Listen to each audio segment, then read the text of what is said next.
Blast off. X minus 5, 4, 3, 2, X minus 1, fire.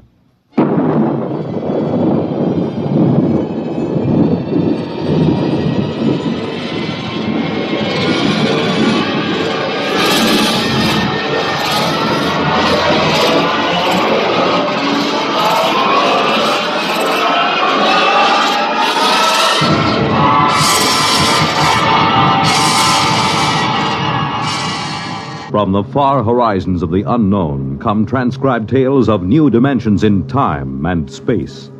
These are stories of the future, adventures in which you'll live in a million, could be years, on 1,000 maybe worlds. The National Broadcasting Company, in cooperation with Galaxy Science Fiction Magazine, presents X minus 1.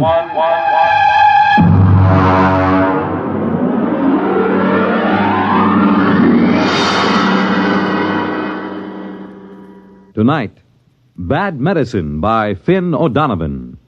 But first, farmers know they can't stop storms, floods, or droughts from ruining a crop. But they can make sure things like that can't ruin them by investing in United States savings bonds. Not only farmers, but over 40 million Americans in all sorts of jobs own 40 billions of savings bonds. And why? Because savings bonds are the easy way to start saving and to keep saving. And the money you invest in savings bonds mean protection now and ready cash when you need it in the future.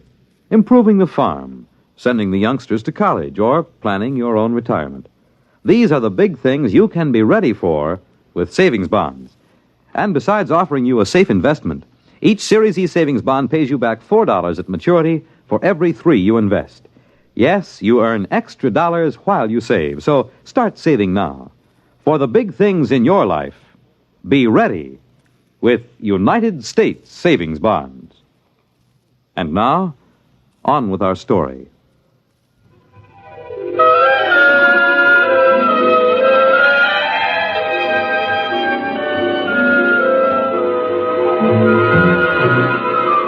On May 2nd, 2103, Elwood Caswell walked rapidly down Broadway.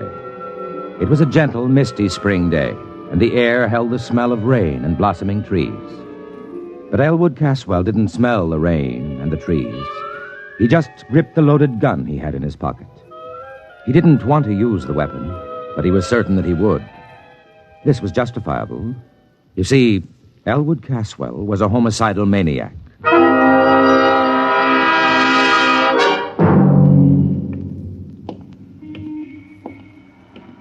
Why shouldn't I kill him? Hey, look out, will you? Oh, sorry, sir.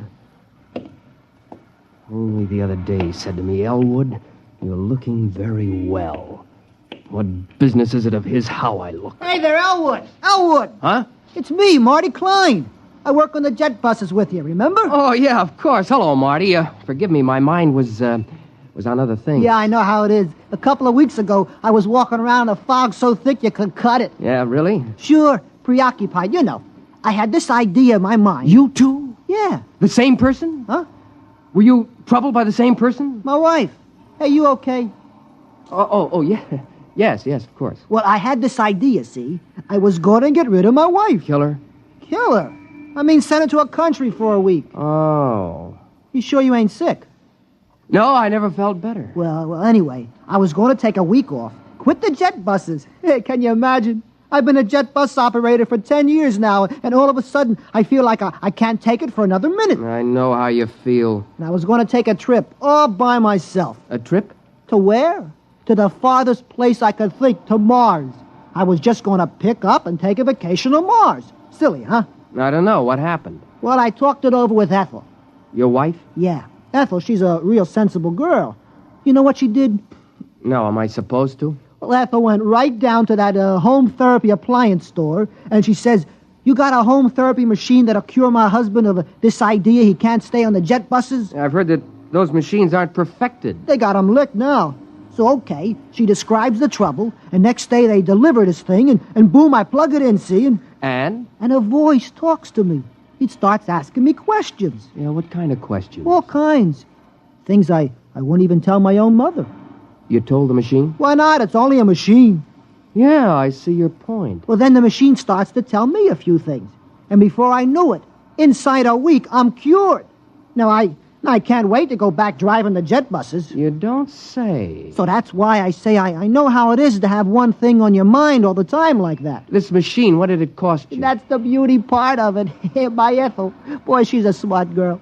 After a week, she sends it back, see? She says it don't work. So all we lose is the deposit. I see. Well, I gotta get back to work now. Hey, ain't you working the jet buses today? Huh? No, I'm off today. Well, I'll see you, Elwood. Yeah, see you, Marty. What was the name of that place? Where they sell the home therapy machines. Yeah. Home therapy appliances. It's right down Broadway, about 2 blocks from here. So long, Elwood. Perspiring freely, Elwood Caswell continued down Broadway toward 43rd Street. His friend Magnuson would be finishing work soon, returning to his apartment less than a block from Caswell's. Elwood gripped the gun tighter. How pleasant it would be to saunter in, exchange a word with him, and then... No, I won't do it. I don't really want to kill anybody. It isn't right. Think what'll happen. The authorities will lock me up. My friends won't understand, and... Mother would never approve. Still, if I see Magnuson, if I see his hateful, accusing face in front of me... Oh, this must be the store. Yeah. Home therapy appliances. Good afternoon, sir. Can I show you some of our home therapy appliances? I want therapy. Quick. Of course, sir. This way, please. Now then, this is our new alcoholic reliever built by International Combustion Motors and advertised in leading magazines. A handsome piece of furniture. I think you will agree, and not out of place in any home. It also opens into a television set. Look, what I need... Therapy, of course. I just want to point out this model need never cause embarrassment to you, your friends, or your loved ones. Notice, if you will, the recessed dial which controls the desired degree of alcoholism. You see, heavy, moderate, social, light, and teetotal. A new feature unique in mechanotherapy. I'm not alcoholic. The New York Jet Bus Authority does not hire alcoholics. Oh, sorry. You seem the type. No offense. Please. You seem rather nervous. Perhaps the portable anxiety reducer. No. Well, sir, perhaps if you told me just what you feel is bothering you. What have you got for homicidal mania? I beg your pardon. Homicide? The urge to kill someone. Oh, of course. Well, let's see now. Pardon me. Have you worked here very long? A week. Oh, yes, here's the ticket. This black job with the chrome trim. What is it? This, sir, is a Rex regenerator, built by Planetary Motors Corporation. Handsome, Goes with any decor, opens into a well-stocked little bar, so your family, friends, loved ones need never... Will it cure homicidal urge, a strong one? Oh, absolutely. Don't confuse this with the little 10-amp neurosis model. This is a hefty, heavy-duty 25-amp machine for really deep-rooted conditions. That's what I've got. Well, this baby will jolt you out of it. Big, heavy-duty thrust bearings, oversized heat absorbers, completely insulated, sensitivity range I'll over... take it. Yes, sir. With me, right now. Now? Before it's too late. I'll pay cash. Well, yes, sir. It'll be a few hours before the warehouse can... I'll take this one here. Well, that's a floor demonstrator. Does it work? All of our demonstrators work, sir. Then I'll take it. I can't wait for a warehouse. I can't wait for anything. Have it put in a taxi for me. Yes, sir. Tell him to hurry. I want to kill my friend Magnuson, you know. Who? My friend, Magnuson. Oh, of course. That'll be $400.59, sales tax included.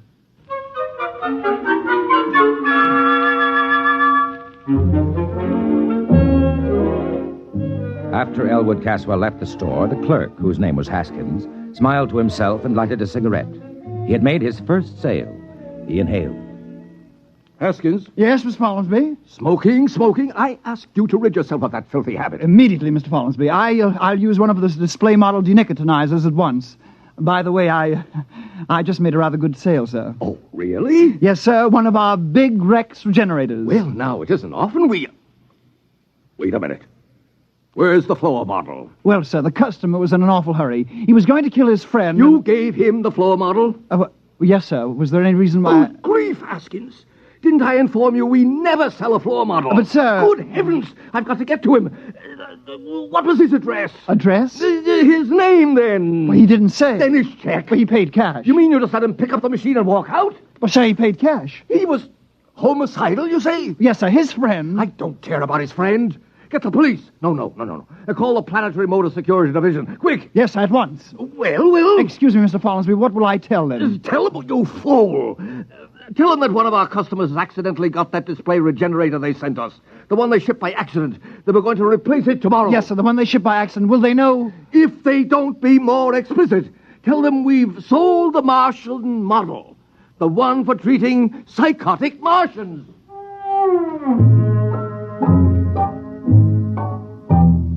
Meanwhile, Elwood Caswell had returned to his apartment and lugged the big black Rex regenerator into his living room. He put it down near the couch and studied it carefully. He was right. It does go with the room. Now then, let's see those instructions. Place regenerator near a comfortable couch. All right. Plug in machine. There. Affix contact band to your forehead. That's all there is to it. Just turn on the machine and it will do the rest. There will be no language problem since your regenerator communicates with you by direct sensory contact, patent pending. Well, that seems easy enough. Now, I'll just put the contact on my head and blast it. Hello? Elwood? Yes? This is Henry. Henry Magnuson. How are you, old boy? I'm fine. I wondered if you were doing anything tonight. Thought you might like to drop over for a game of chess. Game of chess, huh? You stupid oaf. What? Nothing. I thought you called me a stupid oaf. Just talking to my cat. Oh, I didn't remember you had a cat. I thought you hated cats. Oh, I do. This isn't really mine. It's a neighbor's. It keeps coming in. Oh.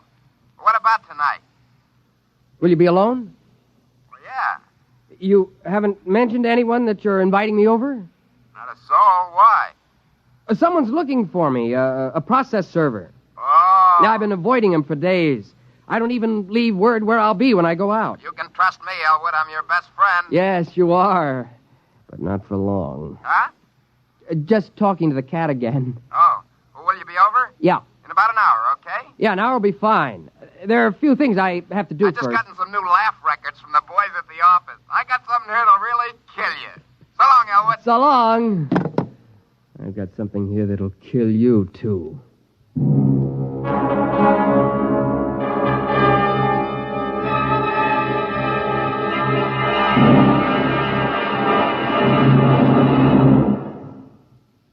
X-1 will continue in 1 minute. Each of us has a personal reason for wanting to see cancer conquered. Steve Allen would like to tell you his. I have a wife and 3 wonderful kids. And when I think about cancer going to strike 1 American in every 4, well, that's more than enough reason for wanting to see it conquered. I know that some people don't even want to think about cancer. But pretending it's not a threat, doing an ostrich routine, isn't going to get us anywhere. We've got to stand up to it and fight.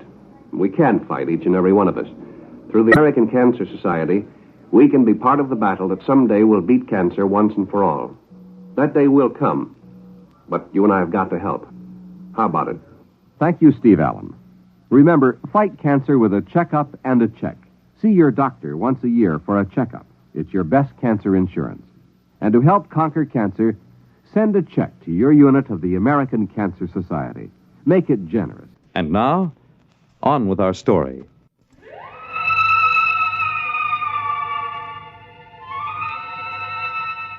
Taking the revolver from his pocket, Elwood laid it on the table in front of him. His face became suffused with hatred at the thought of Magnuson. He poked at the gun with a stiff forefinger. Magnuson, you no-good, shifty-eyed enemy of all that's decent in the world. The man who ruined my sister Irene. The man who... Wait a minute, Elwood. You have no sister, remember? No sister. Now, before you go off and commit murder, why not just try that machine just once, huh? Turn it on. Okay, now reach over and...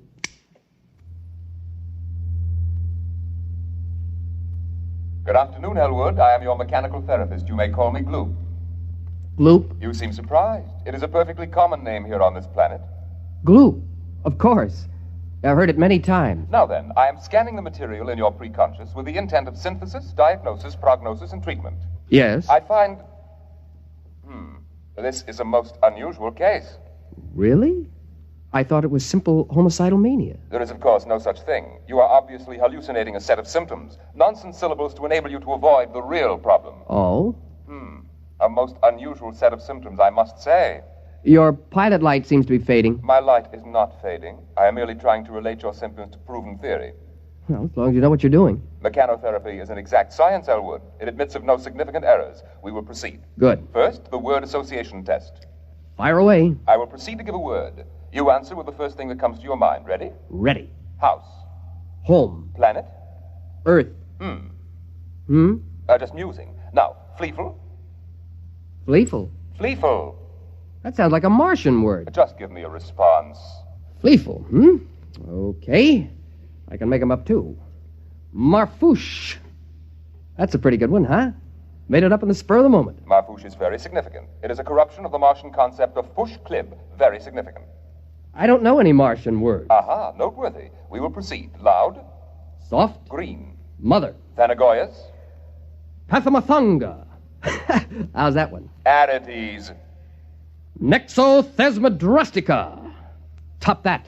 Katith a snowhell gnoptices. Okay. Rigamaroo, Kalamazoo, Iggity Bibbity Boo. Good. It fits the pattern. Pattern? Your neurosis. I can diagnose it now. Go on. You have a classic case of theme desire, complicated by strong dwarkish intentions. I could have sworn I was homicidal. The term has no referent. It must be rejected as nonsense. Now, if you'll just settle back on the couch, we'll proceed.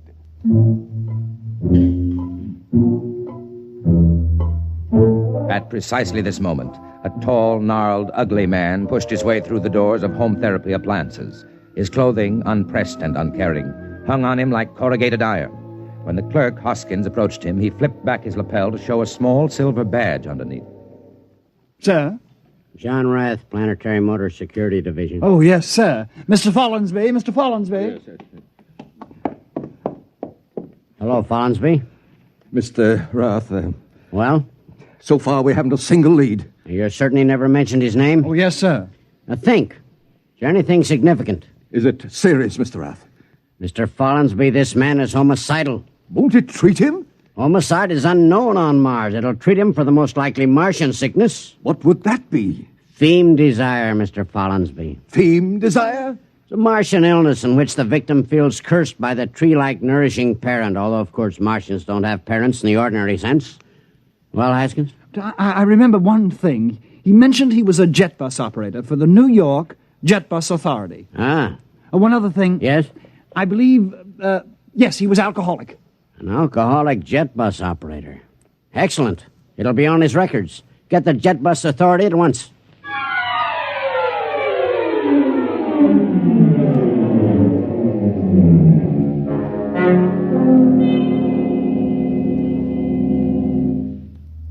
But surely, Elwood, you remember your Gorisy. No. Tell me then about your juvenile experiences with the Thorastrian fleet. Never had one. Complete blockage. My father... There is no such thing, of course. But... I thought we'd finally agreed on that. Okay, if you say so. Now then, since you claim you don't even know what a Gorisy is, tell me what you imagine it to be. A forest fire. A salt tablet? A small screwdriver? Am I getting warm? A revolver?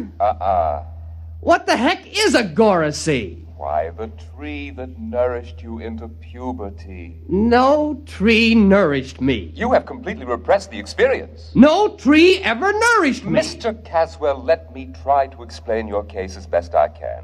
Somewhere in your childhood, your Gorisy, or parent tree, stifled your theme desire. Now, this gave rise to your present urge to dwark someone in a Vlendish manner. To what? To dwark someone in a Vlendish manner. Listen, you crummy piece of hardware. I have never had a Gorisy. I have no desire to dwark someone in a Vlendish manner or any other manner. All I want to do is put a bullet into Herbert Magnuson. Understand? All I want to do is kill Magnuson.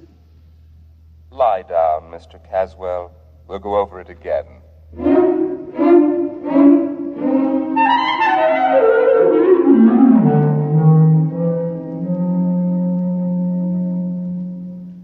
My dear man, I'm not trying to insinuate that the Jetbus Authority hires alcoholics. If you will just... Any luck? It's a dead end. Now, Haskins. Yes, sir. A man's life may be at stake here. Now think. Was there anything else this fellow said to you? Anything? Well, he did mention the name of his friend. Of which friend? The one he was going to kill. The one he... Why didn't you say so? Now, what was it? Magnuson. You sure? That's it. He said, I'm going to kill Magnuson. You know, just casually like that. Follinsby, see if there's a Magnuson in the Manhattan phone book. Now, hurry it up.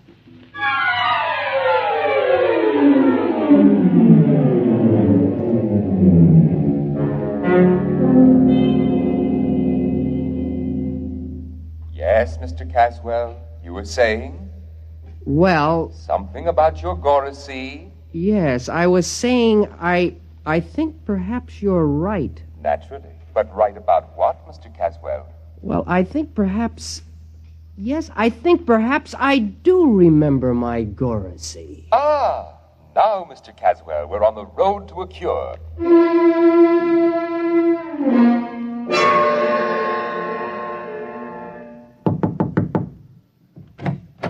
Mr. Magnuson? Yes? Do you know a short, angry-looking, red-haired man? I might. Thank heaven. Or I might not. Can you tell us where to locate him? You're a process server, huh? Certainly not. Don't kid me. Mr. Magnuson, this man is trying to kill you. Go on, you're full of happy pills. Elwood's my best friend. Elwood? He loves me like a brother. And if you think I'm going to stick some process server onto Mr. him... Magnuson, I'm not a process server. Your friend Elwood is a psychopathic killer. You're his intended victim. Can you get that through your thick skull? I'm trying to save your life.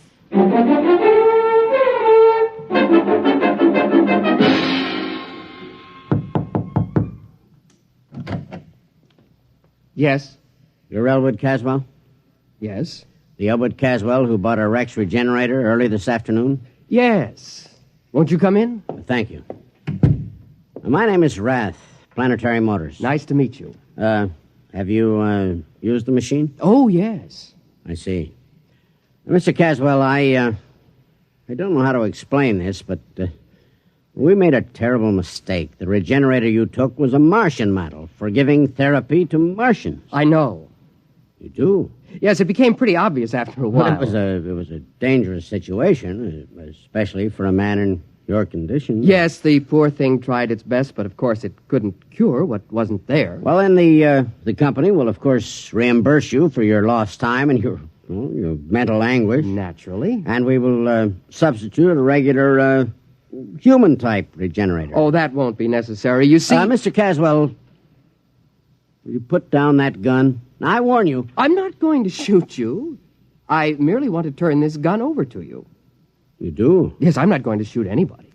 You mean that... The machine's attempt at therapy forced me to reappraise my whole self. There was an insight during which I was able to get rid of my obsession. You no longer want to kill your friend Magnuson? Kill Magnuson? Why, I haven't the faintest urge. Well, I must say, then, that it worked out for the best. I'll get back to the store and have him pick up this machine in an hour, and... Oh, well, sir... don't forget to take this gun. I won't need it. Of course. Well, nice to have met you, sir. Good evening. Good evening.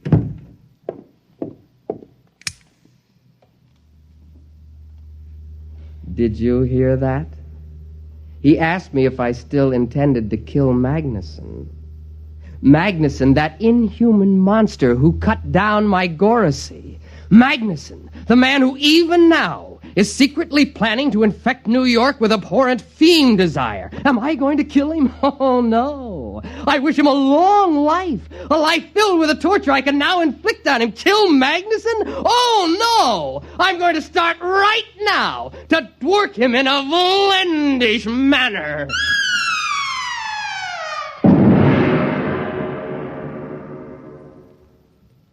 This is William Conrad.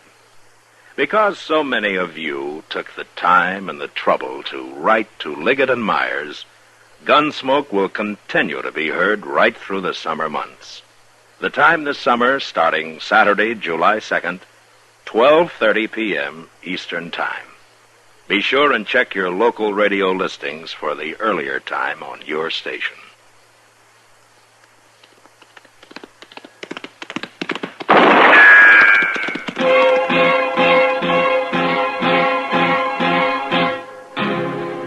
Gunsmoke, brought to you by L&M Filters. This is it. L&M is best, stands out from all the rest. Around Dodge City and in the territory on West, there's just one way to handle the killers and the spoilers, and that's with a U.S. Marshal and the smell of Gunsmoke.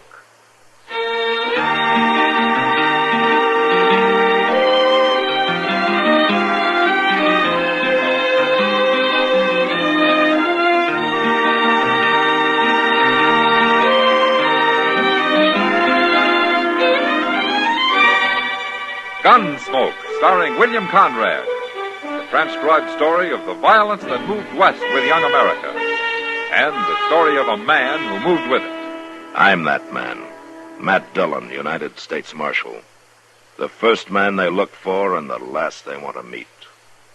It's a chancy job, and it makes a man watchful and a little lonely.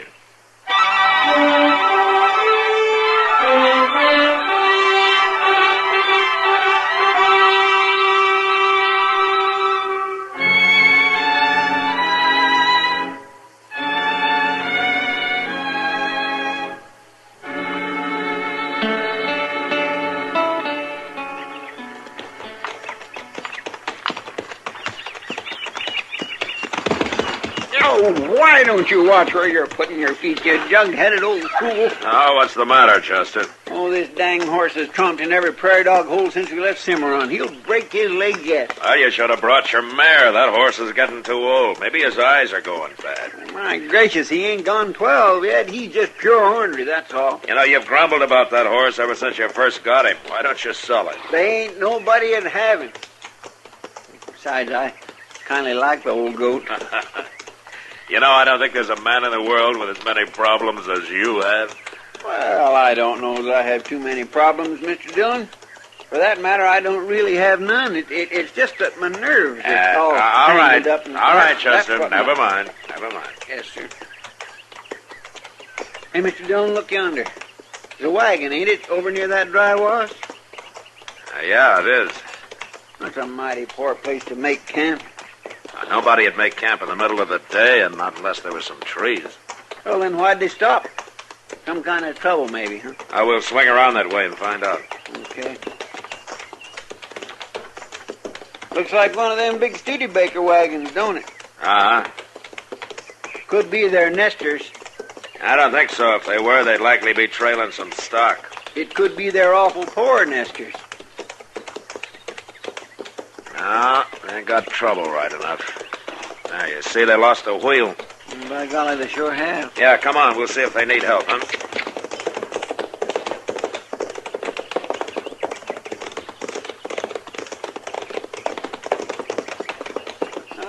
It's a man and woman, Mr. Dillon. Yeah.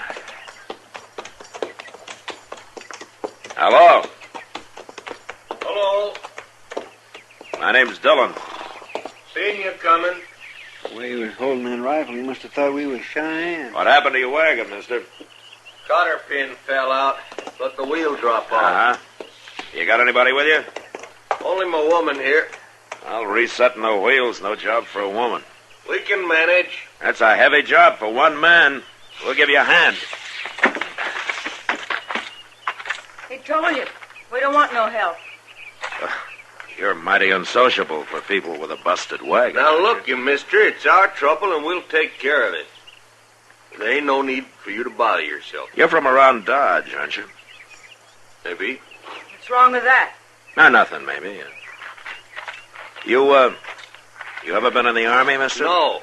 You know, I've been trying to place you ever since we rode up. We're just headed west to Homestead. A week or so back, an officer from Fort Dodge gave me a description that fits you mighty close. I don't know nothing about Fort Dodge. Could be your name is Cook, and you were stationed there with the 26th Cavalry. Mister, you got it all wrong. I don't think so. I'm putting you under civil arrest, Cook, for desertion. Shoot him, Jed. Shoot him. You lift that rifle 1 inch, Cook, and I'll put a bullet in you. All right, Chester. Yes, sir. Go get his rifle. Yes, sir. Jed. You stand back. I'll blow a hole in you. Get it, Chester. Give me that. You fool, Jed. I told you he was Marshal Dillon when I seen him riding up here. I heard you. Then why didn't you shoot him? I couldn't do that, Dillon. Maybe you couldn't. But I sure could.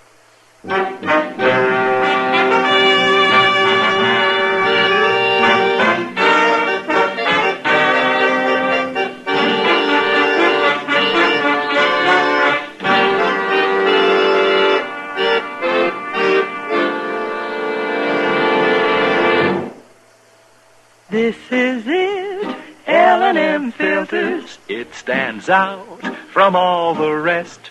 Miracle tip, much more flavor. L&M's got everything. It's the best. L&M is best. Stands out from all the rest. L&M's got everything. Everything? Everything. Best flavor? L&M stands out for flavor. The Miracle Tip draws easy. Lets you enjoy all the taste. Best filter? L&M stands out for effective filtration. No filter compares with L&M's pure white Miracle Tip for quality or effectiveness.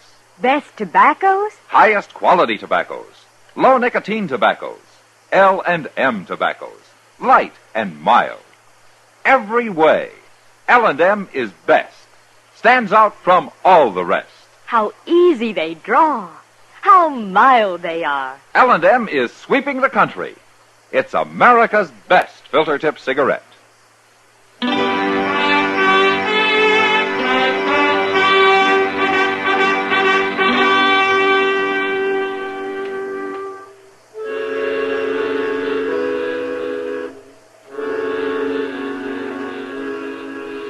All the way back to Dodge, Chester and I rode alongside the wagon while Jed and Della sat on the box staring down and talking quietly to each other. It was well past sundown by the time we found a place for Della to stay and put the wagon up at Moss Grimmick's stable. Later, I rode out to Fort Dodge with Jed Cook. It was nearly midnight by the time I turned him over to the officer of the day and signed the papers connected with the civil arrest of a soldier. Next morning, I was eating breakfast at Delmonico's when Kitty came in. Well, you're up early, man. Hello, Kitty. Hello. Why don't you sit down? How about some coffee, huh? Yeah, thanks. Where's Chester? Don't tell me he's not hungry. No, he's down at Moss Grimmick's. The stable? What for? Well, he went down to give Moss some instructions about a wagon we brought in last night. A wagon? Yeah. Belonged to a man and a woman we picked up about 20 miles outside of Dodge yesterday. Deserter. Name's Jed Cook. Jed? Huh? Yeah. Do you know him? Well, sure I know him. Him and Della Masters both. They've been going to get married ever since Jed got transferred out here to the fort. Well, they'll have to wait a while now. A deserter, huh? What'll the Army do to him, Matt? Yeah, the war was still on. They'd shoot him. Oh, man. Well, that's the way the Army operates. They both seemed real nice. Jed came into town every chance he got. Never caused any fuss, just had a few drinks and spent the rest of his leave with Della. They've been planning awful hard and getting married. She especially, I think, Matt... Uh-oh. Marshal, I want to know what they're going to do with Jed. Well, he'll be court-martialed, Della. And then what? Then they'll sentence him. A rotten, stinking army. He fought all through the war and then had 8 years of moving around. Pennsylvania, the Dakotas, Missouri, and now out here. A soldier can't pick his post, Della. What do they need Jed for? He's just another man. The Army's got lots of men. Maybe they don't see it that way. The Army ain't going to keep him. No matter what they say, they ain't going to keep him. He'll just bust out and we'll get married like we planned. And we'll still get to Colorado. You'll see, Marshal. Now, look, Della, why don't you come You with keep me? out of this, Kitty. I'll tell you something else, Marshal. There ain't nobody gonna find us once he gets loose. We got a place we'll meet, and he'll wait there for me. He'll wait no matter how long before I get there. Della, Jed's an Army sergeant. He deserted, and he's got to be tried. Now, you know that. I don't know nothing of the sort. He knew what the consequences might be when he decided to desert. He just didn't plan on getting caught, that's all. You're the one who arrested him, Marshal. You're the one who caused all this trouble, and don't you forget it. 'Cause I sure ain't going to. There's a woman who speaks her mind. But she can't seem to get it through her head that the Army runs by its rules, not hers. Since the first time I met her, all she's talked about is her and Jed. The place they're going to have.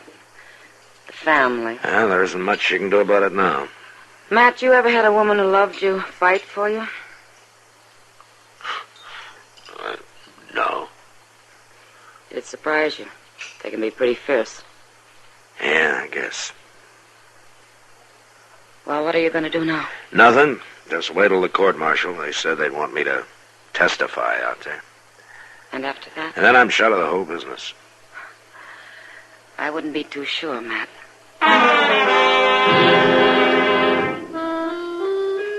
A week later, Jed Cook was brought before a special court-martial at Fort Dodge, and I went out to testify as the arresting civil officer.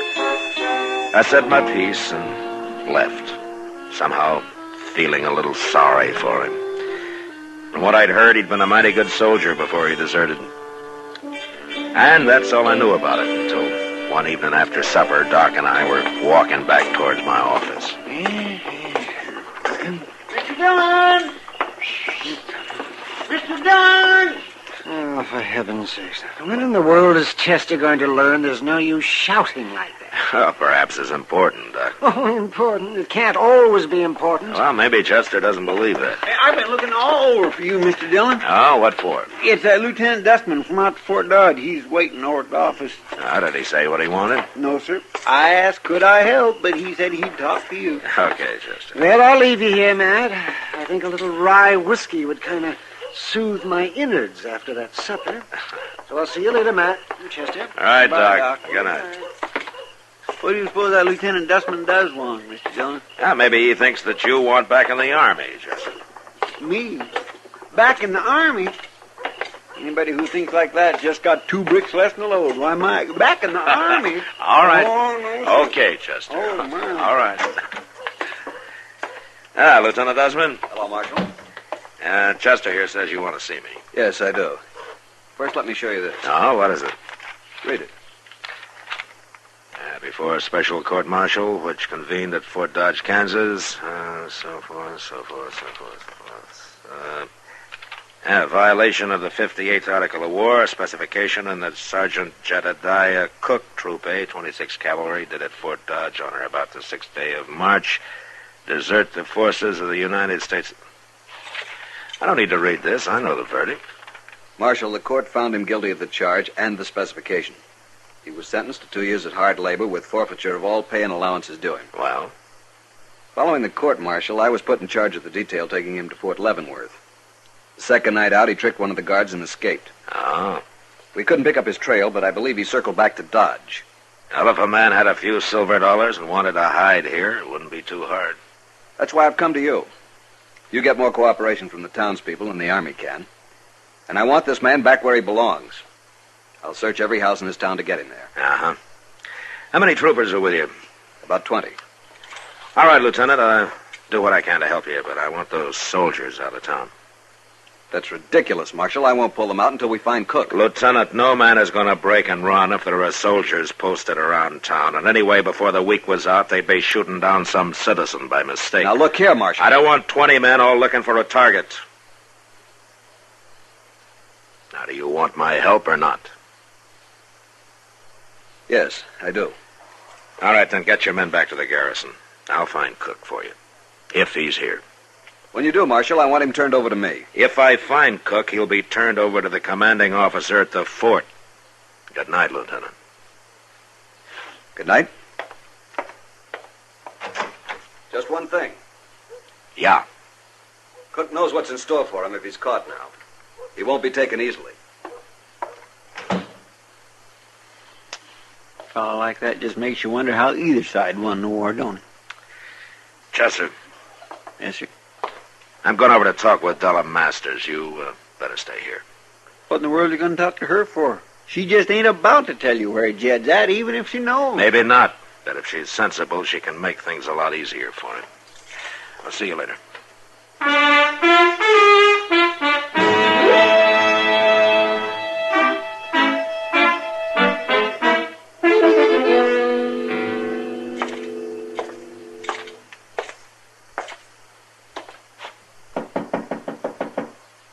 Who is it? Matt Dillon. Open the door, Dillon. I don't want to talk to you, Marshal. You're going to. What do you want? A couple of nights ago, Jed escaped from the soldiers who were taking him to Fort Leavenworth. Has he been here? Maybe he has. Now, look, Della, I got Lieutenant Dussman to agree to take his troopers out of the town, to take them back to the garrison. What difference does that make to me? It means that Jed could give himself up. Jed ain't going to give himself up to nobody. If Jed surrenders himself, the court won't be as hard on him as if the Army picks him up somewhere later. Look what they did to him before. Sent him off for 2 years hard Della, labor. don't you understand? I'm trying to help you. We don't need no help. Sooner or later, Jed's going to get caught. You can't run away forever. Once we get out into Colorado territory, there won't nobody find us. Della, when will you get it through your head that you can't fight the whole United States Army? Jed's done his share of soldiering. More than his share. We've been waiting to get married 2-3 years now, and I don't aim to wait no longer. Why are you sticking your nose in this anyway, Marshal? You ain't the Army. I'm paid by the government, Della. It's part of my job. Well, I'll tell you something, Marshal. You come sniffing around me and Jed, I'll shoot you. That's, pretty foolish talk. No, it ain't. I planned it out how me and Jed are going to meet and where, and ain't nobody going to interfere. This was all your idea, wasn't it? What? His deserting? What if it was? I ain't going to wait forever. You're making a mistake, Della. Not the way I see it. I just want my man and the life that goes with it. Besides, I know what's best for Jed and me. Maybe. We'll see. Now, Della, What? sooner or later I'm going to find Jed. I just hope nobody gets hurt.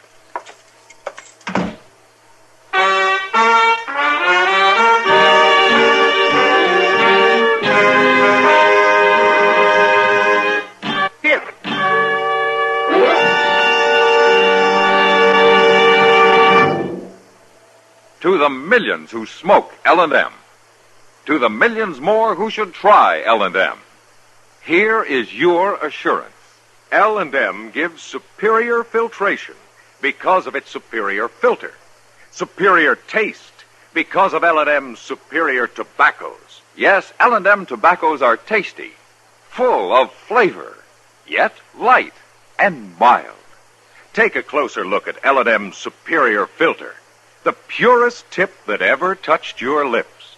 It's white, all white, truly the miracle tip, because when it is added to L&M's superior tobacco, it actually tones up the taste, actually improves your enjoyment of this great cigarette. L&M's got everything. Superior taste, superior tobacco, superior filter. That's why it's America's best filter tip cigarette. Try L&M today.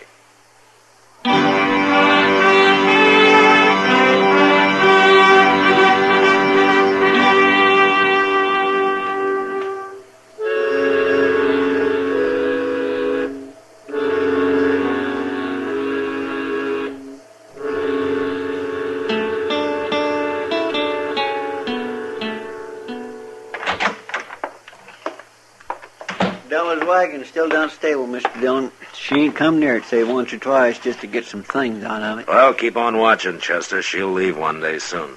We'll just follow her to where that fellow Cook is, huh? Yeah. Well, that don't sound too hard to No, do. it shouldn't be. Marshal, Hello, Moss. Oh, Moss. Something's wrong, Marshal. What's that? You know that big Studebaker wagon on Miss Della's down to my place? Yeah, what about it? It's empty. Empty? All her equipment. She took it all out. Well, that don't matter, Moss. You can't get nowhere without that wagon. Just a minute, Chester. Go on, Moss. Well, I don't often have occasion to walk out back near where that wagon is. I just kind of spelled Chester keeping an eye on her like you told me. But the day after he left, I had to go back for some barrel staves. And that's the first time I looked at it, close like. Moss, when was the last time that you saw Della? 2 nights ago. She was out back in a little spring wagon. Said she'd come by for some blankets out to Studebaker. And you say that she'd been by a couple of times before that, huh? Yes, sir. Well, she's outsmarted us. What do you mean, Mr. Dillon? We missed her. She got her stuff and headed out. You better get our horses saddled, Chester. Yes, sir. We'll swing by our rooming house to make sure she's gone before we try to pick up her trail. Now get moving.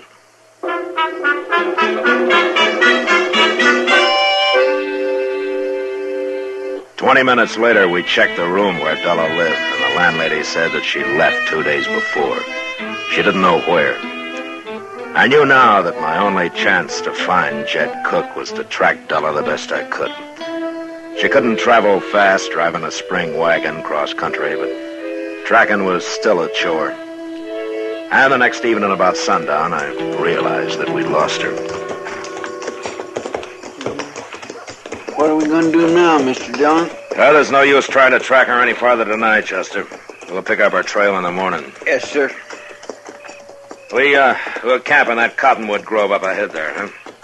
If she should pass near here, why, she won't see her horses. Hey, Mr. Dillon? Yeah, what? Don't it look like there's a hut of some kind in them trees? It sure does. You suppose this is where that Jed is hiding out? That's a likely place. And Della was traveling in this direction. You mean we beat her here? Maybe. She could have known we were following her and dropped off in one of those dry washes to lose us. We was pretty lucky then. We don't know he is here, though, Chester. Yeah. No, sir.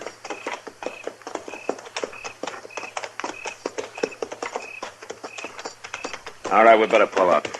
We'll go in from here on foot. Yes, sir.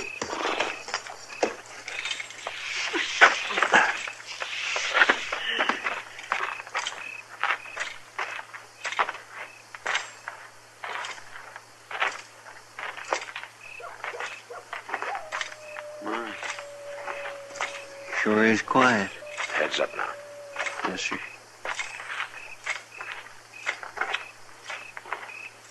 I wonder how Della gave us a slip like that. There's no... Oh, my gracious. Mr. Dillon, look. Yeah, I see it, Chester.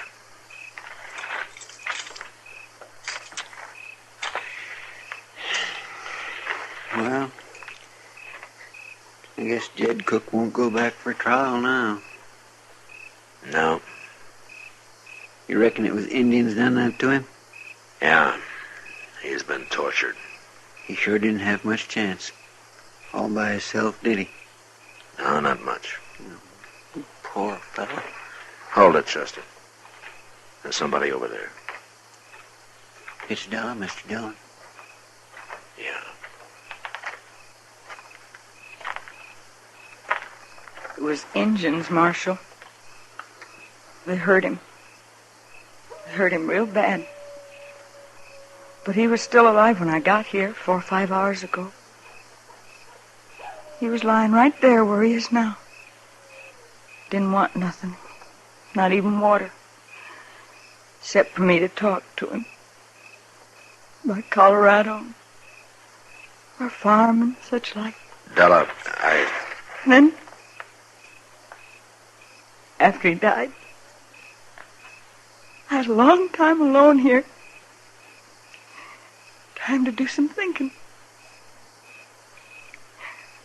I got things figured straight now. Too bad it took this to do it. Yeah. But it wouldn't have worked the other way. The way I had it planned. I know that now.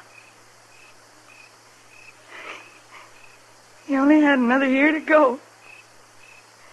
And then he got discharged, and we could have gone to Colorado like we wanted. I loved him so much, I guess I just couldn't wait. Women are like that sometimes. Yeah. Well, what can we do now, Della, to help you? Oh, I buried Jed right here. Right here. He'd like that. It's about as far west as he'll ever get. Now.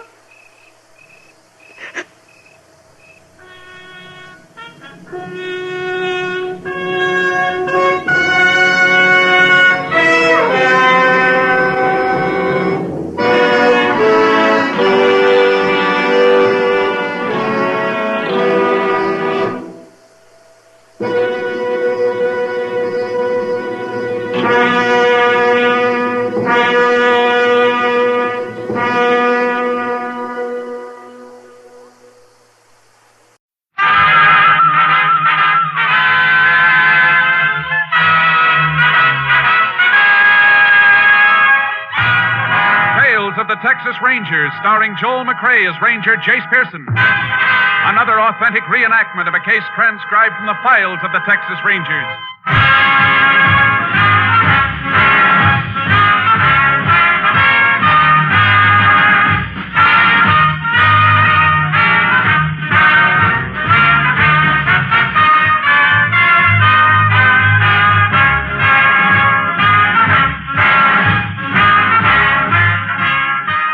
Dates and places in the following story are fictitious for obvious reasons. The events themselves are a matter of record.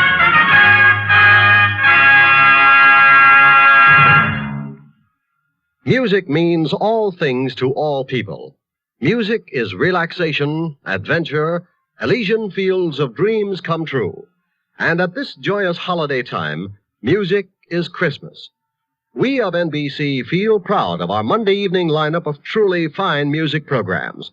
Tomorrow means more fine music on NBC with the Railroad Hour featuring Gordon MacRae and Lucille Norman in The Happy Prince, a special Christmas Eve production to add to your listening pleasure. Also tomorrow, there's The Voice of Firestone with guest Eleanor Stieber. Later, there's the Telephone Hour with guest soloist Blanche Thiebaum. And tomorrow, enjoy the Christmas program of the Mario Lanza Show with Mario Lanza, lovely Giselle McKenzie, and Ray Sinatra's orchestra. Yes, Monday is your invitation to music over most NBC stations. Make a program note to hear the Railroad Hour, the Voice of Firestone, the Telephone Hour, and the Mario Lanza Show tomorrow. Monday means music on NBC. Hear it on this station.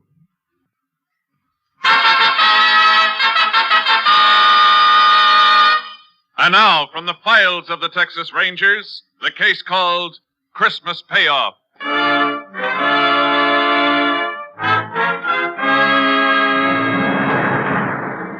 It is 4 p.m. on the afternoon of December 25th, 1940, in the small West Texas town of Rockfield.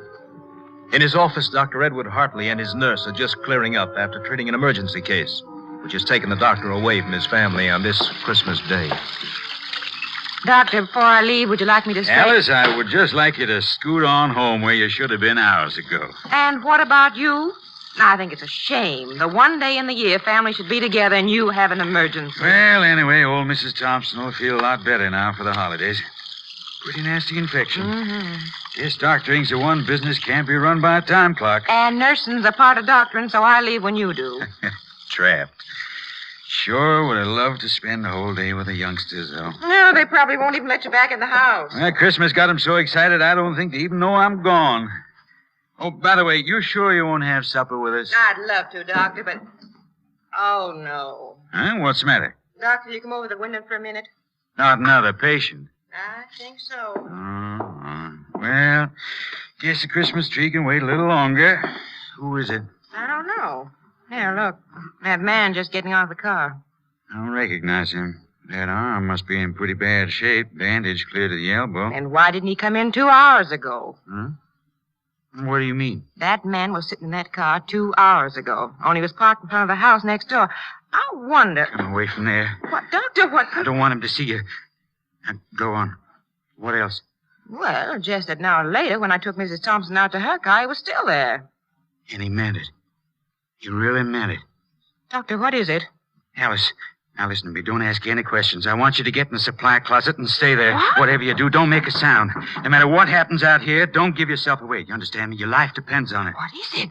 Why don't we call the sheriff? I'm going to. Hurry into the closet. Now remember, not a sound. I should have known it'd kill him. I didn't know when. Come on. Operator, this is Doc Hartley. Listen carefully. I have to speak quietly.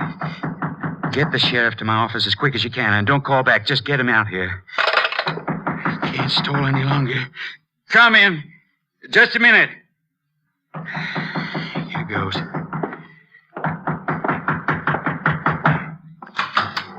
Yes? You Doc Hartley? That's right. Well, can I come in? Oh, of course. Come in. No, that's the supply closet. My dispensary is this way. Now, if you'll just get up on the table. Would you like to lie down? More comfortable for that arm. I'll sit. That's a lot of bandaging. What did you do to that hand? I think maybe I sprained it. You're the doc. Suppose you tell me. Always work this slow, Doc? Oh, I'm sorry. Where's your nurse? She's gone home long time ago. Not even supposed to be working today. This is Christmas, you know. Yeah, I know. Why don't you pull the last of the bandage off, Doc? Don't you want to see my hand? I know what's in it. Then I'll do it myself.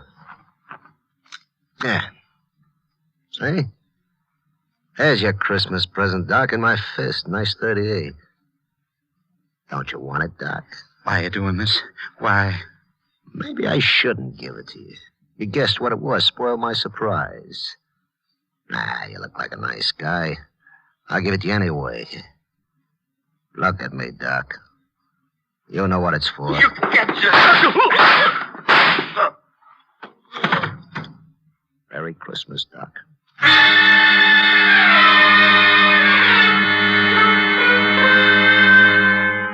Sheriff Lon McGill, on arriving at the scene of the crime, found Dr. Hartley dead and Nurse Alice Leonard in a state of physical collapse. He immediately asked for the help of the Texas Rangers. Ranger Jace Pearson was assigned, joining the sheriff at the doctor's office a short while later. Photographer will be out of your way in a minute, Jace. The nurse I told you about is in the other room. Maybe you want to talk to her first. Yeah, thanks, Sheriff. She's still as bad off as she was? Oh, she's some better now. It's a rough thing for a woman to have to go through. Yeah, plenty rough. In here, Jace. Alice. Alice, this is Ranger Pearson. It's Alice Leonard, Jace. Been Doc Hartley's nurse for 6 years. Howdy, ma'am. I'm sorry. I just can't seem to get a hold of myself. But it was so horrible. I know how you must feel, ma'am, but you'll be helping a lot by answering a few questions. I tried. Fine. Sheriff here has given me what you told him, so I won't put you through that again. Just want to clear up a few things. You know of anyone who might have wanted Doc dead? Oh, what sort of person would want that? Doctor was a wonderful man. Never had an enemy in his life. Sheriff, he'll tell you that. That's right, Jace. Doc was a real popular man in this town. I never heard a word against him. Friend didn't put him where he is now, Sheriff. Ma'am, you say you saw the killer's face? Yes, through the keyhole. You think you'd recognize him if you saw him again? Yes, I'm sure I would. Good. Now, from their conversation, would you say the doctor knew this man? No. Yet when he saw him through the window, he made you hide in the closet. Yes, that's right. He say anything at all about the man? No. Wait, I remember now. He said something about... He meant it. He meant it? Yes. What is it, ma'am? I just remembered something. A note. What note, Alice? A few weeks ago, the doctor got a letter. I opened it because I take care of his mail. Go on. Inside was just a piece of paper with words cut out from newspapers pasted to it. It said the payoff is soon. What did the doctor say when he saw it? Well, he just laughed, said it was some sort of joke. But I caught him sitting and staring at it a few times after that. You know where that letter is? Well, I think it's in his desk. Miss Leonard, you remember anything about the car this man drove? No, just that it was black, a sedan. Oh, and the front fender had a big dent in it. I remember I could see it from the office window. I think that'll do for now, ma'am. You go home and try and get some rest. Tell the deputy I said to drive you home, Alice. I will. I hope you find the man that did this. I hope you find him. Oh, poor woman. She was mighty fond of the doc, Jace. Must have spent some bad minutes in that closet. Yeah, the doc had a couple of bad minutes, too, Sheriff. The photographer must be finished in there by now. Let's take a look. Nothing's been touched in there, Jace. Everything's just the way we found it. Thought you'd want it that way. Thanks, Sheriff. Let's have a look at the doc. I'll just whip the sheet off him here. He shot at close range, all right. Powder burns. The angle of the shot seemed to bear out the nurse's story. Ballistics will fill us in later. Let's have a look at this desk. Okay, Jason. Well, there's not much on this side, Jace. What's the matter? Drawer full of Christmas candies. That'll be a nice Christmas for those poor kids. Hey, wait a minute, Jace. I think this is what you want. Yeah, that's it. The payoff is soon. No envelope with it? I reckon Doc threw that away. It'd be a tough one to trace. Cheap paper, the message in newspaper captions. And it's used a lot for blackmail because it's so hard to run down. Well, where to now, Jace? Has the doc's wife been told about this yet? No. Been holding off. I sure don't relish it none. Those kids and all. Let's tell her together then, Sheriff. It's a little easier that way. Thanks, Jace. Anything more we can do here? No, but before we go, I want to check on that black sedan with a smashed front fender. See if it's on the stolen car list. Sure thing. If you can spare a couple of deputies, Sheriff, I'd like them to do a house-to-house on this street. Maybe somebody else got a look at that car or the killer. It's a good idea, Jace. There's not much to go on, is there? There's enough. They always leave enough. This is one killer I want, Sheriff. I want him bad.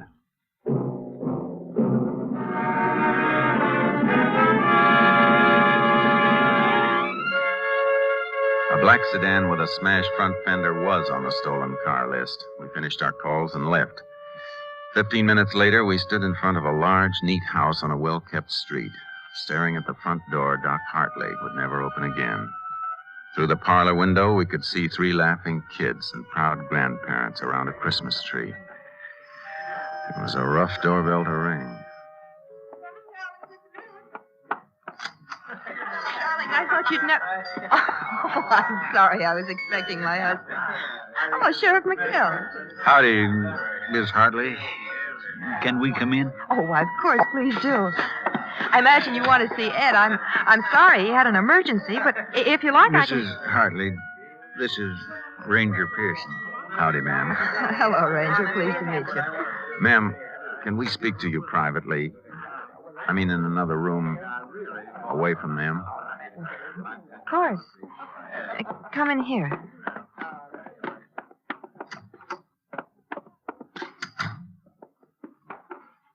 Well, what is it? Ma'am, it's best to say it quickly. Your husband, he's been killed. Oh, no. Here, you better sit down, Miss Hartley. Yeah. I'm sorry, ma'am. How did it happen? He was shot, ma'am, by a man who came in asking for treatment. I want to find that man, Mrs. Hartley. I know how you feel at a time like this, but if you could answer a few questions, it'd help. I'll try. Has anyone threatened your husband that you know of? Did he seem worried lately? No. Did anyone call him today beside the woman he went to treat? Just a man. What man? A little past noon, the phone rang. Some man asked for my husband. I told him he was at the office on an emergency, and he just hung up. You recognize the voice, Mrs. Hartley? No. Just one more question, ma'am. Do you know of anyone who had a grudge against the doctor who'd have wanted this to happen? No. Nobody. Nobody except... Except who? Oh, I was thinking of that man, the one he sent to prison. Sent to prison, ma'am? I think I can explain that, Jace. You mean that Nixon thing, Miss Hartley? Yes. Well, it happened a couple of years back, Jace. A fellow named Al Nixon robbed the payroll of a gas cracking plant about 40 miles from here. Shot during the getaway, though. Came through here and forced Doc Hartley to treat him at gunpoint. You know what kind of stretch they gave him, Sheriff? No, I don't remember. You see, that was before I was sheriff. I was living at the other end of the county then. Well, anyway, seems Doc somehow sneaked a phone call while he was treating Nixon, and the police got him. Isn't that right, Miss Hartley? Yes. They sent him to Huntsville. Mrs. Hartley, I'm sorry to put you through this. We're going to leave now. Is there anything we can do for you? Nothing. There's nothing anyone can do. How will I tell the children?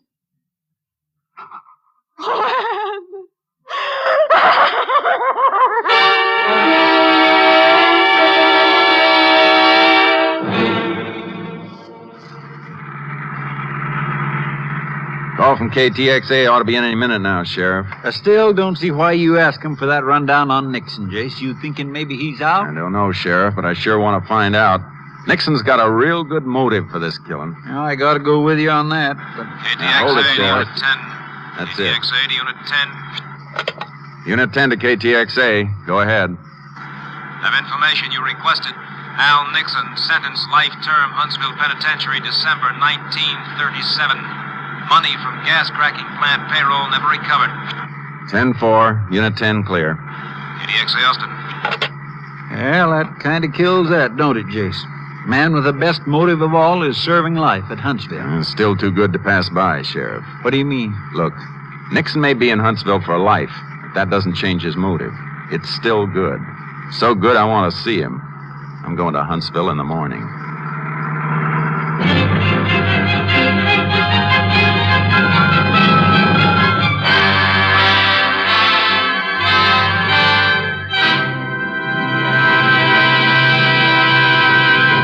In a moment, we will continue with Tales of the Texas Rangers, starring Joel McCrea as Ranger Jace Pearson. Who catches tuberculosis? The young? Yes, but so do the old. And so do people of any race or nationality. 500,000 Americans are afflicted with TB. 40,000 a year die from it. Yet TB is preventable and curable. It can be controlled. How? One way is through Christmas seals. Christmas seals are the sole support of the 3,000 voluntary associations affiliated with the National Tuberculosis Association, which are fighting to wipe out TB in their communities. The greater the Christmas seal sale, the nearer we are to ending the scourge of tuberculosis. If you haven't already purchased your Christmas seals, you can still buy and use them. Be glad of this easy, inexpensive way to help others. Be grateful for the opportunity to help safeguard your own home against the dread white plague. And now back to Tales of the Texas Rangers, starring Joel McCrea. We continue now with Tales of the Texas Rangers and our authentic story, Christmas Payoff.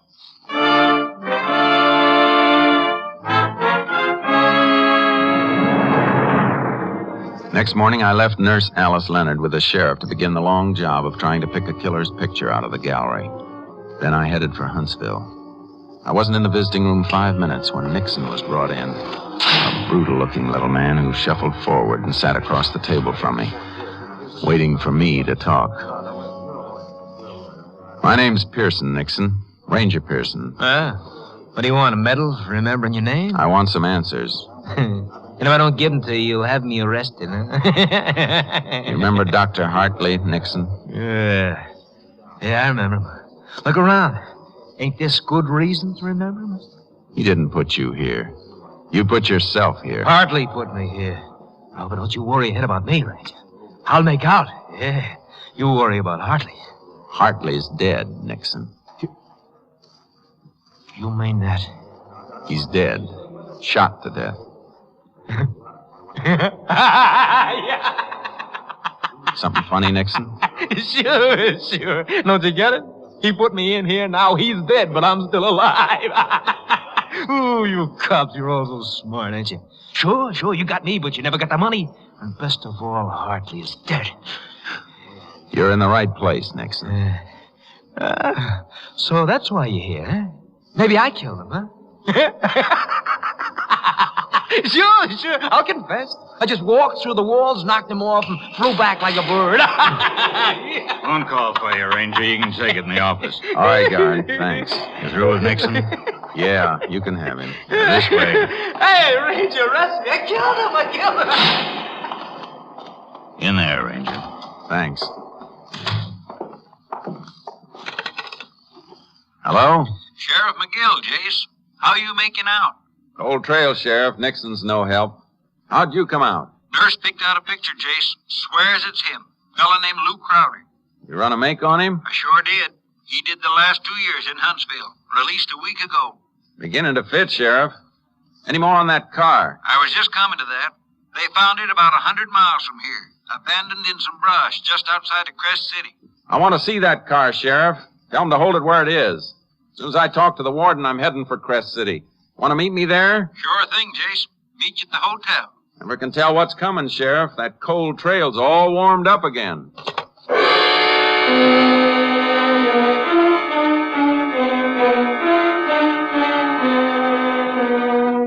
I had my talk with the warden and then met the sheriff in Crest City.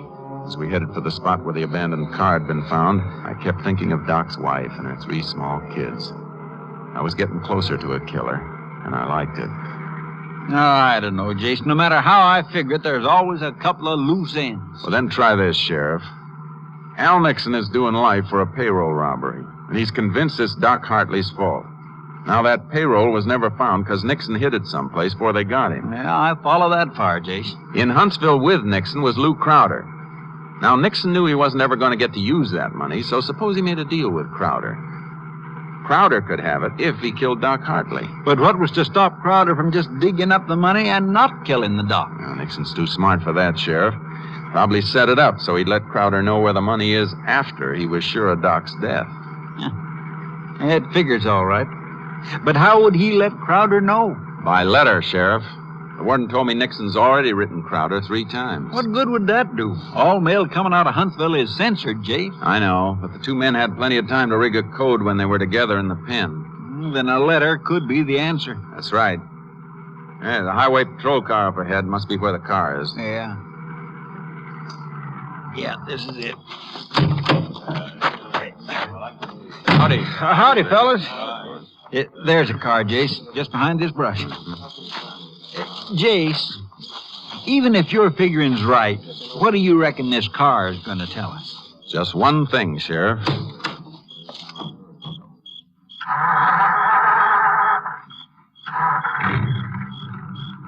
That's it. I don't get it, Jace. You will. Look, would Crowder want to hang around a town he'd killed a man in? No, reckon not. But if he's expecting a letter from Nixon, he's got a light someplace to get it. What are you driving at? Put this together. This car's still in running order. Crowder didn't have to leave it. That makes Crest City a pretty good bet for the place the letter's going to be picked up. But what if Crowder's already picked the letter up? It's not likely. Nixon didn't even know about the killing till I told him today. He'd want to be sure before he paid off. What if Nixon double-crosses Crowder? Suppose he don't send a letter telling where the money is. He'll send it, Sheriff. I got a good look at Nixon's face when I told him Doc was dead. He'll send it.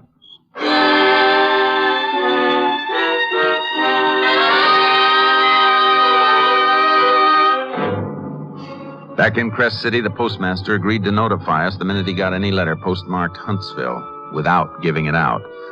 The very next day, the letter was there. A man had come in for it, but was told it hadn't arrived. The postmaster noticed the man was driving a car with a horse trailer attached. I got my horse trailer, and we set the trap in the post office the next morning. That's Crowder, all right, Jace. He got the letter. Shall we take him? No. Hold it, Sheriff. What's the matter? I don't want to take a chance. He's probably armed. Some of these people may get hurt. Well, what are you going to do? Give him a lead and tail him. All right, let's move up the front door and see where he goes. I've been expecting a catalog, if you will. He just got in that car, Jace. Yeah. The one with the trailer. He's pulling out. Come on. You reckon he'll head straight for that money? Yeah, there's no doubt about it. He's not pulling that horse trailer for nothing. He must be heading someplace he can't use a car. Yeah, it's all right with me. We'll get him, Sheriff. Wherever he goes, we'll get him.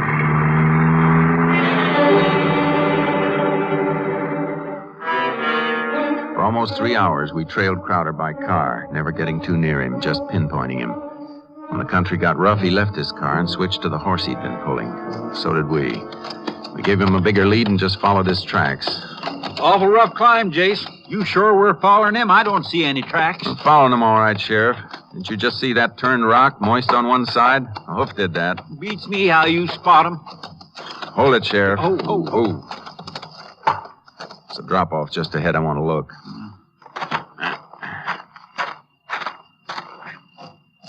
See anything, Jace? Shh. Hold it. He's just over the drop, about 20 feet. Is he digging, Jace? Better than that, Sheriff. He's found it already. Now, look, Sheriff. He's in a dead-end canyon. I'm going down after him. You cut along this ridge and close in from the base. All right, Jace, but be careful. Come on, boy.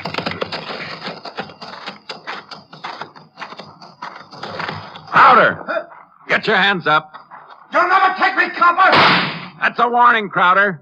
Next one will be through your head. Now throw your gun away. All right, don't shoot. Your single hands are up. Keep them there. Look, Ranger. There's $30,000 here. I'll make a deal with you. Take half the money. Just give me a chance. Like the chance you gave Doc? You're not gonna get that money. No, you don't. Give me that knife. You all right, Jace? Yeah, I'm all right, Sheriff. You were taking an awful chance that way, Jace. Yeah, I know it, Sheriff. I had a bad minute there when I saw his knife glint in the sun. Thought you'd have to gun him for sure. I didn't want it that way. I had to take Crowder alive, Sheriff. He's my Christmas present to the warden at Huntsville.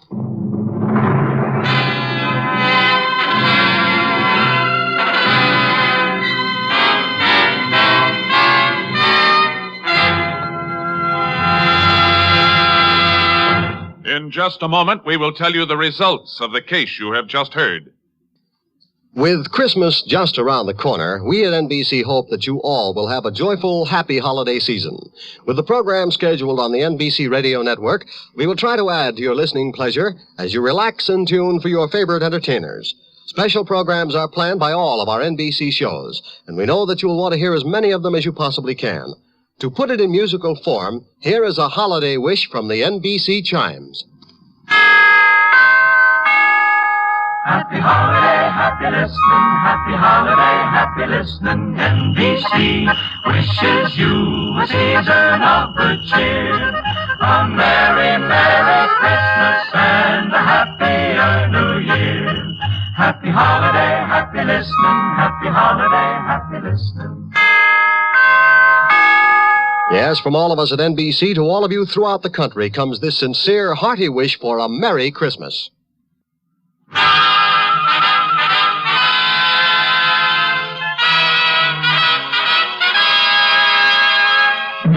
And now, here are the results of the case you have just heard. On February 3rd, 1941, Al Nixon was removed from Huntsville Penitentiary to stand trial along with Lou Crowder for the premeditated murder of Dr. Hartley. Both men were found guilty. The sentence, death in the electric chair.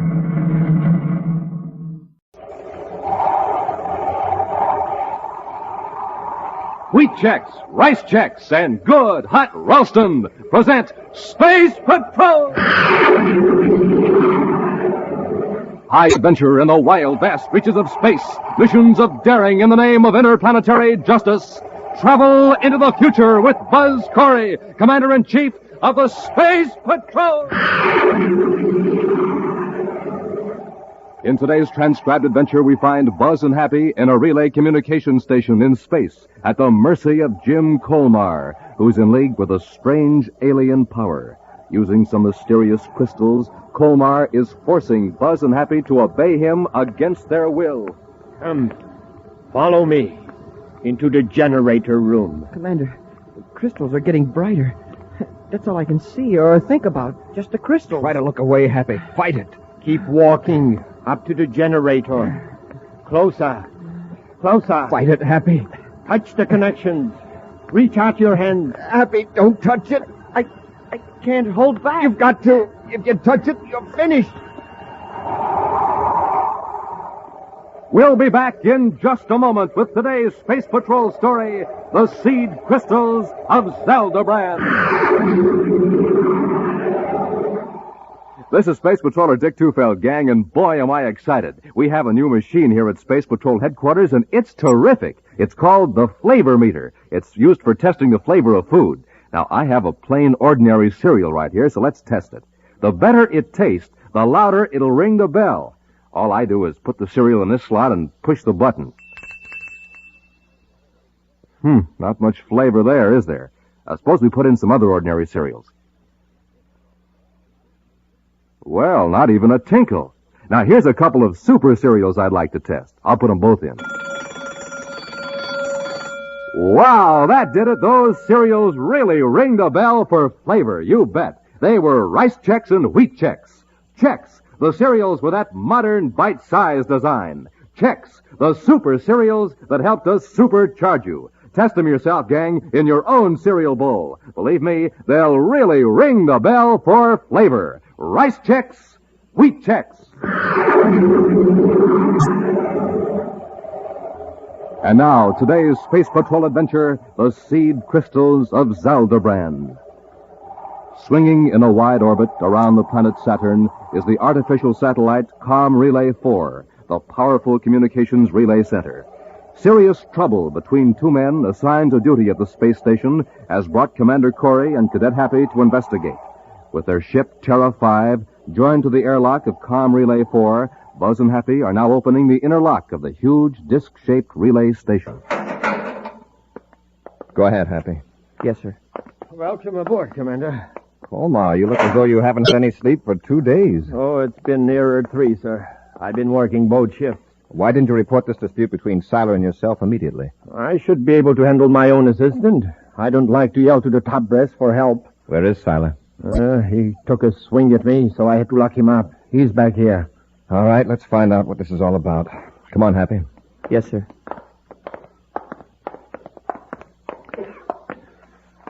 He's in here. All right, Colmar. If you'll wait for us in the control room, Happy and I will have a talk with Siler. Yes, Commander. I hope you can straighten him out. All right, Happy, open the door. Yes, sir.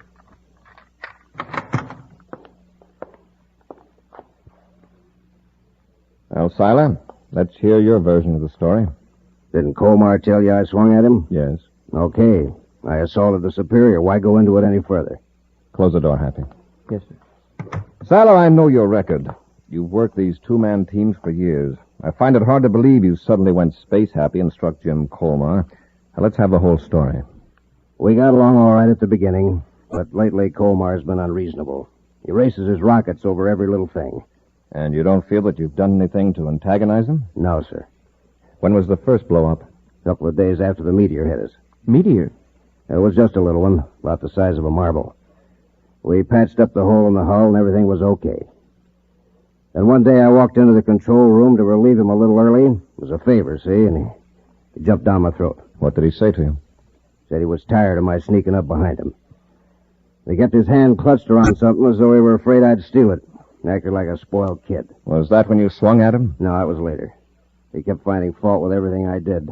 So I finally blew up. I swung wild, and he connected. I was a little surprised. I didn't think Colmar had it in him. Now, Siler, you're relieved from duty. I'm taking you back to Terra. But first, I want a written report from Jim Colmar. Commander, I just put Bob Seiler aboard the spaceship for Venus. Oh, a few weeks in the rest camp at Lake Azure will fix him up all right. He certainly was grateful to you for not entering that row with Colmar as a black mark on his record. I'm putting it down as a flare-up of temperament due to confinement and strain. Actually, beginning to think Colmar could do with the rest at Lake Azure, too. Oh, by the way, sir, the applicant for duty at Com Relay is waiting to see you. His name is Jack Perkins. All right, Happy. Show him in. The commander will see you now, Mr. Perkins. Thanks, Cadet. Good morning, Commander. Oh, sit down, Perkins. Thank you, sir. So you want to be assigned to duty at Saturn Com Relay 4, huh? That's right. Do you know who's in charge there? Sure, Jim Colmar. Best spacephone engineer in the solar system. I won't argue with you there. But you had a serious dispute with him about 4 years ago. And he had you court-martialed. Oh, I had it coming. I've learned a lot since then, Commander. There won't be any more trouble. You'll be notified of my decision. Thank you, sir. Believe me, I want this assignment more than I wanted anything before in my life. Well, goodbye, sir. I'll wait until I hear from you. Oh, that's okay. Oh, Commander. Yes, Robbie? May I see a minute, sir? Certainly.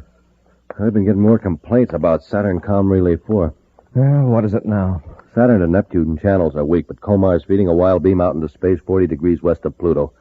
He's sending gibberish where there aren't any planets or space lanes. He's probably groggy from lack of sleep. We've got to get him an assistant right away. He's put in a request for a specific man. Came through the private channel about an hour ago. Oh, who does he want? Guy who just left here. Jack Perkins. Well, I'm either putting a lion and a tiger into a cage together, or I'm helping to restore a beautiful friendship. You mean you're going to okay Perkins' appointment? We need a man out there quickly, and I feel we should send a man of Colmar's choice. Yes, sir. See that Jack Perkins gets on the next Space Patrol transport to Saturn.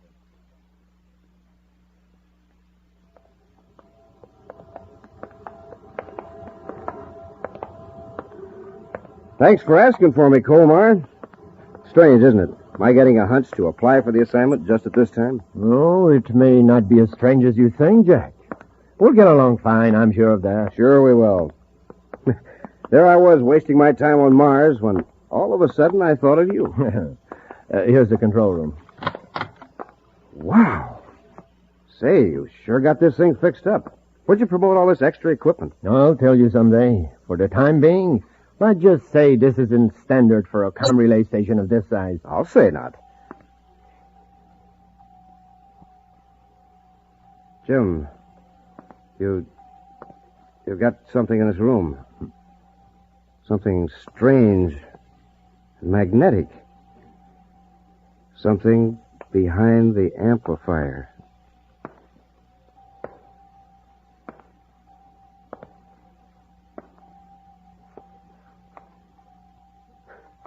I knew it.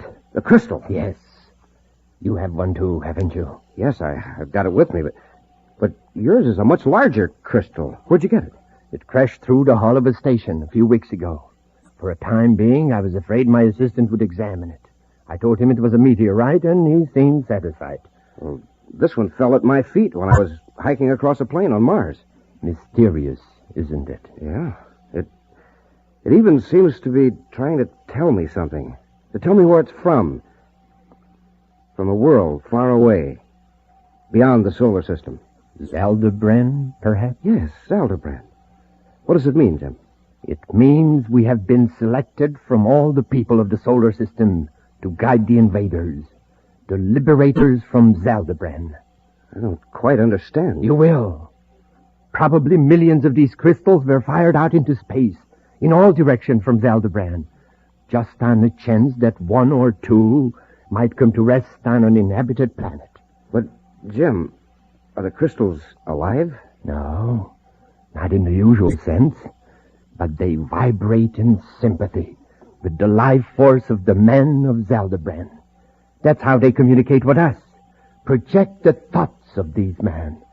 You've learned all this from the crystal? Yes, and we must keep these crystals a secret from everyone. Those are the orders. Yes, I know.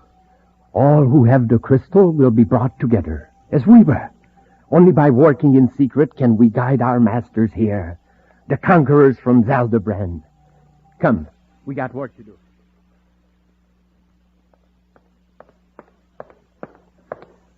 Commander. Oh, yes, Robbie? Something's got to be done about Com Relay 4. Isn't that mess straightened out yet? Oh, it's improved a little since Perkins arrived, but our message center is still 4 hours behind schedule in clearing communications to Pluto. Due to Com Relay 4, Major? Yeah. Pluto reports signal strength is weak from relay center.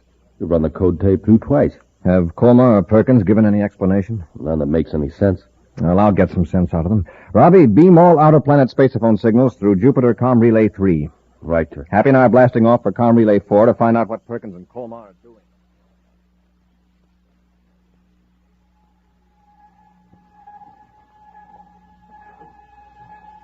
The crystals are gleaming brighter, Colmar. Yes. I'm using their pulsations to modulate a spaceophone signal. It's amazing that a crystal can absorb the thoughts and feelings of a human being and then emit those vibrations to make us understand. Yes. If the crystals hadn't sensed that we were friendly, they probably would have remained cold lumps of mineral. They know their friends, these crystals. And they know their enemies. Look, their light is fading. The crystals are warning us. Quick, disconnect them from the modulator while I check the spaceophone. Right, Colmar. Someone must be coming. And just when I felt that we were about to contact Zeldabran. Look, there on the view scope. A spaceship? Yes, a Space Patrol battlecruiser, Terra 5.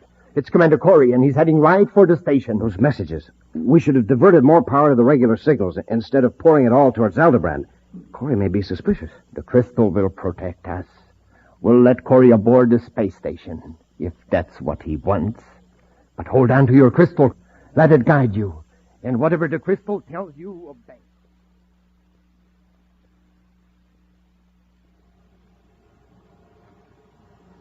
They're in the airlock.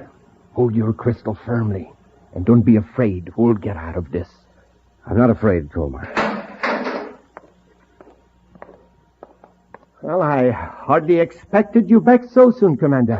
Hello, Colmar. I'm surprised to see you looking so well. I feel much better since Siler left and Perkins is here. Well, that's fine. But what about your relay transmitters? Pluto can barely pick you up. You've got a beam 40 degrees west of Pluto that nearly burned out our meters. Yeah, we tested it when we came in. I want an explanation, Colmar. Very well. We are diverting the power of the space relay station to more important matters. What's more important than your duty relaying official messages? I'm afraid you'll never know. Come with me, Commander. You're a little confused, aren't you? You take orders from me, remember? I said come with me.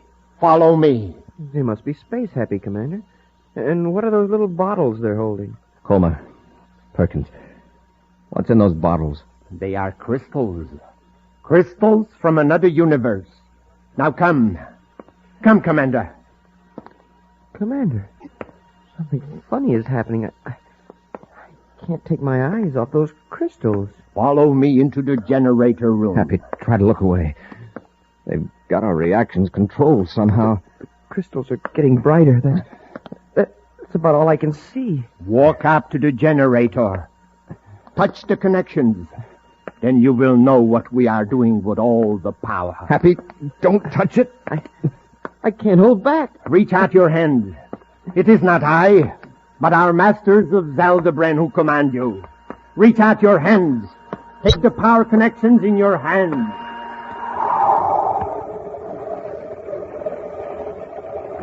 We'll be back with Space Patrol in just a moment. But first, this is Commander Corey and Captain Dick Tufeld, reminding you that pulling up to your breakfast table is like pulling up to a filling station. Give them our example, Dick. Right. A jet cycle has just pulled into a filling station to get its tank filled. The man has it filled with ordinary fuel. Listen. Not much go in that jet cycle, is there? But now listen to that same jet cycle filled with super fuel.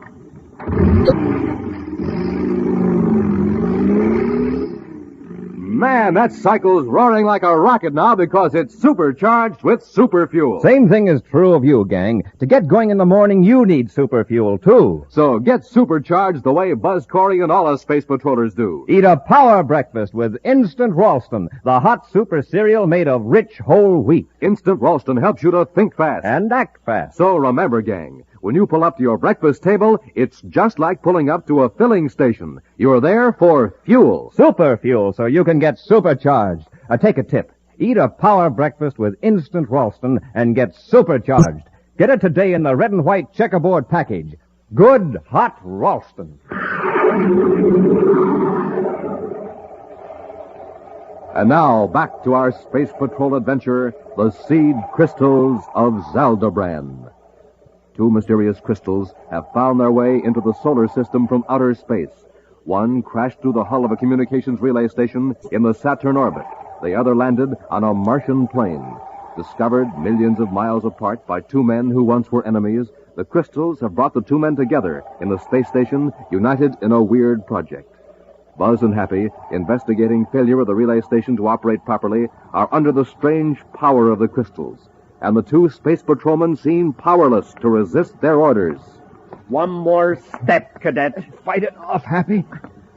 I'm trying, sir. Follow the crystals. Reach out your hand and feel the surge of power you never felt before.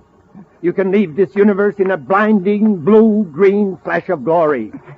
Another inch, Cadet. No, Happy. No! My crystal! And there's yours, Perkins. Now get away from the generator, Happy, quickly. All right, Commander. Get your hands up.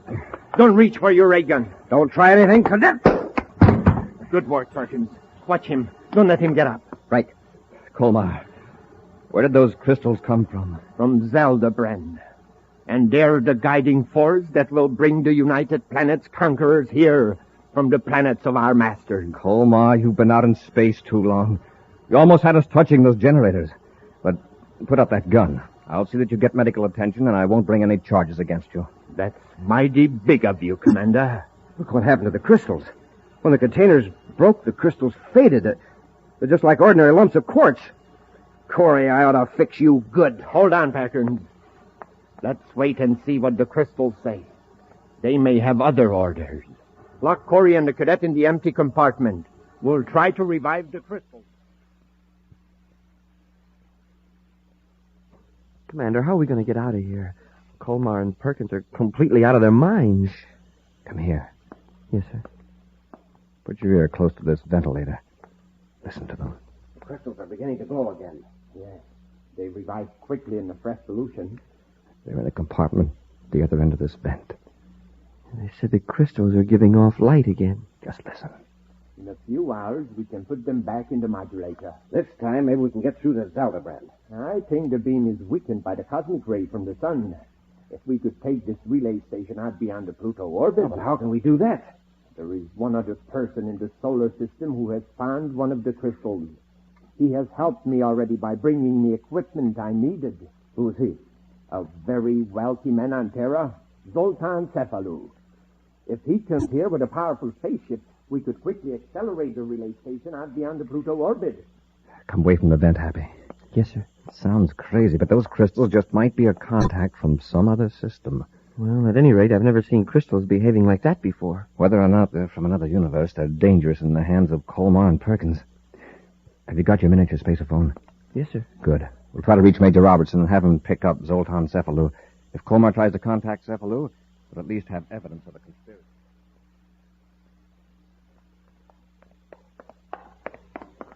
The crystals have revived enough to handle Corey and the cadets. And this time, we'll be more careful. Unlock the door. Wait. Listen. That's right, Robbie. Hold Cephalou. And if he's got a peculiar crystal that gives out a violet light, take that too. Corey out. They got a spaceophone in there, a miniature. Quickly. All right, Corey. We'll just take that little spaceophone. Spaceophone? What spaceophone? Come on, hand it over. You'll get a worse clout than you did before. All right. Here you are. I'll fix this little device. There. Now let's see you contact anybody. Soon we will be carrying out the will of our masters, the rulers of Zeldabran. You really believe that stuff, don't you? If you were fortunate enough to sense the vibration of the crystals, you would believe it too. Colmar and I know things you'll never know. About a superior race of men, far out among the stars. Yes. These crystals are seeds they have scattered throughout space. When they find fertile ground and receptive life, they bloom and glow. With our spaceophone equipment, we can transmit their pulsations back to Zeldabran. Then our masters will know they can come here to a new home. Commander, what do you think? It makes no difference what the commander thinks. He's going to help us. Huh? How? We've got to move the space station before someone investigates. The commander's ship is connected to our airlock. We'll have him move Com Relay 4 to a better location. Now let's lock these two in here until we get our crystals. This time there must be no slip-up. What are we going to do, sir? And they're going to try to put us under the power of those crystals. If the crystals don't work, Colmar and Perkins still have our weapons. But if they think we're under the spell of the crystals, we may be able to catch them off guard after we're in the ship. Don't look directly at the crystals. And keep your eyes partly closed. Yes, sir. And pretend to be resisting with all your might.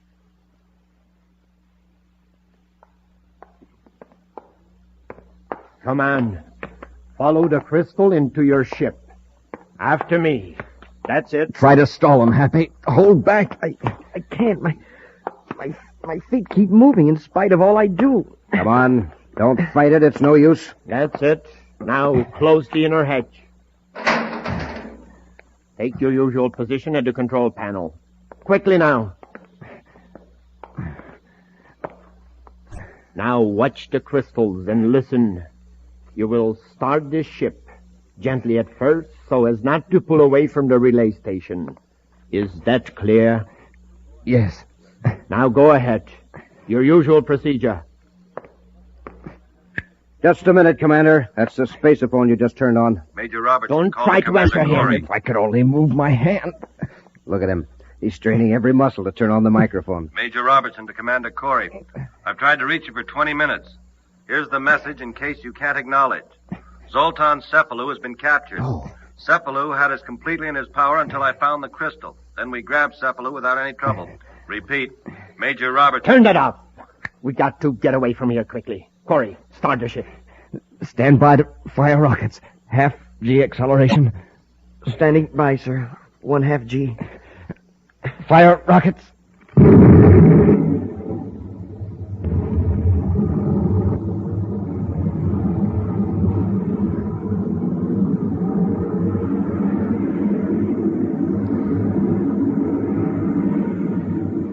Perkins, is the space station holding to the ship? Seems to be, from what I can tell through the viewport. Corey, increase our velocity gradually. Do you understand? Yes, I understand. Set a course 40 degrees west of Pluto.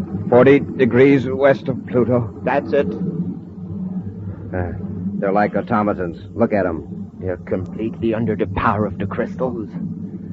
It'll take us several hours to get beyond Pluto's orbit, but by then we should be able to send signals to Zeldabran. Then what about Corey and the cadet? Their usefulness will be over. We will dispose of them. How'll we get back? Don't worry about that. There are supplies for weeks in the space station. We will calmly await the arrival of our masters from Zeldabran. Correct course, 1.5 degrees west. 1.5 degrees west. 3 degrees high. 3 degrees high. Happy, are you under control? Under control, Commander. When I give the word, move quickly, rush them. As steady as you go. Yes, sir. Now! Get back to your control! Give me that crystal, Colmar! Let go of that crystal, Perkins! I've got one of them, Commander. Here's Colmar's. Hold it. All right, Colmar, stand back. I've got this ray gun on you. Corey, you fool! You've only temporarily broken the power of the crystal. Give them back. You know, that's an idea. We will give them back, but not to you. We'll fire those crystals out of the ship. That's the only way to break their control. Happy, quickly. Open the breech to the cosmic torpedo gun. Right. Breech open, sir. Put them in and close it. All right, Happy. Fire the torpedo.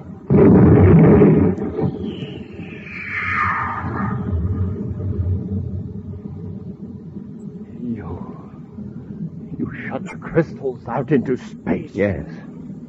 Out towards Zeldabran. Or wherever they came from. Hey, I feel different now. I can move my hands easily. Colmar, what happened? Commander Corey and the cadet shot the crystals out into space. Yes, out where they'll never be found. At least by anybody in the solar system. Thank goodness. That's wonderful. Well, what are you so happy about, Colmar? I thought you wanted the crystal. They had some terrible power over me. Now it's broken. I'm free again. So am I. Commander, if you hadn't fought us, Colmar and I would have brought something horrible into the solar system. I don't know just what, but it wouldn't have been good. Hap, I'll space upon Robbie and give orders to blast that third crystal out of the solar system. Commander, Perkins and I are traitors, and we deserve whatever's coming to us. But I'm glad it's over. A brainograph test will show whether you were acting under the influence of the crystals or your own free will. Well, I'm glad it's over. And I've got something to settle with you, Colmar. Oh, you have? Yeah. I'm going to punch you in the jaw for getting me court-martialed 4 years ago. I'd like to see you try. No, it. you... Hey, wait, break it up, break it up. Now, let's not have any more of that. Hey, Commander, it was the crystals. See? See, with the crystals gone, they're enemies again.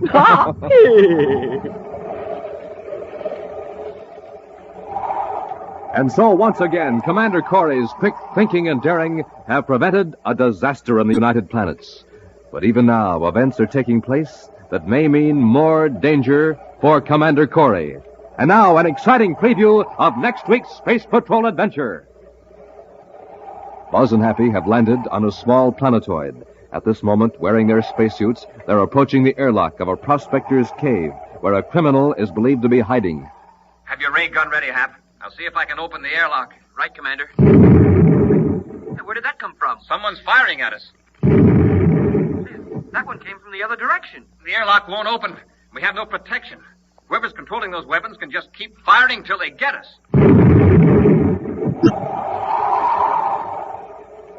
Be sure to be with us next Saturday for the exciting story, The Magic Space Pictures, when wheat checks, rice checks, and good hot roastin' again bring you Space Patrol! High adventure in the wild, vast reaches of space. Missions of daring in the name of interplanetary justice. Travel into the future with Buzz Corey, Commander-in-Chief of the Space Patrol! Space Patrol, an original Mike Moser production starring Ed Kemmer as Commander Corey and Lynn Osborne as Cadet Happy, was written by Lou Houston and directed by Larry Robertson.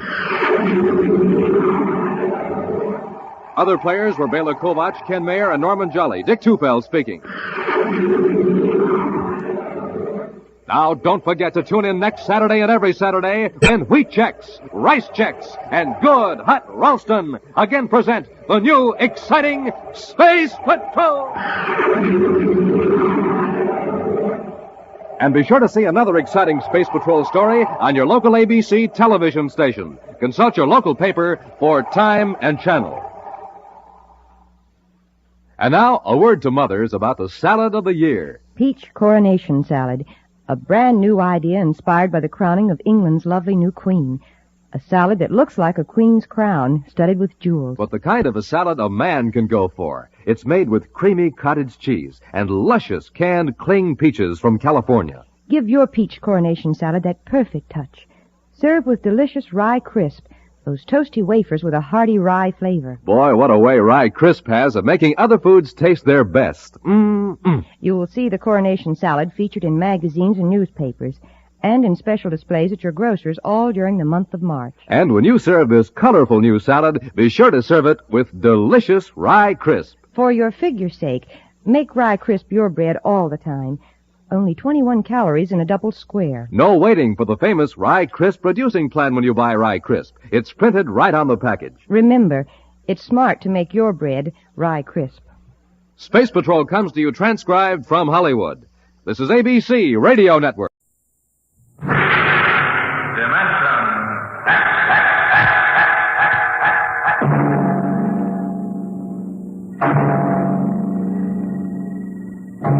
Can you predict what will come in 100 years? Can you see beyond the known dimensions of time and space into the unknown, Dimension X? The red stars spread 200 light years across space. To the passengers on the immigration spaceship from Earth, they appear to be pinpoints of light in the darkness. The men, women, and children slept in their bunks in the tiered dormitories, or sat reading the immigration folders that described the worlds of the red stars in glowing, rosy terms. Anne Travis stood before the vision port and searched for the spot of light which would be her new home.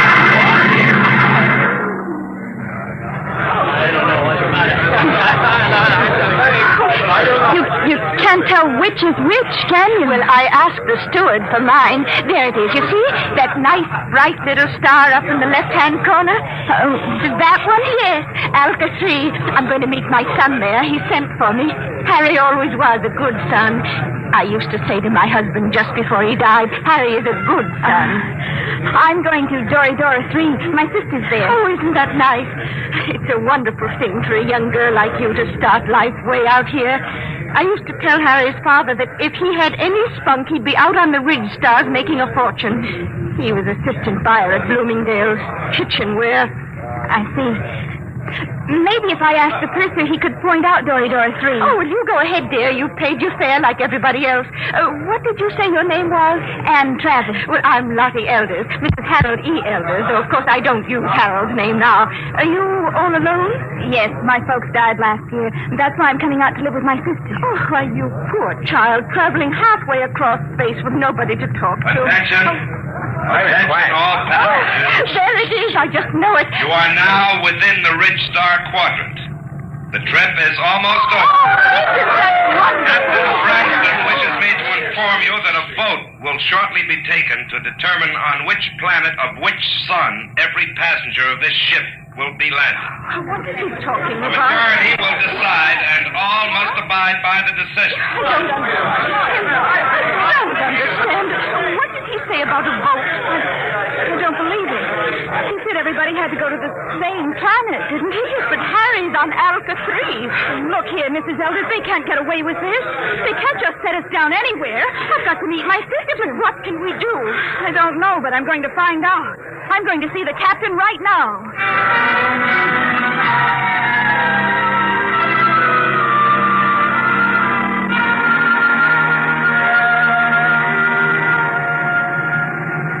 Landing manifest 12436. Cargo holds 1 through 12 at premium rate, including... I want to see the captain. Oh, look, I'm busy now. What kind of an outrage is this? I'm going to join my sister on Dora 3. That's where I bought my ticket for, and that's where I'm going. Vote or no vote? That's what you think, baby.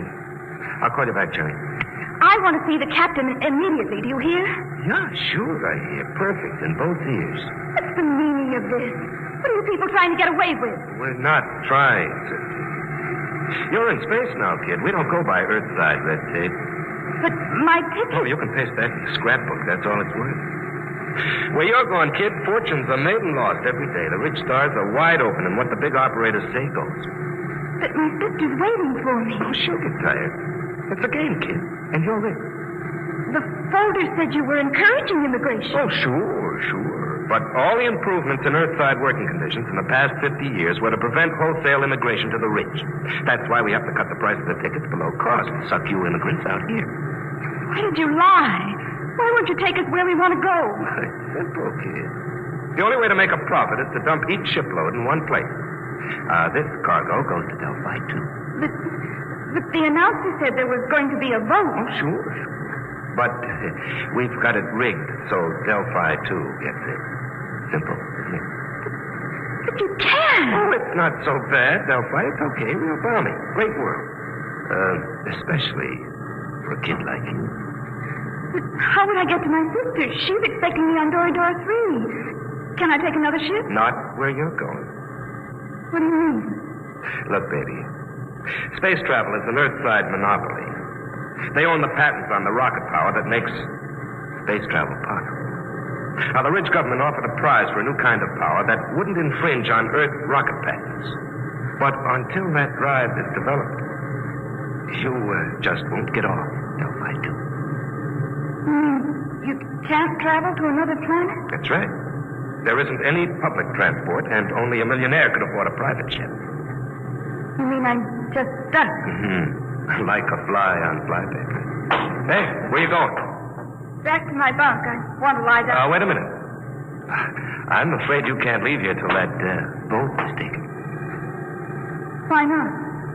Well, I'm a kindly type friendly fella. I always give a straight story to anybody, but that means I've got to keep them under wraps. So, you'll stay right here till we land on Delphi 2.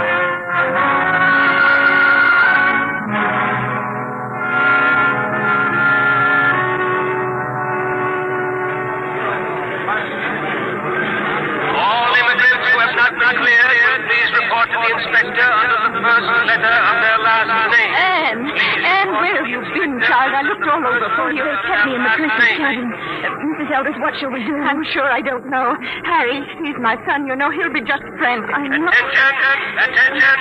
Any immigrants not cleared or in the proper line in 10 minutes will be indefinitely detained. Oh, dear, I haven't been cleared yet. Oh, you'd better go then. I'll wait for you right here. Oh, be sure you do, dear. I'm so frightened. Oh, which way do I go? Oh, the ink line is over there, see? Oh, I don't have my distance glasses. You will wait for me, dear? Yes, right here.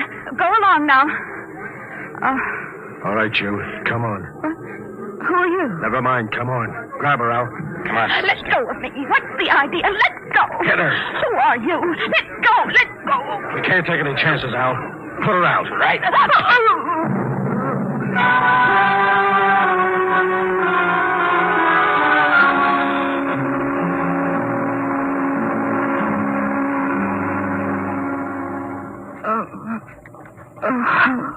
Come on, up. What happened? Come on, sit up. What? Who are you? Your face.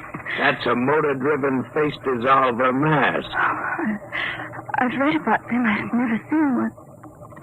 Who are you? That's why I'm wearing a mask, because I don't want you to know. But there must be... Look, lady, quit babbling. I hauled you in because you're pretty and intelligent-looking. But why? You're going to make 1,000 stellars for yourself, whether you like it or not. Now stop looking like a scared rabbit. You can't do this. I'll call the police. The police?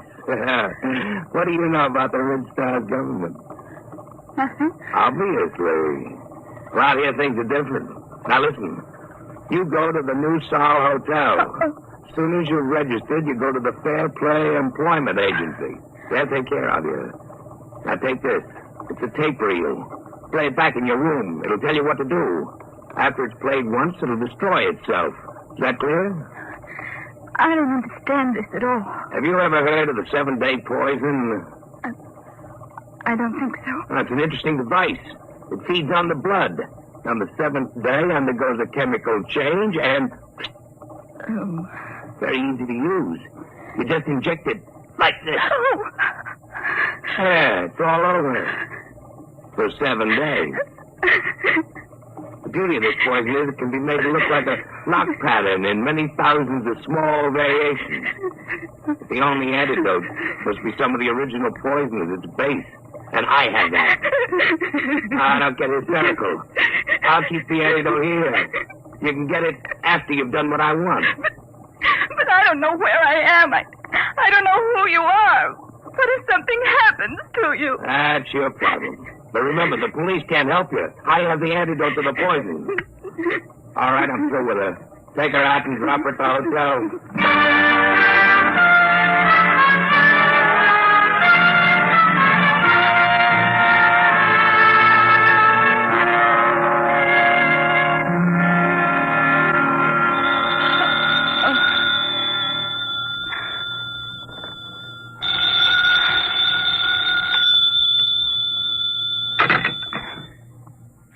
Room 2635. Yes? And Travis? Yes? Who's this? Play that tape reel and get started. We'll be watching you. Hello? Hello? Hotel New Sol desk. Can I help you? I was cut off. Someone was speaking to me. I'm sorry, there was no incoming call on your line. Can I help you? No, never mind. I'd better play that tape. Guess you push this button. You will find in your purse a full cigarette case. Half of the cigarettes are doped. Tomorrow, you will be hired as private secretary to Arthur Blord. When you're alone with him, you will give him one of the cigarettes. The case ejects 2 at a time. The outer one is doped. When he's unconscious, push the brown knob on the case. That will call my men, and they will come for you. You must come with them if you wish the antidote to the poison. After that, you'll be transported to any Ridge Star you wish. As soon as you play this reel, go to the Fair Play Employment Agency. There's no time to waste. Tomorrow, the 7-day poison will have only 6 days to go. Now that the reel is finished, it will destroy itself. Why do they have to pick me? Oh, the reel. Come on, Travis. You've got 7 days.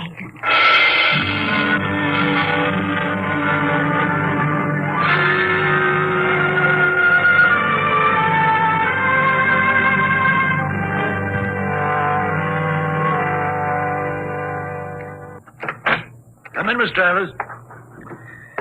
Well, everything seems in order. I must verify one thing. Yes, Mr. Margaret. You did arrive just yesterday on that immigrant ship from Earth. Oh, yes, sir. And this is your first job, not only on Delphi, but on any planet other than Earth. Yes, sir, that's right. We'll check that, of course. In the meantime, we can go up to see Mr. Blord. You'll be his private secretary. Just wait, please. Did you say... Did I say what? Never mind. Nothing. Have you heard of Arthur Blord before? Not exactly. You would if you'd been in the Ridge Stars longer. Amazing man. Amazing. We'll wait here for the elevator. He must be very important. Important? There are names out here that they've never heard of back on Earth, and the greatest name is Arthur Blord. Really? In less than 10 years, he's made himself an astronomical fortune. Astronomical. Here we are, after you. Penthouse. What's he like? You'll see. Very dynamic, sharp. He outsmarts the big shots, the planetary operators. They exploit whole worlds. He exploits them. They hate him, the Ridge Star operators. Well, here we are. Come along, Miss Travers. Mr. Blord is waiting for you.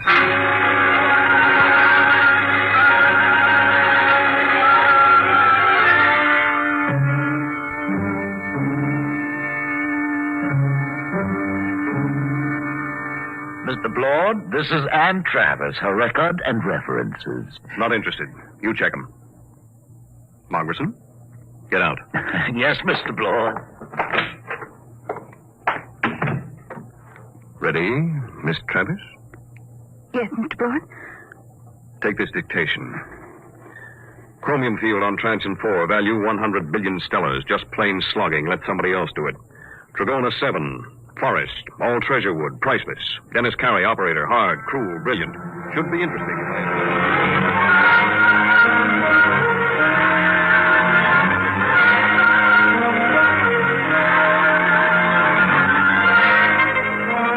All right, Miss Travis.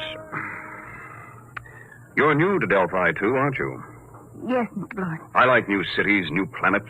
They're soulless. They have no culture, no institutions with hardening of the arteries.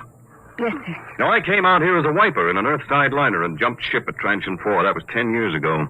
You couldn't do that on an old world. Earthside, they developed the science. Out here, we use it. The great developments today aren't in science. You don't believe that, do you? I'm not sure, sir. Will there be any more dictation, Mr. Blord? No, that's all. Don't leave yet. Mind if I smoke? No. Like a cigarette? Sir? I asked if you'd like a cigarette. Oh, thank you, but I have my own. Oh? Earth cigarettes? Would you mind letting me have one? They're very rare out here. Of course. That's an interesting case. Eject 2 at a time.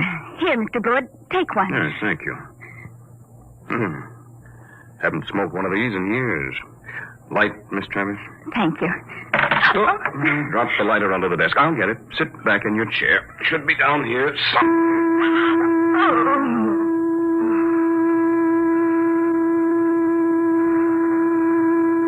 Miss Travers. Miss Travers.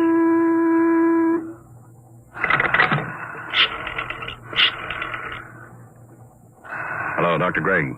Blord. I've got a girl here I want you to examine. No, she's out cold. Nope. Had her sitting in that wired chair, and I just threw the switch. There was something phony about her from the beginning. The pickup needle from her chair was jumping like a kangaroo, and when I mentioned cigarettes, it practically blew a fuse. That's what I want to find out. Why she should be carrying doped cigarettes. I want her examined. The full hypnotism treatment if necessary. I want to find out who sent her. I want to know who's gunning for me.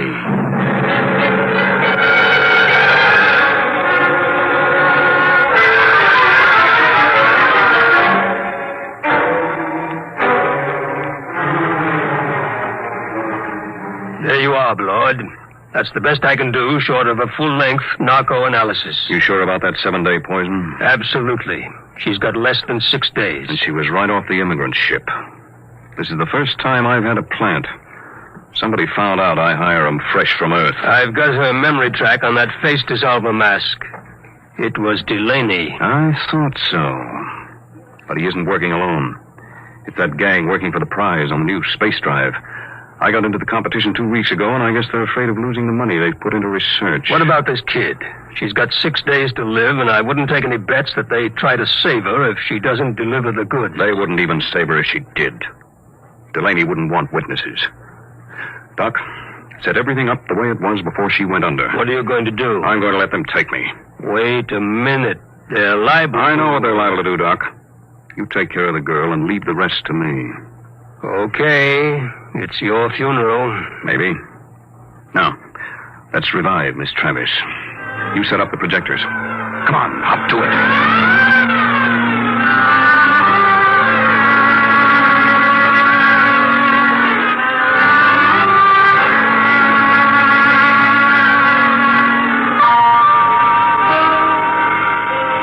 All set now. When you reverse the field, she'll come to, and she won't even know anything happened. You remember exactly what you were doing when you knocked her out? Sure. I was looking for the lighter under the table for that doped cigarette of hers. Well, I'll be going. Good luck, Artur. You'll need it. I'll be seeing you, Doc. All right, Miss Travis. Now let's take up where we left off. Oh, I felt faint for a minute. Did you find the lighter, Mr. Blord? Oh, yes. Thank you. I haven't had a good drag on an Earth cigarette in years. It's... stronger than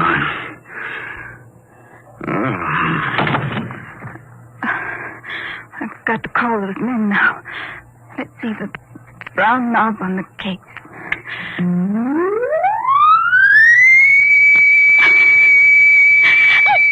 I didn't want to hurt him, but what can I do? What can I do?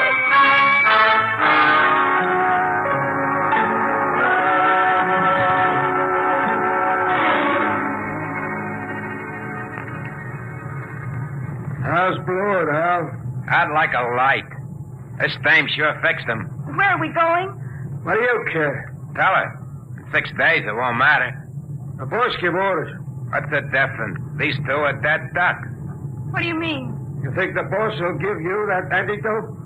He promised. Al, he promised. Did he really? But did he give his scouts honor? You know, spit twice and cross his heart. Please, stop it. What will happen to him? Blord? Oh, you got me. Last 3 guys I brought over here ended up in the disposal unit. You mean they'll kill him? Wouldn't be surprised. Oh, no, they couldn't. They don't play for marbles out here in the rich stars. But the police... That's just like Earthside, sister. Police take their cut and arrest a couple of bindle stiffs every night to make it look good. Lord was playing around with some pretty big men. He knew what he was getting into. I didn't think they'd kill him. I don't know anything about the Ridge Stars. Oh, that's tough, lady. Real tough. There's the beam. We're hit. All right, fasten your straps. I'm taking her down.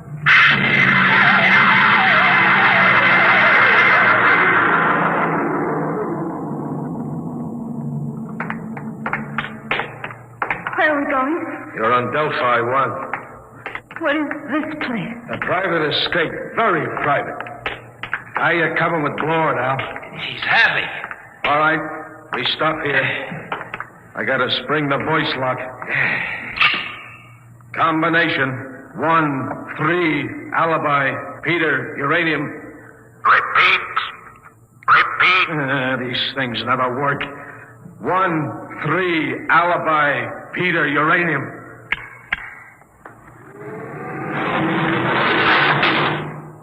All right, drag him in now. Where do you want him, boss? Clamp him in the chair. Give me a hand, will you? Yeah. All right. Get his feet straight. Now throw the clamps. Inject the key stimulant. Right, boss. They're up his sleeve, Al. All set, boss. Do we have to keep on the masks? I got a cold. No, I think we can do without them. Shut off the power. There we are. He's coming to. Delaney. What am I doing here? I think we can get down to business, Lord. We represent 90 companies. We've entered the Ridge government contest to develop a space drive that won't infringe on Earthside patents. Oh? Well, Delaney, I've got news for you. Unless one of you has a power drive that's 25% faster than an Earthside rocket, you're licked. What do you mean? You must know. Delaney, you said... Quiet. Can't you see he's trying to get us arguing? When I heard some of the low speed you boys were Shut using... up! All right. You have the floor, Delaney. 2 weeks ago, you entered the contest. We know your reputation. You can't afford a failure. Your whole financial structure is a bluff. We know you have the drive. Lord, you better save time. Tell us now. What does your space drive run on? Twisted rubber band. You'll force us to extremes, Lord. All right, take that girl out of here. No, let go of me. You can't kill him. I didn't know you tricked me into getting him. Get her out. Come on, sister. Let go. Oh, all right. So you want to play rough?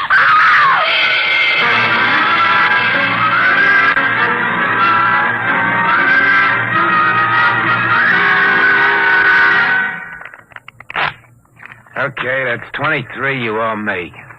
Your deal. Cut. I trust your deal. Oh, she's coming too, Al. That's nice. Deal from the top. Did they kill him? Who knows? You want the top card? No, neither do I. Where is he? In there. They'll let him go, won't they? They've got to. I didn't realize they'd kill him. Well, thank you. Just the card I wanted. A pleasure, I'm sure. Look, you've got to tell me. Are they going to kill Mr. Blord? Look, lady. A, you are interrupting a very important card game. B, you're better off if they do kill Blord. Let's face it, kiddo. You crimped him good. Crimped him? You think he's going to like you for doping him and getting him into this mess? Blord's a tough guy. When he first come out to the ridge, he killed 3 men in a mining camp over on Tranching when they double-crossed him. Sure, if he ever gets out of this, I wouldn't bet a lead slug on your life. I'll go with 10. Please. Tough luck, Sonny. I got 3. And double for spades. Yep, if Blord gets loose, I wouldn't want to be in your place. But I didn't understand. They tricked me. I don't think Blord will sympathize. Deal a card, will you? Hold it. Blord, you're a crawling rat. I'm a realist, Delaney. He's alive. You got me, so I'll make a deal. Now look, we form a joint stock company. Each of you signs over his patent rights to the new firm, and we split the shares. You hear that? You get my space drive. I get 25%. Delaney runs the new company. The whole deal to be publicized if you wish. Lord, when this gets out, it'll ruin you. They'll despise you when they find out how much dirt you've eaten. Well, I didn't have much choice, did I? All right. Now the other part of the deal. You got me here through a certain young lady. Now, we can dispose of her. No, I think I'd like to do that. I'll take her as part of my 25%. Any objections, Delaney? No, just be careful. Get rid of her clean. We don't want any mess left around for the Ridge government to find. What are you going to do with me? You promised Did I? Get rid of her, Blord. Only make it clean.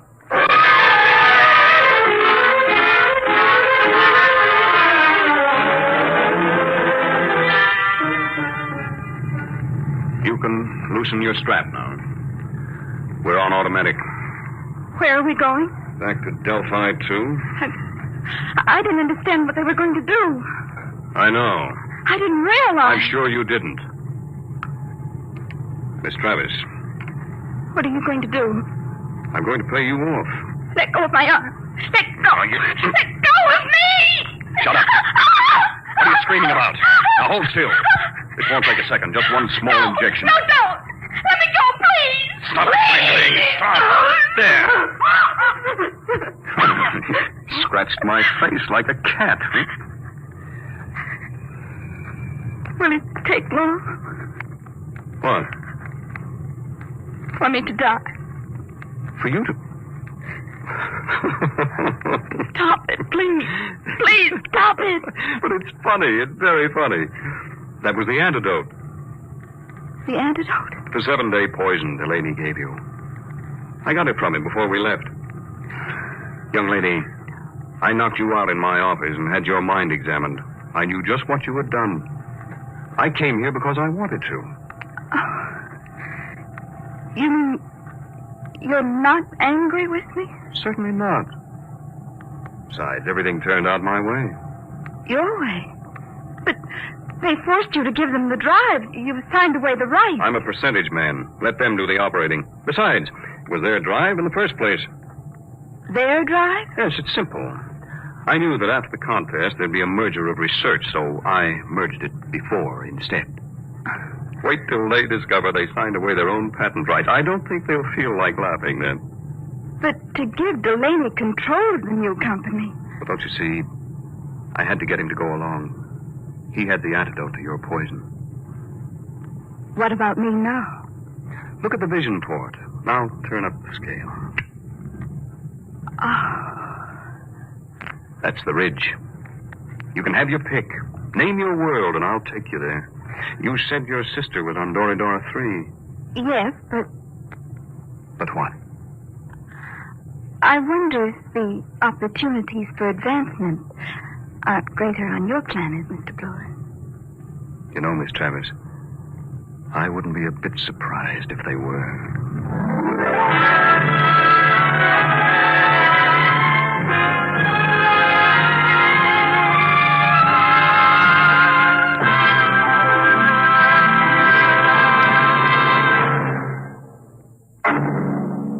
How would you like to live in a world no larger than a single gigantic rocket ship? You'll find out more about it next week on... Dimension Today, Dimension X is transcribed competition, adapted for radio by Ernest Kenoy from a story by E.M. Hull. Featured in the cast were Elaine Rost as Anne and Les Tremaine as Arthur Blord. Your host was Norman Rose. Music by Burt Berman, engineer Bill Chambers. Dimension X is produced by William Welch and directed by Edward King.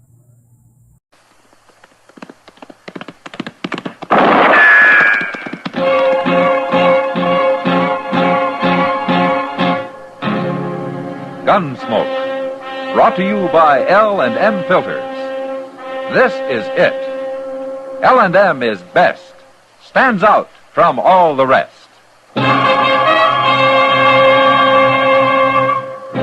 Around Dodge City and in the territory on West, there's just one way to handle the killers and the spoilers, and that's with a U.S. Marshal and the smell of Gunsmoke.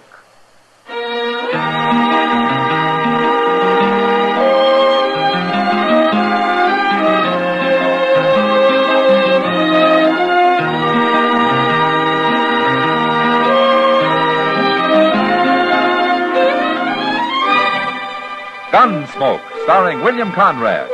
The transcribed story of the violence that moved west with young America. And the story of a man who moved with it. I'm that man. Matt Dillon, United States Marshal. The first man they look for and the last they want to meet. It's a chancy job, and it makes a man watchful. And a little lonely.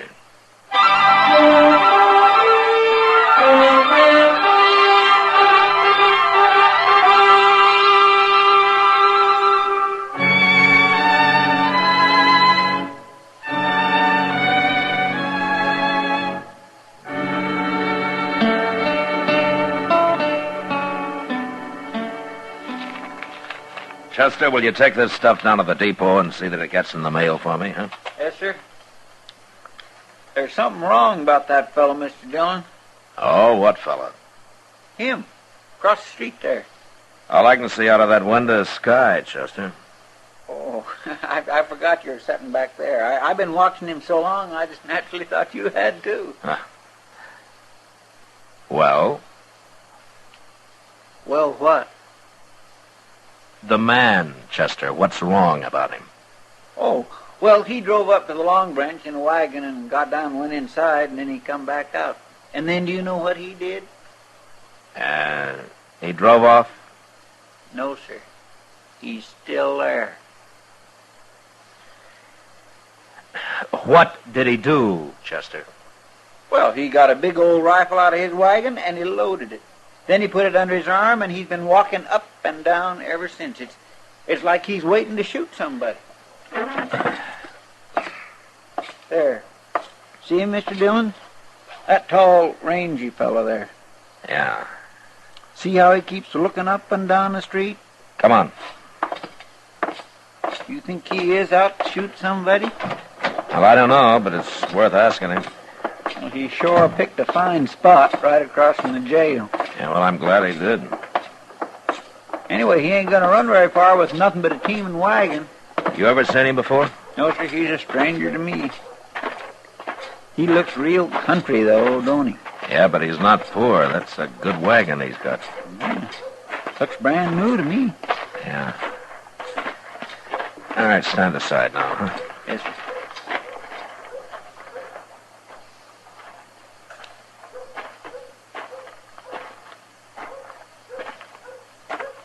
Hello? I don't recall you, mister. My name's Dillon. Oh? I'm the marshal here. Oh. Why, sure, I knew I'd heard that name, Dillon. Pleased to meet you. This is Chester Proudfoot. Hello, Chester. How you do? I'm Willie Calhoun, Marshal. I don't get to Dodge but seldom. Not till lately. Oh, you live around here? Got me a little place out at Spring Point. Yeah. It's doing fine. I noticed you got a new wagon. Well, that's for Pearl. I wanted her to be proud. Hey, your wife? No, Pearl Bender, Marshal. She's gonna be my wife. That's what I come to town for. I made up my mind. Pearl Bender works in the Long Branch here, doesn't she? I'm waiting for her to come along now.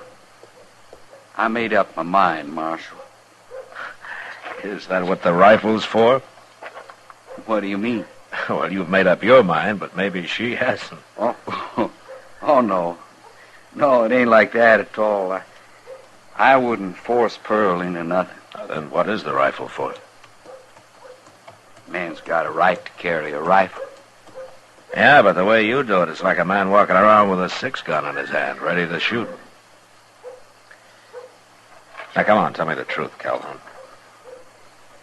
There ain't nobody gonna stop me and Pearl, Marshal. Well, why should they? They might try. Who might? I fight my own fights, Marshal. No, not here you don't. Not with a gun.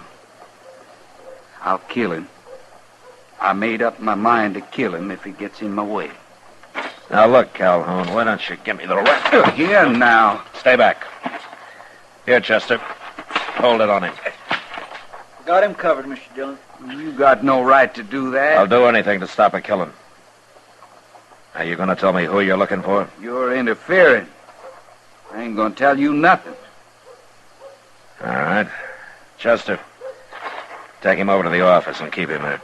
Yes, sir. You can't lock me up. I'm going to get married. We're not locking you up, but you're going to stay in my office till I find out about this. Okay, Chester. All right, get moving, Calhoun. And don't try to run or I'll bang you right on the head.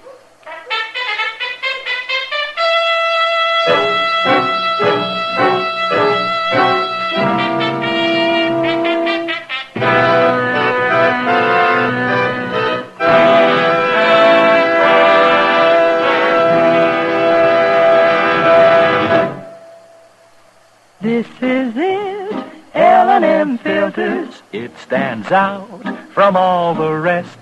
Miracle tip, much more flavor. L&M's got everything. It's the best. Yes, L&M is best. Stands out from all the rest. L&M stands out for flavor. Flavor. Flavor. Flavor. The miracle tip draws easy. You enjoy all the taste. And notice how mild it is. L&M stands out for effective filtration. Filtration. Filtration. Filtration. No filter compares with L&M's pure white miracle tip. L&M's got everything. L&M, light and mild. America's best filter tip cigarette.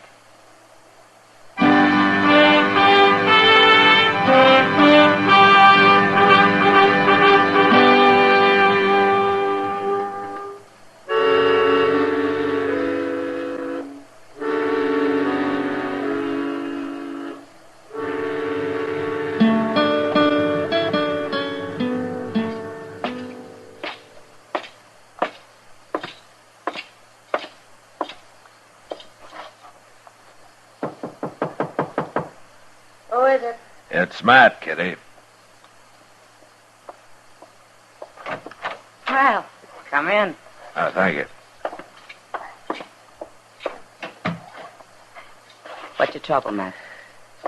First, Kitty, I want to find Pearl Bender. Does she have a room here? Right down the hall, but she won't be back by half hour. Oh? She in trouble? Kitty, did you ever hear of Willie Calhoun? That long fellow with the sandy hair? Yeah, that's him.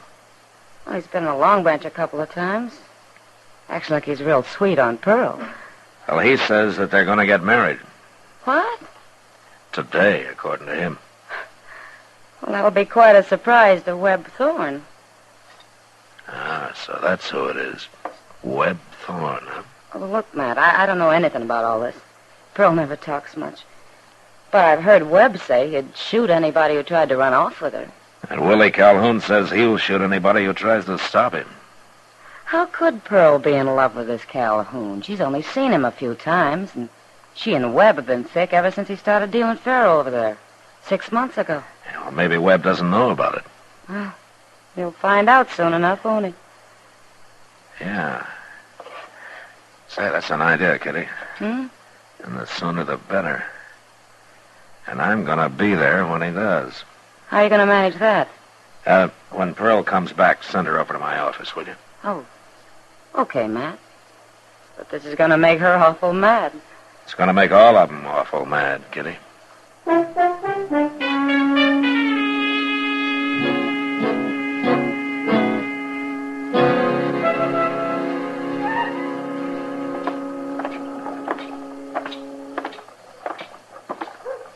Marshal, if you've got any charges against me, I'd like to know what they are. I'm not arresting you, Webb. I told you that. And why are you taking me to jail? I'm not taking you to jail. Well, this is the jail, isn't it? It's also my office. Go on in. Okay. Pearl, Hello, Webb. what are you doing here, Calhoun? Go on in, Webb. I didn't let him talk none, Mr. Dillon, just like you told me. Oh, good, Joseph. You're making trouble, Marshal. I don't like it. The trouble's already made, Calhoun. What trouble? Webb, I hear you've said that you'd kill any man that tried to run off with Pearl. Is that right? I sure would. Well, Calhoun here says that he'll kill you if you try to stop him. Try to stop him? What's he been up to? He came to town today to get married. Married? Mm-hmm. He and Pearl. And he brought a rifle with him. I don't believe it. That's my rifle Chester's holding. I don't mean that. I mean about you and Pearl. I made up my mind. I'm going to do it. You ain't going to stop me. I'll stop you. Webb, if they want to get married, they're going to, and there isn't going to be any trouble over it. Now or later. Who told you they want to get married, him? That's right, he did. But it's Pearl that's going to settle this.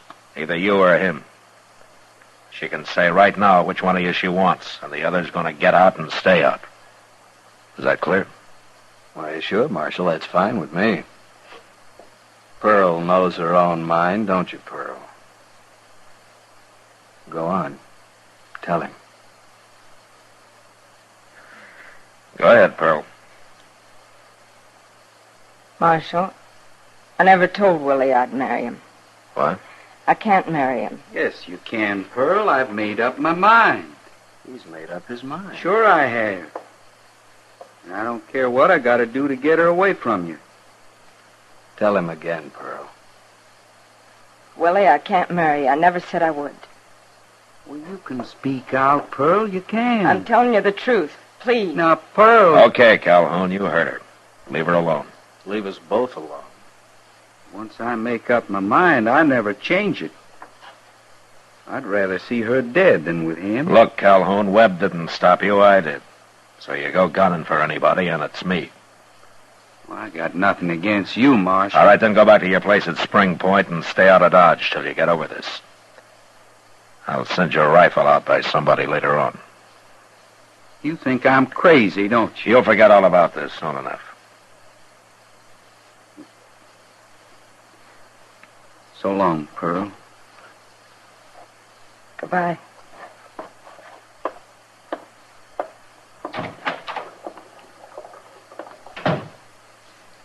You know, he is crazy.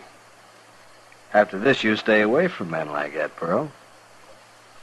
Understand? Yeah, sure, Rib. Sure, I understand. Come on. I've got to get to work. All right. You handled this fine, Marshal. There'd have been a killing sure otherwise. Yeah. So long, Pearl. Goodbye, Marshal. Chester. Goodbye, Pearl. Now, Mr. Dillon, I feel kindly sorry for that poor Willie Calhoun. He sure had everything all wrong, didn't he? Something's still wrong, Chester, and I don't know if it's because of him or because of them. And I hope I never find out.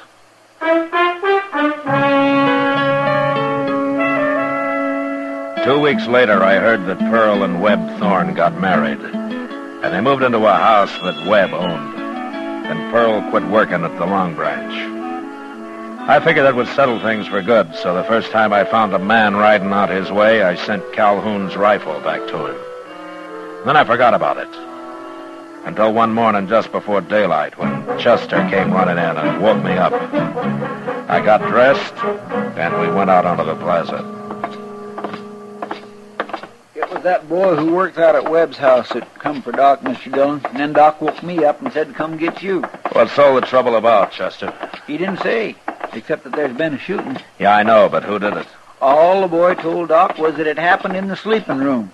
He didn't say who did it or even who got shot. He's a real smart boy, isn't he? Well, it ain't his fault, Mr. Dillon. See, he heard a shot, and then Pearl hollered through the door for him to go fetch Doc. Sounds like maybe she shot Webb, don't it? I mean, since it was her that called the boy. Well, we'll find out in a minute. Hey, look, they left the front door open. Yeah. Well, if it was Pearl, she can't run far. Doc should have brought you with him and sent the boy after me. I told him that, but the boy had already left.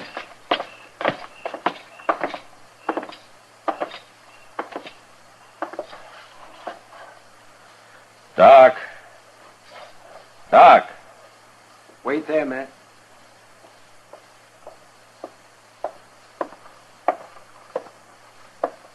It's Pearl, Matt. She's been shot. Pearl? Where's Webb? He's out of town. I went over to Abilene for a few days. Who told you, the boy? Pearl did. She's still alive, Matt. Oh. But she won't be for long. If you want to talk to her, you'd better hurry. Who did it, Doc? She'll tell you. Go ahead. I'll wait here with Chester.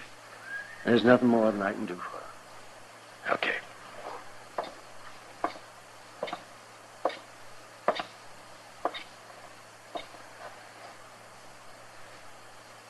Pearl? Hello, Marshal. Do you mind talking? I can talk. A little. Who did it, Pearl? I was asleep, Marshal. The window was open. Heard a man outside yell something. I don't know what it was, but I recognized his voice, and I sat up, and he shot me. Who? Who was he? Willie. Willie Calhoun? Why would he shoot me? He knows why I couldn't marry him. What? Webb said he'd kill me if I ever left him. And I know he would.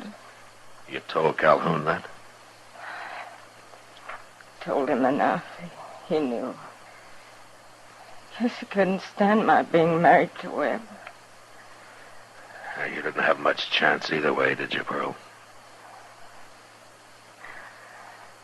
I didn't know Willie'd do this.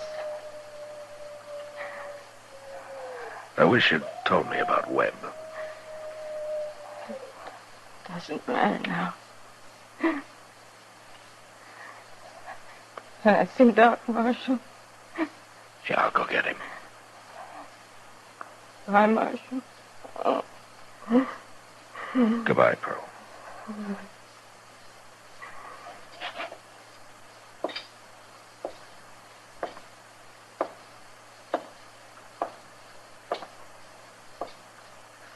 She wants you, Doc. All right. First, tell me. Are you sure that she won't make it? She can't possibly live more than another half hour. Okay, you stay with her. I got a man to run down.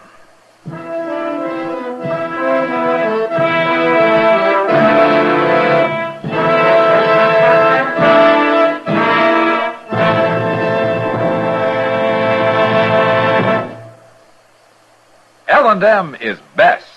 Stands out from all the rest. L&M's got everything. Everything? Everything. Best flavor? L&M stands out for flavor. The miracle tip draws easy. Lets you enjoy all the taste. Best filter? L&M stands out for effective filtration. No filter compares with L&M's pure white miracle tip for quality or effectiveness. Best tobaccos? Highest quality tobaccos. Low nicotine tobaccos. L&M tobaccos. Light and mild. Every way, L&M is best. Stands out from all the rest. How easy they draw. How mild they are. L&M's got everything. King size or regular, L&M is America's best filter tip cigarette.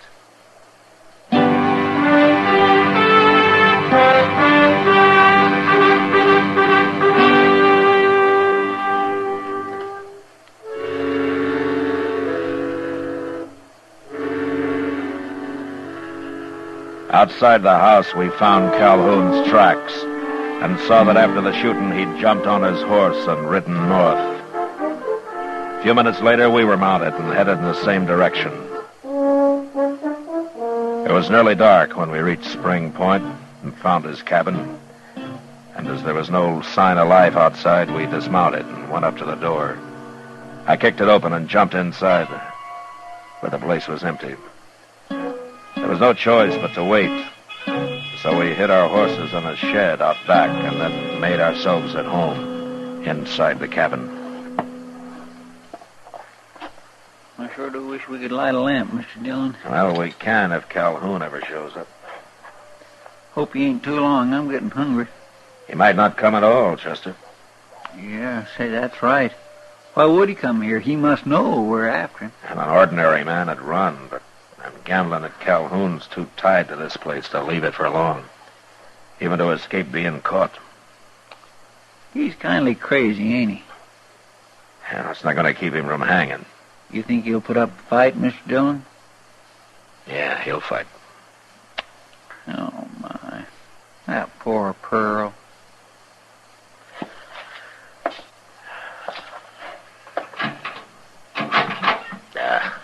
No water. I'm going out of the well and fill this up, Chester. I'll be right back. All right, Chick.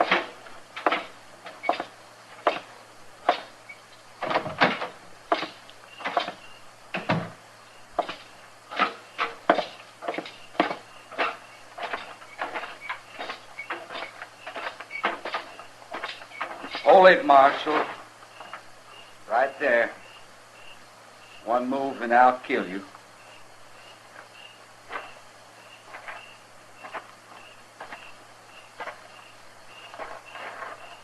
You turn around. Drop the bucket.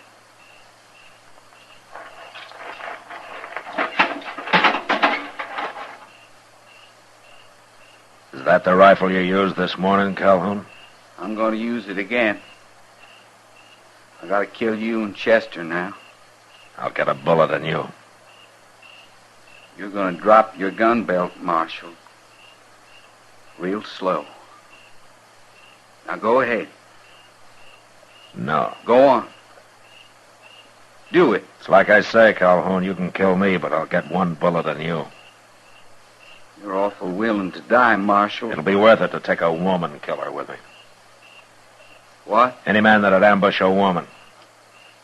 What are you saying, Marshal? What woman? What woman? Pearl. Pearl. Pearl? That's right. Not Pearl. I didn't shoot Pearl. She heard your voice. She recognized it. Marshal, that wasn't Pearl. Of course it was. Now, you're lying to me. Why are you lying to me? I got no reason to lie to you. Why should I?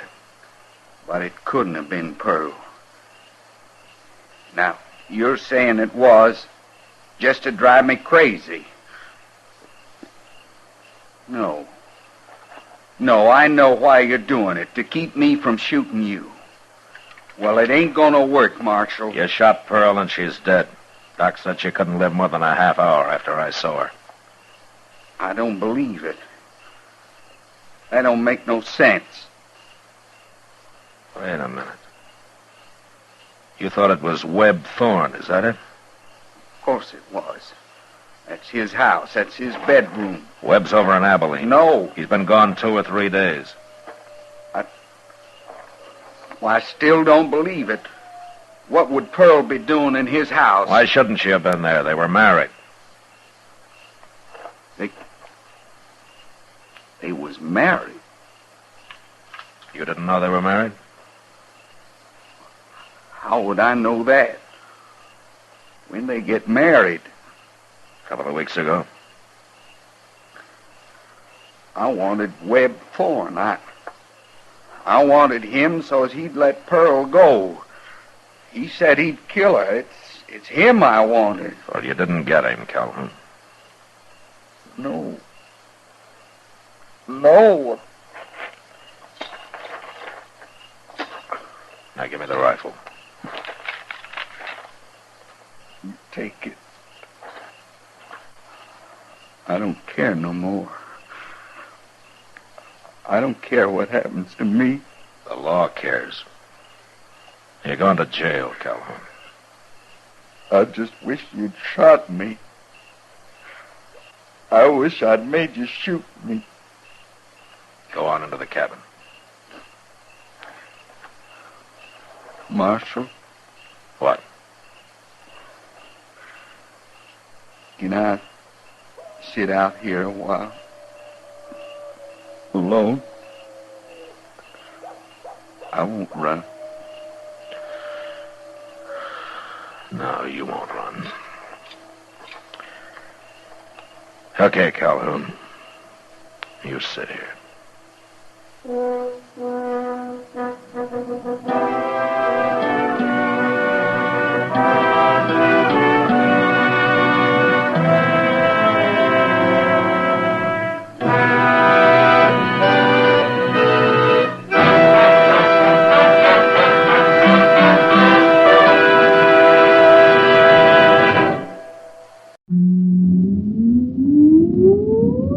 Countdown for blast off.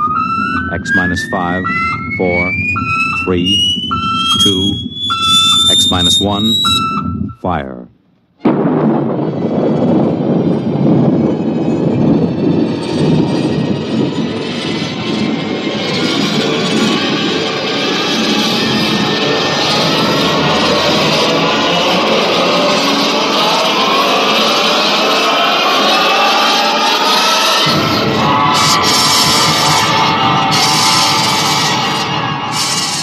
From the far horizons of the unknown come tales of new dimensions in time and space. These are stories of the future, adventures in which you'll live in a million, could be years, on 1,000 maybe worlds. The National Broadcasting Company, in cooperation with Galaxy Science Fiction Magazine, presents X minus 1.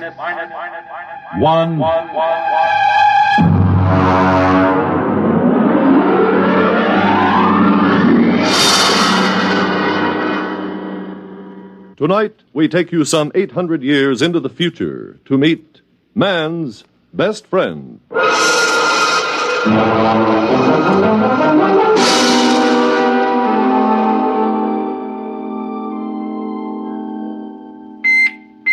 Well, what's the matter? Who's there? What? Oh, turn on the annunciator. All right, I'm coming. I'm coming. Well, stand in front of the screen. I can't see you. I am in front of the screen, Mr. Schnee. You haven't turned up the viewing control. Oh, yeah. Well, there you are. Do I know you? May I be the first to congratulate you, Mr. Schnee? You may indeed. What for? Oh, you haven't heard the news. Good, then I shall be the first. I imagine I got a head start on the others because of my superior facilities for locating you. Your address wasn't given. These pronouncements do tend to be a bit vague. It's a matter of tradition, I suppose. I haven't heard any news for days. I've been listening to my sound tapes and, and meditating. Wait a minute. I'll let you in. Oh, the auto bursar must have forgotten to pay the door bill. Have to open it manually. Just a minute. All right, you, can come in now. Well, I suppose you don't know who I am. Well, you're wearing the uniform of an upper echelon salesman. I just wanted to warn you, nobody can force me to buy anything. I'm a free citizen. Oh, now, come, Mr. Schnee. I suppose the big news is I'm the lucky householder to whom the little gem room expander will first be offered. Oh, nothing of the sort. I'm not a common salesman. Oh, I'm sorry. I didn't notice your merchant prince badge. Come in, have a chair. No, not that one. It's my meditator. It's still running. Oh, thank you. Well? Mr. Schnee, our prognosticator has just given its fortnightly prognostication. You are going to be our new ruler. Congratulations. I'm sure you will be a splendid one, too. But wait, what's to become of the old ruler? You're scheduled to dispose of him sometime this month. Now, Mr. Schnee, allow me to introduce myself. I am Biedrich Floria, Vice President of the Munitions and Container Corporation. Here I have our latest model in this case right here. There we are. Beautiful, isn't it? Mm-hmm. Now, if you will only agree to shoot Overlord Kip with a Floria Semper Fidelis gun, my corporation will be happy to place a substantial amount of credit at your disposal in any bank you choose. $6 billion, to be exact. Now, if you'll just sign here on the dotted line... Nonsense. Oh, come now, Mr. Schnee. Even a ruler can use money. Bribery for government officials, bread and circuses for the people. Oh, money's a very useful commodity, Mr. Schnee. Shall we say, $7 billion? I don't doubt that money is useful, but when I said nonsense, I meant the prognosticator. Mr. Schnee? The whole thing is a lot of, well, nonsense. A whole planet of supposedly intelligent people listening to what's really more an oracle. A machine can't read the future. It's impossible. Oh, dear, Mr. Schnee, that's sacrilege. You can't talk, confound it, sir. You can't talk that way about the machine. Listen, after all, let's look at this reasonably. Machines can and do answer all the problems of our daily life. So why shouldn't a superior machine be able to tell the future? If you ask me, behind the wires and gimmicks and whatnots of the machine, there's a secret room in which a half-mad, half-intoxicated old priestess sits delivering her Delphic pronouncements. Might as well have an above-board oracle and be done with it. Now, Mr. Schnee, even our ruler shouldn't flout the authority of machinery. Of course, it's all right when you're alone with friends like me, but in public you shouldn't. Mr. Schnee, I'm from the Daily Disseminator. How does it feel to be ruler prognosticate? Perhaps you tell us in your own words. Oh, that's what I get for leaving the annunciator on. There's your community. All right. I'll answer it. Hello. Mr. Schnee? Yeah. I'm Overlord Kip. I understand you are the young man who was destined to dispose of me and take my place. Well, honestly, Your Honorship, I haven't the slightest You'll intention... make it swift and painless, won't you? Suppose you come around to the palace around 1 o'clock or so. We can have a bite of lunch and discuss the matter together. After all, I think you'll agree that I have been a reasonably good ruler, so I have the right to die with dignity. Oh, absolutely. No question of that. I think it's a very good idea having a chat about it first. It it is awkward to dispose of someone you haven't met previously. Thank you, Mr. Schnee. I hope you'll find your successor as cooperative as yourself.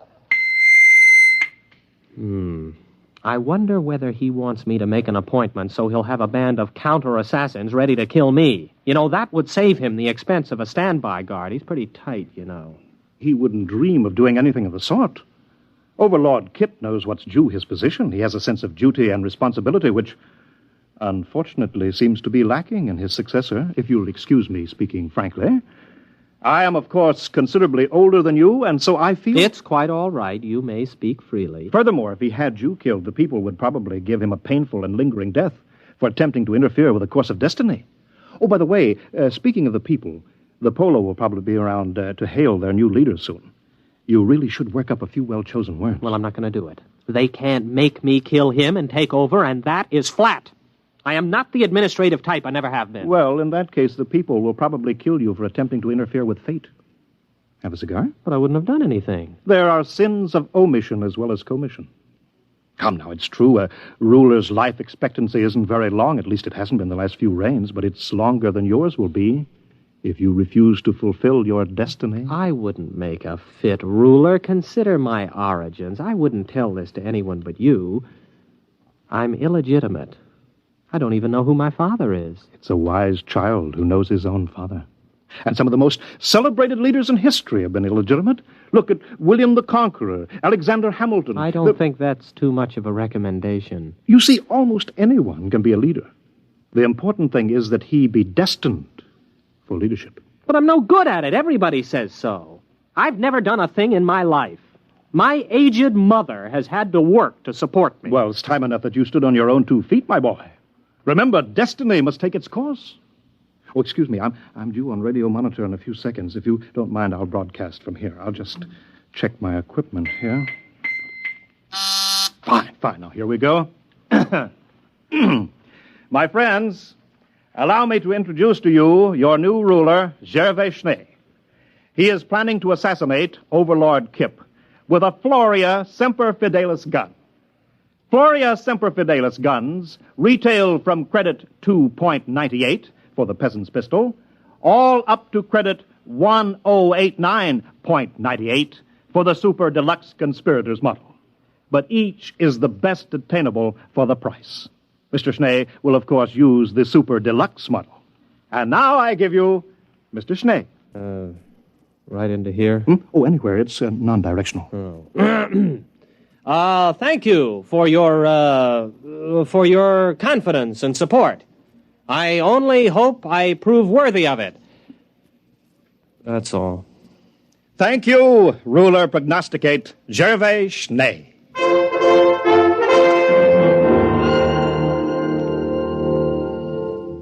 Will you have some more wine, Mr. Schnee? Oh, no, thank you, Overlord Kip. I've had too much already. It's a delightful vintage, isn't it? I think it was bought by Overlord Jasper about 7 reigns ago. You'll find the cellars in perfect order. I'll give you the inventory and the key a little later. Do we have to talk about it? Oh, well, one has to take these things as they come, you know. Here today, gone tomorrow. That reminds me. Will tomorrow suit you? Well, of course, it really doesn't make any difference to me. All right, then. We'll set it for tomorrow, if that's convenient for both of us. I have the afternoon clear. We'll make a public announcement a little later. Well, all right, if you say so. Of course. And now we can go into my study and discuss the details at our leisure. I've got half a box of some wonderful cigars left over. I think you'll enjoy them.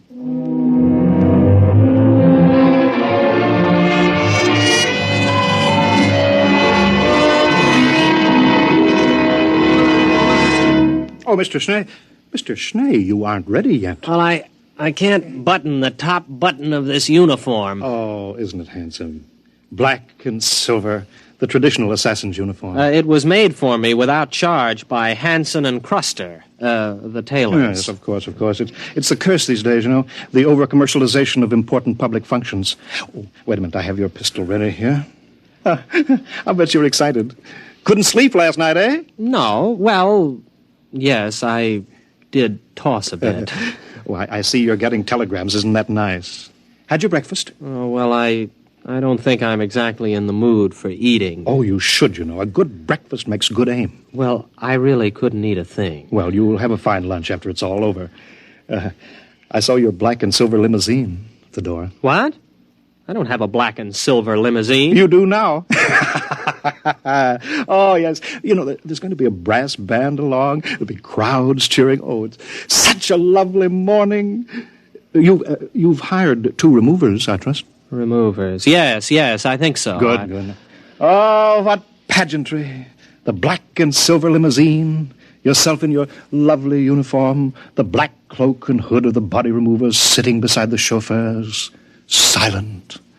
The band playing the funeral march as you move down the boulevard. Crowds cheering, little children let out of school presenting you with flowers and television cameras. Oh, what a sight, what a sight.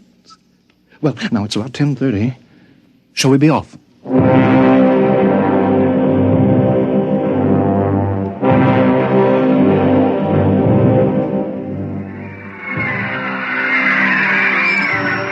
Well, come on. Get out of the car, Mr. Schnee. I don't feel so good. Well, come on now. The television cameras are ready. There we are. Just a moment. Now, ruler prognosticate Schnee, allow me to load your super deluxe conspirators Floria Semper Fidelis gun for you. It's already loaded. I'm supposed to do it now for the cameras. It's already loaded. Permit me to check it, then? It's perfectly all right, I tell you. No, don't touch it. Nobody would have any difficulty loading a Semper Fidelis gun. Yes, that's right. Yes, of course. Whether you buy the peasants or the conspirators model, both have the same freeloading mechanism. Here we are, candy, popcorn, hashish, yogurt. Buy your refreshments here. Program. Sometimes you can't tell the assassins from the corpse without a program. Get your program for the program. All right, Schnee, it's time. Let's go.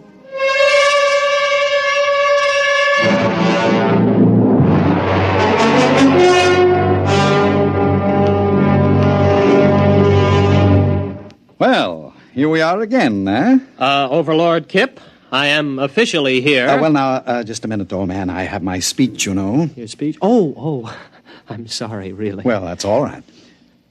Ladies and gentlemen, before the conclusion of this ceremony, I wish to remind you of a few important facts concerning my reign, which comes to an end in just a few minutes. I call your attention to the budget of 2786. 83 billion credits against an outgo of 72 billion. Not to mention the dam across the Volga River, which was constructed 3 months short of the proposed 5-year date at a cost of 73 billion. I thank you.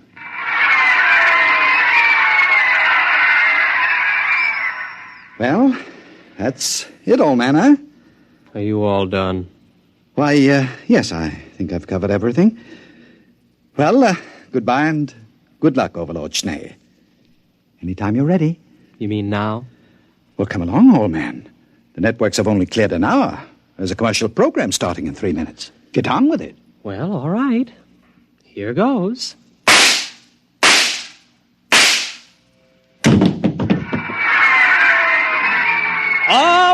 All right. Everyone will now please leave while the removers take over. But the television, the cameras, it's part of the ceremony.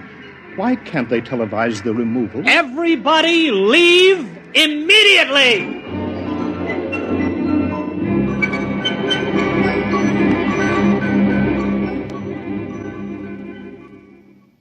They're all gone now, Overlord Schnee. Perhaps... You too. But after all... Out! I want to meditate. Well, very well. All right. Oh, alone at last. Kip! Overlord Kip! Phew. I don't think I'd have been able to stay still much longer. You all right? Schnee, you're a good shot. That blank really stung on a very tender spot, I might add. No time for chatting. We've got to get this over in a hurry. Now comes the part where your friends will have to look like real removers. I hope they can give it the professional touch. Don't worry about us. We are real removers. At least both of us have participated in removals. I'll take off my hood. But wait. Why, you're Overlord Morehouse. I've seen you in pictures. And the other one. You're Shinnick. You died before I was born. That is, you were supposed to have died. Both of you were. Morehouse was supposed to have killed you. Well, we're not precisely dead, only retired, you might say. The prognosticator didn't say he had to be killed, just disposed of, as Kip undoubtedly pointed out to you in your little interview together. Sorry I couldn't tell you the truth, old man, but you might have changed your mind and given us away. We've formed a little club of dead overlords. We're looking forward to the day when you join us, Overlord Schnee. Well, you better hurry. If the four of us are discovered, the mob will tear us to pieces. Oh, you're right. Get on the stretcher, Kip. Bad enough we're going to have to carry you out. At least don't expect us to lift you up.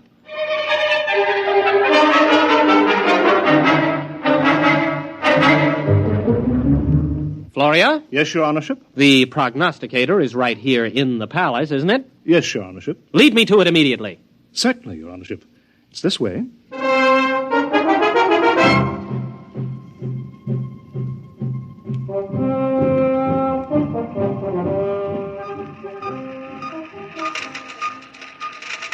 Here you are, Your Honorship. This is the prognosticator. 20 stories high, 100 meters wide, the center of our entire civilization. Leave me. I would be alone with the prognosticator. But Your Honorship... Leave me, and take all the technicians with you. Yes. Yes, Your Honorship.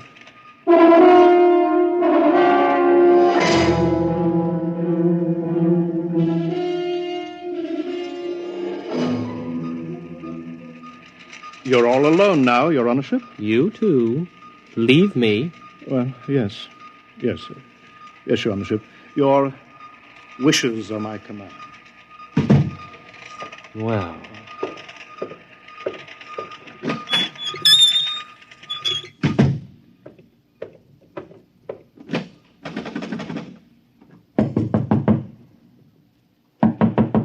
Oh, go butter your earlobes. Can't you read, you dumb cluck? That door says private. Open up. It's me, Gervais. Open up. Oh, all right. Don't rush me. Oh, it's you, is it? Let me in. Well, hurry up. Don't want any of these nosy scientists around. Well, what do you want? Still the same old place, huh? Teapot. Your crystal ball has dust on it. And why don't you get yourself a new pack of gypsy cards? And please get rid of that old overstuffed horror. That old overstuffed horror is a rare old psychoanalyst couch. You see that hole? That's the original stuffing. What is that smell? That's not tea you're drinking, it's gin. Why, of course it is. Nice to see you, Sonny. It's about time you came to pay your old mother a visit. I kind of thought something like this would stir you up. Mother, you know you shouldn't have done it. What'd I do? You fixed the prognostications, that's what you did. Although why you had to pick on me, I got tired of supporting you. You're a big boy, and it's about time you earned your own living. Besides, I thought it'd be a good idea to elect a sympathetic administration. Sympathetic to me, that is. Palace needs a new ventilating system. The air in here is terrible. Well, why didn't you use the prognosticator to get new ventilation put in? Oh, they'd have gotten around it the same way you got around killing Kip. But you pay attention to the prognosticator, boy. Don't you try to weasel out of what it says by looking for double meanings. It's time you overlords learned that when the prognosticator says something, it means it. Yes, Mother. I'd hate to have to give orders to have my own boy disposed of. The last 3 disposals weren't so bad. But sometimes those disposals can turn out real messy. Yes, Mother. Oh, maybe blood is thicker than water, but not much. Yes, Mother. And why shouldn't you listen to my prognostications, huh? Just because they're dolled up a little doesn't mean they're not true. Don't I have a crystal ball? Don't I have a gypsy card pack? Don't I have tea leaves? Best tea leaves money can buy. Yes, Mother. So? What are you going to do?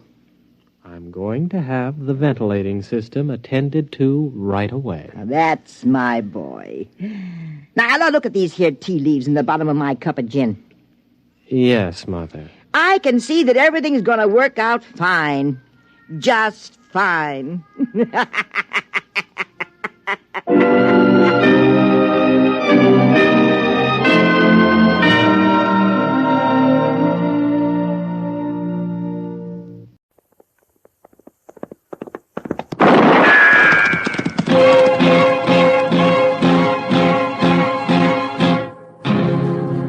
Gunsmoke. Brought to you by L&M Filters. This is it. L&M is best. Stands out from all the rest. Around Dodge City and in the territory on West, there's just one way to handle the killers and the spoilers, and that's with a U.S. Marshal and the smell of Gunsmoke.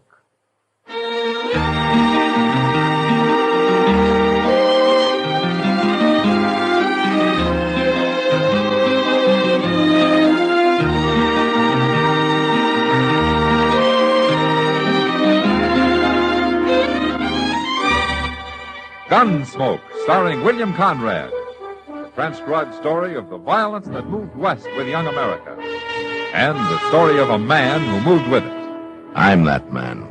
Matt Dillon, United States Marshal. The first man they look for and the last they want to meet. It's a chancy job, and it makes a man watchful. And a little lonely.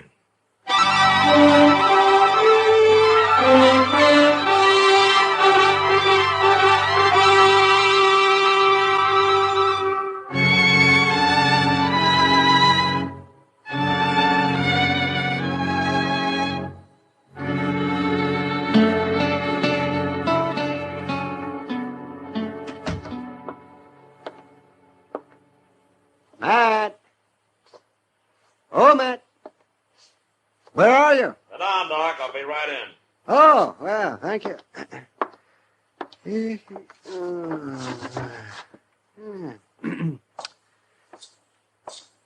How are you, Doc?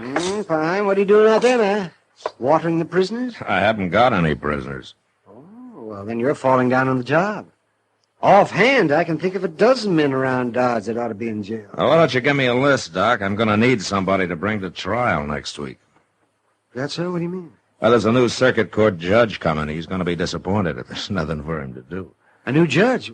Mm-hmm. What happened to Judge Brookings? Oh, he needed help, I guess. After all, he has to cover about the whole of western Kansas. Well, who is this new man? What's his name? I love the name of Judge Stokes. That's all I know about him. Well, I hope he's a good one. I've seen some remarkably unlearned judges in my time. Oh, it's not an easy job, Doc. And out here, it doesn't pay enough to make it worthwhile to most men. Judge Brookings could probably do twice as well back east. Yes, and so could I, Matt. Yeah, I know, Doc. But then you wouldn't have anything to complain about.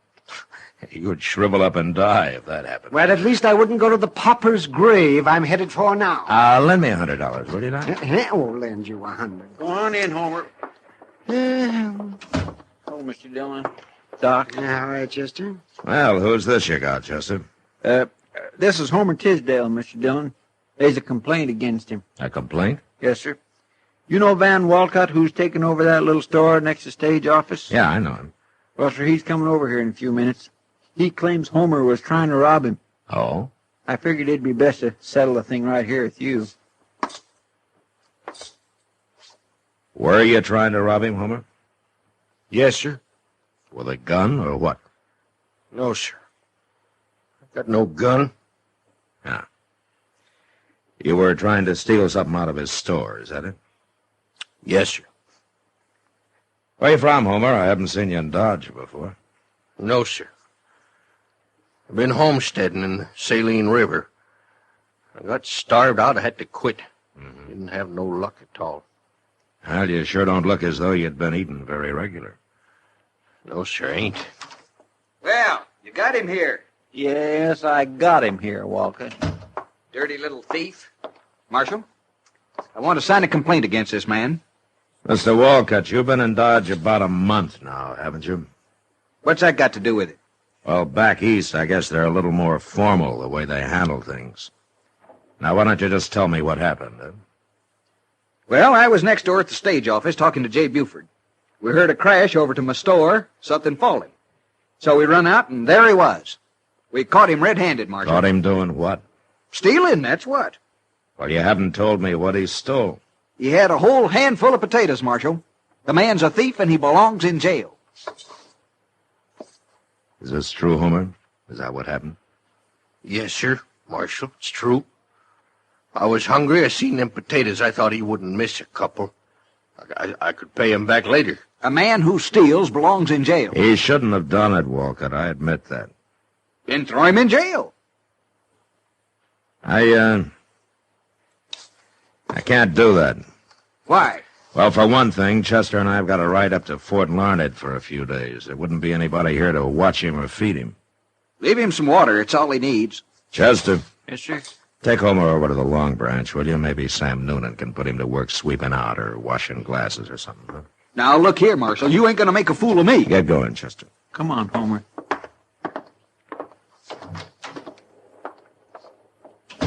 Now, look, Marshal, I'm telling Mr. you... Mr. Walcott. Why don't you go back to your store, Maybe somebody's found a few pennies and wants to buy that handful of potatoes.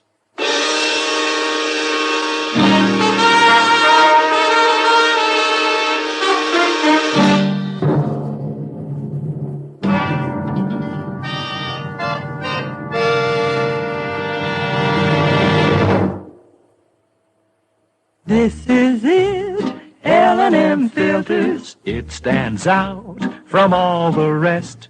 Miracle tip, much more flavor. L&M's got everything. It's the best. Yes, L&M is best. Stands out from all the rest. L&M stands out for flavor. Flavor. Flavor. Flavor. The Miracle Tip draws easy. You enjoy all the taste. And notice how mild it is. L&M stands out for effective filtration. Filtration. Filtration. Filtration. No filter compares with L&M's pure white Miracle Tip for quality or effectiveness. L&M's got everything. L&M, light and mild. America's best filter tip cigarette.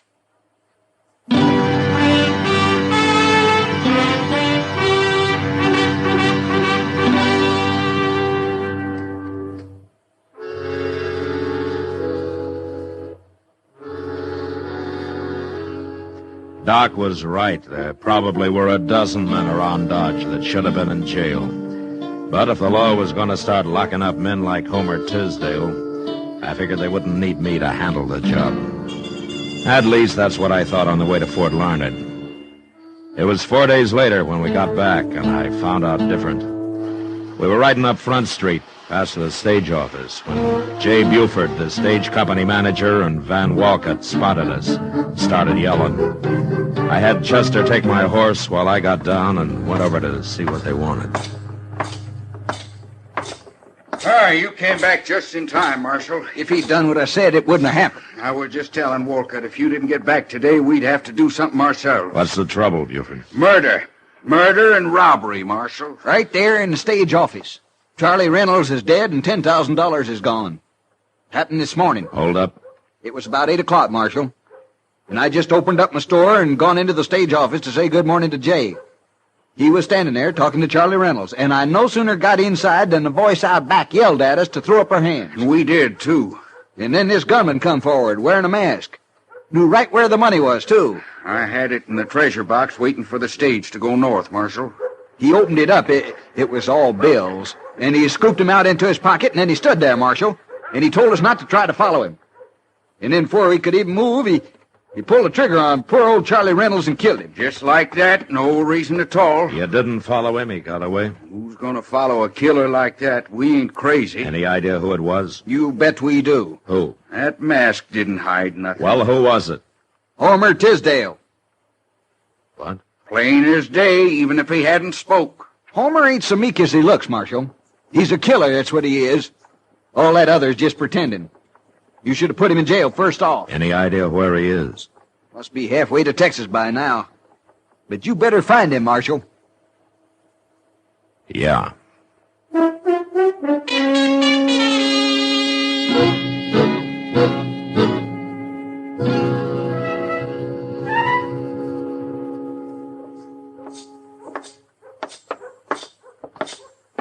Well, that Homer's a mighty cool one if he's still in Dodge, Mr. Dillon. Well, maybe he hasn't heard about it yet, Chester.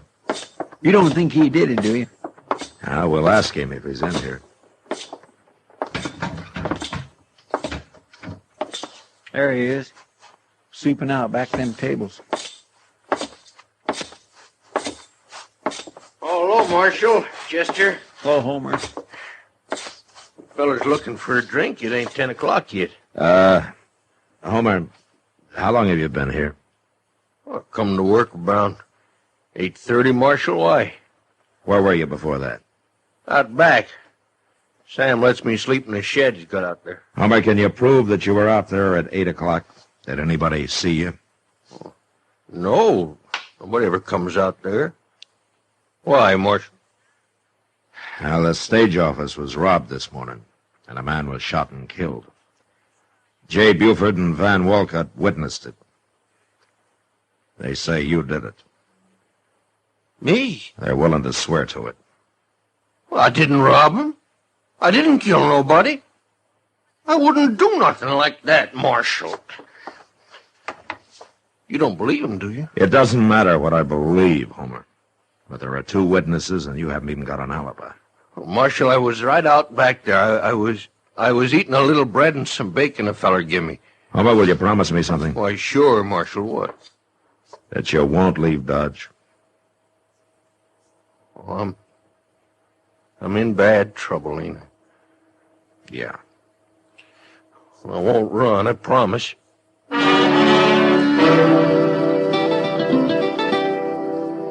3 days later, Judge Stokes Circuit brought him to Dodge.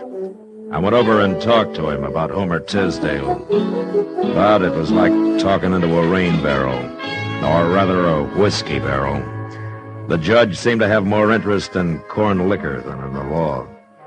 And all I could get out of him was that a jury would have to decide the case. So the following Monday morning, court was opened in an old dance hall across the railroad tracks. A jury was sworn in, and Judge Stokes took over. First, he put Van Walcott on the stand, then J. Buford. Chester and I sat with Homer and watched. Hey, Marshal, there's something I don't understand. What, Homer? Well, this judge, he's been talking to Walcott about me, and now he's going to talk to Buford. Yeah? Well, ain't he going to ask me nothing? Oh, sure, he'll put you on the stand, but you'll have your own lawyer to help you. Well, what? That man sitting right over there, he's the lawyer the judge appointed to defend you. Oh. Well, how can he help me? He ain't even talked to me. He won't know what to say. Well, he will talk to you, Homer.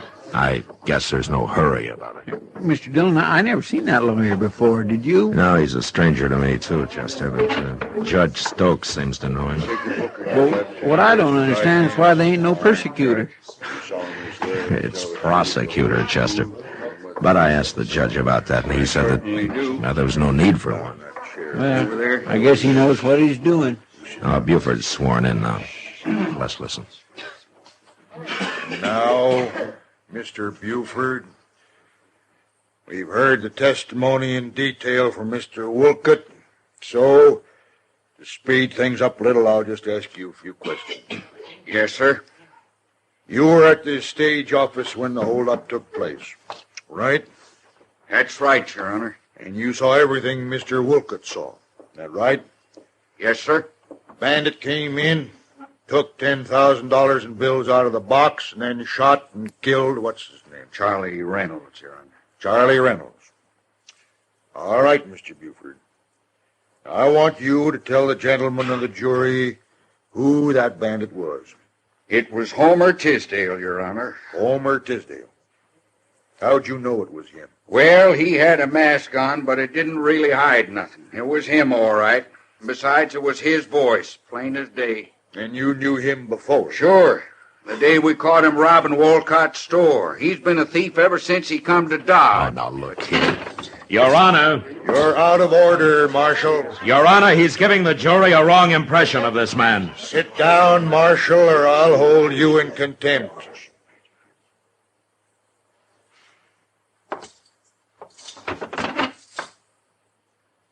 That's better. The jury is competent to judge the evidence, Marshal. All right, Mr. Buford, you may step down. Yes, sir. We'll now hear from the defense. Take over, Mr. Ship. Yeah, but, Marshal, he didn't ask me nothing. You said he would. Wait a minute, Homer. Let's see what your defense says about it. May it please the court and the gentlemen of the jury, you've heard the evidence. I rest my case. Why, that ain't no defense, Mr. Dillon. What's he mean, Marshal? He's sitting down already. Mr. Dillon, he can't do that. Silence Marshal, in the court. Silence! The jury will retire to consider the evidence, and it will return with its verdict in, say, a half hour. And it had better be the right verdict, or I'll hold you all in contempt. Now get to work. I don't understand this, Marshal. I thought a man had a right to say something for himself. Yeah, so did I, Homer. Well, now, that defense feller, he sure didn't help none. Where's Judge going now? Outside for a drink, I expect. You wait here with Chester. Well, you talk to him, will you, Marshal, and tell him I didn't do it. I'll be back.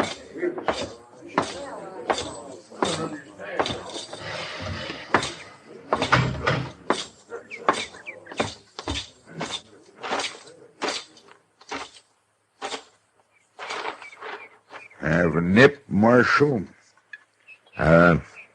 No thanks, Judge. I always like to get the jury out. It gives a man time for a little refreshment.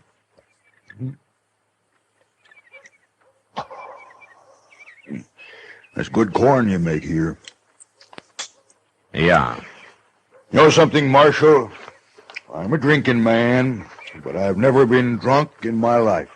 Never once. Well, that's fine, Judge. Marshal, I'm sorry I had to sit you down so hard in there, but a court's got to be run by one man, or it'll get out of hand. I know.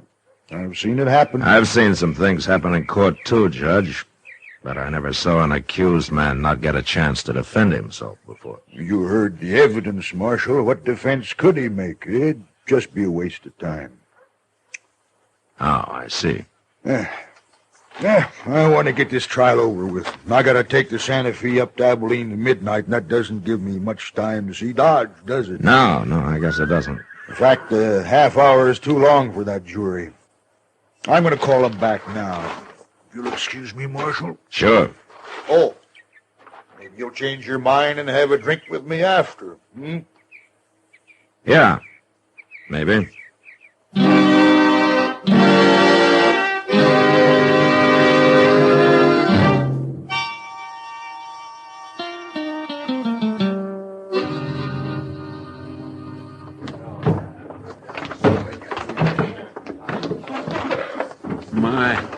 He sure didn't give that jury much time, did he, Mr. Dillon? No, he didn't, Chester. Marshal, what do you think they'll say?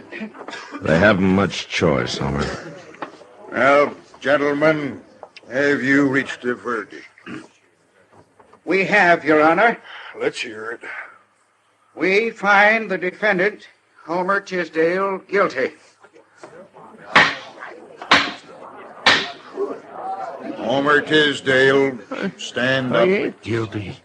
I didn't do nothing. Stand up, Homer. Go on. Well, it ain't fair. Homer Tisdale, you've been found guilty. Where's the money? What'd you do with that $10,000? I ain't got it, Judge. I didn't take it. Honest. Silence! Since you won't tell us where you buried that money, I'm going to sentence you. For robbery, you get 20 years in prison. 20 years? But you'll never serve them, Homer Tisdale. You're a double-dyed monster, and your hands are steeped in human blood. Creatures of your like aren't fit to live. Away with you. For murder, I sentence you to be hanged by the neck until you are dead. Court dismissed. Marshal, did you hear? Marshal, did you hear what he said? Well, I ain't never seen nothing like that, Mr. Dillon. There might just as well have not been no trial at all. Take Homer to jail, Chester, and keep him there. Marshal! It ain't right, Mr. Dillon. It ain't right at all. Do it, Chester. Yes, sir. Where are you going? I'm going to have a drink with Judge Stokes. What? Yeah. We're going to become real good friends.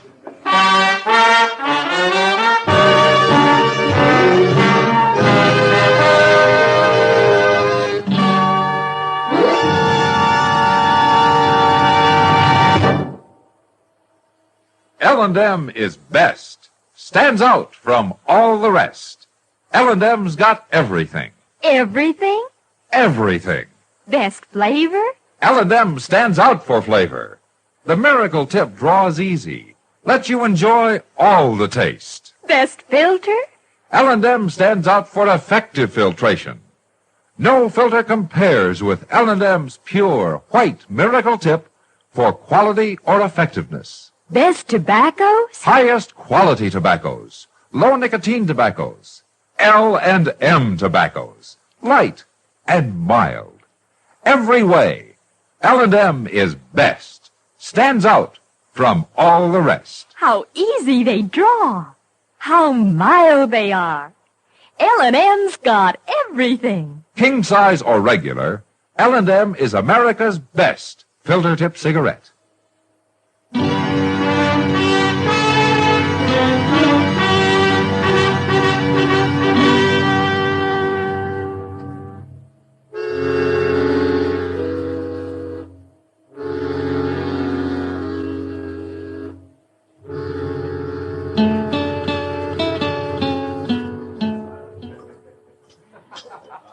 Have another drink, Judge? No more, Miss Kitty. I've got to be going. Go on, pour him one, Kitty. He's got an hour yet before his train leaves. Sure. You'll have another, Judge. But, There. You can't sit around a whole hour without a drink. but I told you... Aren't you enjoying yourself, Judge? Oh, it isn't that, Miss Kitty, but I haven't been alone all day or all night. Well, it's been my pleasure, Judge. I don't often get a chance to be with a man like you. Yeah, I know. There must be things you have to do. I don't feel right taking up your time this way. No, don't worry about him, Judge. People don't get real serious about breaking the law around here till after midnight anyway. I'll put you on the train, Judge, and then I'll get to work. Huh? No, I don't want anybody to put me on the train. It's less than an hour now. Marshal, I insist I go alone. I'm going to leave now. Well, it doesn't take that long to get to the depot, Judge. Well, I want to walk. I want to walk around a little first, by myself. I like being alone sometimes. Everybody does. Oh, okay, Judge. I understand. You go on alone, if you want. I'm grateful to you, Marshal, for all you've done. Well, it was a pleasure meeting you, Miss Kitty. Goodbye, Judge. Look me up when you come back. And of course, goodbye. Goodbye, Marshal. Goodbye, Judge. Let me know when he goes out the door, Kitty. I will. I don't know what this is all about, Matt, but I hope I did what you wanted. No, you were a real help. It got pretty tiresome till we came in here. There he goes, Matt. You better hurry if you're going to follow him. Yeah, well, I'm going to pick up Chester first. I think I know where the judge is going. I'll see you later, Kitty. Sure, Matt.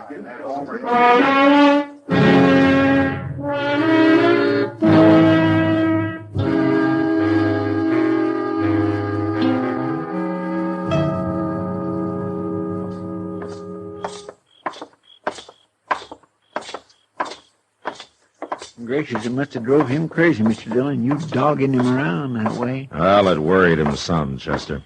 That's how I knew I must be right. Here we are. We'd better watch through the side window or they'll see us. Yeah.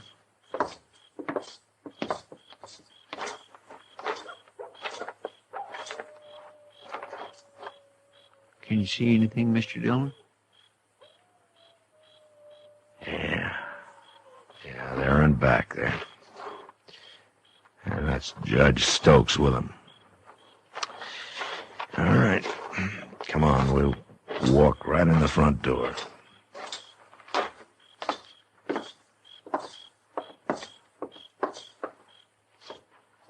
Now, look, Chester, you get to one side when we go in, huh?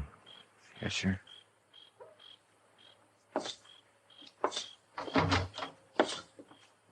Who's that out front? Hi, Dad.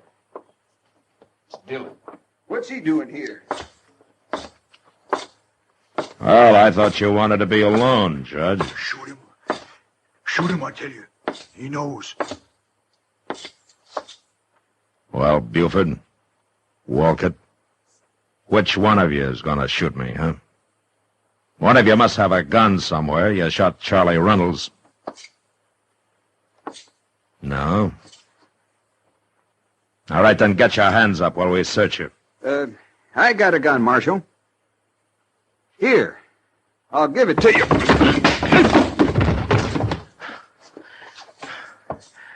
Get his gun, Chester. It's still in his pocket. Yes, sir. Well, how much money did they give you out of the 10,000, Judge? I don't know what you're talking about, Marshal. But I'll have you in court for this. I'll be in court with you in front of Judge Brooking. You overplayed your hand today, Judge Stokes, you and that bought defense lawyer. And I'll find him before the night's up. You wouldn't dare arrest a judge. Who ever heard of such a thing? Well, now, I guess maybe a judge is a pretty important man, isn't he? He certainly is. Yeah. Well? I'll tell you. Since you are the most important man here, I'm going to give you a cell by yourself. You can have Homer Tisdale's. He won't be needing it anymore. Now, get moving.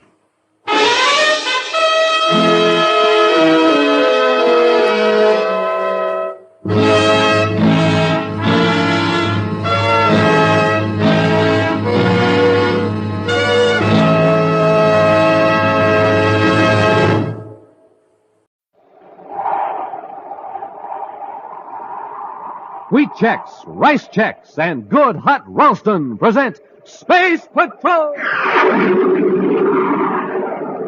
High adventure in the wild, vast reaches of space. Missions of daring in the name of interplanetary justice. Travel into the future with Buzz Corey, Commander-in-Chief of the Space Patrol! In today's transcribed adventure, Buzz and Happy have gone to the offices of John Crozer to rescue a noted scientist abducted by Crozer. I know Professor Hegman is somewhere in this building, Crozer. Take us to him. Why, Commander, you're mistaken. Oh, no, we're not. Don't sit there under that sun lamp. Take me to Hegman. Well, all right, Corey, if you insist. My eyes, turn off that lamp. Get him, Happy. I can't see. Here's yours, Cadet. Now, Corey, I'm going to finish you off permanently. We'll be back in just a moment with today's Space Patrol story, The Brain Bank and the Space Binoculars. Wow! Man, oh man, oh man! Yummy! That boy sounds excited, doesn't he? Well, no wonder. He's just had his first taste of Rice Chex, the delicious bite-sized super cereal. Wow!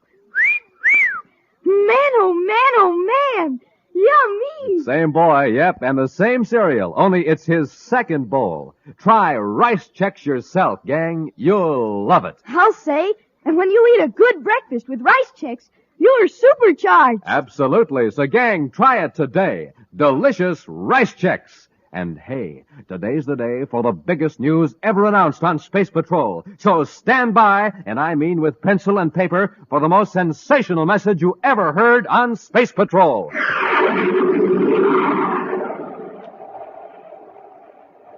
Not far from Space Patrol headquarters on the man-made planet Terra is the Crozer Building.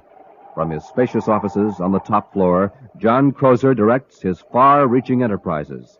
It is Crozer's proud boast that his payroll list is virtually a scientific hall of fame, an interplanetary who's who of distinguished men and women in every field of science and technology. His rugged features and penetrating eyes are reflected on the polished surface of his mammoth Endorium desk as he confers with his director of plant operations, Erla Becker, and the noted physicist, Professor David Hegman. Miss Becker, is there anything else on the agenda which concerns Professor Hegman? Yes, you wanted me to remind you to congratulate the professor. Oh, yes, the Kleinhurst Medal. I understand you're to receive it at a banquet this evening. That's right, Mr. Crozer. Congratulations. You're upholding the Crozer tradition. The Crozer tradition? Of course. For the past 3 years, every winner of the Kleinhurst Medal for Scientific Achievement has been associated with Crozer Enterprises. Oh, I understand that the medal is given for work, which I did before I joined your organization. Well, I speak in jest, more or less. Well, that completes our conference, Professor. I have something to tell you, Mr. Crozer. Yes? I am forced, with regret, of course, to submit my resignation. Your resignation? I don't understand, Professor. Well, it's my doctor's orders. He says my health won't permit me to continue my work for your company. But you're under contract. You're absolutely necessary to this project. I am very sorry, but my doctor tells me that unless I retire, I may not last for more than a few months. This puts my company in an awkward position, Professor. I won't tolerate it. I regret this as much as you do, Mr. Crozer, but I don't see what I can do about it. See here, Eggman. It'll take us 3 years to complete construction and install equipment. Your contributions are useful now in our present stage, but they'll be absolutely essential in 3 years from now. Oh, Mr. Crozer, no one individual is absolutely indispensable. There are other scientists in my field. Eggman, I hired you because you're the only man alive today who can see this particular phase through to a successful conclusion. This whole operation is geared around you. You can't resign. Well, my doctor tells me that I have no choice. Surely you don't expect me to endanger my life? I'm going to have a talk with that doctor of yours. I'm afraid it won't do you any good, Mr. Crozer. 2 other doctors have confirmed his diagnosis. Very well. We shall see. Our interview is ended, Eggman. I have other matters to discuss with Miss Becker now. Goodbye, Mr. Crozer. Goodbye, Professor. The nerve of that man. Trying to walk out on me, John Crozer. I understand how you feel, but as the professor says, it can't be helped. I'll hold him to his contract.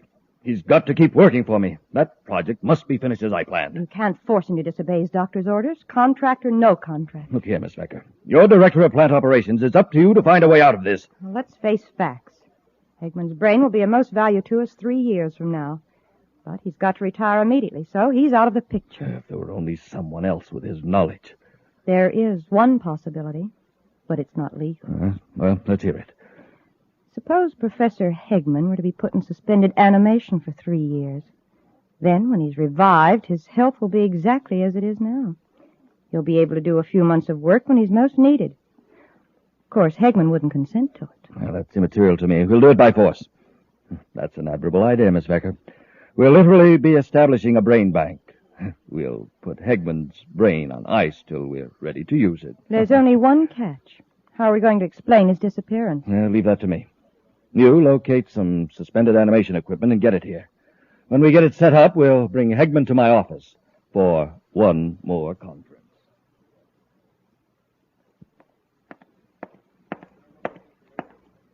Well, nobody seems to know where the professor is, Commander. I've even checked with his doctor. I've just phoned Crozer. He hasn't seen him either. Well, maybe the professor forgot about his appointment with you. He could be out with friends celebrating. After all, he's just received the Kleinhurst Medal. I doubt that he'd forget the appointment, Happy. He seemed very anxious to talk to me. You knew, didn't you, that the professor has to retire? No. Why, sir? His doctor warned him that he can't keep up the pace. Oh, by the way, there's something I've been wanting to show you. Here. Have a look at this new Space Patrol equipment. Binoculars? Yes. Not just ordinary binoculars, Happy. They're space binoculars. Can I try them out, sir? Sure, they're yours. Gee, they've got a band on them so you don't have to hold on to them. Yeah, the band fastens them around your head. Right, it leaves your hands free. Now take a look over the city with them, Happy. I'll take the polarization off the windows. Wow, these are great, sir. Why, I can even read a small sign on the space terminal building. A sign I can't even see without the binoculars. Wait till you get out in space, out of the atmosphere of Terra, then you'll really see something. You mean they're even better out in space? They're so sensitive, they'll pick up very small objects many miles away. They're designed especially for pilots on search missions. Within a planet's atmosphere, they're good 4-power binoculars. Wow. Hey, look, there's some people walking 5 blocks away, and it looks as though I could almost reach right out and touch them. Hey, from what you say, Commander, I'd sure like to take a look through them out in space. Mr. Crozer, this is the most outrageous thing I have ever heard. I refuse to let you do it. Professor, I'm afraid there's nothing you can do about it. Well, don't you know that even if I gave you my consent, it is still illegal for private persons to use the suspended animation process? Now, if you'll unlock the door, Crozer, I'll leave. Hegman, my friend, you're not leaving. Miss Becker, we might as well get started with the process. Give him the preliminary injection. All right, Mr. Crozer. Get away from me. Hegman, get away from that window. I wouldn't advise jumping out, Professor. It's a long way to the street. Yes, and it wouldn't be suspended animation. It would be terminated animation. Go on, Miss Becker. Give him the electronic injection. Get away from me. I've got my hand over his mouth. Quickly, Miss Becker. Oh, hold him still. Quit struggling, Hegman, or you'll really get hurt. There. How long does it take for the electronic injection to knock him out? Just a few seconds. Good. He's losing consciousness. All right, Miss Becker. Let's carry him into the suspended animation chamber and finish the process. Commander, look. I can see the lettering on the windows of the Crozer building. These binoculars are fantastic, even in the atmosphere. Take a look at Terra Park, Happy. You can probably see the ants on the rose bushes. Yeah, they aren't that good. But I can see people inside the Crozer building. Look, sir. On the top floor, there's a man standing in the window. I can see him just as plain. Here, sir, try him. All right, I'll take just one look, but then I think we'd better get to work. Yes, sir. It's the fourth window from the corner of the building, see? Yeah, it is clear. Why, that's Professor Hegman. Huh? At least I think it is. Oh, he's gone now. Wonder why Crozer didn't have the professor call me. I suppose Hegman's busy closing up his work with Crozer. Yeah, I think he'd at least phone you. I'll tell you what, Happy. I've got an errand to make right near the Crozer building. Let's drop in and see the professor on the way over. I've checked the suspended animation equipment. Everything's working fine, Mr. Crozer. How long does it take? Another hour and we'll be through. Oh, good. You aren't going to keep him here in the building, are you? No, in a day or so we'll take him to Mars. We'll have to take the equipment there, too. We have to give him booster treatments every 3 months. Say, haven't you been under that helio lamp long enough? Oh, I've got it on low setting. You ought to try it, Miss Becker. It's really very relaxing. Not as relaxing as that treatment we're giving Hegman. Yes. He'll be relaxed for 3 years. Speaking of Hegman, did you see him throw anything out of the window when you were struggling with him? I know. Did you? Well, he made a sort of throwing motion with his hand. I think I'd better go down the street and check. Yeah, that's right. He certainly didn't have time to scribble any note. But let's not take any chances. Come in. Hello, Mr. Crozer. Commander Corey. Nice to see you. Thank you. This is Cadet Happy. How do you do, Cadet? How do you do, sir? Sit down, gentlemen. I hope you don't mind if I go on with this lamp treatment. I'm acquiring a tan for myself. I see you are. Unfortunately, I don't have the opportunity to get it the natural way as you space patrolmen do. That's quite a high-powered lamp. Yes, it can be if it's turned up. Have to know how to handle it. The reason I came over, Mr. Crozer, is to see Professor Hegman. The professor isn't here. Remember, I told you I'd ask him to call you if he showed up. We saw him standing by the window of this office just a few minutes ago. You saw him in the window? Happy and I were testing some new Space Patrol binoculars. We thought we saw Hegman. Hegman? You must be mistaken. Oh, I know. One of my attorneys was here a while ago. He's about the same height and build as Hegman. Yes, come to think of it, there is a resemblance. Funny, I never thought about it before. Well, apparently we made a mistake, Mr. Crozer. Sorry to have bothered you. No bother at all. No bother at all. The old fool threw this out of the window. I didn't know there was anyone in here. We were just leaving, but I've changed my mind. May I see what you have there? Oh, it's nothing at all. No, Commander. Just a little promotion gimmick one of our companies is putting out. May I see it? Yes, of course. The Kleinhurst medal, a promotion gimmick? A Kleinhurst medal? There's only one man who would have that medal on his person at this time. That would be Professor Hegman. What are you getting at? This young lady just said it was thrown out of the window. Well, why would anyone throw a valuable award like this out of a window unless they wanted to attract attention? Give it to me straight, Crozer. Where is Professor Hegman? You're jumping to conclusions, aren't you, Commander? That was Hegman we saw. If you're not trying to hide something, why are you and this woman so evasive? Why did you lie about the medal? You've got Hegman somewhere in this building. I suppose you won't be satisfied until you search the place. That's right. All right, then. Come on. I'll just turn this lamp on full power and right in your eyes. Turn it off! My eyes. Get him, Happy. I can't see him. No, but I can. Grab that bookend, Miss Becker. Nice work, Miss Becker. And now, Cadet. That'll hold them for a while. It was a smart trick, Mr. Crozer, shining that helio sun lamp in their eyes. I had to do something after that faux pas you pulled. Well, I'm sorry. I didn't know they were here. We've got to move fast. Arrange for a spaceship. We'll get Hegman aboard. What about these two? We'll lock them in the next room till we get Hegman out of here. Then I'll come back and finish our Space Patrol friends for good. We'll be back with Space Patrol in just a moment. Oh, come on, Captain Tufeld. Tell me what Buzz Corey's big new surprise is for all his kids. Won't you, huh? No, I can't tell you. Please? Nope, it's a secret until the end of today's program. Is it something the commander himself uses? Oh, you bet it is. It's official Space Patrol equipment. Can't you really tell me what it is? Nope, it's a secret. Well, then, how about a little hint? Well, I'll tell you this. It's something absolutely new and different. Oh, man, I just can't wait. Well, you hurry now, get a pencil and paper ready, and keep listening, because in just a few moments, I'll tell you what the big surprise is and how you can get it. And all you boys and girls listening in, you do the same thing. Get pencil and paper ready and be all set to take down the information you need to get that wonderful new surprise Buzz Corey has for you. So long for now. See you at the end of today's program when I'll tell you all about the biggest, the swellest, the most exciting value ever offered on Space Patrol.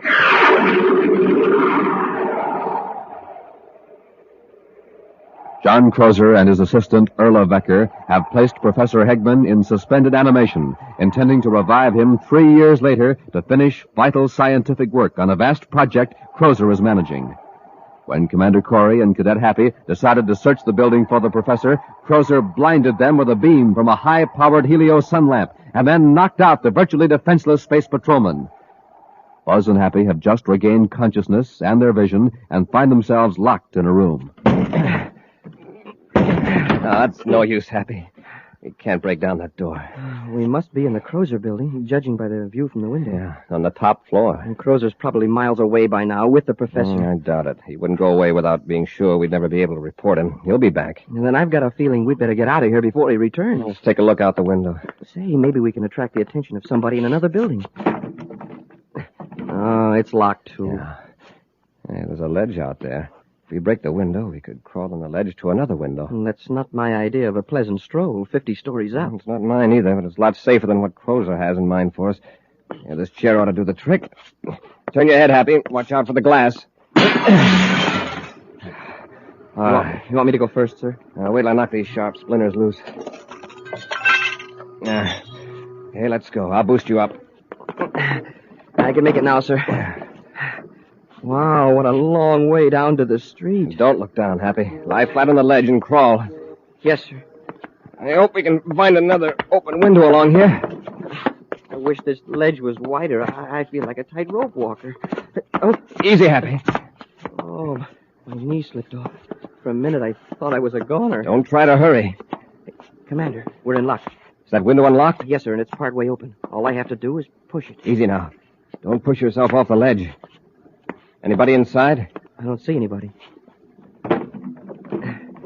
Well, here goes.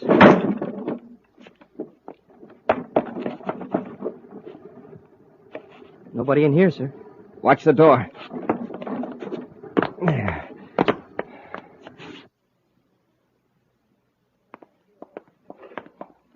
How are you going to do away with Corey and the cadet? You unlock the door. Swing it open. I'll blast them with this gun before they have a chance to rush us. Open the door, and be sure and stand back. Don't worry. All right, Corey, we'll... They're gone. Gone? This room's empty. Look at the window. Well, they couldn't have climbed down the side of the building. They certainly wouldn't jump. The ledge. They used the ledge. By now, they've probably given an alarm. This whole building will be swarming with space patrolmen soon. Well, what'll we do? We've got to get out of here. We'll have to forget about the equipment. We've got to get to the spaceport and blast off right away. Hurry, Ola. We haven't a second to spare.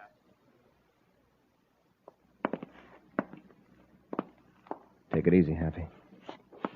All right. Open the door. Well, there's nobody in here either. Just some equipment of some kind. Some men's clothing, coat and a hat. What kind of equipment is this, sir? Suspended animation equipment. Oh, that's what they use in criminal rehabilitation centers to help cure criminal tendencies. Yes, but how did Crozer get hold of it? And what for? I thought it was against the law for private individuals to have these. Well, that wouldn't stop Crozer. But why would he want this equipment? Why would he want to put under... Professor. What? That must be it. With the professor in suspended animation, he'd be easier to conceal. Well, sure, but what good would the professor be if he was unconscious? Crozer could revive him whenever he needed him, even months or years from now. I wonder what Crozer did with him. He'd try to get him off Terra. Let's go to the spaceport, Happy.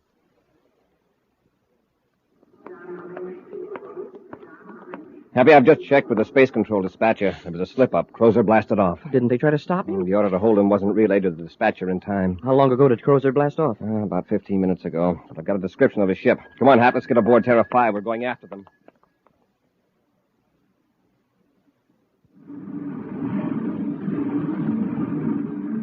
That was luck. I was afraid they'd stop us at the spaceport.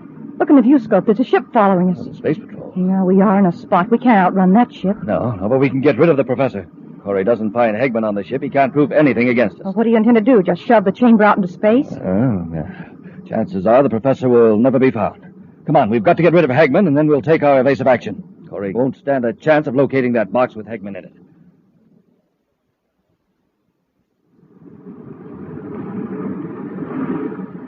We're gaining on them, sir. All that crazy flying Crozer's doing isn't getting him anywhere. He's trying to delay the inevitable as long as possible. Maybe I can talk some sense into him. Turn on the spacephone, Happy. Yes, sir. Commander Corey aboard Terra 5 calling John Crozer in private cruiser T431. Commander Corey calling John Crozer. This is Crozer. Go ahead, Corey. Go ahead. This hide-and-seek isn't getting you anywhere. It's just a matter of minutes. Play it smart and give up. You talked me into it, Corey. But at least I gave you a run for your money. What do you want me to do? We'll pull alongside and join airlocks. All right, Corey. Just a warning, Crozer. Don't try anything. Corey out.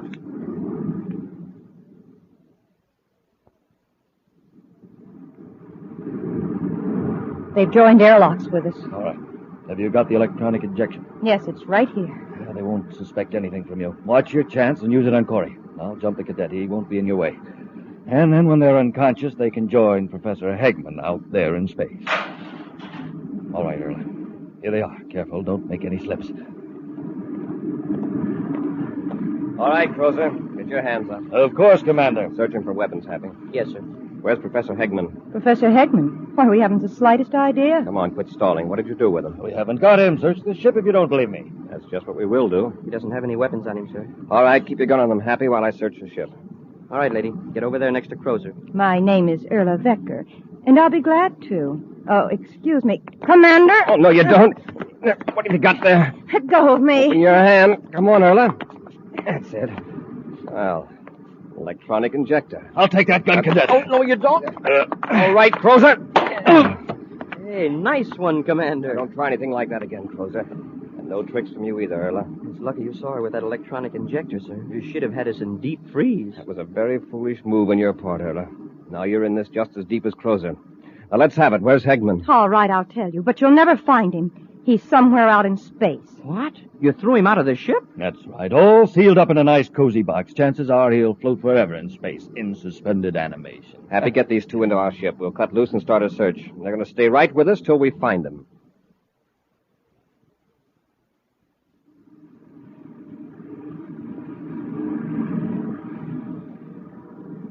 Nothing, sir. That blip turned out to be a small meteor. You're just wasting your time, Corey. That box with Hegman in it is just a speck in space.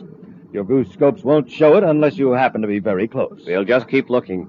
I've got the viewscope on full sensitivity and wide scanning, sir. I'm afraid the viewscope isn't much help. Well, here, let's try these. The space binoculars. It's a long chance, but it might work. Scan in a slow arc, Happy.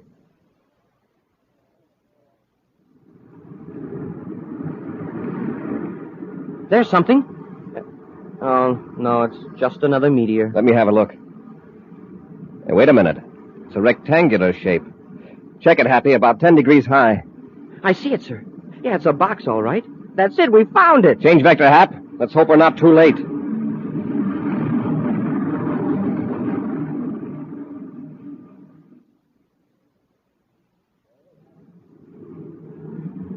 There it is, Happy. Yeah, I can see it now through the viewscope, even without the binoculars. Stand by to fire forward braking rockets. Standing by, sir. Fire rockets. Yeah, that'll stop us, Happy. All right, get the spacesuits. We'll pull the box into the ship. And Crozer, we'll just lock you and Erla in a compartment till we get the professor aboard.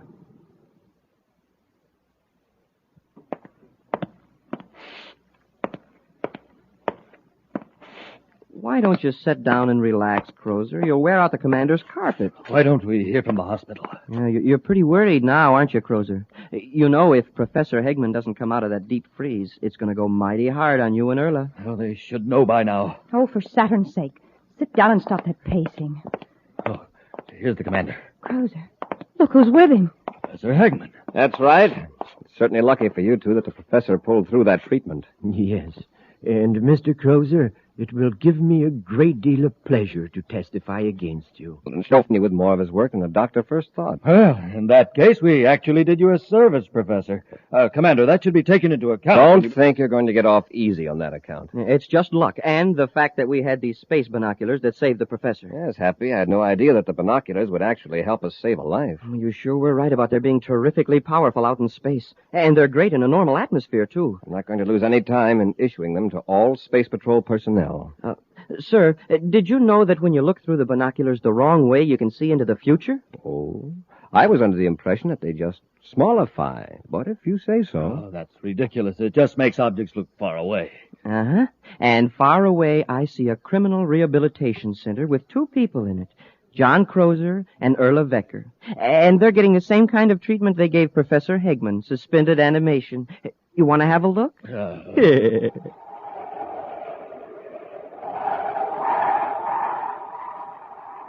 In just a moment, we'll give you an exciting preview of next week's thrill-packed Space Patrol adventure. But first, gang, oh boy, first of all, here's that big, wonderful surprise we promised you. Get your pencil and paper, get all set to go. This is the greatest value we've ever offered on Space Patrol. Commander Corey, you tell the gang what this terrific new item is. Boys and girls, our surprise for you is a pair of those wonderful new Space Patrol space binoculars. Binoculars like the ones I used today when I spied the professor floating in that box way, way off in the distance, remember? Gang, you'll be able to see way, way off in the distance with the Space Patrol binoculars you get, too. Yes, sir, these binoculars are 4 power binoculars with 4 lenses. And when you look through them, they make people, houses, buildings, cars, everything else blocks and blocks away look bigger and nearer and clearer. No adjusting necessary. The lenses are fixed focus lenses. Why, you don't even have to hold these wonderful binoculars up to your eyes. You wear them like official outer space headgear.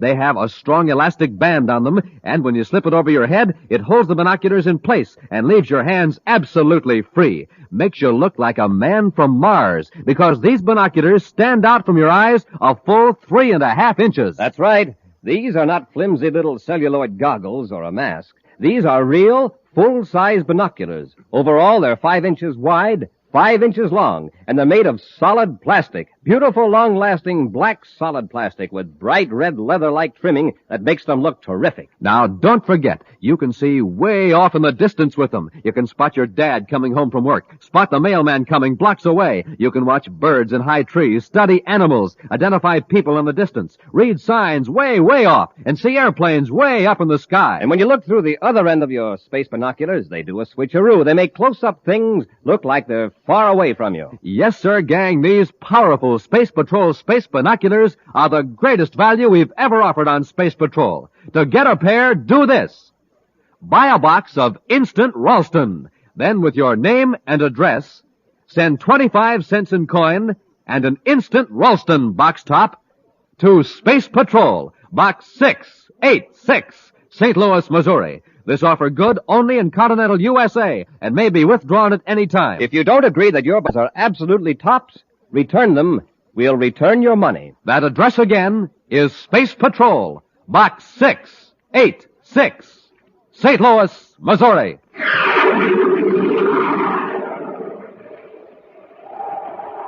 Buzz and Happy are approaching a building where the Secretary General's daughter Carol is held captive. Suddenly, they become aware of a tingling, painful sensation and a ringing in their ears. It's getting hard to walk. I feel like I had a big weight on me. I can hardly move either, Happy. Nora must be using some kind of ray on us. A paralyzer ray? I think it may be worse than that. They're undoubtedly in an ultrasonic beam. Get back to the ship. Get out of range quickly. I can't. I can't make it. Happy, get up. You've got to get up. Here, I'll help you. I can't even crawl. My head, there's 1,000 needles in it. If we don't get out of this beam, it'll tear us to pieces.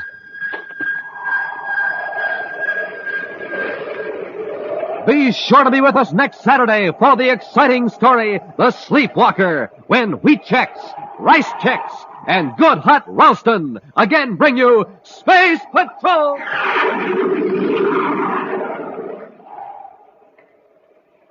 Space Patrol, an original Mike Moser production starring Ed Kemmer as Commander Corey and Lynn Osborne as Cadet Happy, was written by Lou Houston and directed by Larry Robertson. Other players were Virginia Hewitt, Ken Mayer, David Duval, and Bela Kovac. Dick Tufeld speaking. Now, don't forget to tune in next Saturday and every Saturday when Wheat Chex, Rice Chex, and Good Hot Ralston again present the new, exciting Space Patrol! And be sure to see another exciting Space Patrol story on your local ABC television station. Consult your local paper for time and channel. Space Patrol comes to you transcribed from Hollywood. This is ABC Radio Network.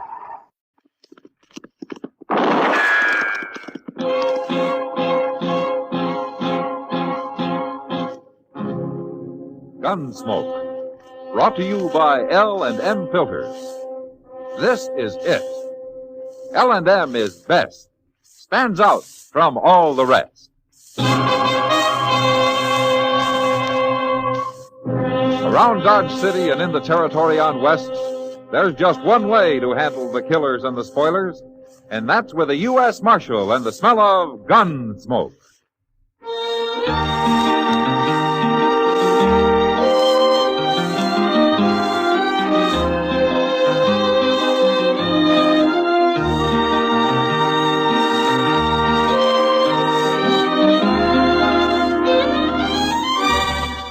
Gunsmoke, starring William Conrad. The transcribed story of the violence that moved west with young America. And the story of a man who moved with it. I'm that man. Matt Dillon, United States Marshal. The first man they look for and the last they want to meet. It's a chancy job, and it makes a man watchful. And a little lonely.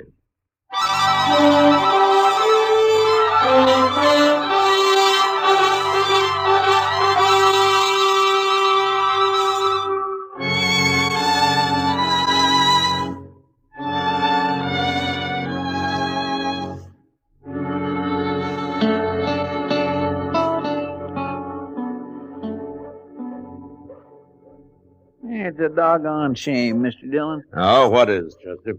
Well, before long, it'll be too cold to set out here of an evening. Winter's too cold, summer's too hot, huh? How do you like spring?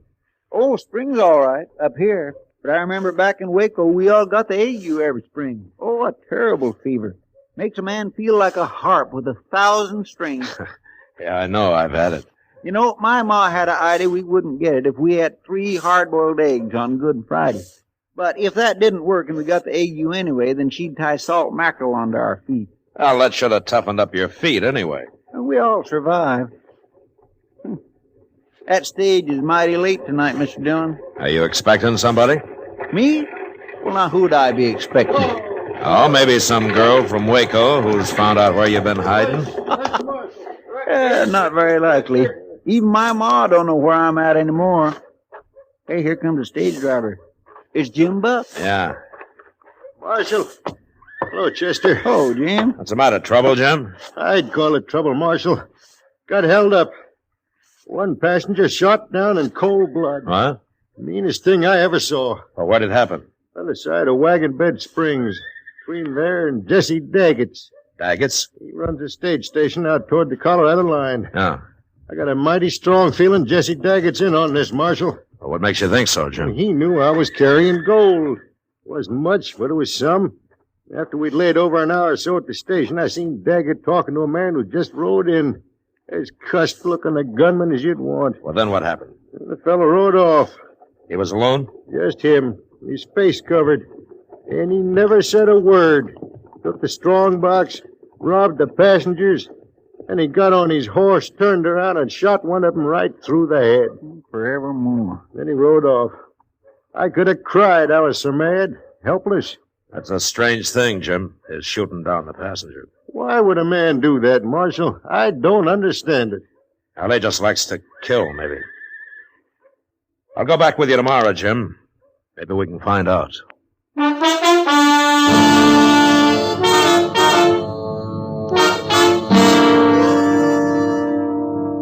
We made the trip down the Santa Fe Trail next day, through Wagon Bed Springs and on to Jesse Daggett's stage station. I sat on the box with Jim Buck, while Chester rode inside with the passengers. And by evening, everybody was glad when we reached Daggett's. It was a typical road ranch with a large eating room and a row of sleeping quarters for the travelers. Jesse Daggett himself was a tall, angular man, gaunt and gray. He was quiet, but one could feel the trouble that lay inside him. The first chance I had to talk to him was in the yard after supper. Cold weather be coming soon. Have to lay in more whiskey. I figured you probably made your own whiskey, Daggett. I do. Got 5 barrel of corn buried under the road out there. Stage and the horses keep 'em shook up proper that way. Oh. You, had this station long? 3 years come spring, Marshal. Put her up myself. Pawnees try to burn her down now and then, but I'm still here. You plan to stay here? Man's plans are his own, Marshal. I'm sorry, it was just an idle question. That's all right. Think I'd like it here myself. No neighbors, but lots of company passing through. Ain't all good company. Well, lots of people travel, good and bad. That's true. Like, the man who held up Jim Buck's stage yesterday. Shot that passenger. What about him? Well, you might call him company, like we were talking about. The bad kind. Any man kills in cold blood that way, I'd call bad. Might have been a mistake, though. Gun might have gone off by accident. Might. You don't think it did, huh?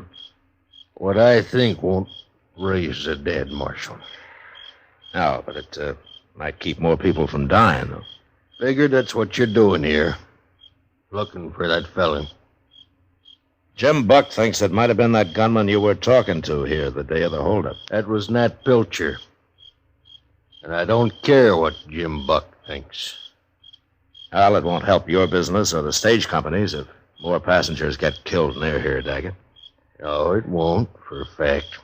Everybody expects a stage to get held up once in a while, but it's a different matter to shoot people down for nothing. Now, I don't figure this man, unless he's just a born killer. Well, he could have a lot of reasons. Men are all different. Sure. All got different reasons for doing what they do. Living the way they live. I guess it's what happened to them in the past that spells it out. Well, that's why I'm a lawman and you run a stage station, and whoever he is holds up people and kills them. Marshal, I'll tell you something, but it ain't what you want to hear. I believe in letting every man kill his own snakes. Then this business is between whoever that bandit is and me. Is that it? That's it exactly. Every man for himself, you might say. I don't interfere, and I won't help. Mm-hmm. I see. It's got to be like that. Even though a man was killed for nothing? The dog eat dog, I see. Well, I hope you won't regret it, Daggett. One more regret won't break me, Marshal. I'm not so sure, Daggett. I'm not so sure it won't.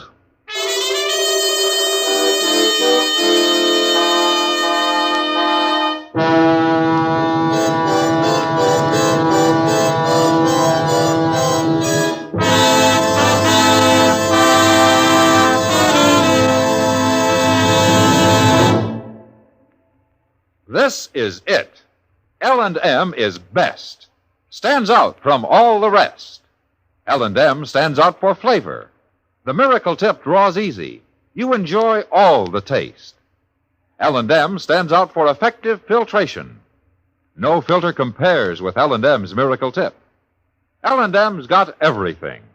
It's America's best filter tip cigarette. This is it. L&M filters. This is it.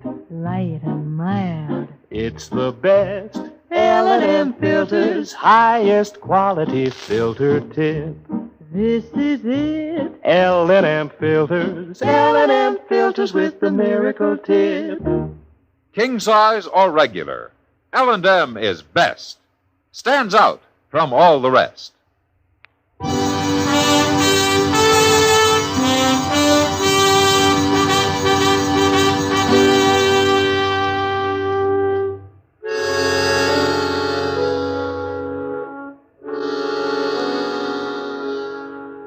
Trying to get anything out of Jesse Daggett was hopeless. But I still couldn't agree with Jim Buck that Daggett was partners with a road agent. Daggett somehow wasn't that kind of a man. Anyway, there was nothing to do but wait. Let things happen. 2 days passed while Chester and I sat in the eating room and played two-handed stud and got bored and restless. Late afternoon of the second day, however, Jim Buck drove back with his stage. The travelers came in first, went to their rooms, and then Jim came over to say hello.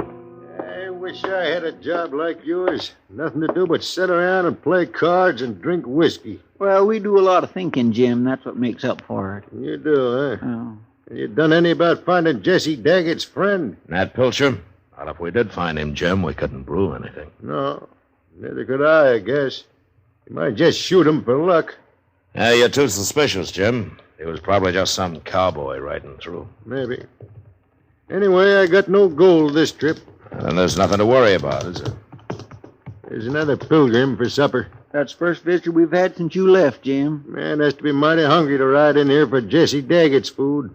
Where is Daggett, anyway? Well, he went outside just after you pulled in. Didn't you see him? I was busy with the horses, and I still got work to do. I'll see you at supper. Oh, my. That's a hard life driving a stage, Mr. Dillon. I don't think I'd want to do that. You might give it a try first, Chester. Oh, wait a minute.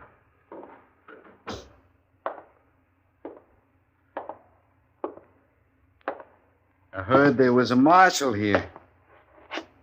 Yeah, that's right. What can I do for you? Me? You can't do nothing for me, Marshal. And what do you want? Oh, I just wanted to see what a marshal looks like. A live one.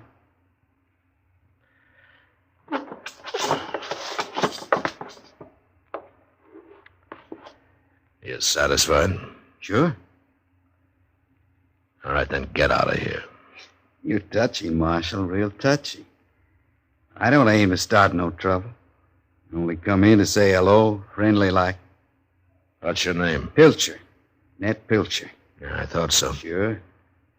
I'm a friend of Jesse Daggett's, an old friend. Where do you live, Pilcher? You got a job around here?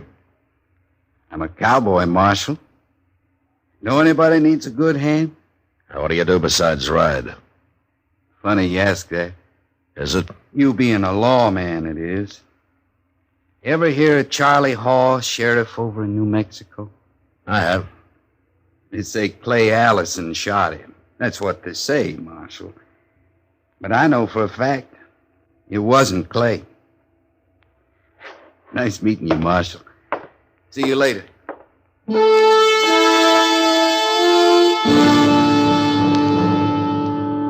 Jesse Daggett's stage station lay on the prairie, miles from anywhere. It would be an easy thing for a man like Nat Pilcher to ride in long enough to check on a stagecoach and the value of its cargo, and then ride up the road a few miles and wait for it. But I still didn't believe Daggett was in on the deal, even though he and Pilcher had obviously known each other somewhere before. The next morning at dawn, Jim Buck loaded his passengers aboard and pulled out. Daggett and I stood there and watched the little cloud of dust as it moved up the Santa Fe Trail toward Wagon Bed Springs. He'll make Dodge tonight. He'll be back here tomorrow. Yeah, if he doesn't get shot up. I ain't carrying no gold this trip. I, met your friend Nat Pilcher last night, Daggett. Pilcher rode out before supper. Yeah, I know. Seems like he only came in to tell me what a hard case he is. To warn me about it. Didn't have much effect. You're still here. You don't think I scare that easy? You're all right, Marshal. You should have gone back to Dodge. Why, Daggett? Why should I? Things will work out here without you. Now, go ahead. That's all. Now, Daggett, I don't know what's going on down here. And if I'm meddling in your affairs, I'm sorry, but a stage has been robbed and a man's been killed, and that makes it my affair, too. I want to thank you for not thinking I got anything to do with all that, Marshal. And I wasn't sure at first, but I am now. Even so, I'm not going back to Dodge without a man. No, I suppose you won't. Now, let's go inside. Sure. You know, you ought to plant some trees out here, Daggett. Sure improve the place. Not enough water. Now, dig for it, then. You'll never get a woman to come out here and marry you unless you've at least got some trees. How's that? No offense. I was just remarking that women like things growing around the place. Let's say that I meant it generally. I thought to have a woman here once, when I first planned about running the stage station. That was over in New Mexico. Seems like a long time ago. Now, things don't always work out. I was mighty fond of her, but I lost her. I've been a little lonely ever since. Well, you came close. That's better than some men do. Oh, I don't know about that. Funny how a man goes right on living, even when his luck is about to run out. Yeah. Well, come on inside. Heat up some coffee. Good.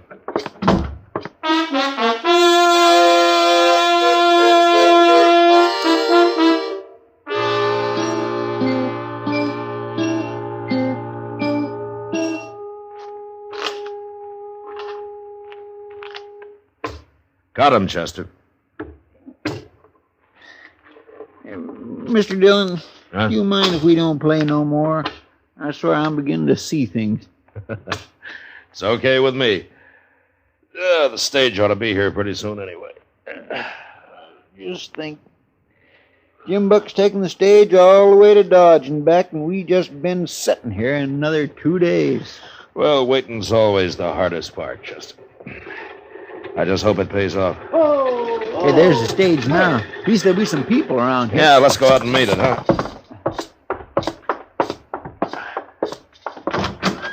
Howdy, Jim. Come out here, Marshal. Now, what's the matter? More trouble, Jim? He stopped me again, Marshal. My heaven, I'm going after him now if you don't. Take a look in the coach there. Huh? Why, it's a woman. She dead, Jim? Of course she's dead. Got a bullet in her. Where are your other passengers, Jim? There ain't any. She was the only one this trip. Look at him, Marshal. He killed her. There's some blood soaking through your jacket, Jim. You hit bad? In the shoulder. I wasn't going to stop at all. It knocked me off the box. And he just rode up and put a bullet in her and rode off. Never said a word. You think it was Pilcher? Who else would it be? You've seen him. You know what he's like. Must be him. Let's ask Jesse Daggett here who it was. Take a look in the coach, Daggett. Take a good look.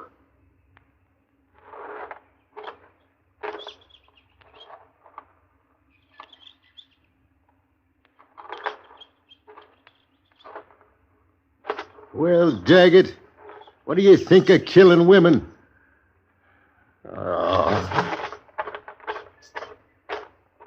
Look at him, Marshal. I told you.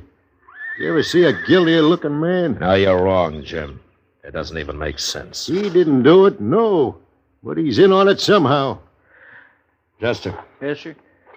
I'll help you take the woman inside. Then we'll see what we can do about your shoulder, Jim.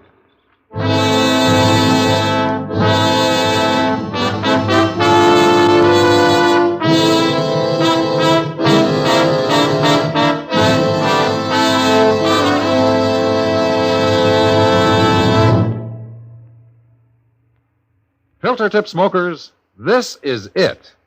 L&M is best. Stands out from all the rest. Yes, L&M is best. Stands out from all the rest.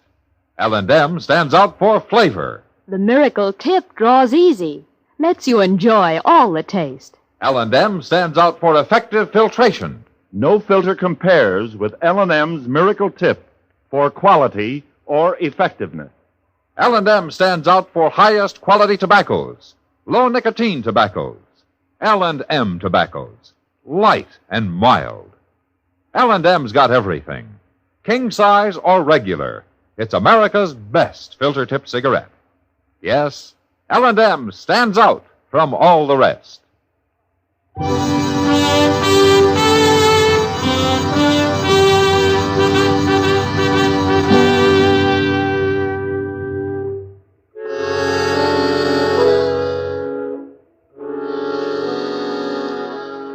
It didn't make sense, none at all.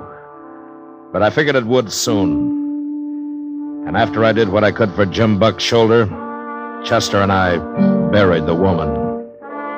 Put a cross over her grave. We'd find out later who she was. The rest of the night, we took turns watching for a move from Jesse Daggett. As sure enough, about an hour before dawn, he saddled up and rode out into the prairie. We let him get a little start and then took a couple of his horses and followed him.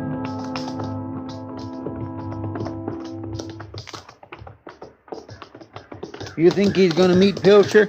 If he can find him. We must have come 10 miles already. Yeah, about that.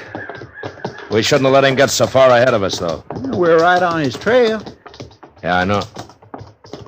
What's that up there? Huh? Look. It's a man. Yeah, come on.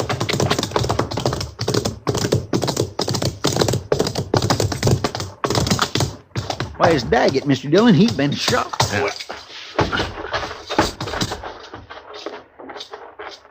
You followed me, Marshal? How bad are you hurt, Daggett? Pretty bad. Pilcher? I'd have killed him, Marshal, but my gun didn't go off. And he got me easy then. No luck left at all. Right? Any idea where Pilcher is now, Daggett? He said he was going back to the station to get you. Took my horse with him. I'd have come with you this morning, Daggett. Wasn't your business. Between me and Pilcher. He come here looking for a fight. I didn't want to kill nobody no more. Not even him. So he drove me to it. Finally, that woman. You knew I couldn't stand that. You mean he shot her and that other passenger just to prod you into a fight? Marshal, I'll tell you now. I had a woman out in New Mexico. I caught her running off with Nat Pilcher. I didn't shoot him, though. I shot her instead. Figured that made more sense. You killed her? I don't think he'd have minded so much if I'd have killed him. I figured he wasn't doing nothing I didn't want to do myself. I didn't blame him. None. I blamed her. Pilcher been after me ever since. I could have stopped all this if you'd have told me sooner, Daggett. Every man's got to kill his own snakes, Marshal. I tried. You can have them now. I ain't going to live long. I'm sorry, Daggett. Chester will stay with you. I'm going back to the station. You both go. I can die alone. I ain't afraid. No. Goodbye, Daggett. Bye, Marshal. Chester. Yes, sir. Do what you can for him. Poor fellow. I'll send somebody out to help you bring him in later. Yes, sir.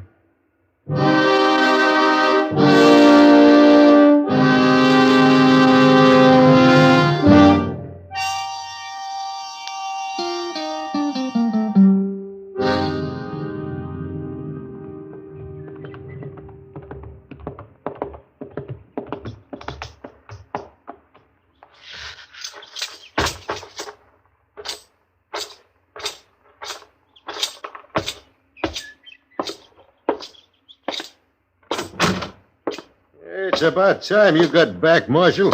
Where's Pilcher, Jim? Out back, looking for whiskey. Where's everybody else? It's been a busy morning. How's your shoulder? It hurts. I got to get up to Dodge somehow.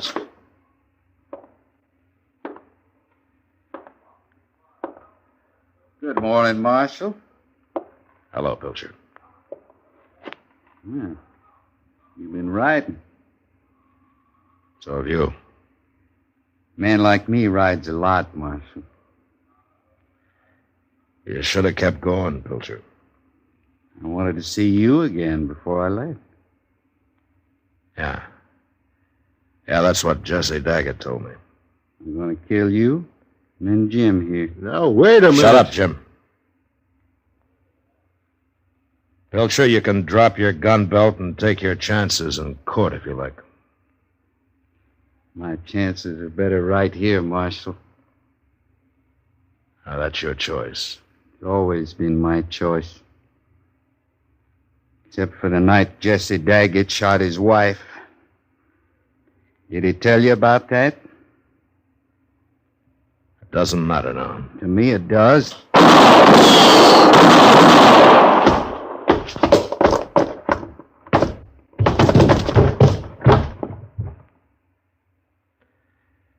You killed him, Marshal. Yeah. You hit? No. What's this all about, anyway? A woman. Jim, I'm going to hitch up the stage and drive you into Dodge. I'd be grateful for that, Marshal. We'll have to go out of our way some. Why? Jesse Daggett's luck ran all the way out this morning. That's why.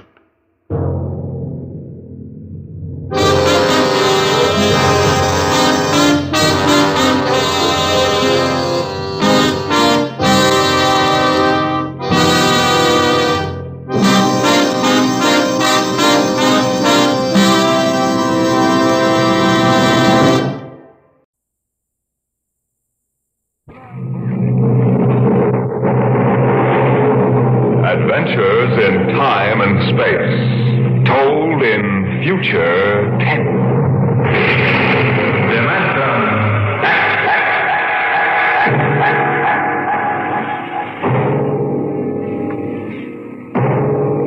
The National Broadcasting Company, in cooperation with Street and Smith, publishers of astounding science fiction, bring you Dimension X.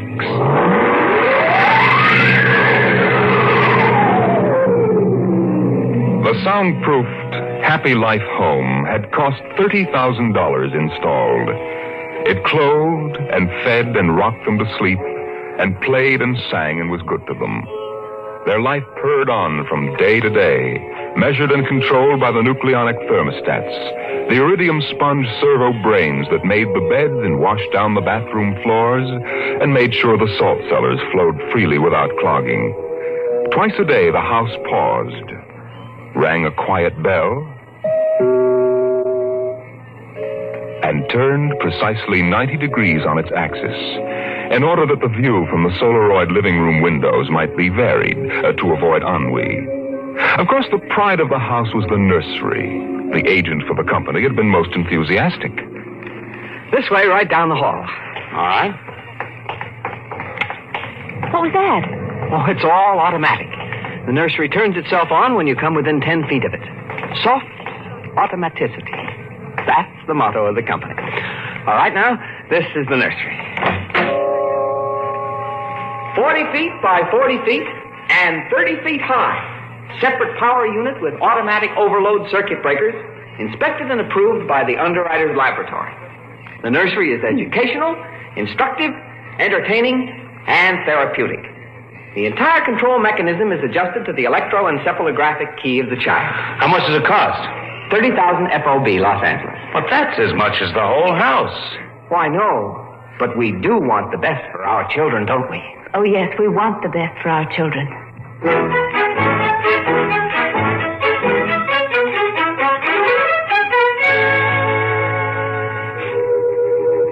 And it was the best. The crystalline walls wavered from 2 to 3 dimensions. The pseudo-textured composition flooring shifted lightly from brick to dirt to waving grass.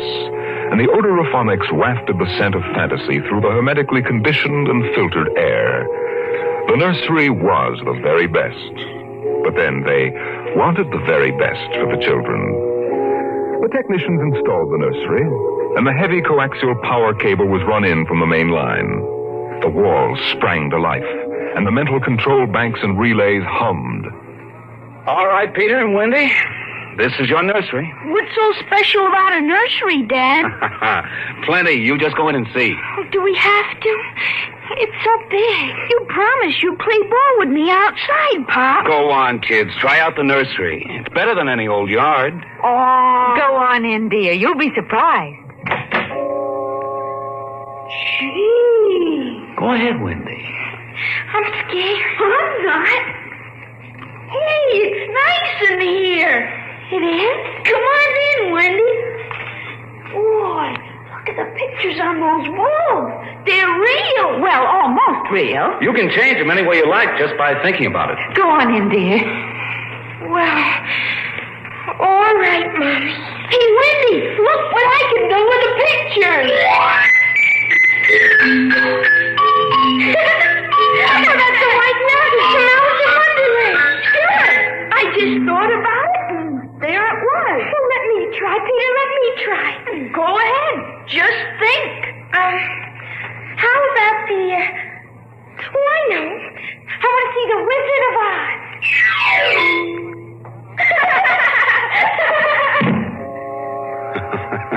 Well, dear, there we are. They like it, don't they? Well, why shouldn't they? All they have to do is think, and they've got whatever they want in 3 dimensions. Color, sound, and smell. Oh, think what it would have been like to have a nursery like that when you were a kid. It's nice that we can give them all the advantages. Why, sure. What else are we working for, huh? That's right. Well, what do you want to do this evening? Well, the Petersons asked us over for bridge, but... Oh, we don't have to worry about the kids. They'll be all right in the nursery. Come on, Lydia. We deserve a night out.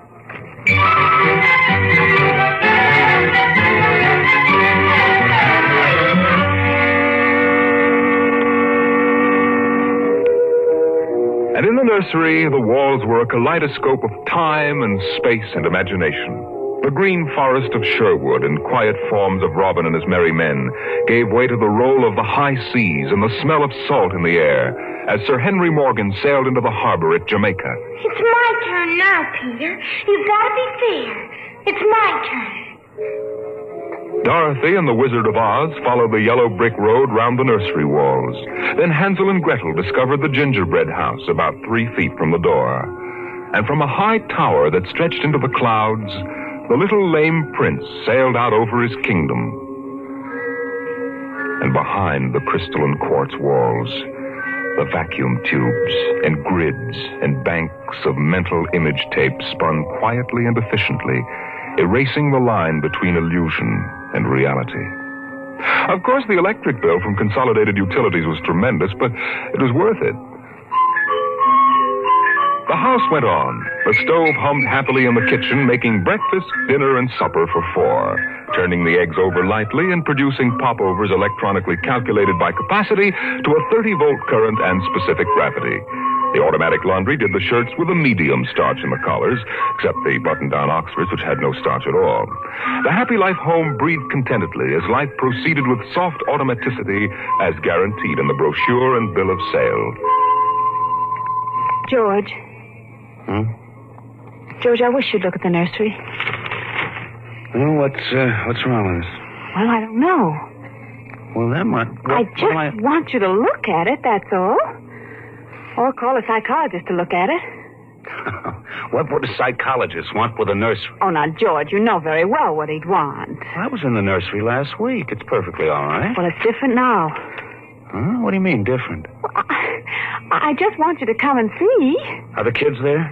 No, Madge Allen took them to a show along with her kids. That's why I want you to look in now before they get back. All right. What you expect me to do, I don't know. I'm no mechanic. This isn't a question of a leaky faucet, George. All right, dear, I'm coming.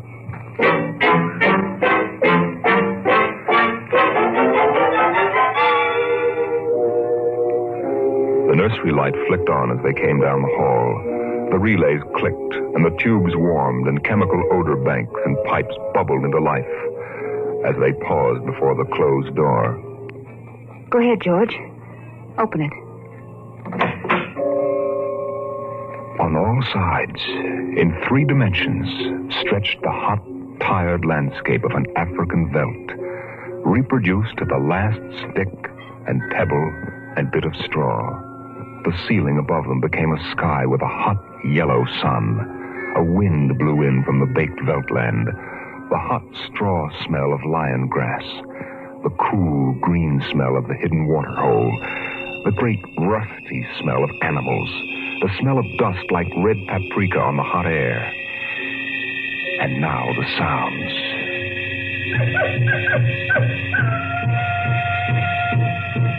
The howl of the jackal in the distance, the thump of distant antelope feet on grassy sod, and the papery rustling of the great vultures that wheeled and circled under the yellow burning sun.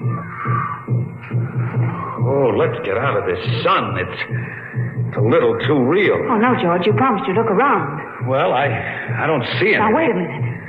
Look, there are the vultures. Filthy creatures. And there are the lions. Far over that way. Yes, I see them. They're on their way to the water hole. They've just eaten. Eaten? Yes, I can't see what. The sun's too strong. Well, shade your eyes. Some animal. A zebra or a baby giraffe, maybe. Can you see it? Are you sure? It's a little too late to be sure. Nothing over there but clean bone. Vultures dropping for what's left. George, did you hear that scream? What scream? Just now. Sorry, hon, no. Here come the lions. George, they're frightening. Take it easy, Lydia. They're just illusion. It was a miracle of mechanical efficiency.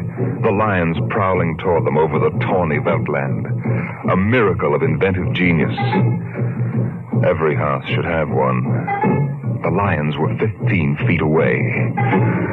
So real, so startlingly real, you could feel the prickling fur on your hand. Your mouth was stuffed with the dusty upholstery smell of their heated pelts. And the yellow of them was in your eyes, like the yellow of an exquisite tapestry. The yellows of lions in summer grass. The sound of the matted lion lungs exhaling on the silent noontide. And the smell of meat from the panting, dripping mouths. George, I'm afraid. They're so real. They're only an illusion, Lydia, that's all. Watch out! Oh, quick, outside! Oh, George. Lydia, my poor, sweet Lydia. George, they almost got her. No. Take it easy. Calm down. Yes, but I could feel their breath. No. Get a hold of yourself, Lydia. They aren't real. Walls, that's all it is. Crystalloid walls. But they look so real. Yes, darling. Of course they do. But it's all dimensional color reactionary process and mental tape film behind glass screens. It's all odorophonics and sonics. Now here, take my handkerchief. I'm afraid, George. Did you see? Did you feel? It's too real. No, Lydia. We've got to tell Wendy and Peter not to read any more on Africa. Yes, of course, dear. Do you promise? Sure. And lock the nursery for a few days. Oh, now, wait a minute, dear. Let's keep our sense of proportion. George, I want you to lock that place up. Honey, you know how difficult Peter is about that. I punished him last week by locking the nursery for an afternoon, and he threw a tantrum, and Wendy, too. Honey, they live for the nursery. I tell you, it's got to be locked. That's all there is to it. Lydia, you need a rest. Oh, I don't know. Maybe I don't have enough to do. I have too much time to think. All I do is set the menu selector dials at the beginning of the week. But, honey, that's the whole idea. The house is automatic. I know. But couldn't we turn it off for a couple of weeks? Just a couple of weeks and take a vacation. You mean that you want to fry eggs for me? Yes, I do. And darn socks, too. I feel like I don't belong here. The house is wife and mother and maid. How can I compete with the African Veldt? And you, George. You don't know what to do with yourself in the house when you're home. You're drinking too much. Am I? You feel useless, too. Yes, I suppose I do. George. Those lions can't get out of there, can they? Oh, of course not, dear. Now, don't think about it anymore.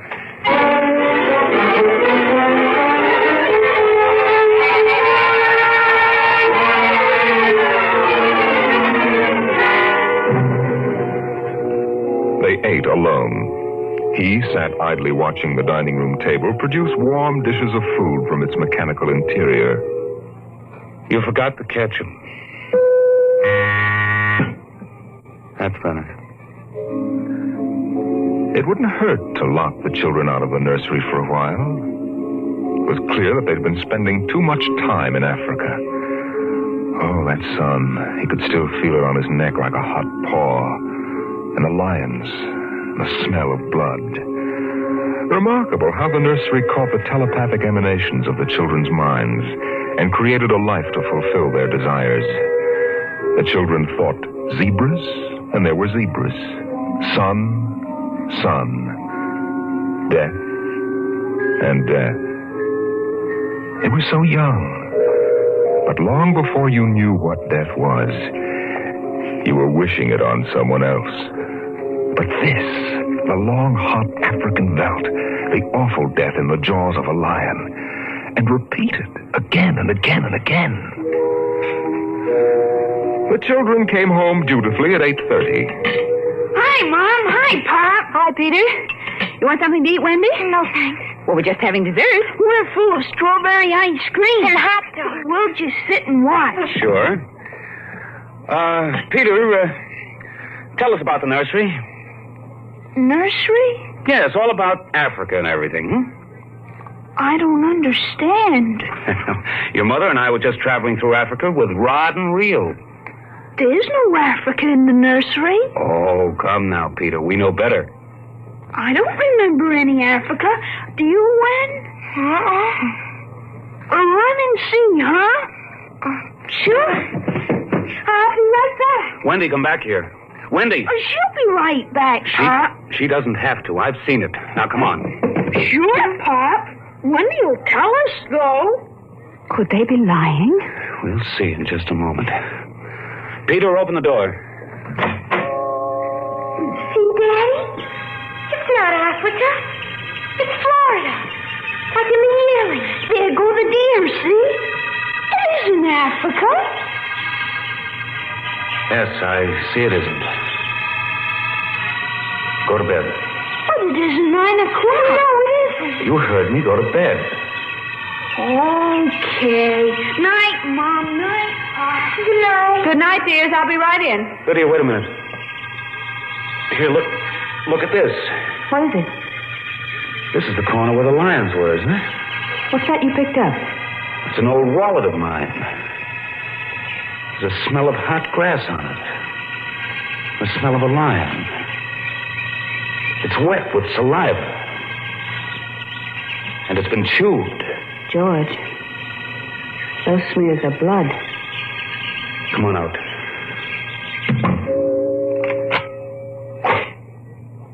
Now let's go to bed.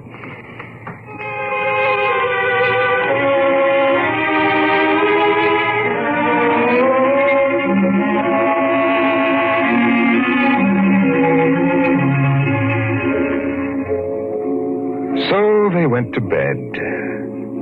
But in the middle of the night, Lydia was still awake, and she knew her husband was awake. George? How did your wallet get in the nursery? I don't know. Wendy must have changed the walls from the African veldt. Honey, I'm going to keep it locked. Maybe it isn't good for the children. It's supposed to help them work off their neuroses in a harmless way. I'm starting to wonder. We've given the children everything they wanted. My father used to say children are like carpets. They should be stepped on occasionally. We've never lifted a hand. They're spoiled. And we're spoiled. I think I'll have Dr. McLean come tomorrow morning and have a look at Africa. Yes, only it isn't Africa now. It's Florida and the yearling. I have a feeling it'll be Africa again before then. George, Wendy and Peter aren't in their room. No. They've broken into the nursery. Those screams. They sounded familiar. Did they? Yes, awfully. Oh, George.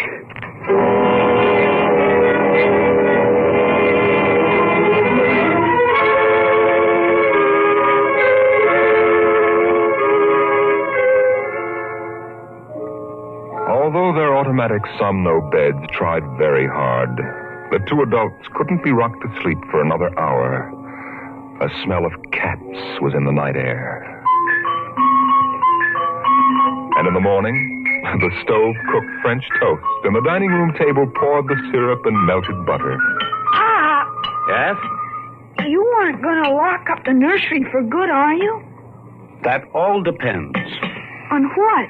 On you and your sister? We feel that you should have some variety, dear. If you intersperse this Africa with a little Sweden or China... I thought we were free to play the way we like. Well, you are within reasonable bounds. Well, what's wrong with Africa, Daddy? Oh, so now you admit you've been thinking up Africa, I wouldn't want the nursery locked up ever. Well, as a matter of fact, we're thinking of turning the whole house off for about a month. Sort of camping out. You mean I'd have to tie my own shoes instead of having my shoe tire do it? And brush my own teeth and comb my own hair and give myself a bath? Well, Wendy, it would be fun for a change, don't you think, dear? No, it'd be awful. I didn't like it when you took out the picture painter last month. Well, that's because I wanted you to learn to paint by yourself. I don't want to do anything but look and listen and smell. What else is there to do? Oh, all right. All right, go play in Africa. Are you going to shut off the house? We're considering it. I don't think you better consider it anymore, Pop. I won't have any threats from you, son. Okay, Pop. Come on, Wendy. Let's get back.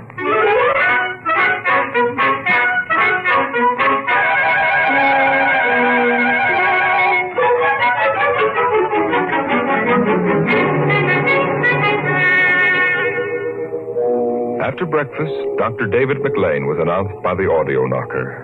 And the dining room table, recognizing him as an old friend, poured an extra cup of coffee, light with 4 lumps. I saw the nursery last year, George. It looked all right to me. You didn't notice anything unusual? No. The pattern showed the usual violence, a tendency toward slight paranoia.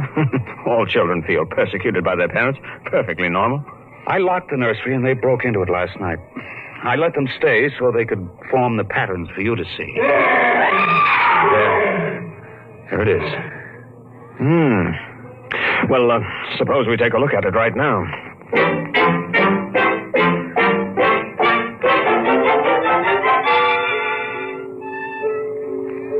They entered without knocking and sent the children out.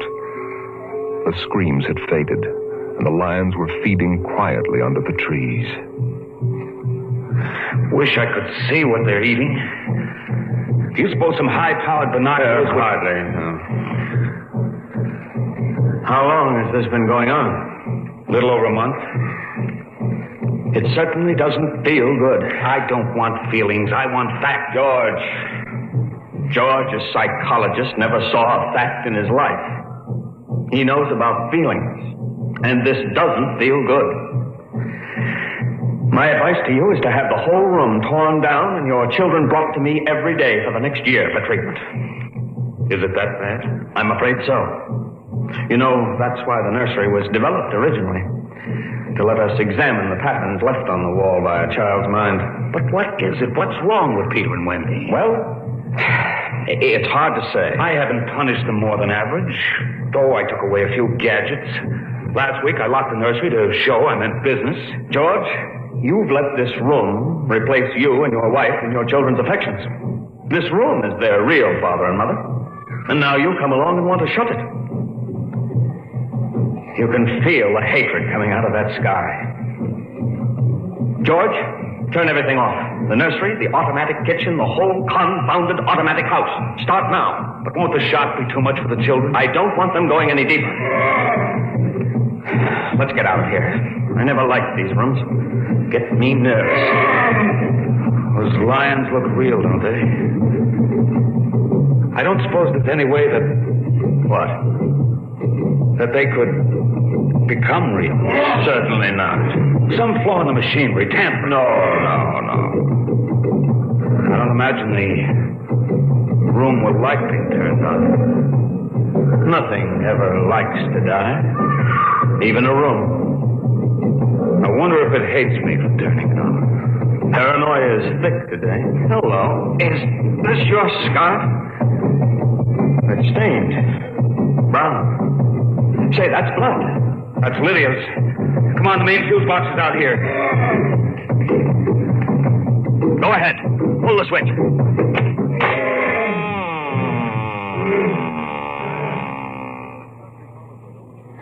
There. It's off.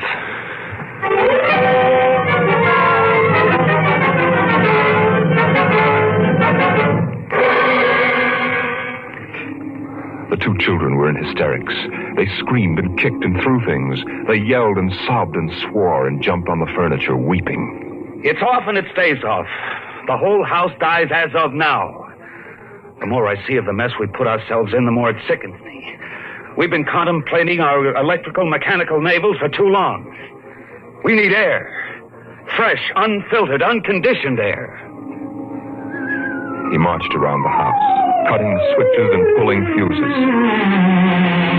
The stove was disconnected with a roast lamb in the oven and a flapjack still in the air. The heaters, the shoe shiners, the shoelacers, the body scrubbers and swabbers and massagers. He pulled the plugs and shorted out the controls, one after the other. The house became full of electronic corpses. It was a mechanical cemetery. So silent. None of the humming, hidden energy of the machines waiting to function at the tap of a button. And by the still dining room table, its radionic insides dead and currentless, Peter wailed at the house. Don't let them do it. Don't let Pop kill everything. I hate you, Pop. I hate you. Peter, please. Insults don't get you anywhere. I wish you were dead. We were for a long while. Now we're going to start really living. One more, Daddy. Just one more. Oh, Wendy, one more honey. minute of the nursery. That's all. Just one more minute. George. George, it can't hurt, really. Oh, all right. Only shut up. 1 minute. And that's the end. Forever. Gee, thanks, Pop. Thanks. Then we're going on a vacation. Dr. McLean is coming in a half hour to help us out. Lydia, turn on the nursery. Now remember, kids, it'll be just for 1 minute. Oh, boy. Come on, Wendy. Come on. Oh, thanks, Daddy. Thanks a lot. Just 1 minute, remember. Oh, where'd I put those suitcases? Lydia! Don't shout, George. I'm right here. Oh, did you leave them alone in the nursery? Well, I've got to get ready, George. Oh, that awful Africa. What can they see in it? Well, in an hour, we'll be on our way to Iowa. What prompted us to buy a nightmare like that? Pride, I guess. We had the money and we were foolish. I guess we'd better get them out of there before they get involved with those beasts again. Come here. Daddy. Mommy. Come on, quick. Wendy, Peter, what's the matter? Hurry up. Open the nursery. Wendy. Peter. Well, they aren't anywhere. Wendy! Peter! The door. Open the door. They've locked it from the outside. Peter, open up. Peter! Don't let them turn off the nursery. Now, don't get ridiculous, children. It's time to go. Wendy, open the door, dear! Let us out. Peter, open the door. It's time to go. Open the door. George, the lamp! Peter, do you hear me? Open this door. They're all around us. George! Son, do you hear me? Let us out. George, look out! They're coming!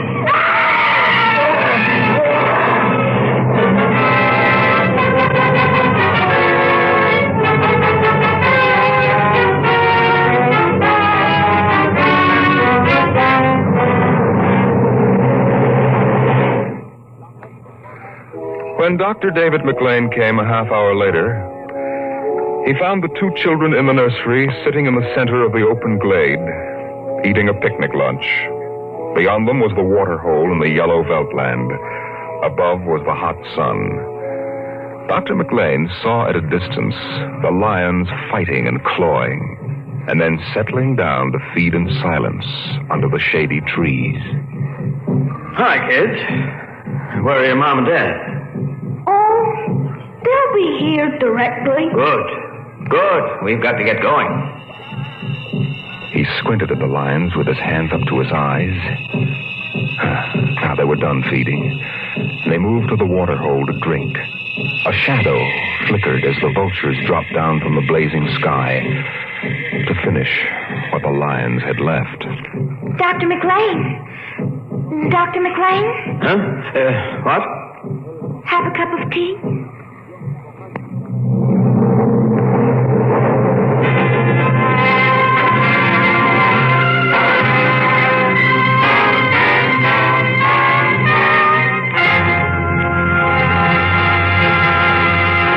You've just heard another adventure into the unknown world of the future. The world of... Dimension X.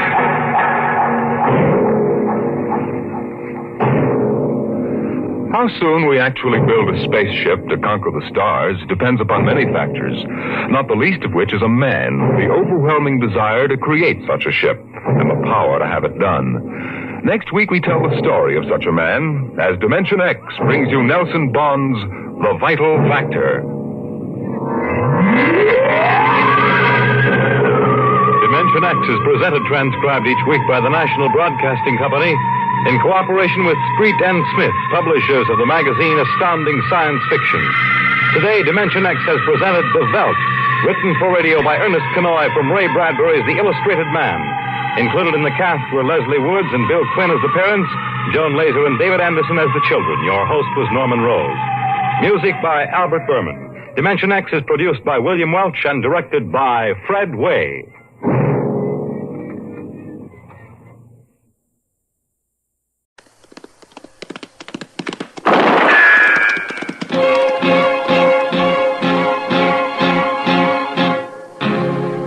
Gunsmoke, brought to you by L&M Filters.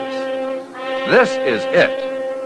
L&M is best, stands out from all the rest. Around Dodge City and in the territory on West, there's just one way to handle the killers and the spoilers, and that's with a U.S. Marshal and the smell of Gunsmoke.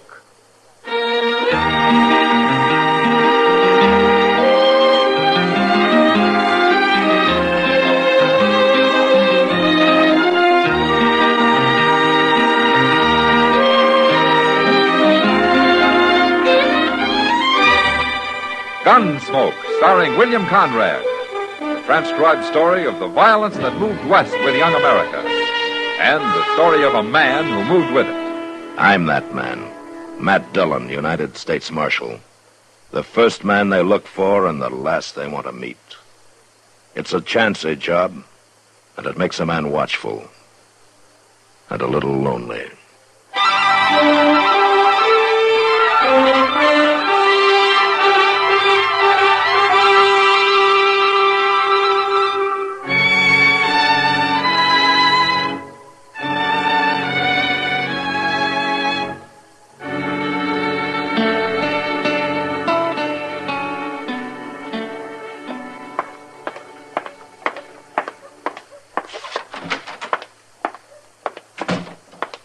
Dillon? Yeah, what, Chester? Mr. Dillon, you better come. Emmett Bowers is out there in the street, and he's about to shoot a man down unless somebody stops him.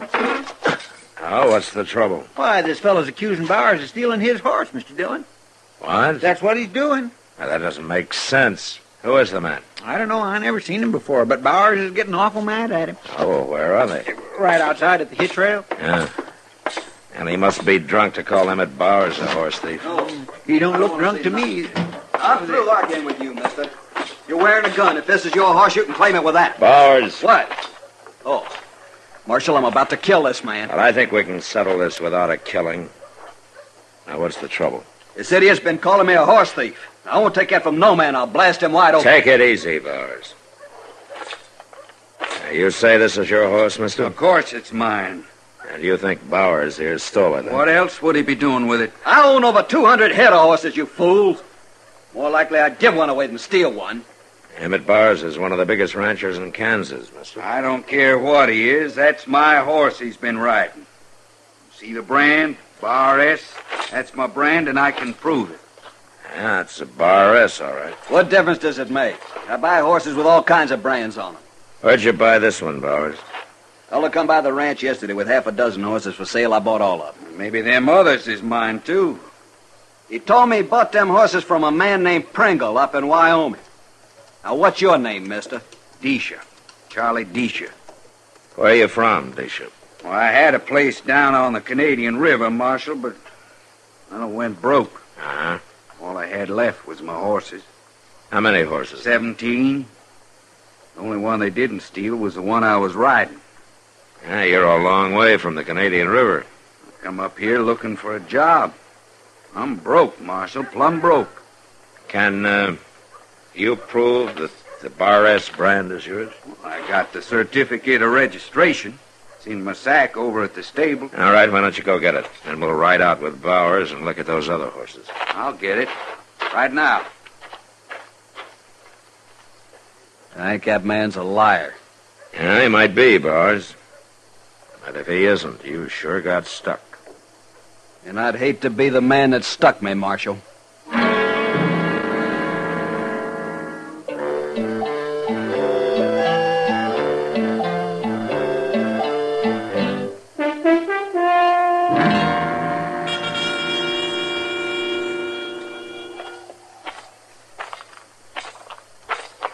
They're in the little corral there, Marshal.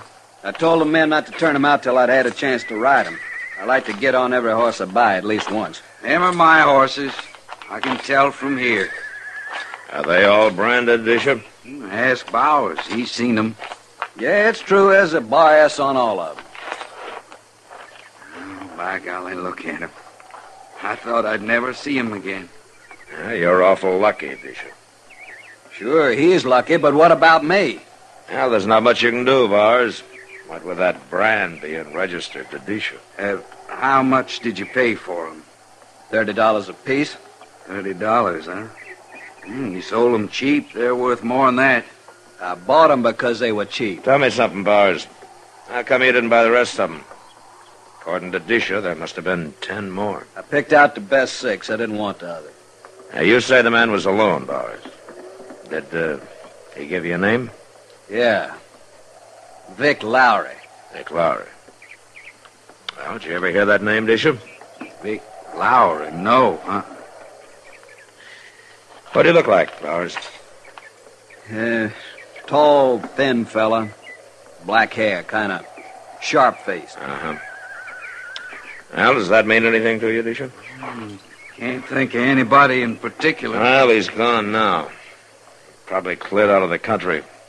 He'll sell the rest a long way from here. You ain't going after him, Marshal? Which way would I start riding, Mr. Bowers? It's mighty big land. Well, he's got to be caught. I'm real sorry about it, Bowers, but you can't blame me for... I ain't blaming you, Dish. It's the idea of a horse thief going unhung that don't set with me. He's probably 100 miles from here by now, Bowers. You might never find him, Marshal, but I got 20 riders working for me, and they cover a lot of territory. I'll get the word to everyone. Now, wait a minute, Bowers. You can't stop me, Marshal. You know there ain't a man in the country won't back up hanging a horse thief. That's not hanging, Bowers. That's lynching. I don't care what you call it. I care, and I'll hold you responsible for whatever happens out here. I'll be responsible for it, Marshal. And you'll go to jail for it, Bowers. Them riders of mine carry guns, too. Maybe I ought to lock you up right now. You'd look fine locking up an honest rancher and letting a horse thief wander loose. Bishop, go get your horses. We'll help you drive them to Dodge.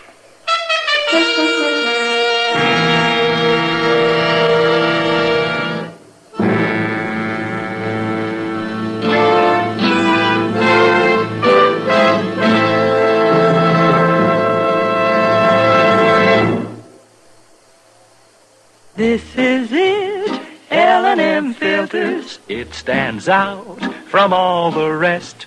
Miracle tip, much more flavor. L&M's got everything. It's the best. L&M is best. stands out from all the rest. L&M's got everything. Everything? Everything. Best flavor? L&M stands out for flavor. The Miracle Tip draws easy. Lets you enjoy all the taste. Best filter? L&M stands out for effective filtration. No filter compares with L&M's pure, white Miracle Tip for quality or effectiveness. Best tobaccos? Highest quality tobaccos. Low nicotine tobaccos. L&M tobaccos. Light and mild. Every way, L&M is best. Stands out from all the rest. How easy they draw. How mild they are. L&M is sweeping the country. It's America's best filter tip cigarette.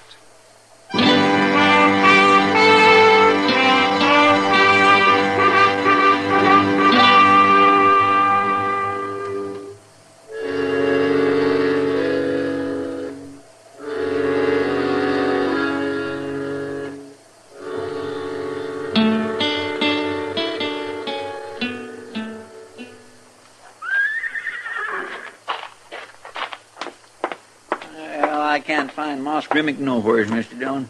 He left this stable plumb deserted. Where's Disha? Oh, he's out back. He wanted to put some hay down for his horses.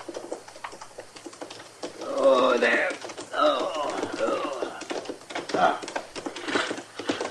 stand still quit fighting that rope. There's Moss now. Yeah.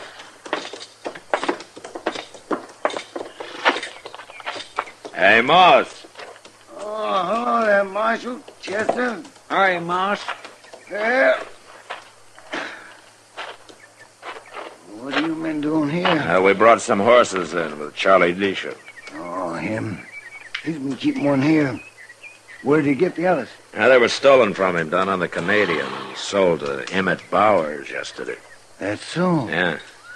Bowers rode into town on one of them this morning, and Disha spotted it. Say, I'll bet Bowers ain't fit to live with. Well, he's not very happy about it. I was out his way. If I'd known, I'd have stopped by just to burr him a little. Where's that boy I left here? Oh, what boy? Well, I've been gone since yesterday morning, Marshal. Went out past Bowers' place to see a friend of mine. That's why I got these horses. Huh? Fella come by selling a bunch, and I picked these two out.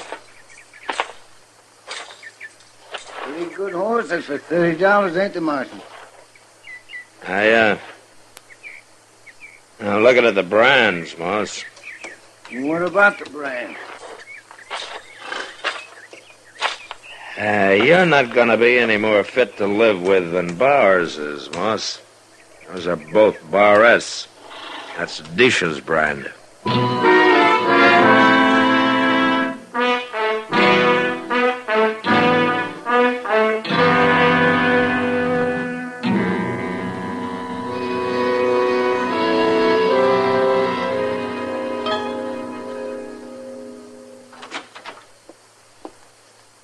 Why, Kitty. Well, come in. I don't know what's proper. Lady coming into the marshal's office this way. Oh, well, the only thing not proper about it is that it doesn't happen often enough. Sit down, Kitty, sit down. That is, if you can find a chair that isn't busted. Thanks, Matt. Yeah.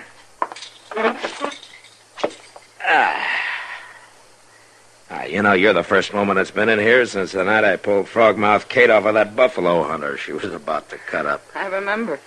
I've always wondered how you got the nerve to do battle with her. And if I'd have had any sense, I'd have let him take care of himself. Well, what's on your mind, Kitty? Well, it's no business of mine, but I've been hearing a lot of talk about this man who's riding around the country selling the horses he stole from Charlie Disha. Ah. Word sure gets out fast, doesn't it? Mm-hmm. Only started 2 days ago.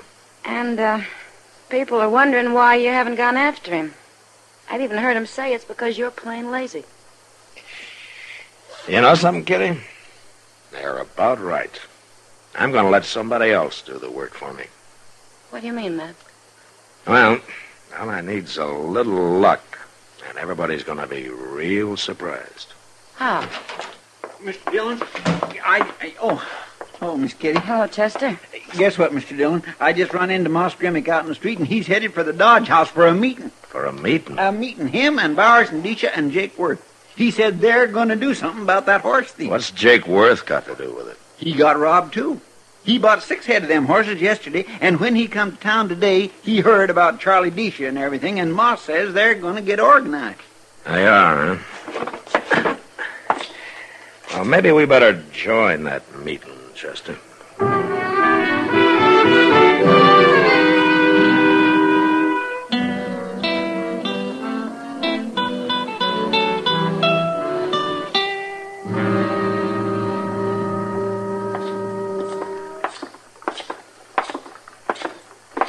Mr. Dillon, Moss says he ain't never saw Jake Worth so mad. Well, you can't blame him much.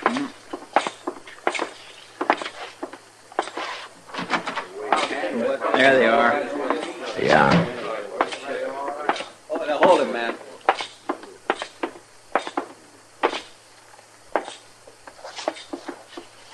Well, am I interrupting something, gentlemen? What do you want, Marshal? I heard that Jake Worth got stuck with 6 of those bar-ass horses. I'll get my money back, Marshal. Yeah? How you planning on doing that, Jake? We'll handle this, Marshal. Sure. Between you and Bars, you got some 30 cowboys working for you.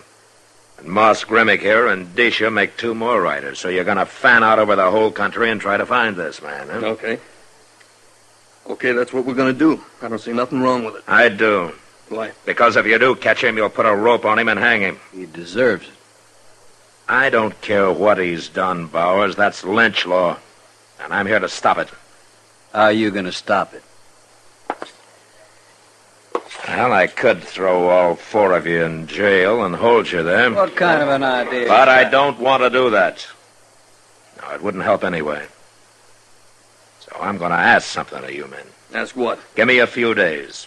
Just a few. A week at the most. What are you going to do, Marshal? Nothing. Nothing? That's right. You don't make good sense. Look, Bowers, you've known me for a long time. You and Jake and Moss have. Sure. Of course we have. Well, do you trust me or don't you? Up till now we have. Now, this isn't over. I'm asking you to give me a chance to let me handle this my own way. All I want is 1 week. Well, I don't know. What do you men think? It's okay with me, as long as I get my money back. Bowers? I ought to know better, but... Go ahead, Marshal. We'll give you a week. No more. Good. Now, do you agree too, Disha? These fellas know better than I do, Marshal. All I want's the rest of my horse. Now, I'm not making any promises, Disha. It's too long a chance for that. Oh, sure. I understand. All right. Good day, gentlemen. Chester? Yeah, this crazy sounding idea. It may as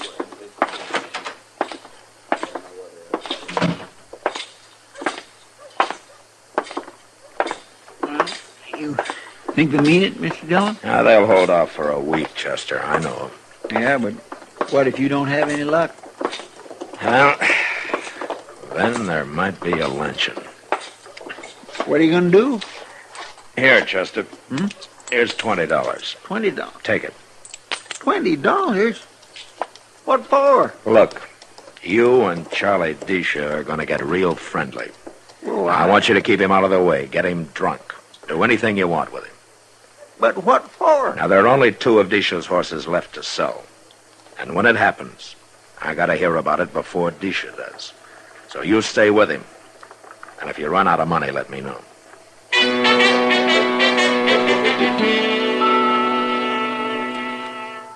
Chester worked hard at spending my money the next couple of days.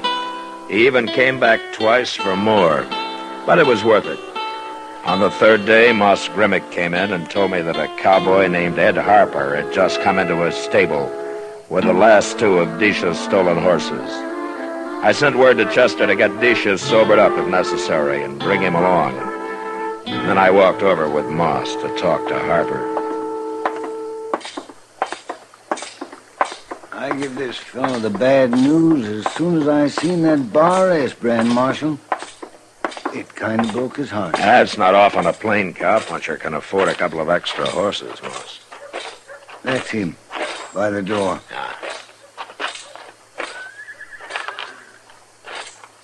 This here's Marshal Dillon, Harper. Marshal? Hello, Harper. That true about them Bar S horses, Marshal? Yeah, I'm afraid so. Who sold them to you? Said his name was Lowry. Hawk-faced fellow. Yeah, that's him. Where was this, Harper? I run into him on the prairie, some 30 miles west of here. Uh-huh. What did you pay for the horses? Only $20 apiece. It's all I had, and he seemed in a hurry to get rid of them. I might have known. Tell me something, Harper. How would you like to get your money back? I worked over 2 months for that money, Marshal. All right. Now, the man they were stolen from will be here directly. Now, I want you to tell him that you paid $90 apiece for them. $90? Tell him that you had a year's wages, that you got drunk. Tell him anything. I don't follow you. Well, just do as I say. Well, I guess somebody must have thought you had brains or they wouldn't have made you a marshal. I'll do it. Here come decent Chester already, Marshal. Oh, good. What did you want us for, Mr. Dillon? We was having a fine sleep out back at the Longhorn. Needed it, too. Disha, this is Ed Harper. Harper? Hello. Harper brought the last 2 of your stolen horses in. We did. Say, I got every one of them back now. Yeah? Oh, but I'm sure sorry for you, Harper. What'd you pay for them? $90. Oh, well, that's not bad. I mean, they're worth that. I paid $90 apiece. A piece? You must be crazy. I got paid off my job, and I'd been drinking. Oh. Oh, well, that's too bad. I'm awful sorry about it. Yeah, but you're rich now, Disha. What with all them horses? Now you can sell them legal. I gotta sell them, Chester.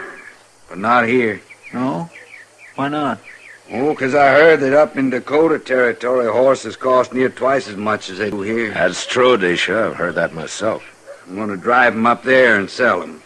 But I'll be back, Chester. I promise I'll be back.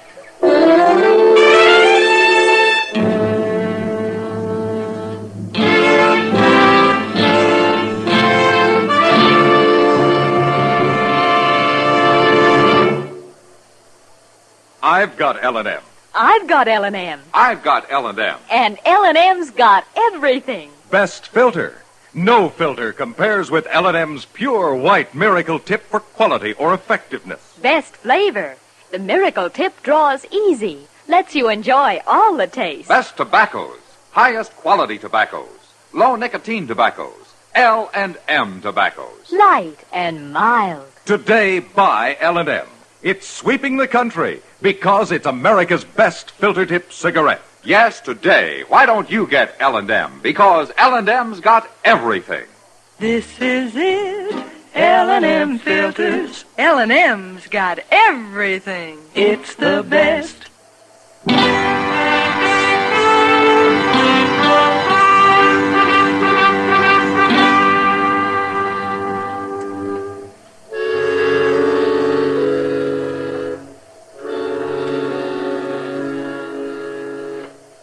We helped Disha gather his horses and herd him to the edge of town. Then we said goodbye and watched him head north. As soon as he was out of sight, we took up his trail and followed him. He didn't ride north for long. Soon he changed his direction and circled west. It was near dark and some 20 miles further on when we came to the top of a small bluff and stopped. At the foot of it was a tiny cabin with a corral at one side, full of horses. We dismounted, went down on foot to within shooting distance of the place.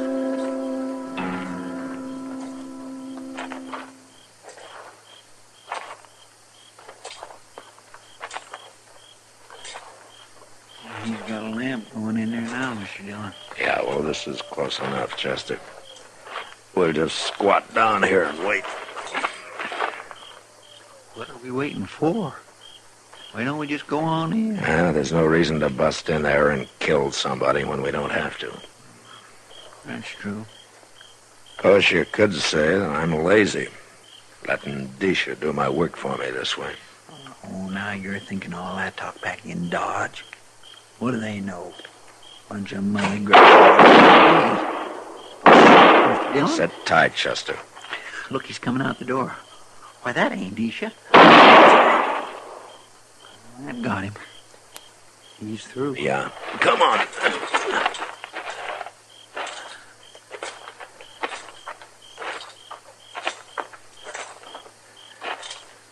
That fellow's dead, Mr. Dillon. He ain't moving none at all. Yeah. Who is he? I've never seen him before. Stand away from the door, Chester. It's Marshal Dillon, Disha. Come on out of there. I can't move. Sounds like he's been hit. Then slide your gun across the floor and let me hear it.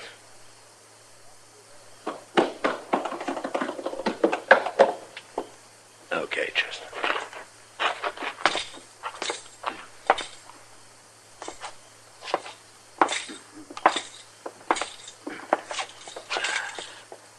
You hit bad, Disha?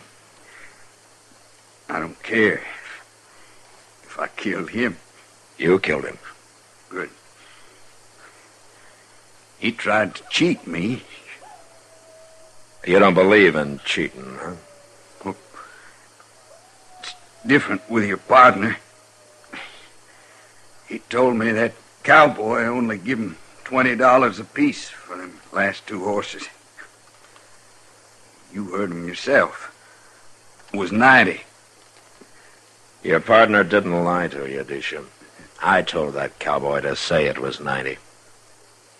You did? It was as easy a way as any to catch a couple of thieves. What were you going to do? Divide the money your partner got and go someplace else to sell and recover the horses all over again? We sold them twice already. But we ain't going to sell them again. We ain't going to do nothing. You can't even put us in jail, Marshal. Smart as you are. I'm gonna die now. I feel it coming.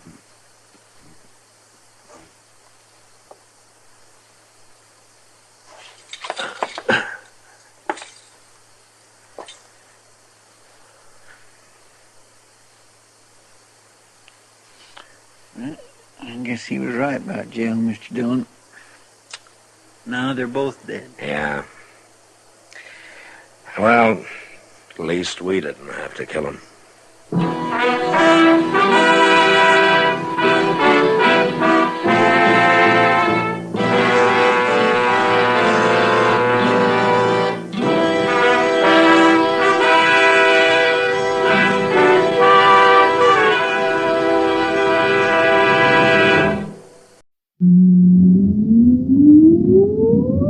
Countdown for blast off.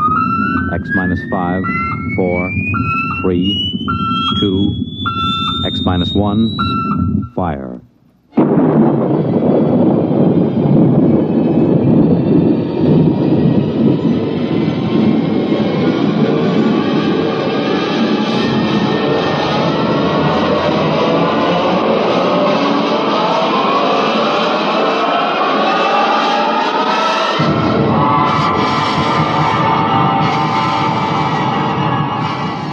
From the far horizons of the unknown come transcribed tales of new dimensions in time and space.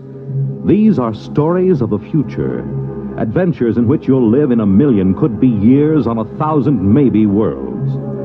The National Broadcasting Company, in cooperation with Galaxy Science Fiction Magazine, presents X minus 1.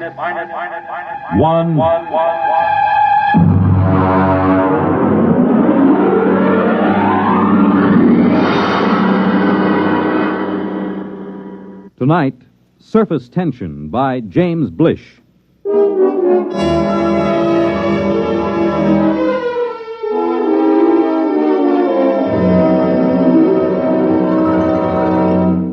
Come in, Professor. Come in. Mr. President, do sit down. I'm terribly sorry to have kept you waiting. Time has very little significance, sir. Well, now, what is the urgent nature of your visit? Mr. President, for some time now at the Nuclear Institute, a group of us have been making a study of a new star, which has entered our constellation. Yes, the military advised me there was some disturbance. We've completed our calculations, sir. And? Before I give you our results, let me tell you that we've been in touch with the Scientific Council of the Asian Confederation. They've verified the results. I'm waiting, Professor. Mr. President, the effect of this new star in our galaxy will be extremely catastrophic. At the rate it's expanding, it will cause the sun to explode. What? The sun is going to explode. But, well, that means... Exactly. The world will end in precisely 2 weeks and 7 hours. This is incredible. Are you absolutely certain of these calculations? Absolutely. Does anyone know of this? Well, as soon as we guessed where our study was leading us, we classified all information. The actual final results are known only to a small group of scientists here and in the Asian Confederation. 2 weeks. And 7 hours. That would be September 4th, 2056. At approximately 12 noon. Is there anything to be done? Nothing. The other planets, Mars, Venus... All will be destroyed. The universe as we know it will disintegrate. And the race? Will vanish. It's impossible. Those are the facts, Mr. President. How you choose to make them public, if you do choose to make them public, is a matter of government. Yes, of course. Has the president of the Asian Confederation been notified? He's being notified at this moment. I intend to take the following steps, Professor. First, I will contact the Asian Confederation. What's the name of their chief scientist? Dr. Gorlick. Ah, yes. I'll propose that you and Dr. Gorlick be given every resource to find a method of preserving the race. You'll be flown to their laboratories by rocket ship in an hour. I would like to spend these remaining days with my family. Your family can accompany you. They'll ask questions. They should know better by now. You will not release the information to the public. I would prefer to keep it a complete secret, provided the Asians agree, of course. A public announcement would only create utter panic and chaos. I assume it will happen instantaneously? Yes, instantaneously. Then secrecy is best. One thing, Mr. President. Yes? I wonder if perhaps religious leaders should be told. Professor, I believe in the power of God myself. I also believe that my single prayer can be heard by the Almighty just as well as if there were 10 million. There will at least be 2 of us, Mr. President. I, too, will pray.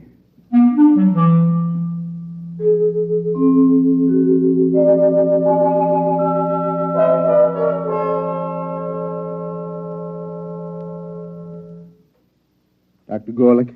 Professor, how nice to meet you again. Do sit down, sit down. Thank you. Quite a problem, eh? It's quite a problem. If the rest of the world knew what we too know. I feel they should be informed, nevertheless.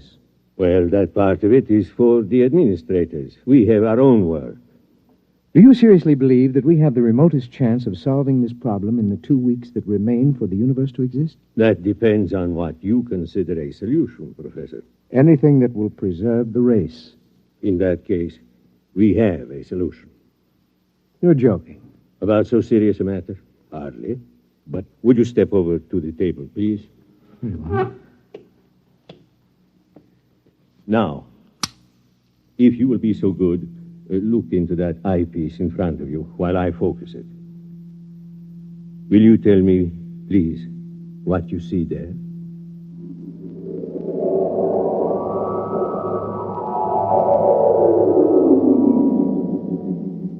Fascinating. Most unusual. Would you be good enough to describe it? Yes, of course. I see what looks like a section of a large swimming pool. Plant life. Very tiny, and some kind of animal life, almost molecular in size. Good. Now let me change the magnification. Possible. Go on, please. Describe. What? I see what looks like dogs, cats. How? Well, evidently swimming underwater in this medium. Wait. Yes, they seem to be dogs and cows and cats, except that they appear to have gill-like breathing apparatus. Good, good. It looks as if somehow these species have been mutated to live underwater. Exactly. Well, I don't understand how this is possible. It would take hundreds of generations, thousands of years possibly to effect such a change, even with modern genetic control. It is the key, Professor. Let me ask you another question. Yes? Would you estimate the size of these creatures? I would say they're normal size. And the size of the pool, as you call it? A tank of quite enormous size. I cannot see the walls, but I assume they are there. Good. Now, Professor, prepare yourself for a shock. I've been a scientist too long to shock easily, Dr. Growley. Nonetheless, you will be shocked to learn that what you have just been looking into is a single microscopic drop of water, less than a milligram. A single drop of water? Yes. Those dogs and cats are microscopic? Submicroscopic, smaller than a filterable virus. This is incredible, Doctor. Incredible, perhaps, but we have done it. Ah. We found a way to reduce the size of the original fertilized eggs through bombardment of the molecules. In this way, we can produce a full-size dog that is infinitesimal. And you believe this will help us solve our problem? I am convinced of it. What do you propose? This is our plan. We will create submicroscopic humans. At the submicroscopic level, 1,000 generations can reproduce in the equivalent of a few seconds of time. In less than an hour, we can have a species of human that is capable of living underwater. Gill breathers? Precisely. And then what? Don't you see, my friend? In a single drop of water, we can reproduce as many human beings as now live in the city of New Chicago or Trans-Europa. But when the sun explodes in 2 weeks' time, all life, even that in a single drop of water, must perish. That is true, Professor. But remember this. To a submicroscopic species of human, 2 weeks would be the equivalent of some 20 million years on Earth. In other words, to these human beings, starting tomorrow, the species will have hundreds of thousands of generations, each living a full life, before the final explosion of the universe. Almost like playing God. I am not a subscriber to the concept of God, Professor. I must say I'm slightly shocked to discover that you, a man of science... Believes in a creator? I do, Doctor. In any event, will you help us go ahead with our experiment? I have no choice. Good. We'll begin tonight to produce the first species.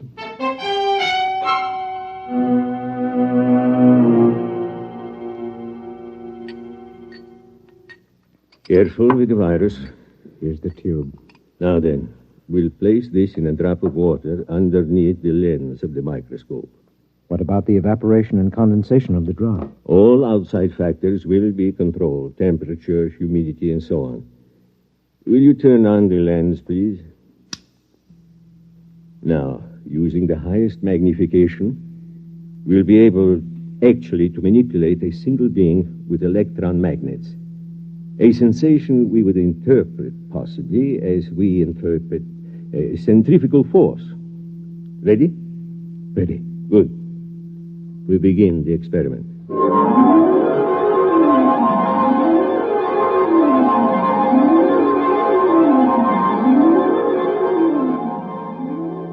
Time?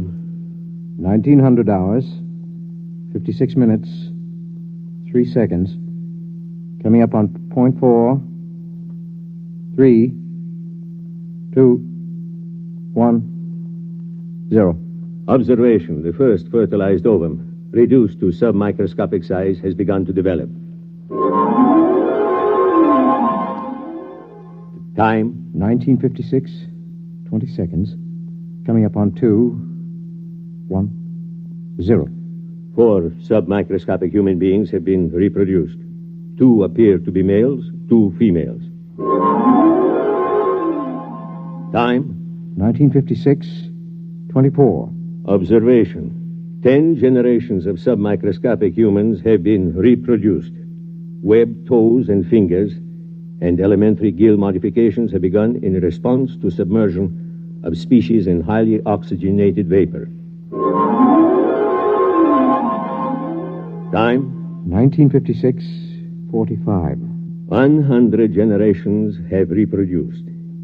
Increased water in vapor has resulted in gill structure, species now ready for total submersion in a droplet of water.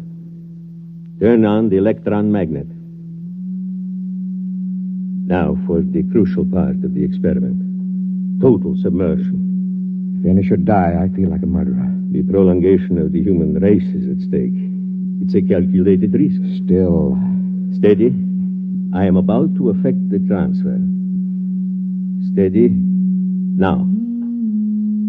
Done. Look in the microscope, quickly. I can't find them. Let me. They're alive and swimming around. How many? Thousands. We've done it, Professor. Inside that drop of water, human beings like you and me, except for their gills, are already beginning to establish a civilization that will last for them millions of years. And for us? 2 weeks to observe and wonder, and then... Unless a miracle should occur.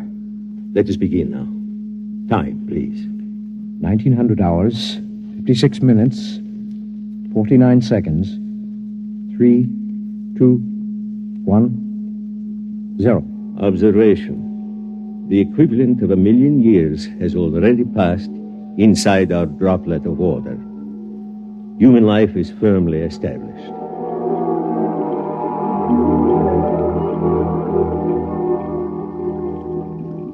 Sir! Sir! Come in, Lavin. Come in.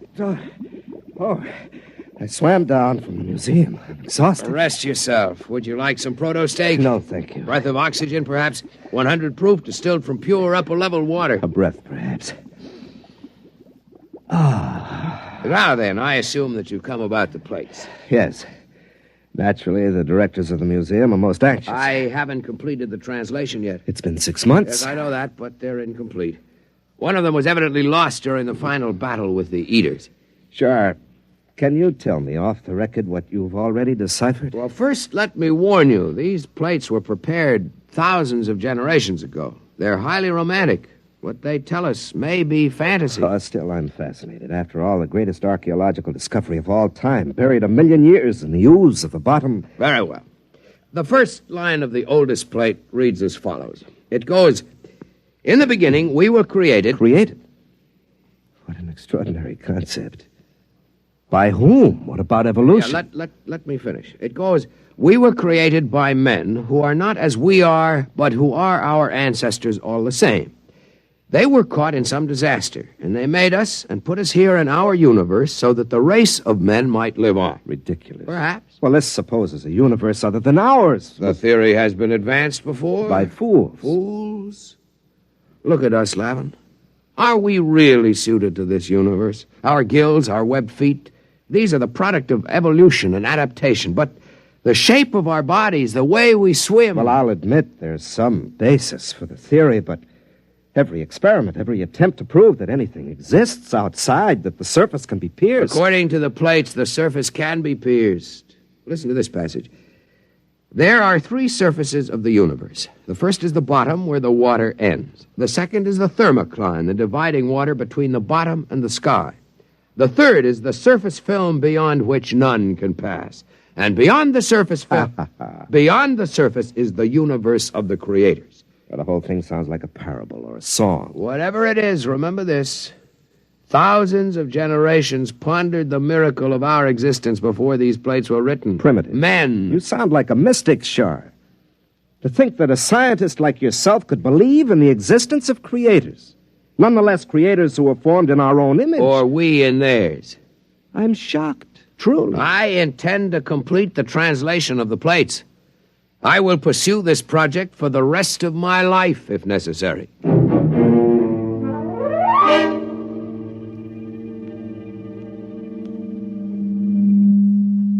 Time, Professor?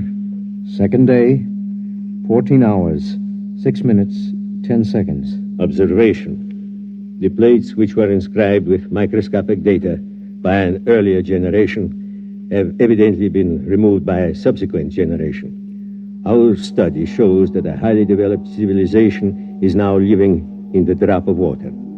Certain water organisms have been domesticated and underwater ships have been developed.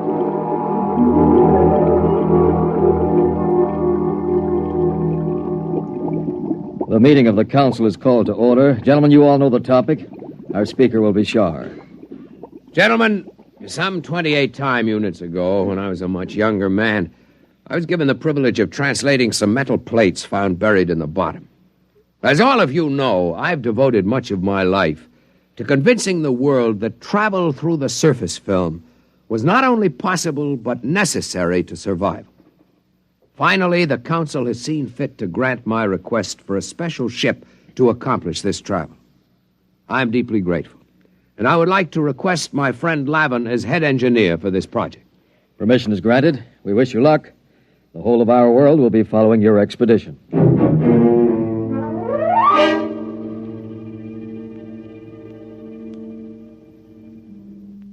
What's happening, Dr. Gorlick? From what I can detect, the Guild Breeders are preparing for the equivalent of space travel.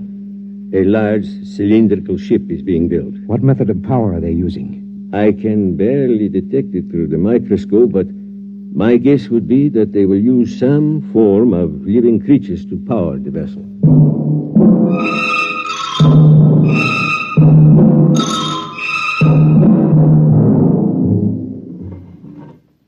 Shar to leader. Shar to leader. Leader, go ahead, Shar. The ship is ready to take off for the upper levels, leader. Water sealed in? All tight. Tom's ready to move? Tom's ready. We'll give you an escort of paramecium ships as far as the upper level. After that, you'll be on your own. Very good. Whenever you give the signal, Captain, Lavin can order the diatoms to proceed. The sandbar is clear for the initial climb. Your course is straight up the stem of water plant 6. Diatoms ready? Diatoms ready, sir. Cilia in motion? Cilia in motion. Internal water circulators on? Circulators on. Countdown for takeoff. 5. 5. 4. 4. 3. 3. 2. 2. 1. 1. 0. Diatoms in motion. Full speed ahead. Good luck. Well, Shar, this is the beginning of your dream. If the ship holds. We've utilized every engineering principle known to man. Double construction of the toughest water lily, 2,000 living diatoms for power, 20 million cilia. I'm not worried about the power. I'm worried about the temperature and the impact when we reach the surface film. What's our speed? 20,000 knots. Well, we've reached water plant 6. Now for the climb up the stem to the surface. Overseer. Overseer. Request more mucus from diatoms. Proceed with climb up stalk 6. Yes, sir. If the diatoms can hold the stalk at the reduced pressure of the surface, we'll have hurdled the first barrier. We're at pressure 6 now, almost at the upper level. Captain. Yes? We've lost 27 diatoms. Ciliary detachment. Not serious. We have the vorti to fall back on. Proceed. Yes, sir. What's our pressure? 3 coming into 2 now. We're already closer to the surface film than man has ever gone. Our unmanned test ships went through. Unmanned test ships are a different story, Lavin. Besides, if we do get through to the other side, our problems may just be starting. Oh, we're entering pressure 1 zone. Yeah. We're getting too much oxygen in the water. Engineer, switch to internal water supply for breathing. Lavin. What is it? The scopes, look. I can't look now. What is it? I think... Yes, I can see it. I can see the surface film. Describe it. A great black whirling mass. Huge boulders and asteroids being whirled and ground back and forth like some tremendous boiling mass of mud and stone. It isn't too late to turn back. No, the ship was built to go through the film. If we fail, at least we can die knowing we tried. Very well, sir. Overseer, order all diatoms. Full speed ahead. Full speed ahead. Full speed ahead.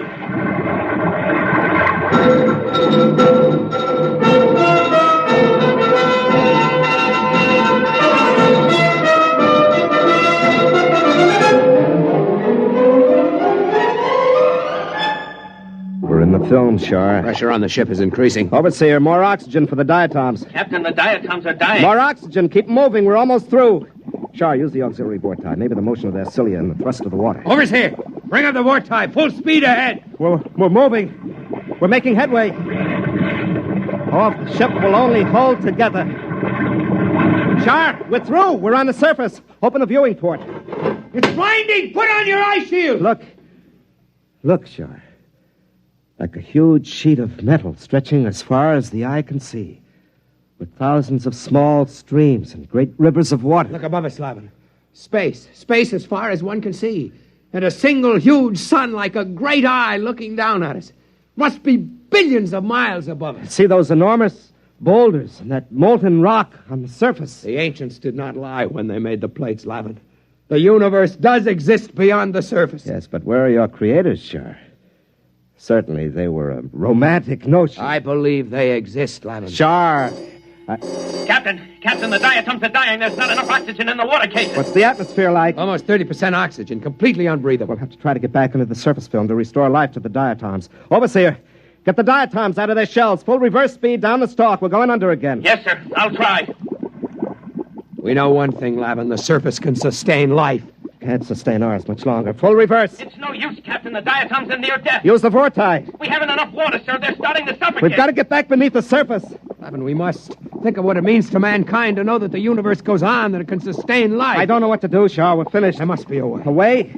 Why don't you pray to your creators now? Perhaps they'll help you. And as for me, I'm resigned to death. I cannot share your bitterness, Lavin. We have enough water for perhaps 2 minutes breathing, Shaw. There are no miracles and no creators. You'd better prepare to die. I am as ready as you, Lavin. Captain, we're strangling. Well, Shar, why don't you pray to the creators? Better still, let me. I have a louder voice. Hey, creators! You all-powerful ones who made us, can you hear me?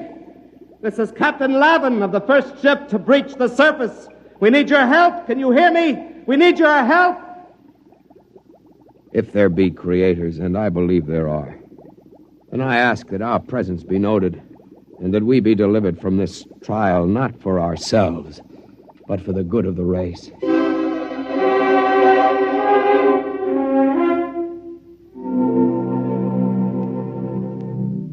Well, Doctor? The ship has emerged from the film and is lying on the surface. There is no movement now. Probably strangling from lack of water. Very likely. What are you going to do? It's a pity they can't get back again. Eventually, they may have to learn to live on the surface when the temperature changes. Why not help them? You've played God before. Why not, indeed? Switch on the electron magnet. Ready. Now then, if I can just breach the surface tension near them, they'll be sucked under again, as in a whirlpool. If they survive... You've got to hurry. Here goes. Can't live much longer, Sean. No. It's getting... What's that? I don't know. We're moving. Downward. Lavin, it's a vortex. A vortex is opening through the surface. One way or another, we'll die. The ship can't take the stress. We're dropping. Sure.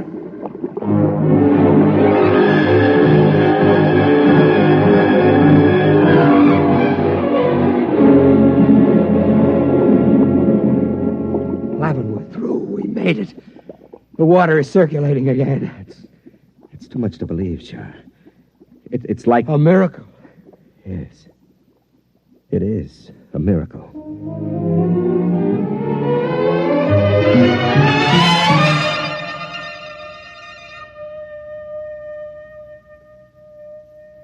Well, Doctor? They've gotten through. The ship is floating down toward the bottom now. I wonder what they thought at the moment they were saved. Must have seemed to them as if the hand of God reached out to help them. Very likely. Do you suppose they prayed?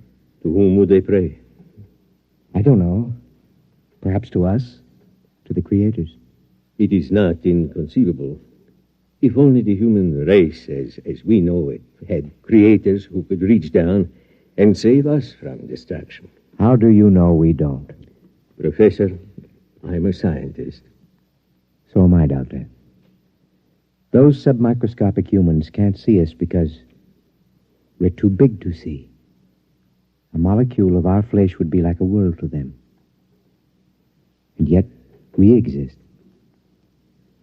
We cannot hear their individual voices, perhaps, but we are capable of intervention of a sort.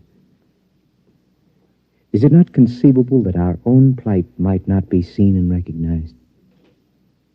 What else is there at this time but to admit our inadequacy and to cast off this arrogance that gives us bitter pride instead of humility? Where are you going, Professor? To pray, Doctor. There isn't much time. Professor. Yes? Wait. I will come with you.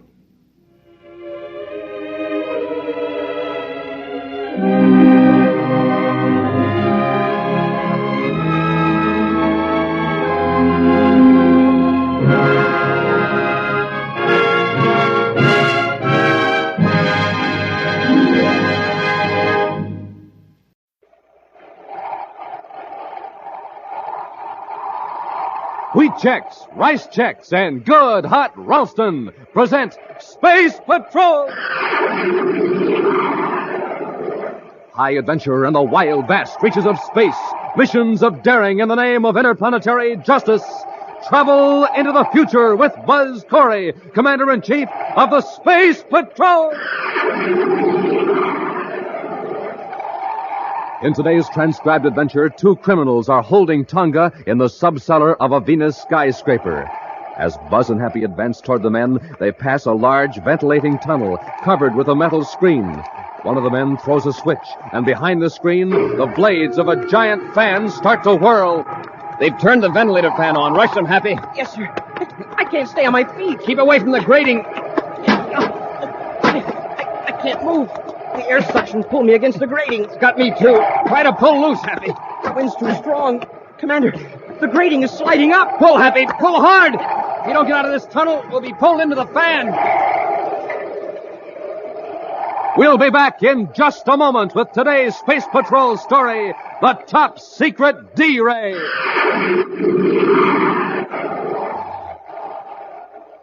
Boy, oh boy, gang, here's something I'll bet you just never dreamed you could own. I mean a pair of those amazing new Space Patrol space binoculars. A pair just like the commander uses himself. Now, you know how he can look way off in the distance with his space binoculars? Well, kids, you can do the same with yours. You can read signs blocks and blocks away, watch far-off traffic, study birds in high trees, and do lots and lots of other things with your space binoculars all year long. Now, these are not flimsy goggles or a mask. These are great big plastic space binoculars that stand out from your eyes a full 3.5 inches. Why, you don't even have to use your hands when you're looking through space binoculars. They have a strong elastic band that holds them snugly to your eyes. It's swell for playing Space Patrol because then your hands are free to drive your rocket ship or to hold your cosmic smoke gun.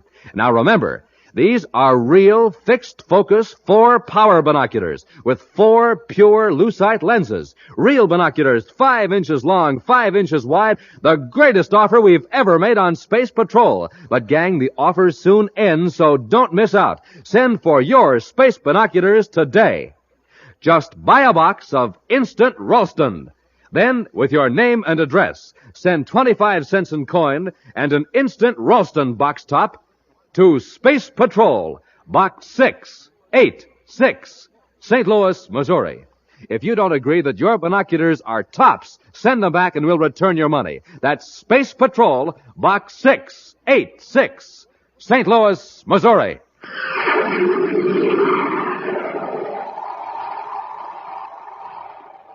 Commander Corey and Cadet Happy have just blasted off from Terra and have set their vector for the lunar fleet base on the Earth's moon.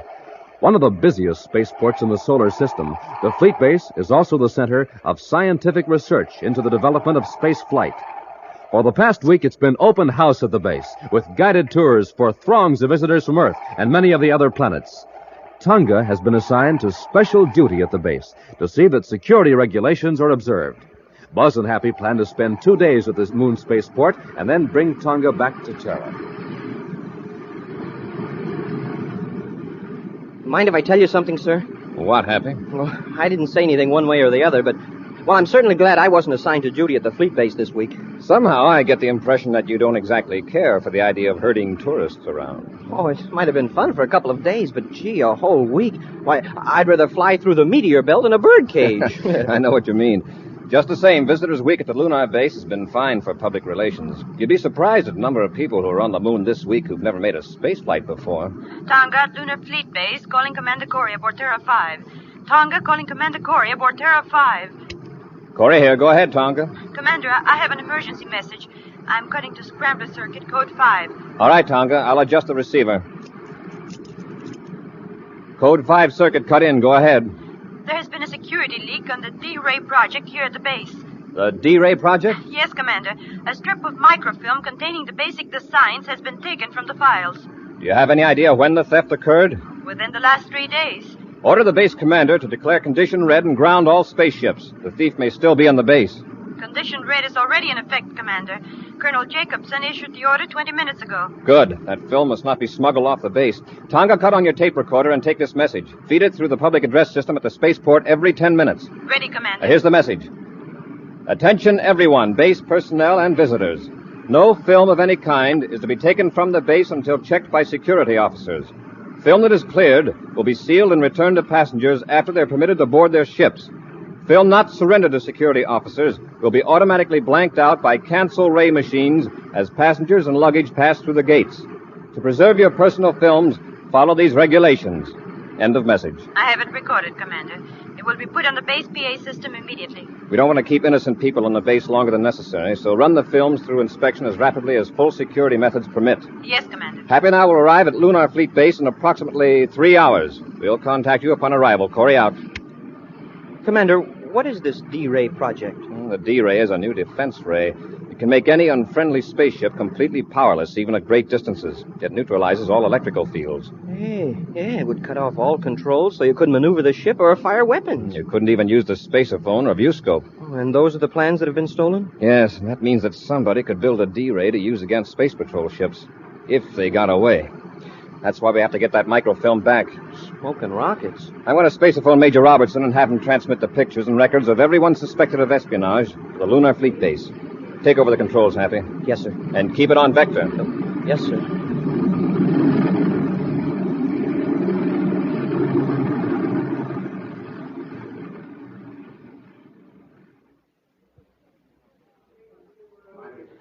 Your film has been cleared, sir. It will be returned to you aboard your ship as soon as transportation is available. Next. Your name, please. Bob Morgan. You have some film to declare? Yes, ma'am. It's in this can. It's a home movie of my family and some friends. Only a couple of shots of the fleet base. The guide said it was okay to take them. I'll have to run them off, Mr. Morgan. If you'll step into the projection room with me. Sure. You'll probably find them pretty dull. I'm not much good at taking pictures.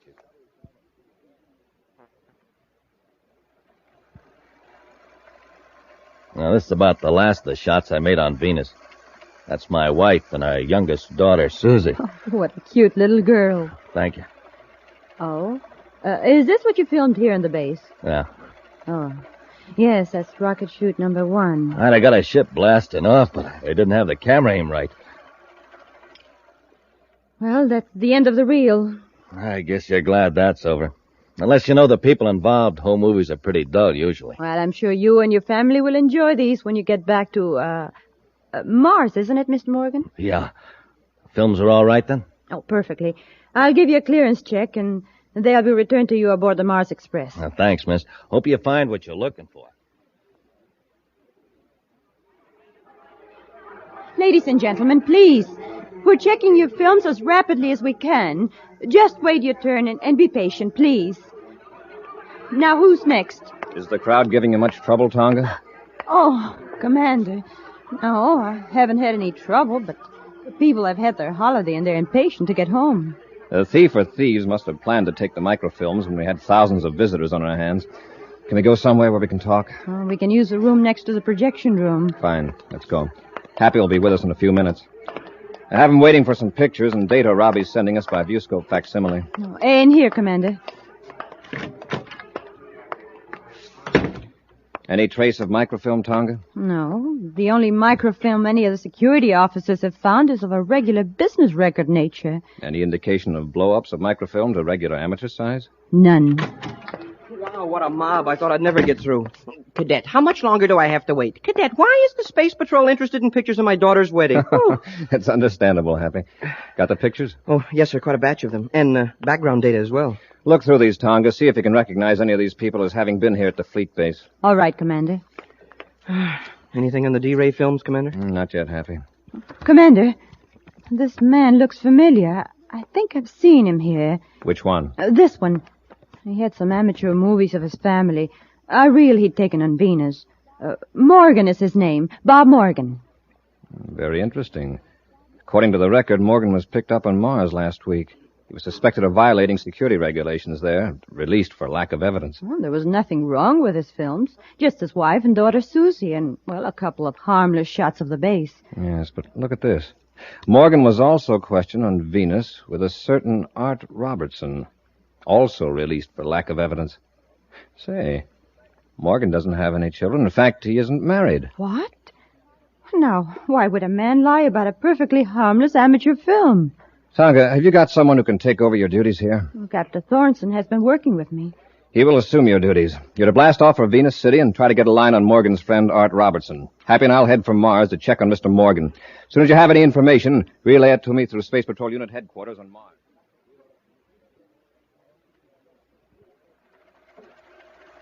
Can't you speed up that projector, Morgan? I'm tired looking at these phony home movies. You're tired of them. I've seen this film a dozen times while I was editing and doctoring it at the fleet base, and I had to look at it again at security. Okay, I'll speed it up. Well, the place where I dubbed in the documents is coming up shortly. You must have done a good job if the assistant security chief passed it. It's lucky I took all that trouble out. Even though we thought we could get off the fleet base before anyone discovered the D-Ray plans were gone, it didn't work out that way. Now what happened? Some eager beaver engineer started his shift 3 hours early. Now, we're getting close. Watch this, Art. There. I've stopped the film on a frame of the little girl. I don't see anything unusual. No, neither did security. Watch now. I'll switch to the microfilm lens on the projector. All I see is a plain white space with a blue border. That's a blow-up of one of the white checks on the girl's skirt. The blue border is made by the adjoining blue squares. You mean one tiny square fills the whole screen? I still don't see anything. You will, when I cut off the regular lamp and turn on the infrared. Jump on Jupiter, the D-Ray plans. Right. That's page 1. The next 20 frames, there are other pages concealed in squares of the girl's skirt. Great job, Morgan. Terrific. Really went nuts. First I had to project the original microfilm, photograph it in infrared on another microfilm. Then came the tough part. I had to superimpose the plans on a regular-sized film inside one of those tiny squares. You did a great job, Art, and take the D-Ray strip to Venus. Now where we collect? Yeah. But it'll take me a couple of days to establish contact with the man who pays off. Naturally, he's cautious.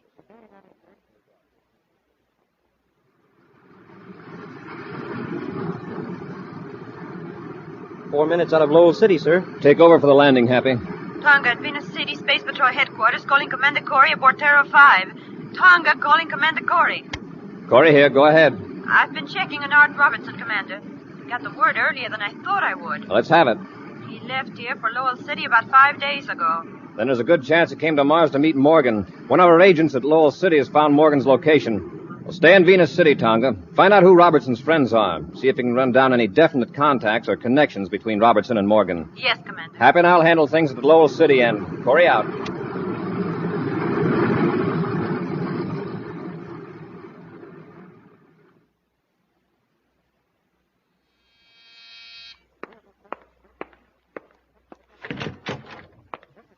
Yeah?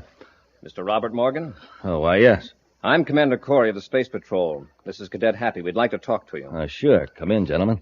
After you, sir.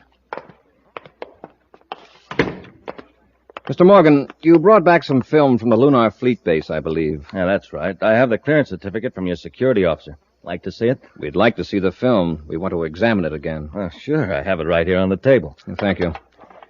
Here, Hap, take care of this. Yes, sir. Anything wrong, Commander? I mean, with the film? I hope not. Oh, by the way, is your wife home?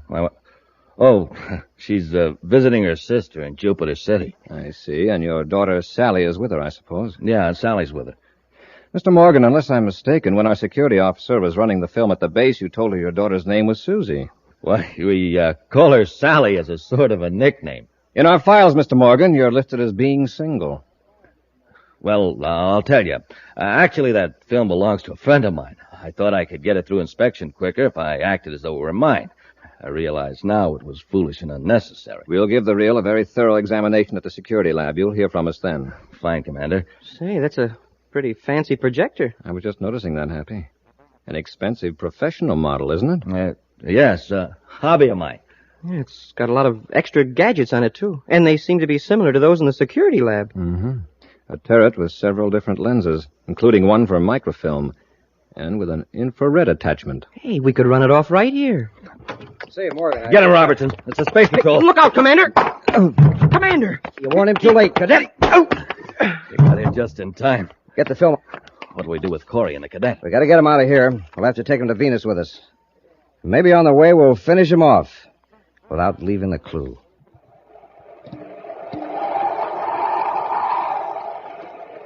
We'll be back with Space Patrol in just a moment.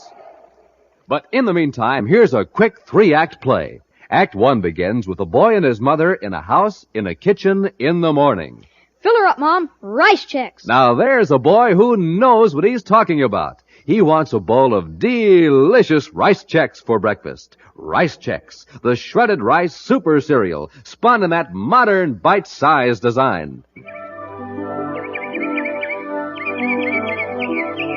Act 2, next morning, same house, same boy. And in the kitchen, he's lifting up that bowl again. Fill her up, Mom. Wheat checks. Yep, today he wants Wheat Chex. Power-packed Wheat Chex. Swell-tasting shredded wheat biscuits in that same modern bite-sized design.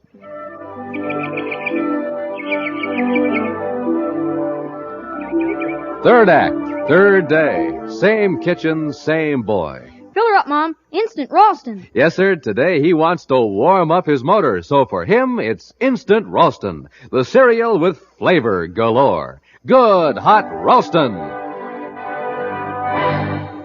And so ends our play. And gang, here's the moral. For a super breakfast, eat a super cereal. Rice Chex, Wheat Chex, good hot Ralston. Bob Morgan has stolen a set of microfilm plans for the secret D-Ray from the Lunar Fleet Base by superimposing them on an innocent-appearing film of regular size. Buzz and Happy, suspicious of Morgan because of discrepancies in his story, found the film containing the defense secret. But before they could examine it, Morgan's accomplice, Art Robertson, arrived, and the two men overpowered the space patrolman in a fight in a darkened room. Right now, with Buzz and Happy locked in a compartment, Morgan and Robertson are in a spaceship approaching Venus. We aren't going to land in Venus City with Corey and the cadet aboard, are we? No, we'll set the ship down at my place on the Turquoise River and get rid of them then. Get the ozone cylinder and hook it up. We'll turn it on just after we land and leave Corey's compartment unlocked. I'll land the ship.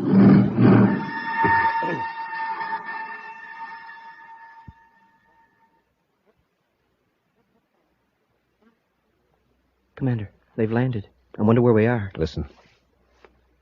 They're out in the corridor by the door. Watch your chance. If they open it, we'll jump them. Yes, sir.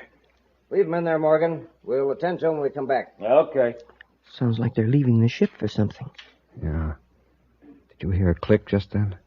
I don't think so, sir. I think one of them was about to open the door when the other one called him away. Try the handle. Right, sir. It's unlocked. Open the door a little. Listen. Hear anything? I thought I heard the hatch close. Let's get out of here. Happy, look out the viewport. There they are. Yeah, heading for that little building. By the looks of the landscape, we must be on Venus. And if I'm not mistaken, there's the Turquoise River. It sure looks like it. I wonder what they're up to. They got our weapons, or we could rush them. Yeah, well, maybe we could take them by surprise when they come back. With those D-Ray plans at stake, I don't want to risk failure. We'll blast off in their ship and space a phone to Venus City for help. It's a great idea, sir. They can't get very far away, even if they do try to escape. And we can watch them from the air. Come on, let's get to the cockpit. Boy, this is really a break. We needed one. I have an idea that Morgan and Robertson were ready to see that we didn't get out of this. There, all secured for blast-off, sir. And let's go.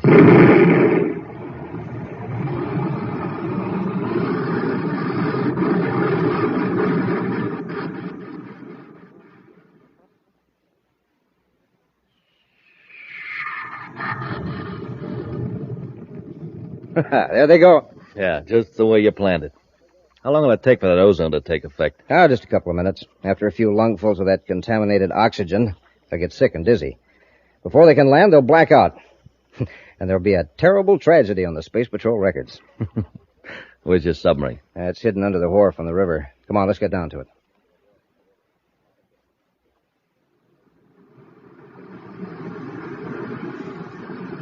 We'll maintain this altitude, Happy, and keep circling over them. I can see them in the viewscope, sir. They're heading for the river. Do you see any boat they could escape in? What's the matter, Hap? Oh, nothing, sir. My eyes blurred for a minute, that's all. No. No, there's no boat near the wharf. I'll put that spacephone call through now. Commander Corey aboard private cruiser VP-784, calling Space Patrol Venus City. Commander Corey aboard private cruiser V... What was that number, Hap? Why, it's on the panel, sir. Oh, smoking rockets I can hardly see. Commander Corey calling Space Patrol Venus City. Hey, Commander, the controls. Oh, thanks, Hap. Yeah, I feel sick. Something's wrong with the air in this ship. Happy, quickly. See if you can find a couple of spacesuits. Yes, sir. Hurry.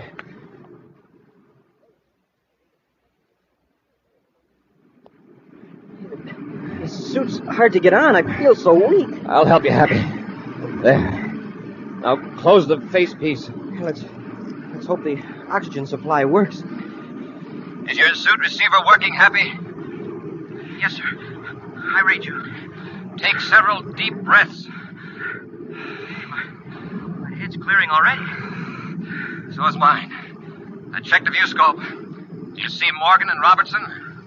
No, sir. The last I saw of them, they were headed for the wharf. Do you suppose they're swimming across the river? Well, keep watching, Happy. I'll check the air analyzer and see what's wrong. Of course, they might have gone back to the building while we were putting on our suits. Boy, I sure thought I was going out there for a while. No wonder. The ship's air indicator's in the red. A few more breaths and we'd have been finished. Hey, there is a boat down there. It's coming out from under the wharf. It's an odd-looking craft. Hey, now it's gone. It sank. Submerged is more accurate. A submarine? A miniature sub? Right. I'm afraid we fell into a trap. They wanted us to blast off in this ship. Happy, check the air system, see what they rigged up. I'll notify Venus River Patrol to take soundings up and down the river for that sub.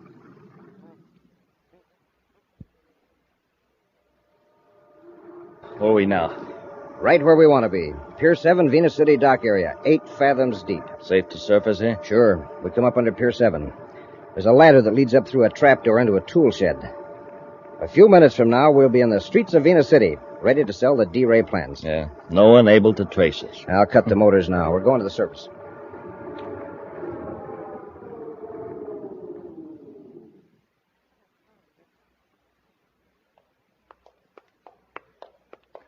We hit Venus City at just the right time. The streets are deserted. Yeah. Turn left at this corner.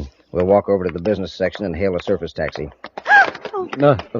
Sorry, lady. Why don't you look where you're going? I beg your pardon, but you came around the corner. Yeah, our fault. We're sorry.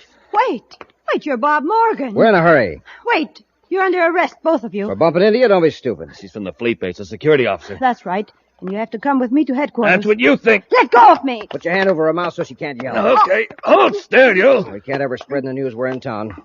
Drag her into the alley. Leave her there? No. The new building my company is moving to is a block from here. There won't be anybody there this time of night. I'll guard her while you go get a surface car. Surface car? Yeah, so we can haul her to the river. Come on, I'll help you carry her. Where am I now? Told you before, you're in the basement of the Marcab building, 4th Avenue and Venus Boulevard, Venus City. Here's Morgan. Hey, what took you so long? I had trouble renting a car, but I got one. Come on, let's get her out of here. Okay, Tonga. Here we go. All right, Morgan, Robertson. It's Corey and the cadet. Let go of Tonga and get your hands up. Quick, Morgan, down this corridor toward the ventilator intake. Take the girl. Corey won't dare shoot. Let go. Come on. Commander! They're getting away, Commander. After them, Happy. Robertson, it's a dead end. Go to the far wall. We'll make a stand there. Come on, you. Commander! You haven't got a chance. With the girl here, we can bargain with Corey. All right, press back into this corner, under the switch box. You might as well give up, you two. Come and get us. Come on, Happy. Are you crazy? We left our ray guns in the sub. Corey will have to pass in front of that big grating. When he does, I'll throw the switch. What'll that do? There's an 8-foot ventilator fan back there. It'll create a vacuum strong enough to pull them right up against the grating. Commander! Happy, don't come any closer. Shut up. Morgan, pull the switch. Rush them, Happy. Yes, sir. Turn that off. Hey, Commander, I can't move. Come on and get us, Corey. That suction. Now, Corey, I'm going to release the grating. Happy, if we could slump down, maybe we could crawl away from the vent. Commander, the grating is sliding up. We'll be pulled back into the fan. I can still move my arm. If I can throw my gun and hit that switch and short it out. Aim straight, Commander. Here goes.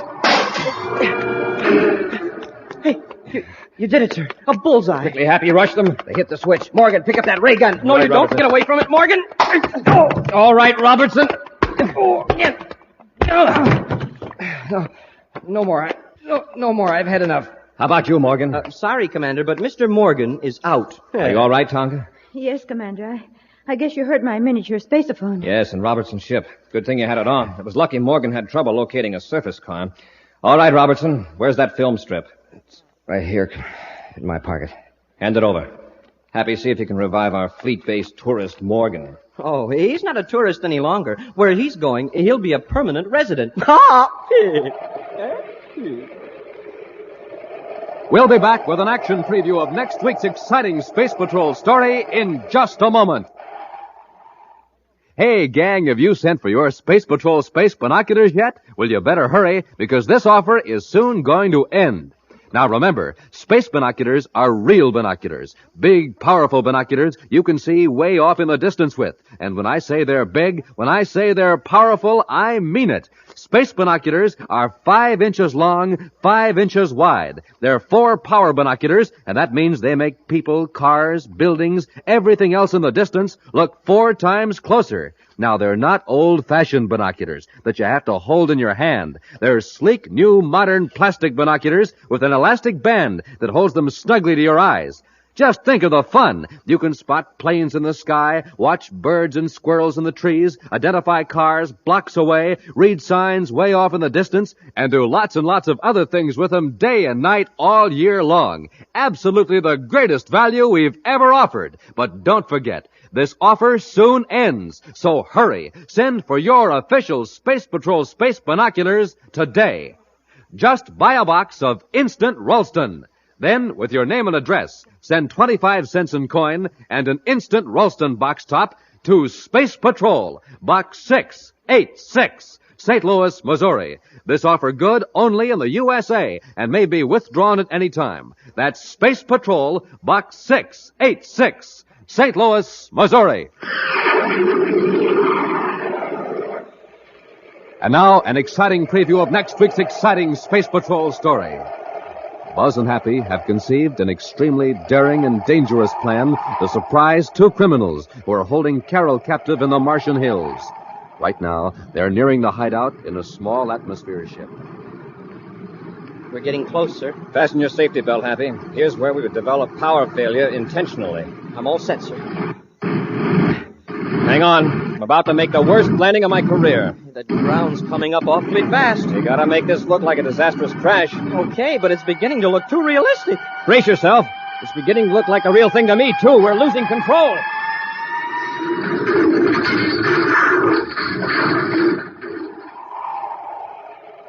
Be sure to be with us next Saturday for the exciting story, Crash Landing, when Wheat Chex, Rice Chex, and Good Hot Ralston again present Space Patrol!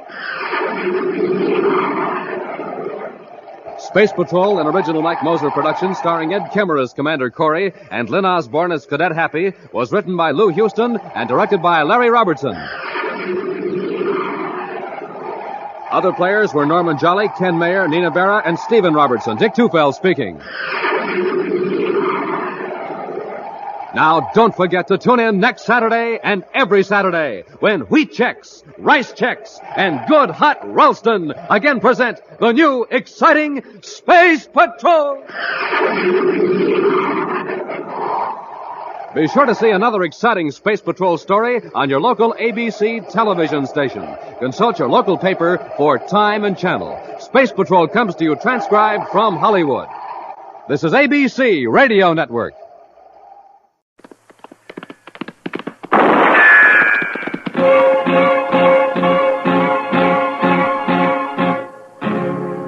Gunsmoke, brought to you by L&M Filters. This is it. L&M is best, stands out from all the rest.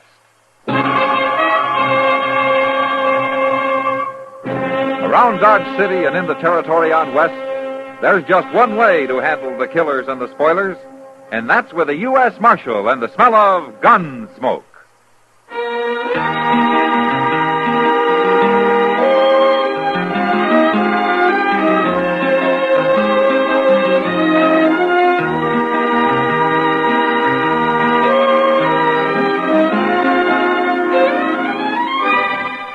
Gunsmoke, starring William Conrad. A transcribed story of the violence that moved west with young America. And the story of a man who moved with it. I'm that man. Matt Dillon, United States Marshal. The first man they look for and the last they want to meet. It's a chancy job, and it makes a man watchful. And a little lonely.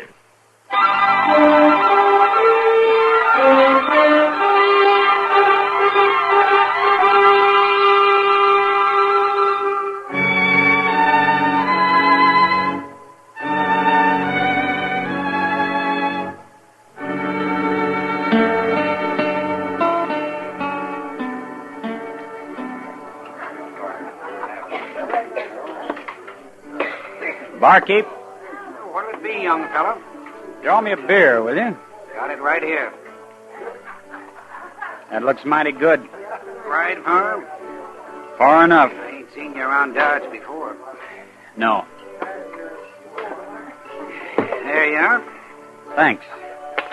Take it out of that, will you? Take two out of that, barkeep. I'm having a beer, too. Any objections? Give him a beer, barkeep. And that's right smart of you, fella. I ain't looking for trouble. Of course you ain't. Not with Jake Kroll, you ain't. Not with anybody, mister. I said my name was Kroll, didn't I? I heard it. Well, maybe you ain't so smart as I thought. Barkeep, I'll have a shot of whiskey with that beer. What about it, young fellow? You buying him whiskey, too? Anybody drinks with me drinks what I drink. Bring me the beer, barkeep. Okay.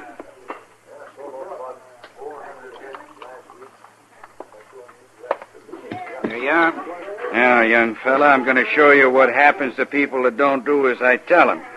Watch how I drink your beer. Sticky wet, ain't it, young fella? Yeah. Yeah, it is. Hit me, huh? Now I'm going to have to kill you.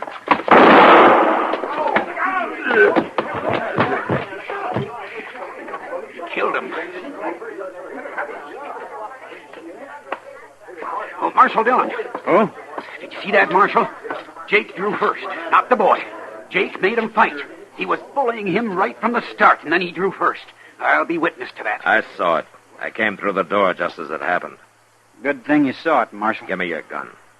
What? That ain't right, Marshal. It was self-defense, pure and simple. I said give me your gun. Marshal, you ain't listening. It's okay, barkeep. It's okay. Here's my gun, Marshal. My office is across the street. Let's go. It ain't fair, I tell you.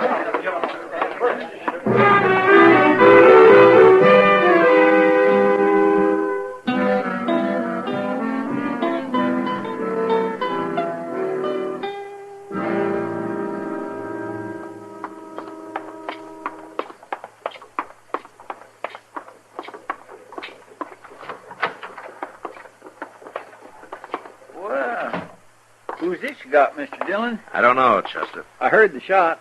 Did he fire it? Yeah. Sit on there, fella. Anybody get hurt? Jake Kroll. They killed him. He did? It was self-defense, Chester. Well, then why'd you arrest him? I'd kind of like to know myself. What's your name? Andy. Andy Travis. Where you from? On west of here. I'm just drifting. How old are you, Andy? 20. Where'd you learn to use a gun? What do you mean?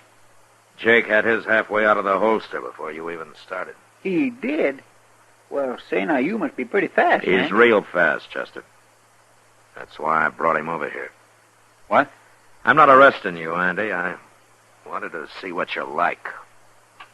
What I'm like? Why? It happened to me once, Andy. And it's happening to you. Anybody that can use a gun the way you can has to make a choice. You can go on using it, or you can quit before you got blood all over you.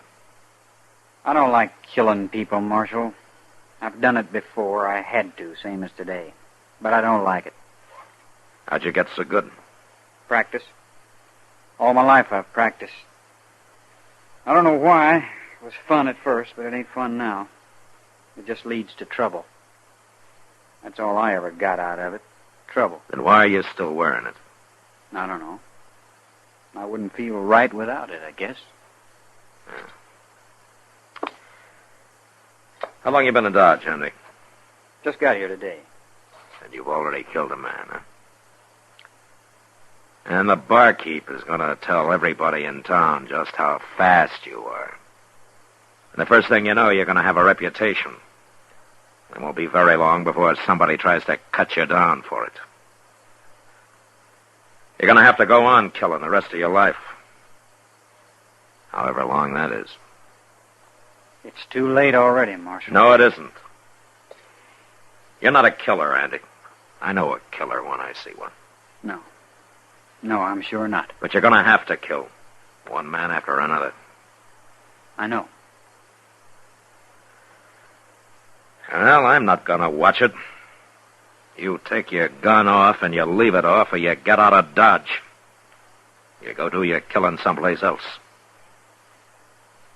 Marshal, you think I could find a job here? Chester. Yes, sir. Moss Grimmick's looking for a man over at the stable. Yes, sir. On your feet, Andy. I'll show you where it is.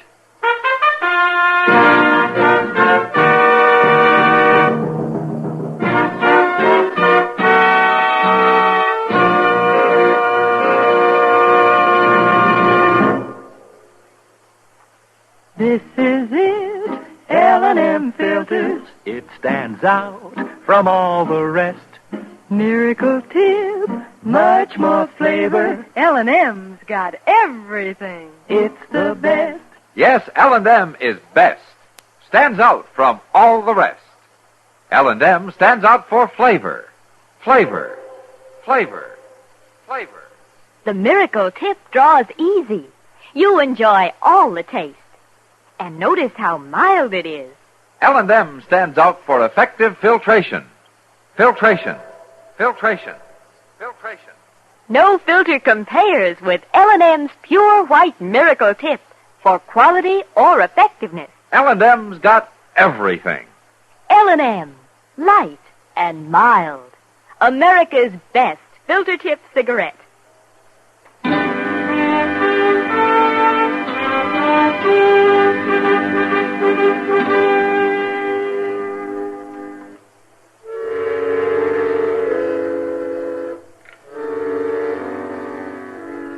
Andy didn't say anything. He just got up and followed Chester out of the office, leaving his gun with me. I unloaded it, threw it in a drawer. And I hoped it'd stay there forever. After a few weeks had passed and it was still there, I began to think that maybe it would. Andy worked out fine at the stable. Everybody liked him. And Moss Grimmick soon trusted him enough to let him run things by himself, while Moss started to get in more fishing than he had in years. Sometimes Chester went with Moss, and having Chester out of the office gave me a chance to catch up on some paperwork.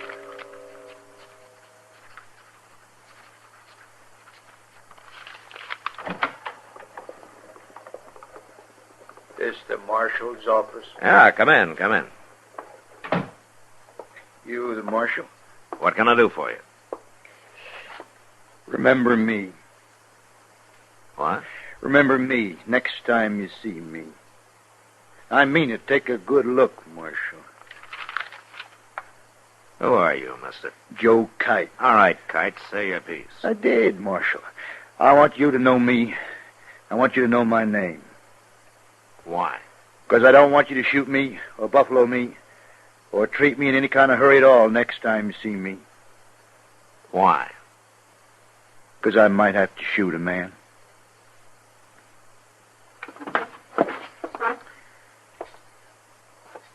What are you talking about? I can't tell you now. I'll tell you after I've done it. Are you drunk? Plumb serious, Marshal. There's no need for you to get all fretted up. I'm not going to do anything wrong. Shooting people around here is wrong, mister. Kite. Joe Kite, Marshal. What are you trying to tell me? That I may have to shoot somebody. But if I do, there won't be nothing wrong about it. And I want you to know in case you come running up with your finger on the trigger of a shotgun or something. You look like a bar bum to me, Kite. I doubt if you even own a gun. Oh, I'm going to get one, Marshal. I see you wearing a gun, and I'll take it off you and throw it away. Now, Marshal, that's no way to Get talk. out of here. All right. But you're going to talk different, Marshal. Keep moving. You'll see. You just wait.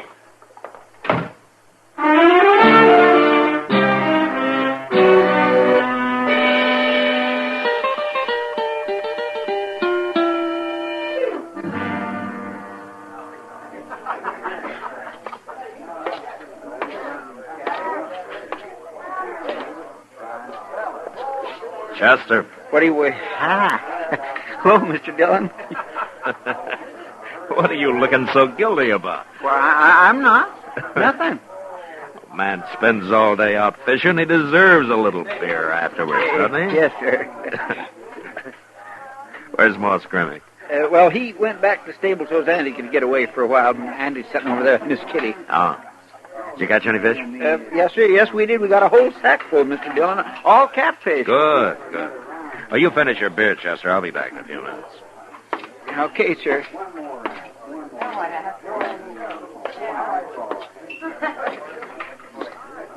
Hello, Matt. Hello, Kitty. Andy. Oh, Marshal. Take a chair. Thank you.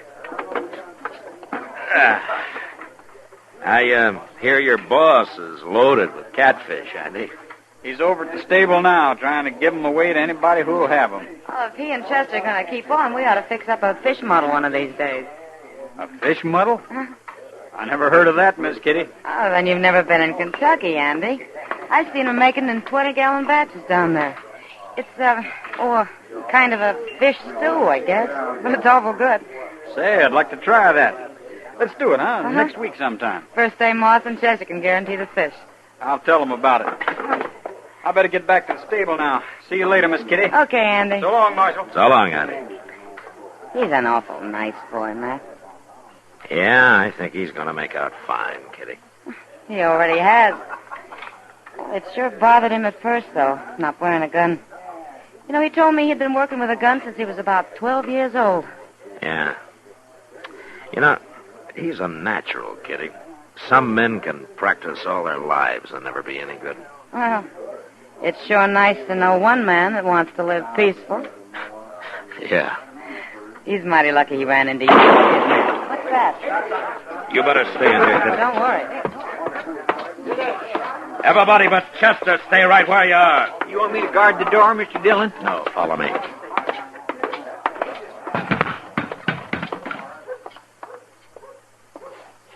What's Andy? That fella shot him. I never saw that man before, Mr. Dillon. His name's Joe Kite. Joe Kite? Yeah.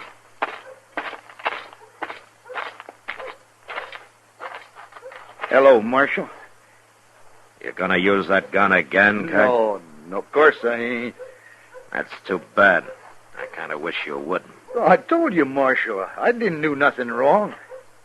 Now, Marshal, no. Marshal, no. Marshal! Mr. Dillon, Andy's still breathing. Well, I'll carry him over to Doc's, Chester. Yes, sir. When Joe Kite comes to, you kick him into jail, huh? It'll be a pleasure.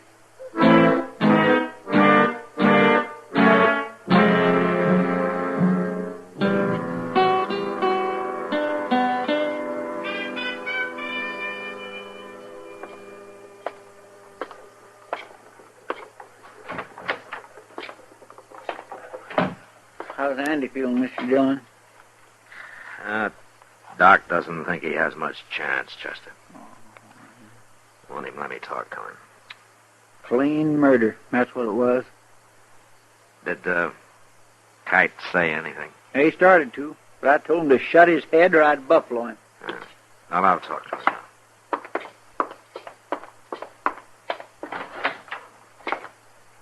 It's about time you came, Marshal. You had no reason to lock me up. You had no reason to hit me either. I told you what might happen. Well, unlock it and let me out of here. You'll get out of there when you go to trial. That's where you're wrong, Marshal. You're going to let me out of here now. Why did you murder him, Kite? I didn't murder him. I told him I was going to take him in, and he resisted. Take him in? I was going to march him right in here and turn him over to you, Marshal. What are you talking about? His name isn't Andy Travis, Marshal. It's Andy Haycox. So? Of course, you didn't know it, or you'd have arrested him yourself. I couldn't tell you before this, or I'd have lost the reward. $1,000, Marshal. That's what he's worth, and I get it. You don't believe me? You ever hear the Fisher gang up around Laramie? Well, Andy Haycox is one of them, and they're all worth $1,000 apiece, dead or alive. I just come down from Wyoming. They got their pictures up all over. Sure lucky I recognize them, ain't I? You're lucky, Kite. You're real lucky. If Andy had been carrying a gun, you'd be dead. If he'd have been carrying a gun? He took it off his first day in Dodge, and he hasn't worn one since. I don't believe you. Don't you? No, it ain't true. No, he had it under his coat. I stopped him, and I told him to come with me, and why. And then he started to grab for his gun, and I had to shoot him. An outlaw like, of course he had a gun. I'll ask Andy what he did. If he lives long enough to tell me. He'll lie. You're going to take the word of an outlaw against mine? Chester. Yes, sir. I'm going out for a while. I'll be back shortly. What do you mean you ain't going to turn me loose? You're going to leave me in here? You got no right to do If that. he gets too noisy, Chester, club him.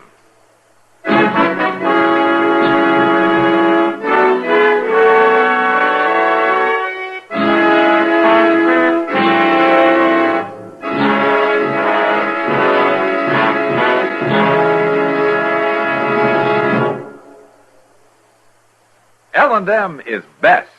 Stands out from all the rest. L&M's got everything. Everything? Everything. Best flavor? L&M stands out for flavor. The miracle tip draws easy. Lets you enjoy all the taste. Best filter? L&M stands out for effective filtration. No filter compares with L&M's pure, white miracle tip for quality or effectiveness. Best tobaccos? Highest quality tobaccos. Low nicotine tobaccos. L&M tobaccos. Light and mild. Every way, L&M is best. Stands out from all the rest. How easy they draw. How mild they are. L&M's got everything. King size or regular, L&M is America's best filter tip cigarette.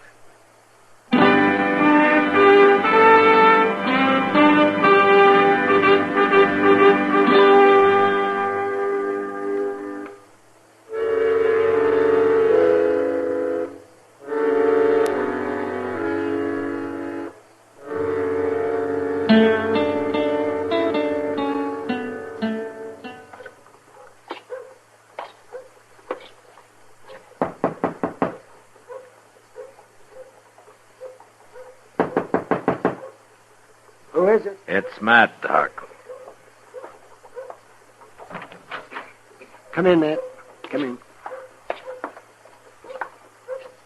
How is he this morning, Doc? Oh, about the same, Matt. Will talking hurt him? And if you don't get him excited, talk too long, I guess it won't matter. It won't matter. Well, he thinks he's in fair shape, Matt, but one hemorrhage and he's gone. It can happen anytime. Now. You go see him. He's in the back room there. Okay, Doc.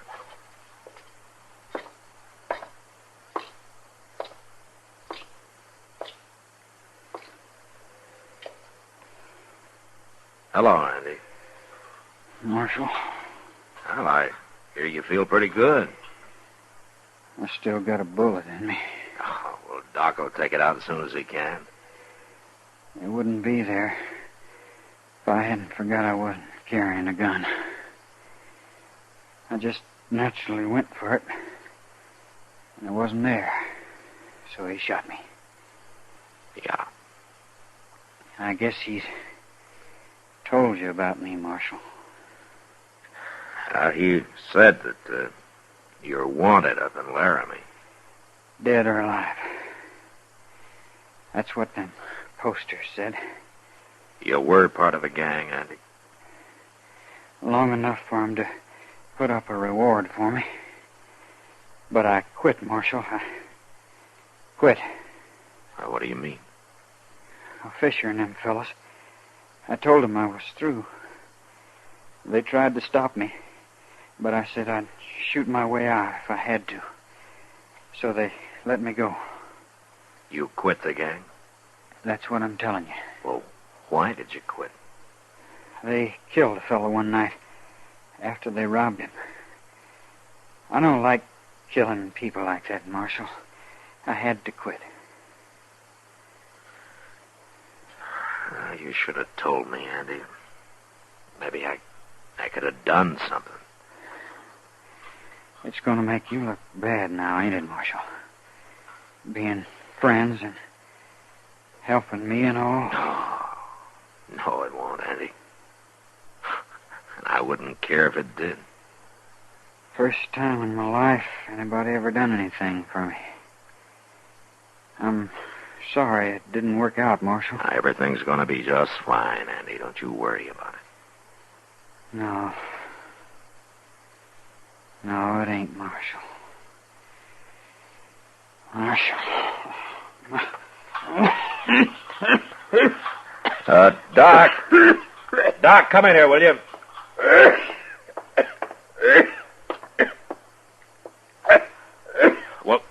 Well, do something for him. Well, I'm sorry, Matt. I just...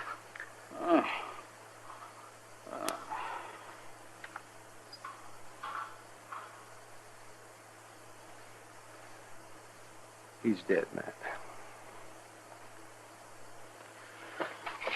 Matt?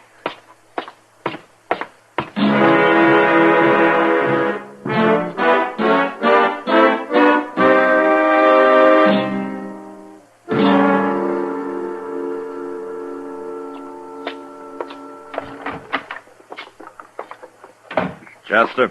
Yes, sir. Bring Joe Kite in here. Okay, Mr. Dillon. All right, out of your cage, Kite. The Marshal wants you. About time I got out of here. Oh, shut up and go on and off. Change your mind. Huh, Marshal? Singing a different tune now, huh? Andy told me what happened, Kite. You're clear. Always knew I was. You should have believed me from the start, Marshal. That's all right. I don't hold no grudges. Hey, when do I get my reward money? I telegraphed Laramie a few minutes ago. You did? Good. How long do you think it'll take, Marshal? I wouldn't wait around for it, Kite. What do you mean? Andy's dead. Well, what difference does that make? I put it in the telegram. I told him Andy was dead.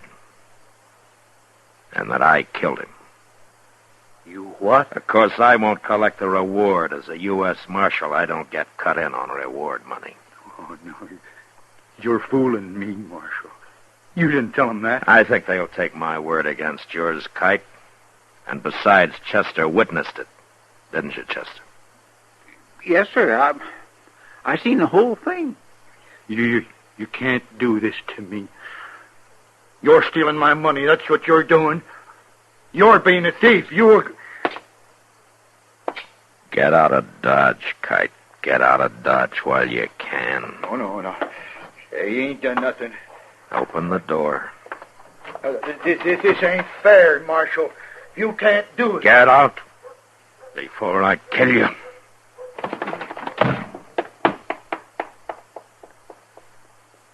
Mr. Dillon, I'm sure I'm sorry to hear about Andy.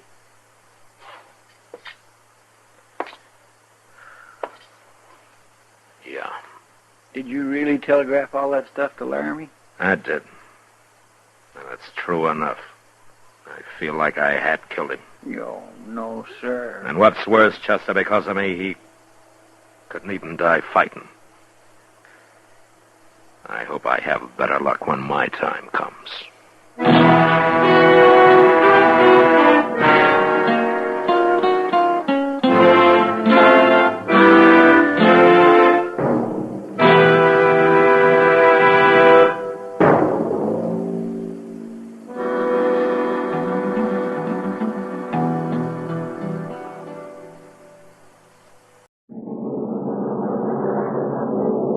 Adventures in time and space, told in future tense.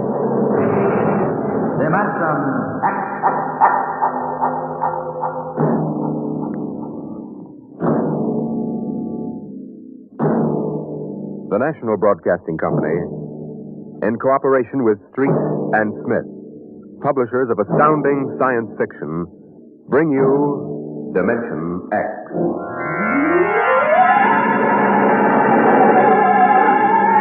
By the year 1990, we should see many amazing technological advances. And yet, in many ways, life will be very much the same. A husband will stop off at a bar on his way home and perhaps unburden himself a little to a friendly bartender. Another one, Mr. Smith? What time is it, Sam? Why, almost 10 o'clock, Mr. Smith. One more. Listen to them. The old songs are still the best, huh, Mr. Smith? Yes, Sam. I remember singing that one back in 1974. Just before I met my wife. Golden days, Sam. Here's your beer, Mr. Smith. Ah, thanks. Ah, that's good. Almost feels if I can go home and face Nettie now. Wife trouble, Mr. Smith? Wife trouble, Sam. Fight? Oh, never. Nettie and I never fight. Nettie's too mad about me ever to fight with me. She adores me. Worships the ground I walk on. Well, this is something new. I remember only last year you was complaining she was throwing things. Times have changed. Only wish she was still throwing things. At least in those days I could walk out and slam the door with a clear conscience. Now she's so sweet and loving, I feel like a murderer every time I stop in for a beer on my way home. Tough, Mr. Smith. Tough. Ever hear the expression, love will fly if held too lightly? Love will die if held too tightly? Can't say I ever did. If only she'd relax a little bit. See a bruise on my lip? She kisses me. For an hour every night when I come home. Can you do anything for her? I try. I remind her that she really wanted to marry Harvey Tubman. I remind her how we used to have those battles till the neighbors called the robot police. Nothing works. I'm gone for an hour. She cries. Well, me, I ain't got that kind of trouble. I hang around too much, and Mabel calls me a loafer and turns me out. That's a sad state. Can't figure him out. Well, I guess I'll go home and feed myself to the lioness. I tell you, Sam, when Nettie gets finished demonstrating how much she's missed me, I feel like a man who's been stuffed into an electronic washing machine with a dial set at rinse dry. How much do I owe you? 60 cents. Well, if it isn't Henry Smith. Brayling. I live and breathe Walter Brayling. What are you doing here? Oh, having the night out. Does Gloria know about this? Things have changed, Henry. I thought she kept you chained to the bedpost most of the time. Not anymore, Henry. Not anymore. Oh, you aren't divorced, are you? Oh, no. Gloria's home. What'd you do, put a sleeping powder in her coffee? Oh, goodness, no, Henry. That would be highly unethical. I can't believe you just walked out on it. 10 years of marriage, Henry, and I never had a night to myself. But it'll be different from now on. Oh? By the way, Henry, what time is it? 10 o'clock. Well, I guess I better be going. Scared? No, don't want to crowd my luck. Although really there's nothing to worry about. I'd sure like to know how you do it, Walter. Would you really? Yes. All right, Henry. Since you've always been a friend of mine, I'll let you in on it. Come on, my car is outside. I'll drive you home and let you see how it's done.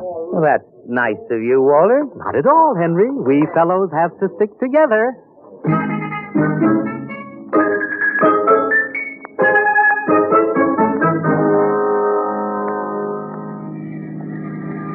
I don't suppose you know how Gloria and I came to be married in the first place, eh? No, I don't.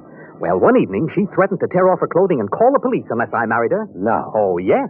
Well, that's a bit extreme, isn't it? Well, Gloria was always a nervous girl. I bet you've had a pretty wretched time of it. Oh, yes, it didn't take long for me to become the laughing stock of the neighborhood.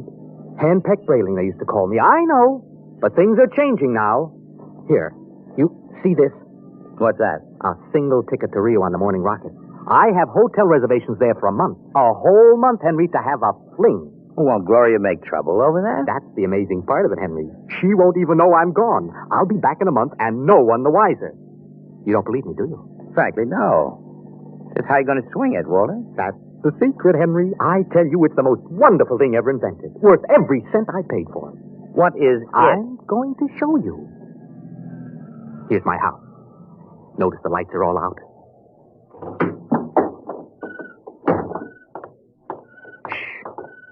We'll wait up there on the front porch.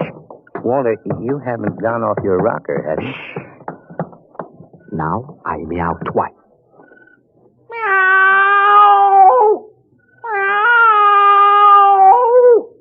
Now, Henry, watch the window in my bedroom. Well, it looks as if somebody...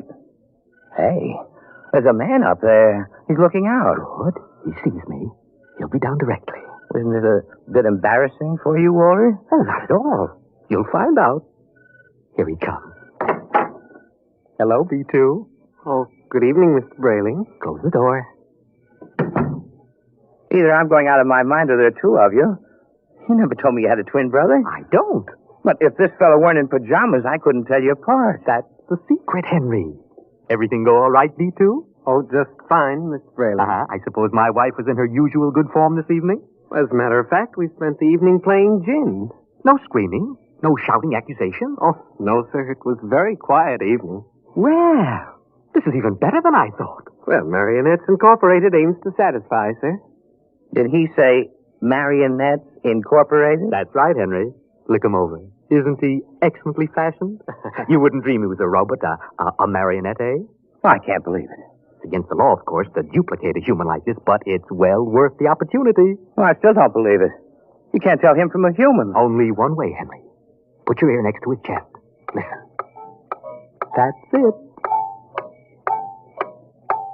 Machinery. Walter, old man, how long's this been going on? I've had him a month, Henry. I keep him in the cellar in my toolbox. Now, tonight I told Gloria I'd like to be excused for 5 minutes to run down to the cigar store. She agreed. I went down to the cellar, took out Brayling too, sent him back upstairs to sit with my wife until I got home. Miraculous. Of course, it doesn't seem quite ethical somehow. Oh, nonsense. It's highly ethical. I've been home all evening. I shall be home with her for the next month. In the meantime, another gentleman named Walter Brayling will be in Rio having the time of his life. Well, can he walk around without fuel for a month? Oh, he refuels himself, and he's built to do everything. Eat, drink, sleep. You'll take good care of my wife, won't you, B2? Oh, of course. Your wife is rather nice. I've grown quite fond of her. You see? Walter, old man, how long has this Marrionettes Incorporated outfit been in business? Secretly, for 2 years now. Why? Well, I wonder, is there a possibility that I might get in touch with them? You? But you love your Nettie. Well, I know, but even so, it's a little respite, a night or two once a month. And she loves you dearly. So much she can't barely leave me for half an hour. You know that lately she's taken to calling me up at work 10 or 12 times a day to talk baby talk? Your Nettie? My Nettie. What do you say, old man? Favor to an old buddy? Fellow lodge member? Well, I could put you in touch with the man who makes them. Of course, you'd be pledged to secrecy once you learned where he's located. Oh, naturally. Very well, Henry. Here's his card. Marrionettes Incorporated, W. Zig, proprietor and owner. New humanoid plastic 1990 model guaranteed against wear. Our motto, no strings attached. Address the Jumbo Shop, 43 South Wesley Drive. Mr. Zig will take good care of you, Henry. He's a charming fellow, a real craftsman. Wonderful. I'll see him first thing tomorrow. Well, I'd better be getting home now, though. Nettie's probably splitting a gasket. See you around, old man, after I get back from Rio. And while I'm gone, you might drop around regularly, just as you always have. Treat Brayling, too, here as if he were me. Otherwise, Gloria might be suspicious. Oh, I will. And, before I go, these marionettes are safe, aren't they? Oh, absolutely. Oh, tell them, B2. We're guaranteed. Fine. Well, good night, Walter. Good night, B2. Good night, Mr. Smith. Good night, Henry. Well, I'm glad someone else will have a chance at a little happiness and freedom. All right, Brayling 2. Back into the cellar box for you. Come on. Down the steps. That's it. It's very damp down here, Mr. Brayling. Bad plumbing. Well, here we are. Brayling. Yes. before you put me back into the toolbox, could we have a word? Certainly, old man. This toolbox. What about it? Well, I don't like it, Mr. Brayling. Why not? It's cramped. Oh. Well, I'll try to fix up something more comfortable when I get back from Rio. All right, now, before Gloria gets worried, back to Marionettes are made to move, not to keep still.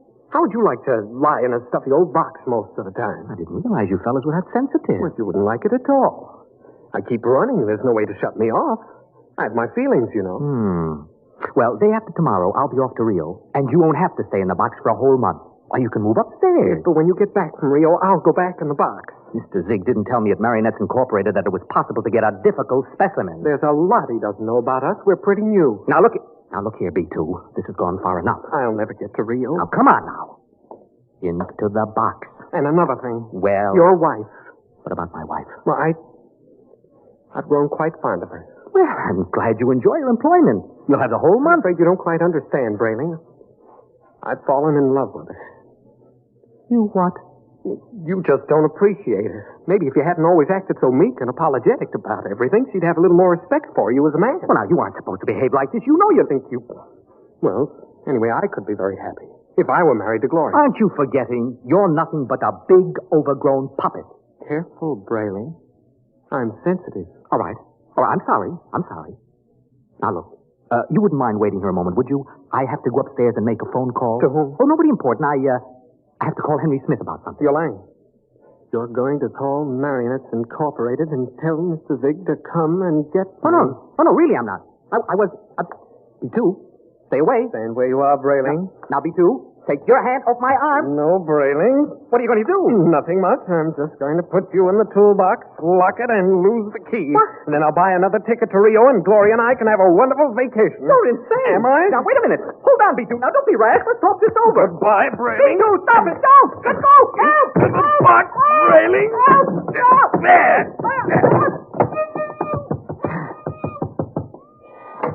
Walter! Yes, Gloria? What in the world are you doing down there at this time of night? Oh, nothing, lover. The pipes were knocking. I'm just making sure the boiler hasn't exploded. You go back to bed. I'll be up soon. Well, hurry, won't you? We had such a nice evening. I'm lonesome for you. Oh, you won't ever be lonesome again, darling. Never again.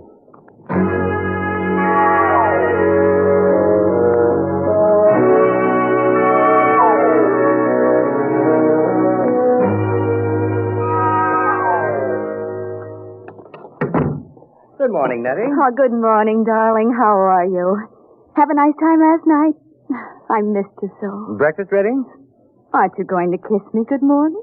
Oh, yes, I suppose so. Oh, you're so wonderful, Henry. I guess I'm the luckiest person in the world. Here's your coffee. And how would you like your eggs? Anyway, it's all. Oh, but I want to please you. Oh, Nettie skipped the eggs this morning. Oh, but you have to eat to keep well, darling. I'm very healthy. I have an early business appointment. Oh? It's a friend of Walter Brayling's. I met Walter last night, and he... Yes? I'd better be off. Now, Nettie, don't look as if I were on my way to Rio or something. I'm only going to work. It's just that I miss you so. I want to be with you all the time. I have to go through this every morning. I'll be back at supper. There's no need to cry now, is there? No, darling. You aren't displeased with me, are you? I try so hard to do everything just as I think you'll like it. No, I'm not displeased. Well, goodbye, dear. Henry? Yes? You forgot to kiss me goodbye.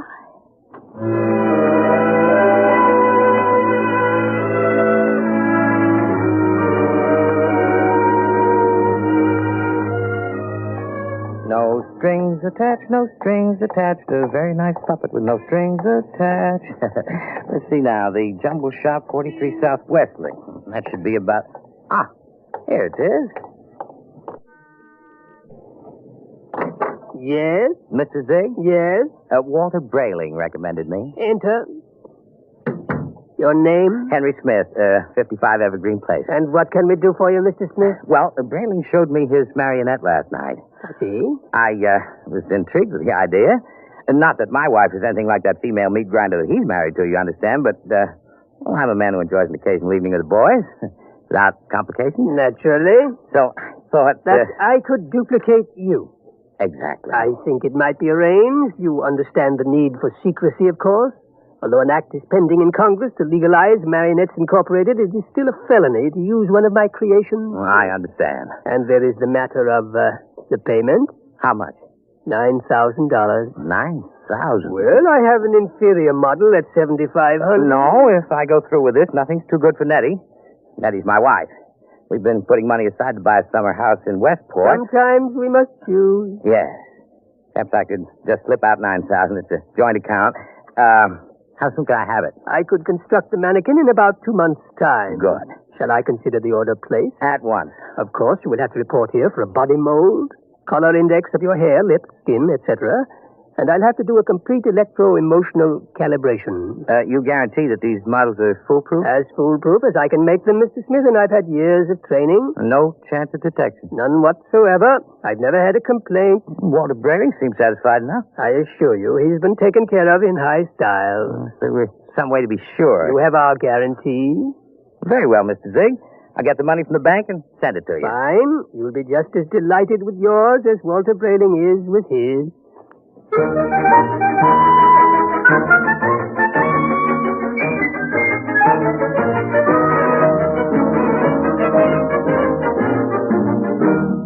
Oh, tell her. Yes, Mr. Smith? I'd like to cash this draft on my joint account. Yes, sir. $9,000, sir. That's right. Well, I'm afraid that's impossible, Mr. Smith. Impossible? My wife and I have a good $15,000 in our account. You're mistaken, Mr. Smith. Oh, but I know. Here's your card, sir. You see, Mrs. Smith withdrew $10,000 recently. $10,000? Without even telling me? I remember distinctly, Mr. Smith. She said it was for a surprise for you. Good Lord. She's bought that house in Connecticut. My birthday's next week. Well, I'll have to borrow it somewhere. I've already contracted. Yes, sir. Quite a surprise for you, eh, Mr. Smith?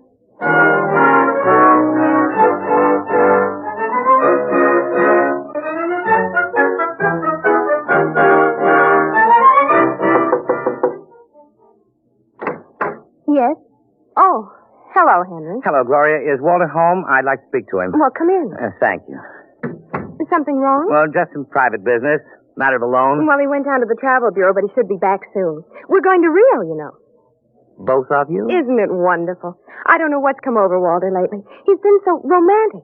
Last night he came upstairs and said, darling, he hasn't called me darling in years. Darling, we're going to take a honeymoon to Rio. So we're leaving tomorrow. Anything wrong, Henry? No. No, I'm just a little surprised, that's all. Well, he should be back soon. Will you wait? Yes, I'd better. Say, as long as you're over here, maybe you can help me with something. What? Well, I went downstairs to get an old suitcase a little while ago, and I heard the strangest noises near that old tool chest of Walter's. He mentioned that the boiler was acting up, and I'm afraid to go down there again. I wonder if you'd take a look. What kind of noises? Like a thumping sound. Maybe I'd better go down, Gloria. You stay up here. Should I call a plumber, do you think? No, I'll take care of it. Start down a bell. I'll have a look. Good Lord.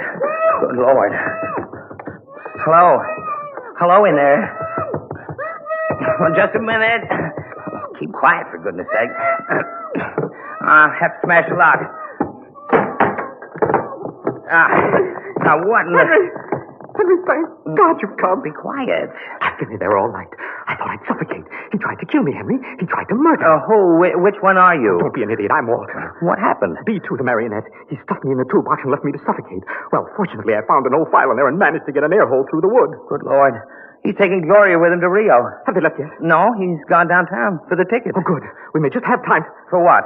To get down to Marrionettes Incorporated and tell Zig to stop him. Well, you're in no condition. Don't worry about me. We can't waste any time. Come on. But Gloria... I'll sneak out. Tell her you fixed the plumbing. Tell her anything. I'll meet you outside. All right. Oh, what a fool I've been. What a fool I almost was. I went down and ordered one of those things today.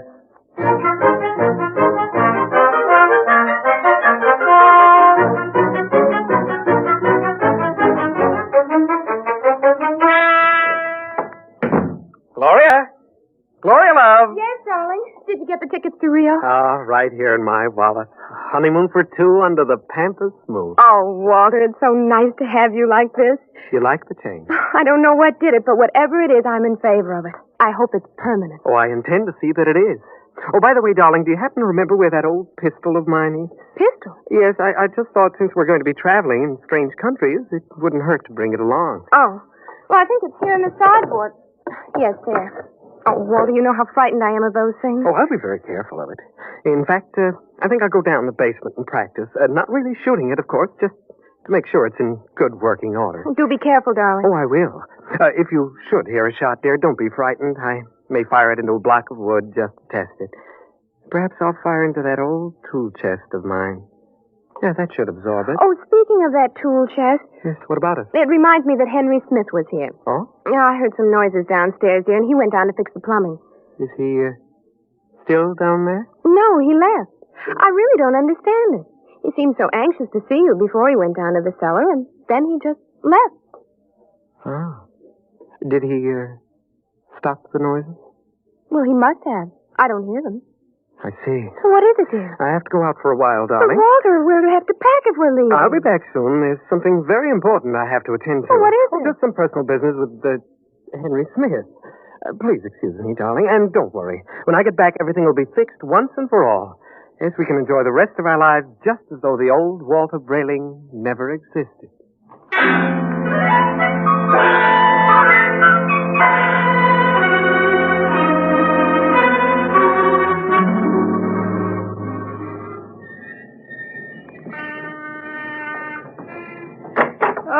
Mr. Brayling and Mr. Smith. Yes, Mr. Zig. Come in, gentlemen. We certainly will come in. What brings you? A good deal, Mr. Zig. Yes, indeed, a good deal. If I might know exactly, you seem so upset. Tell him, Henry. You told me your marionettes were foolproof, Mr. Zig. They are. My personal guarantee goes with each one We of know them. all about your personal guarantee. Except that Mr. Brayling's dummy knocked him out, stuffed him in a toolbox to suffocate, and is making plans to run away with his wife. Oh, dear. Well, Mr. Zig? Oh, I really don't know what to say, gentlemen. You see, I work alone. I make these marionettes myself so that I can see to it personally that there are no errors. However, even the finest craftsman can make a mistake once in a while. What Mr. Brayling and I would like to know, Mr. Zig, is exactly what are you planning to do to stop this over-ambitious robot? Well, of course, we shall have to recover B2 first, and then I will simply dismantle him. He doesn't seem to want to be dismantled, Mr. Zig. In fact, I think you'll have trouble catching him. Maybe I can save you the trouble, gentlemen. B2, look out. He has a gun. I thought I'd find you here when I discovered the tool chest empty. Now, look, B2, whatever you're planning to do, you won't get away with it. I think I will. Mr. Zig, can't you do something? I'm afraid I can't think of anything. I'll save you the trouble, because I'm going to kill the three of you. Oh, you won't get away with it. No? You forget that Gloria and I will be on a plane to Rio in a few hours. All right, Mr. Z. You first. Oh, now see here. This isn't fair. I created you. You can't do... Grab him. I've got him. Quick. Quick, that hammer.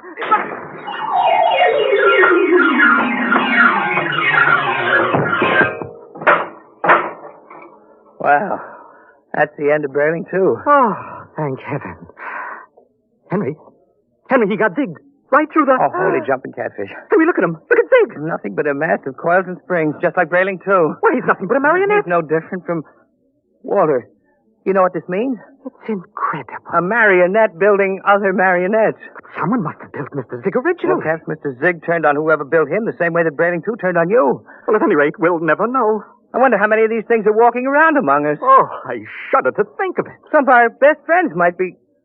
Come on, we got to get out of here. But the police? Don't be a fool. There's been no crime committed here. All the police will find is two oversized puppets with the springs coming out of them. But they seem so lifelike. They're only machinery. You've got to remember that. Well, what'll I tell Gloria? If I were you, Brayling, I wouldn't tell Gloria a thing. I'd simply pick up that other ticket to Rio and take her on a honeymoon. What about you, Henry? What are you going to do? Me? I'm going home and give Nettie a kiss that'll singe her hair. I'll even forgive her for taking that $10,000 out of the bank without telling me. You know, when I think of what might have happened if I'd gone through with this marionette thing, it what makes a fella realize how lucky he is to be married to a decent woman. Let's go.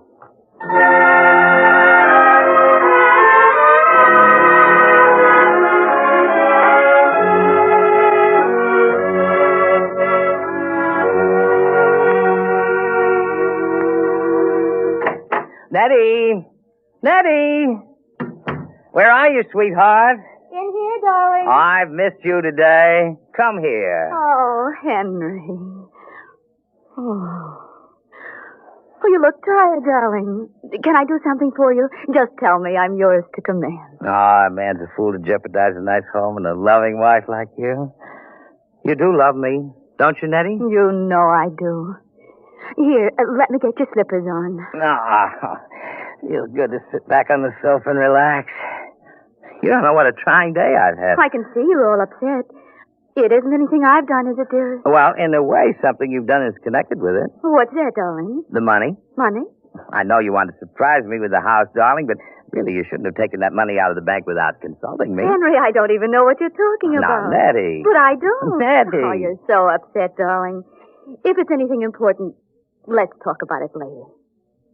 Meanwhile, why don't you just put your head on my shoulder and rest? I must admit that sounds enticing. Here. Let me make you comfortable. There. Now you just close your eyes. That's it. Nettie. Yes, darling. You hear something? No, darling. You sure? Like what? Well, like the ticking of a clock. No. Well, strange, I don't hear it now, but when I had my ear against your chest. Oh, no. Oh, no. What are you talking about, No, I won't darling? believe it. You are my Nettie, aren't you? You're a real live flesh and blood. Oh, she couldn't have done that to me. Not Nettie. But I hear it. And it's coming from you. It's coming from you.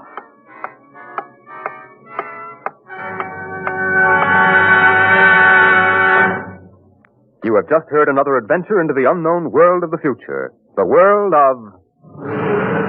Dimension X.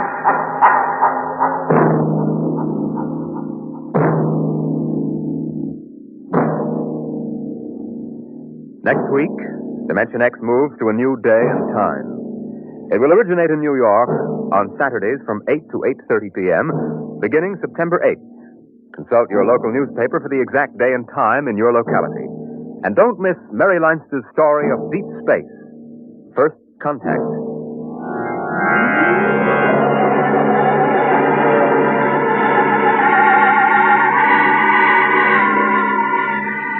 Dimension X is presented each week by the National Broadcasting Company in cooperation with Street and Smith, publishers of the magazine Astounding Science Fiction.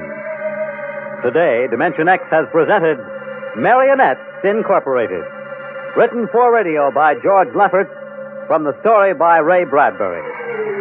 Featured in the cast were Kermit Murdoch as Henry, Martin Rudy as Brayling, and Ross Martin as Brayling, too. Your host was Norman Rose. Music by Albert Berman.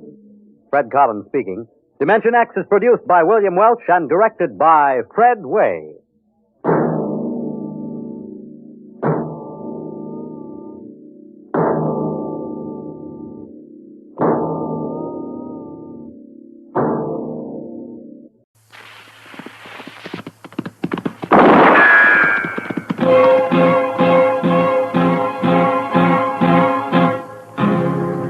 Gunsmoke, brought to you by L&M Filters. This is it. L&M is best, stands out from all the rest.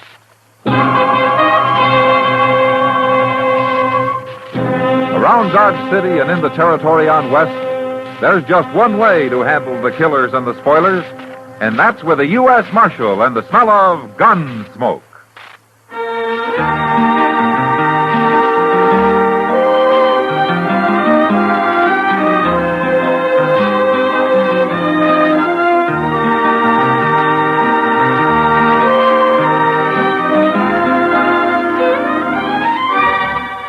Gunsmoke, starring William Conrad. The transcribed story of the violence that moved west with young America. And the story of a man who moved with it. I'm that man. Matt Dillon, United States Marshal. The first man they look for and the last they want to meet. It's a chancy job, and it makes a man watchful. And a little lonely.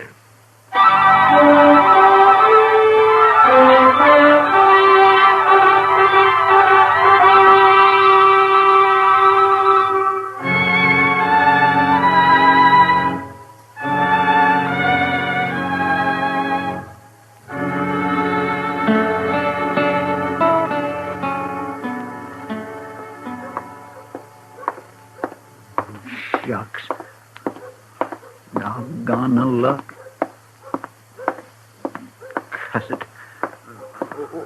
Oh, hello, Chester. Oh, hello, John. Gone the luck anyway. Mr. Dillon? Well, how are you, Chester? How long you been standing here? Oh, not long. I'm waiting to go to dinner with Doc, if he ever comes out of his office, that is. Well, have you been here a half hour? No, not that long, I don't think. Why? No, I thought maybe you'd seen Miss Kitty out here in the street somewhere. No, I haven't seen her. She's got to be someplace. Well, I expect she is, Chester.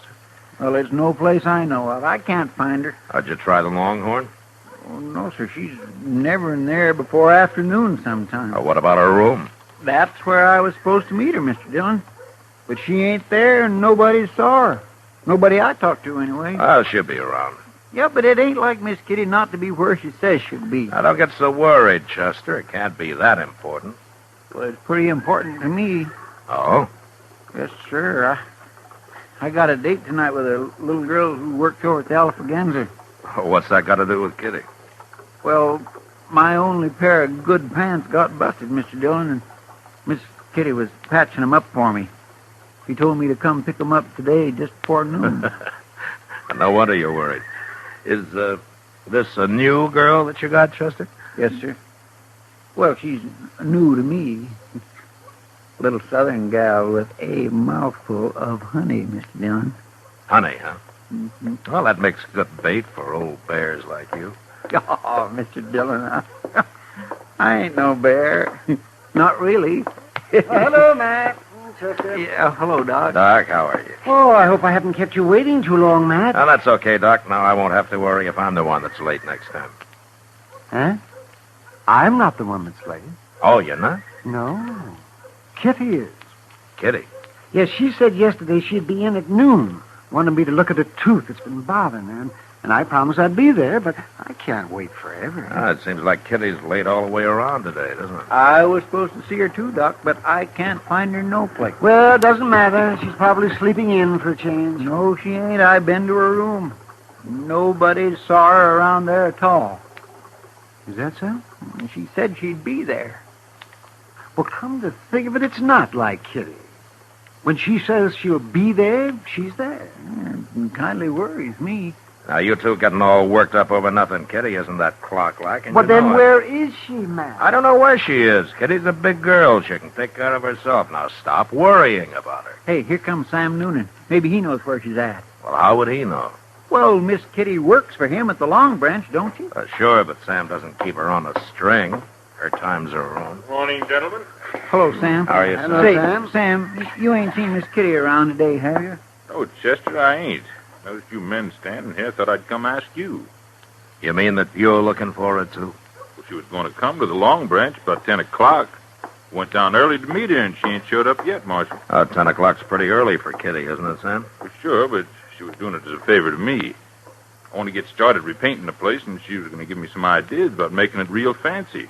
She said she'd be there, and I got a man waiting to go to work on it this afternoon. You know, it beats me. Kitty takes one morning off, and everybody in Dodge is out looking for her. Well, I don't know about everybody else, Marshal, but I do know when Kitty says she'll do something, she does it. That's just what we've been saying, Sam. Where do you think she's got to, anyway? I ain't gone looking for it, Chester. I've just been waiting. Matt. Yeah, what, Doc? Kitty might miss one appointment, but she'd never in the world miss 3. Who saw her last? You, Sam? What time did she leave the Long Branch last night? Oh, it was early, Marshal. It was real early. Oh, why? Where did she go? Well, she was talking to some dude from back east. I never saw him before, and they both disappeared about 10 o'clock. I don't know where they went. She didn't come back? That's the last I seen of her. Yeah. Who is this dude? You know his name? No, I don't. He was a tall, thin fella, had fancy clothes. That's all I know. I don't trust them dudes and never did. Well, maybe we better find him and talk to him. Well, where are we going to find him? The Dodge House, Chester. A man like that wouldn't stop any place else. Look, Doc, you better go ahead and eat. I'll join you if I can.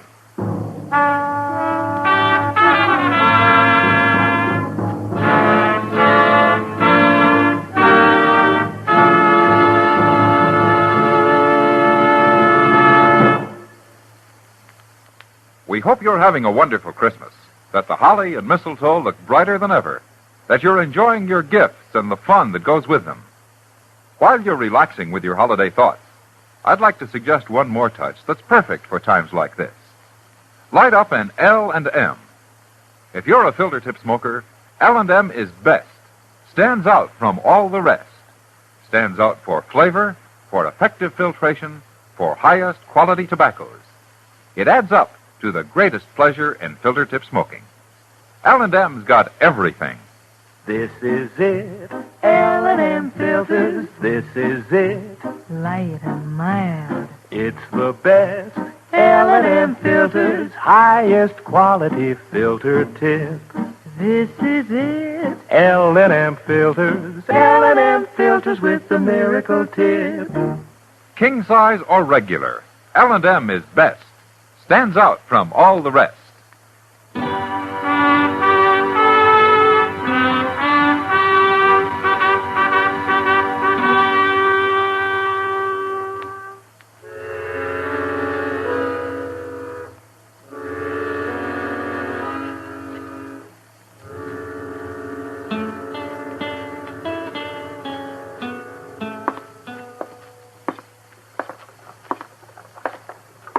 Say, maybe this fella got her outside and knocked her in the head and robbed her, Mr. Dillon. Kitty doesn't carry money on her, Chester. Well, she wears jewelry. She's also over 21 years old, and she's got enough sense not to let anybody knock her on the head. And if he did, I suppose somebody'd have found her by now. Yeah, sure. Hey, look. There's Mr. Doby himself at the desk in there. Oh, good.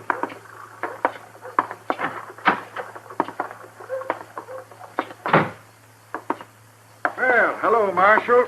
Chester. Oh, Mr. Doby. How you, Doby?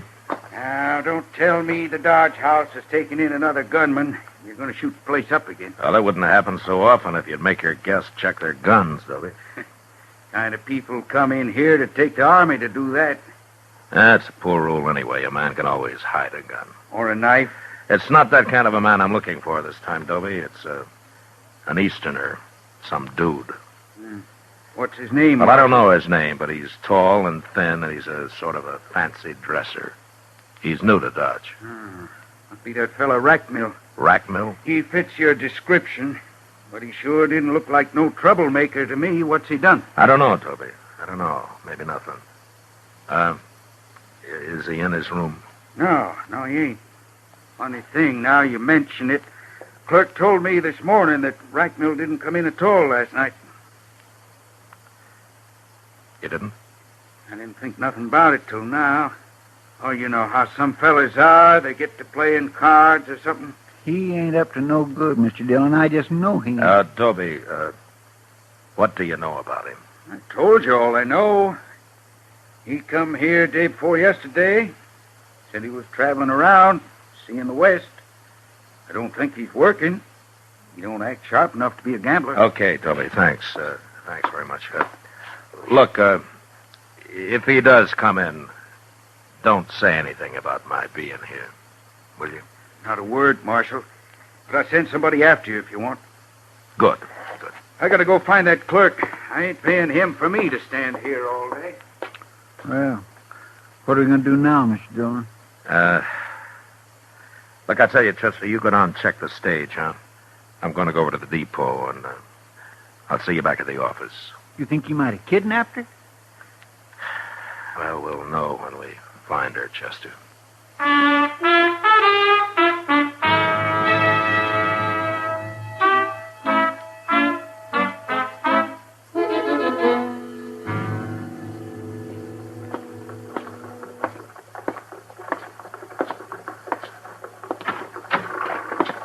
Did you find anything, Chester?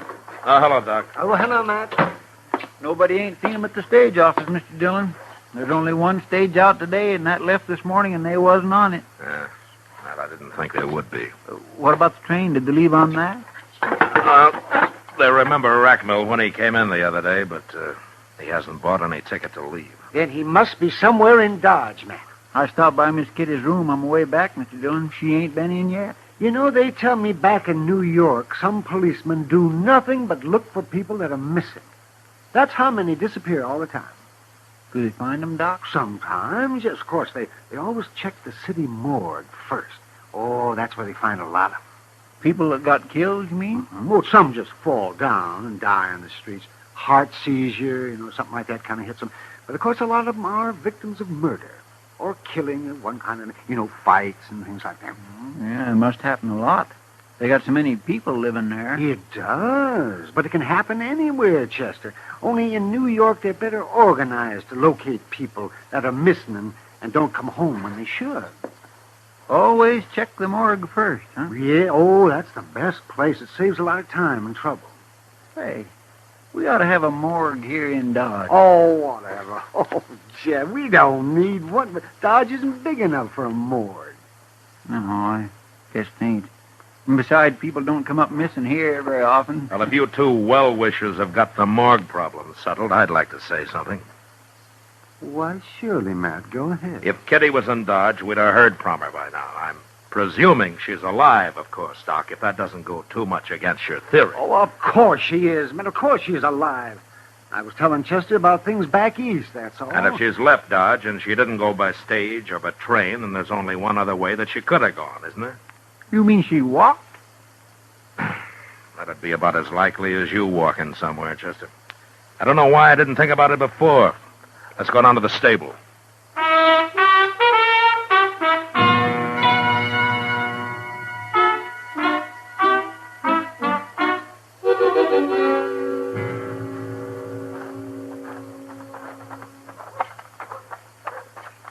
I don't know why I didn't think about them going horseback either, Mr. Dillon. I guess maybe it's because they say that fellow Racknell's a dude. Horses don't seem his style. We don't know that much about him, Chester. What if he went alone? What if he didn't take Miss Kitty with him after all? Well, he can go anywhere he wants to. Alone.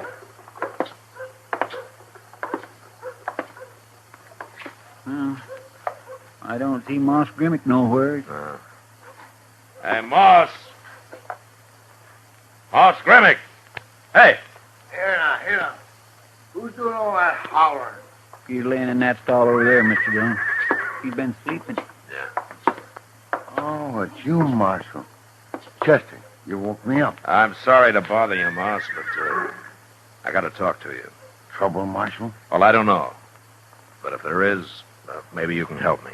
Always willing to help, Marshal. Tell me, have you rented out any horses lately, Moss? Last night or today? No, I haven't. Business has been mighty slow all week, Marshal.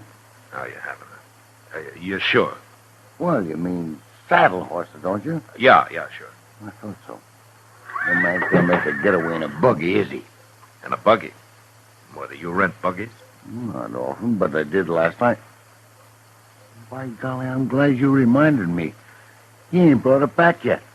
That fellow still got my buggy, Marshal. Who was it, Moss? Oh, some stranger I never saw him before. Was he an Easterner? He ain't from around here, not in them clothes. Did he, have anybody with him? Yeah, he had a girl. She waited outside for him. I didn't pay no attention to her. It was a good moon last night, and they was going for a little drive. But I want my horse and buggy back, Marshal. You think they went and stole it? Tell me, Moss, did he say where they were going? He said something about Indian Spring. Asked me how far it was. I told him 20 miles. He figured that was too far, but said maybe they'd drive down for Parkway. What'll I do, Marshal? Oh, what time was it when they took the buggy? 10 o'clock, maybe? No, there's nothing down toward Indian Spring I know of, Mr. Dillon. There's hardly even any ranches down there. They must have run into trouble of some kind. Maybe that's it, Marshal. I'll tell you. I didn't bother to mention it since they wasn't going far, but one of the iron rims is off the left wheel on that buggy. Could be they hit a rock and the wheel busted. Yeah, maybe. But it doesn't take all night and half a day to walk 20 miles. But don't worry about your buggy, Moss. We'll find it.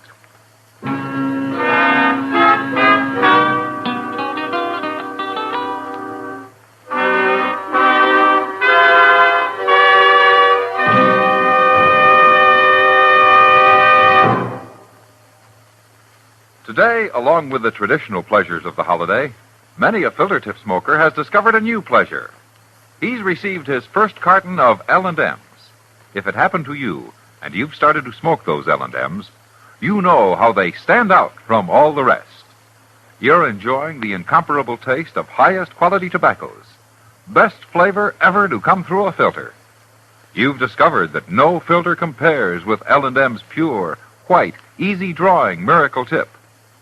Yes, if someone gave you L&M's for Christmas, you've got the best, because L&M's got everything.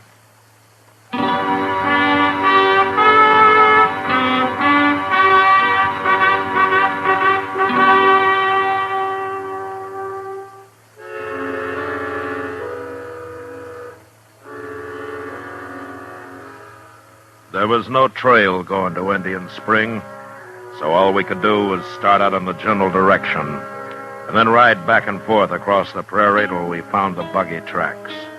That took an hour, but from then on it was easy. We covered the first 10 miles fast, so fast that we almost missed where the buggy had stopped and a woman's footprints led away from it. We followed these for a mile or two. And then up ahead, we suddenly saw puffs of smoke coming from a clump of box elder, Indian style. That must be Miss Kitty in there, Mr. Dillon. Yeah. Well, is she signaling or what? Well, it looks like it. And she must be in trouble. Maybe. That rack mill fellow must have put her out and just left her to starve. Now, why would he do a thing like that? Well, he's not going to get far enough in that buggy for me not to ask him personally, Chester. But first, we'll take care of Kitty. There she is. She sees us. She's waving. Hi, Miss Kitty. Oh, she's all right, Mr. Dillon. She ain't hurt. Oh, look. Over evermore. She's been using a petticoat to make them smoke signals with.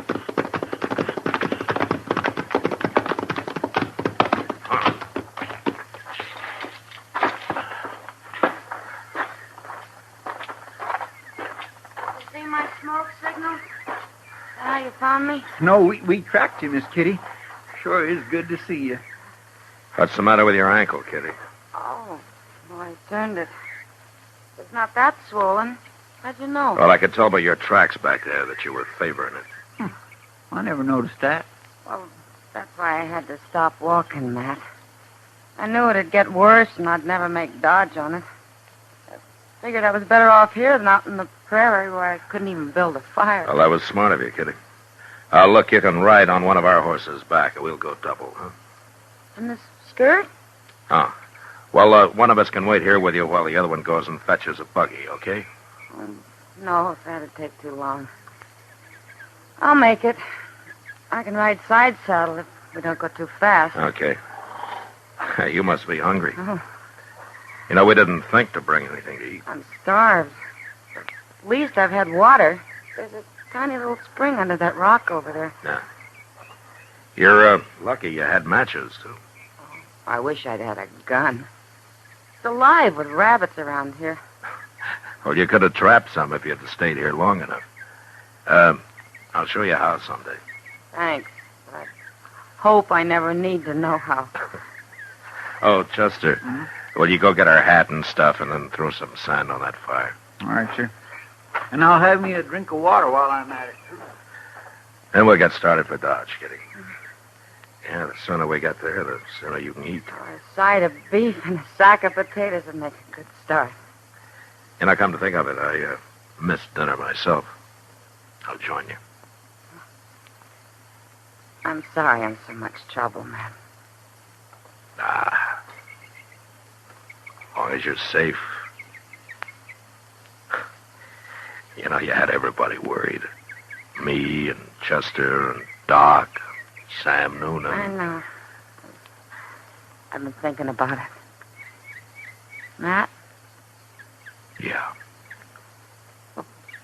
I turned up missing, so you scout around and finally tracked me down clear out here in the prairie and find me standing around on one foot in a bunch of little trees playing Indian. And you don't even ask me how I got here.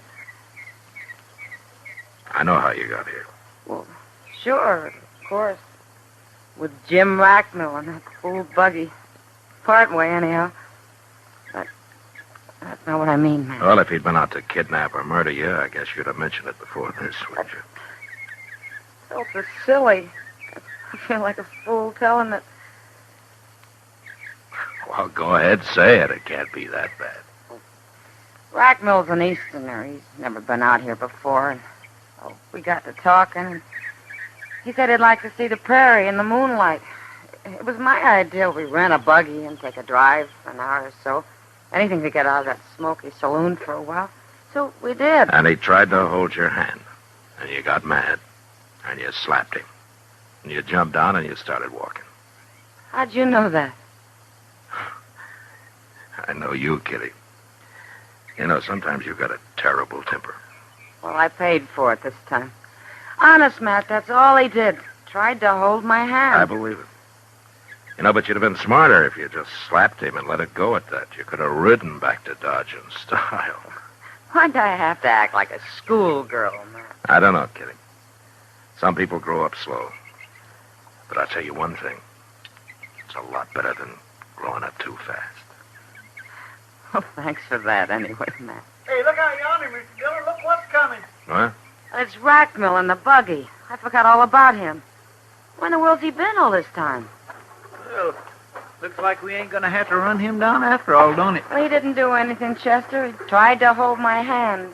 Well, he sure looks wild now. Now, listen, you two. You stay out of this. Leave Rackmill to me. I'll handle him. Come on, Chester. Let's ease up those saddles, huh? Yes, sir.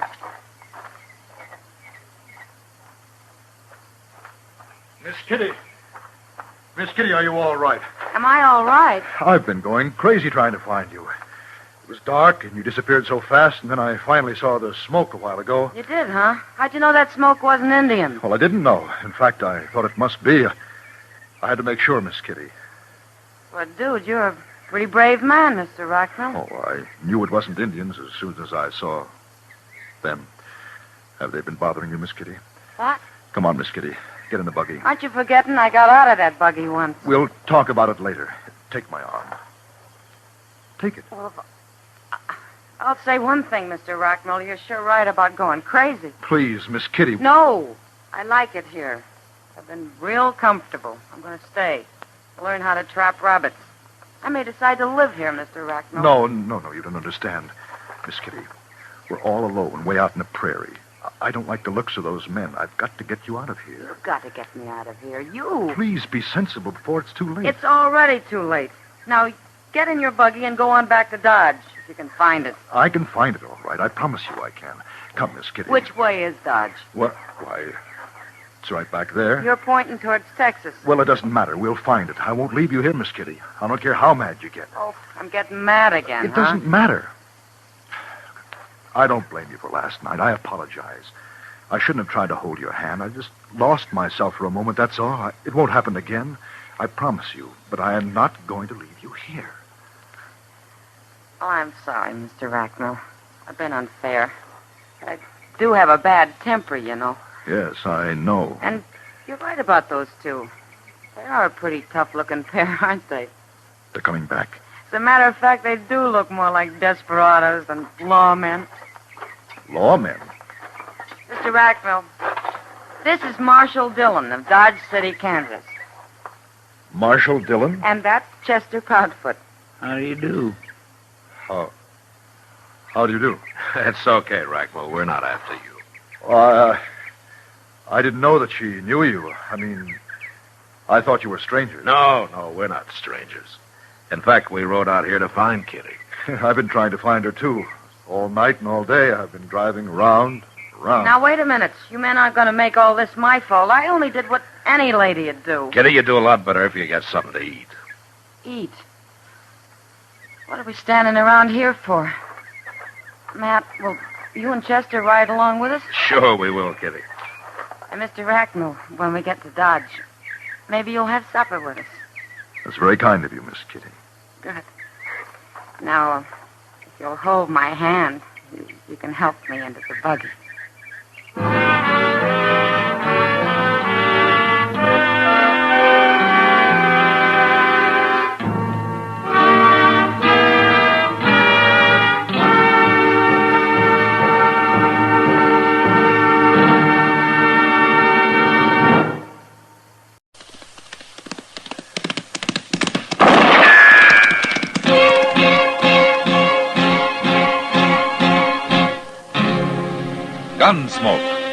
Brought to you by L&M Filters. This is it. L&M is best. Stands out from all the rest. Around Dodge City and in the territory on West, there's just one way to handle the killers and the spoilers, and that's with a U.S. Marshal and the smell of Gunsmoke.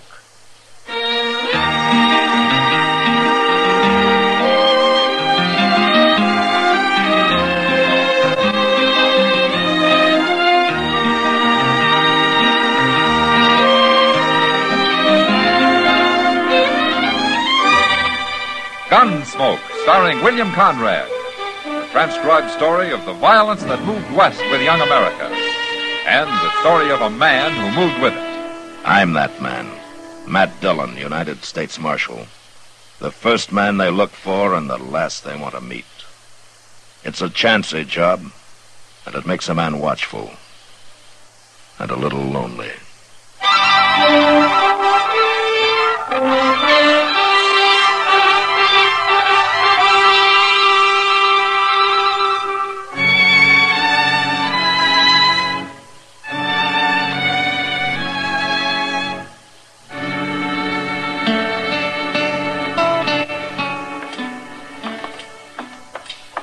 Where's everybody, man? I never saw Front Street so deserted. It'll look different about 12 hours from now, Doc. 12 hours? Oh, you mean midnight, yes.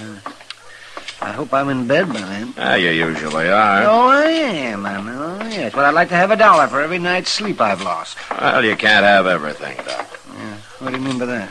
A man can't expect to get a lot of sleep if he's out bucking the tiger all night. Me? Gambling? And where do you think I get the money for that? Ministering to the sick, same as any doctor. Well, it's not the sick I minister to in this town so much as the wounded. Well, what difference does it make? The wounded usually die before I get paid.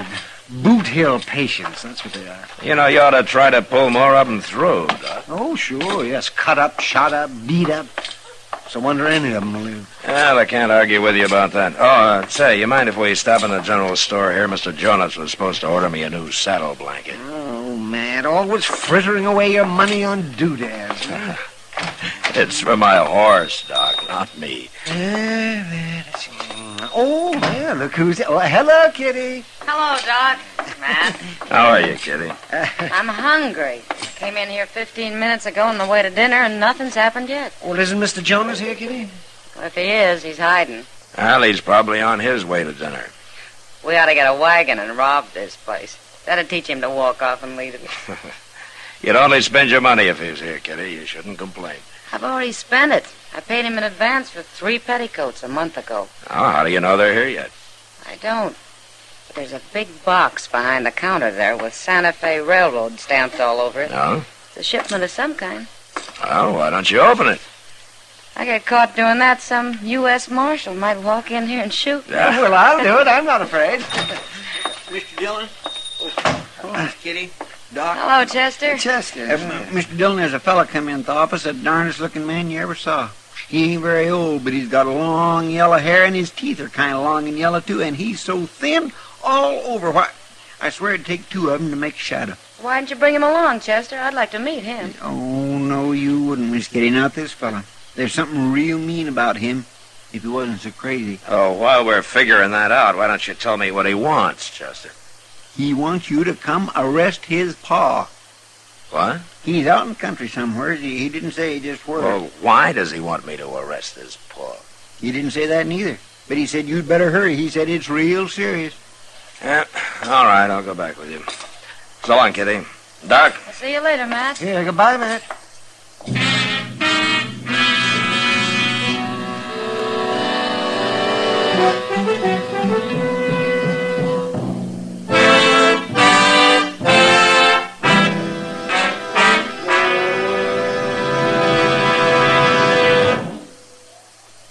This is it, L&M Filters. It stands out from all the rest. Miracle tip, much more flavor. L&M's got everything. It's the best. L&M is best. Stands out from all the rest. L&M's got everything. Everything? Everything. Best flavor? L&M stands out for flavor. The Miracle Tip draws easy. Lets you enjoy all the taste. Best filter? L&M stands out for effective filtration. No filter compares with L&M's pure white Miracle Tip for quality or effectiveness. Best tobaccos? Highest quality tobaccos. Low nicotine tobaccos. L&M tobaccos. Light and mild. Every way, L&M is best. Stands out from all the rest. How easy they draw. How mild they are. L&M is sweeping the country. It's America's best filter tip cigarette.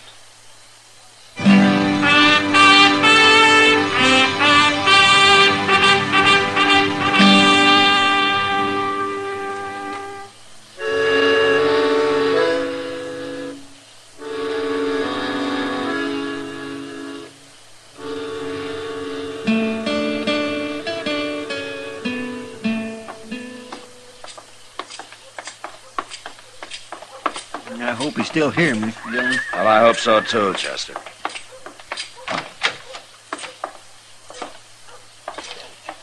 Hello. Hello. I'm Marshal Dillon. You, wanted to see me? Found him, huh? What? I mean him. He found you.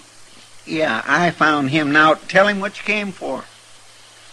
I come for you, Marshal. Well, I know. Chester told me that. It's, something about your paw. Pa needs arresting.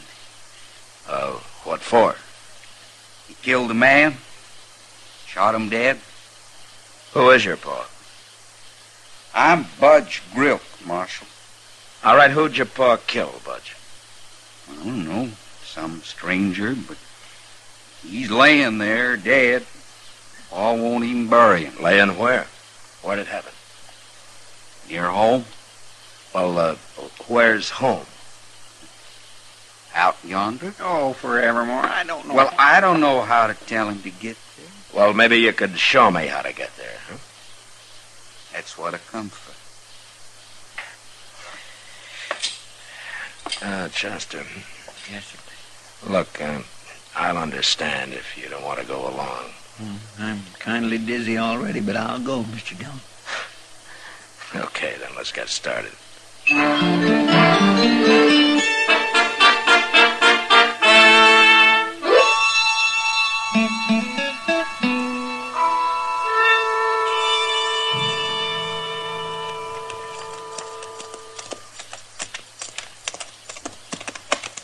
That there's the house. The house? You can't call a one-room sod hut a house. Got a tater cellar out back. Yeah? Who lives in the tater cellar? Be a good place to keep somebody. Wouldn't it, Marshal? You think your pa's around, Budge? Ma'll be here. Better not ride no closer. Makes her mad. All right.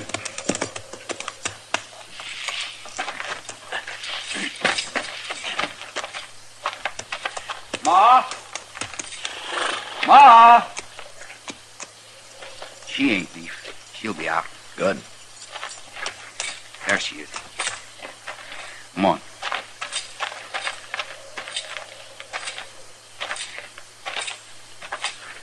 I got him, Ma. This one here. Who's the other one? I don't know. A fella called Chester. He was hanging around, so I brought him too. Now, look at here. Nobody never brought mind, me Chester. Never mind. Miss Groke, I take it you know about your husband, too. Married 30 years, boss. I mean about his killing this man. You talk to Paul about that when he gets here. Ain't none of my affair. Bud, you go get that rifle off in your saddle. There's no place to leave it. Sure, Ma. You people stay here. You can sit down if you want. I'll go boil up some coffee and bring it out. No, you don't need to bother, ma'am. No bother. Sat down? On what? She's crazier than he is, Mr. Dillon. Yeah. They're half-starved, too. This isn't much of a homestead. Ain't it terrible? Yeah, but even a lazy man could do something with it. It's not the best land I ever saw, Chester. Bob, gonna make you some coffee? Yeah, that's what she said. Ma likes folks to come visit. Sometimes. Sure. Marshal, Yes, ma'am. I want to show you the house. You come here. That Chester feller can see it later. You better go, Marshal.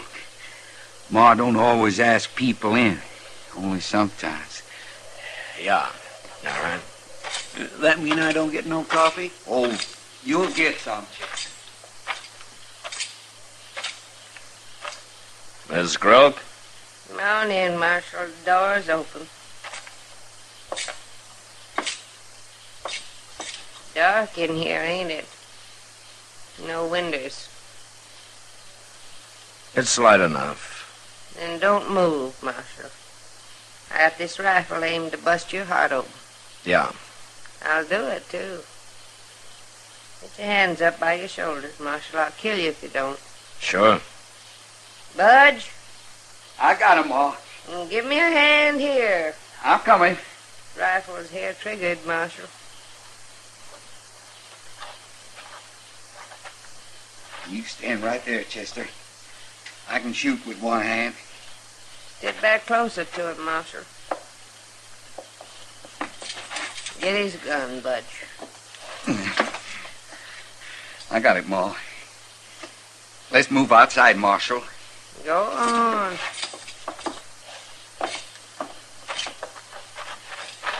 He threw down on me with that rifle, Mr. Dillon. I couldn't do a thing. It happened to me, too, Chester. Let's lock him up, Budge. Lock us up? In the tater cellar. What's this all about, Budge? I'll tell you when he comes. Where is he? He's waiting. He'll come in late tomorrow. Your pa didn't shoot anybody, did he? No. But he's gonna shoot somebody, Marshal. He sure is.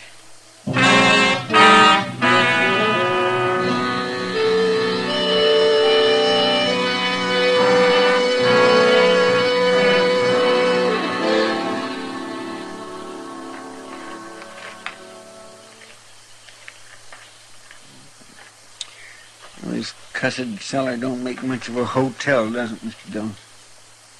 No, it doesn't, Chester. No light, not much air, damp, no blankets, nothing to eat. I tried one of them potatoes. They're moldy. It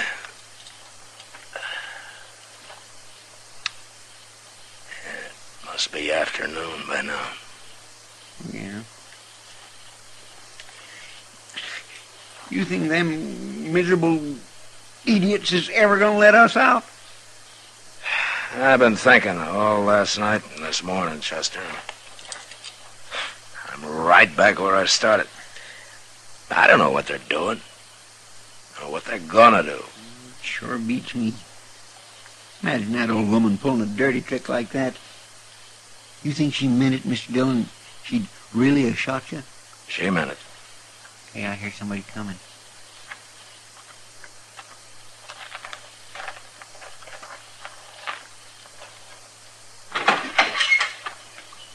Don't you try nothing now. We got guns. Open it clear up, Budge. They can't fight with nothing but taters. Okay, Pa.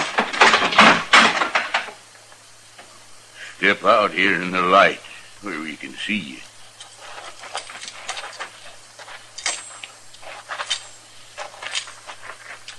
The big one, Pa. That's the marshal, Pa. Keep your gun on him, Budge. I guess you know who I am, Marshal. Yeah. I'm about the smartest fella in the whole country. Is that so? You're one man who ought to know that. Why? I got you caught, ain't I? Does that make you smart?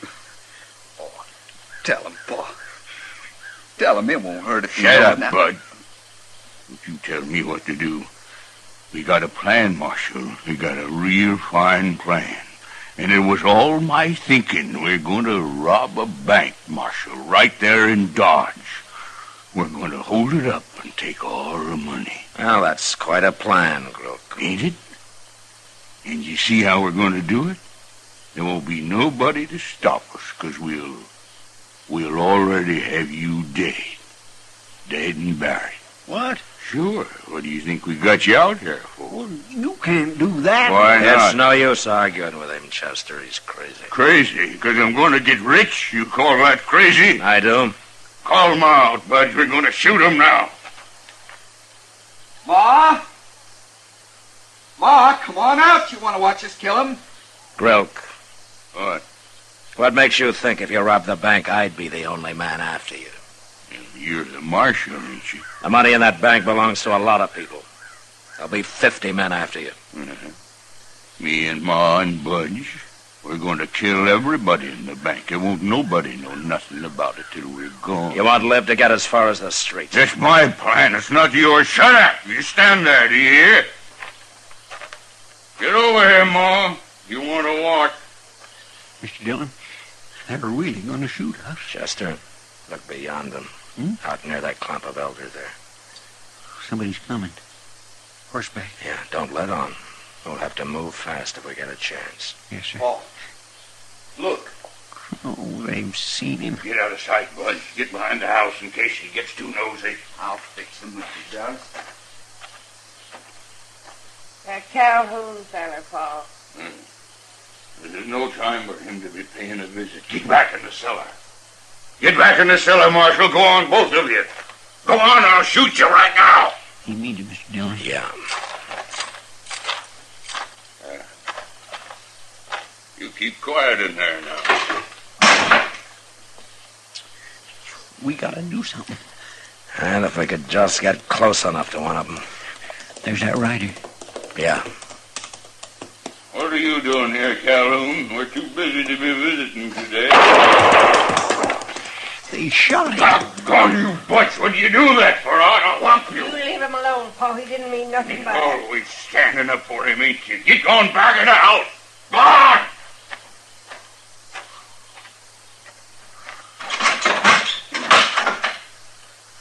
Butch went and shot that Calhoun fella. Now he's dead. Yeah, we heard him. Paul, what were you yelling at me like that for?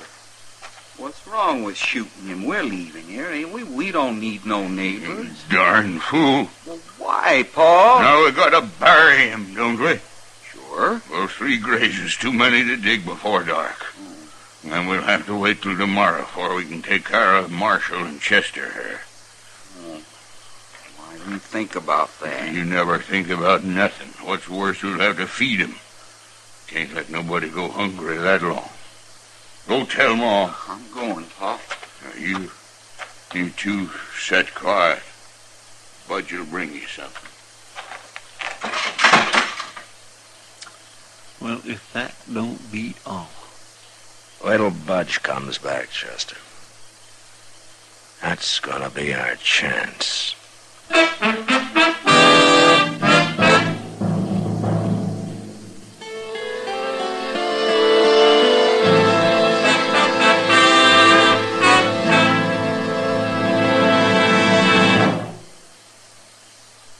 I've got L&M. I've got L&M. I've got L&M. And L&M's got everything.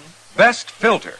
No filter compares with L&M's pure, white Miracle Tip for quality or effectiveness. Best flavor. The Miracle Tip draws easy. Lets you enjoy all the taste. Best tobaccos. Highest quality tobaccos. Low nicotine tobaccos. L&M tobaccos. Light and mild. Today, buy L&M. It's sweeping the country because it's America's best filter tip cigarette. Yes, today, why don't you get L&M? Because L&M's got everything. This is it. L&M filters. L&M's got everything. It's the best.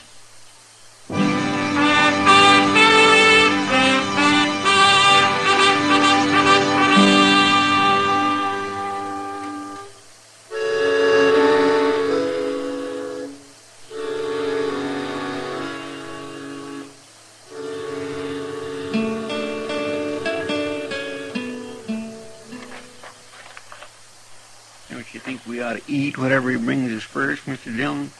We can eat any time, Chester. We can. How come I ain't had a bite since we left Dodge? Wait a minute. He's coming. Now you let me handle this. Yes, sir. Ma boiled you a little pot of tater peelings. Oh, my goodness. Now, that sounds fine to me, Budge. Here, I'll take it. Don't put no salt in it. About out. Here now. Let me go, Marshal. You shut up or I'll brain you. He's got a knife in his belt. Get it, Chester. Yes, sir. I got it. All right. Come on, get up, Budge. On your feet. Come on. If I'd had my rifle, you wouldn't have done this. Give me the knife, Chester. Here. All right, outside, Budge. Go on. And don't forget I got this knife right in your back. Don't you stick me. Then do what I tell you. Paul fix you. Paul! Shut up. You cut me. You holler again and I'll put it all the way in. Mr. Dillon? Yeah, I see him, Chester. Let's wait here. I'm going to get me a rock. Paul's going to be awful mad at you, Marshal. Is he? What's going on here? Make him let me go, Pa. Shut up. I'm holding a knife on his back, Groke. You throw down the rifle, or I'll shove it into him. It won't work, Marshal. You ain't stopping me. Budge will die if you don't do what I say. You ain't as smart as me, Marshal. You don't understand nothing. Drop that gun, Groke. No! He's going to shoot! I'll get him! I did it. I hit him right in the head. Come on, I want that rifle. You think I killed him? Yeah, it looks like it. There's a big rock. Oh, that woman will be out here in a minute. Come on, let's get around to the side of the house. Around here. I thought sure she was going to come out shooting. She'll be out. Now, just wait here.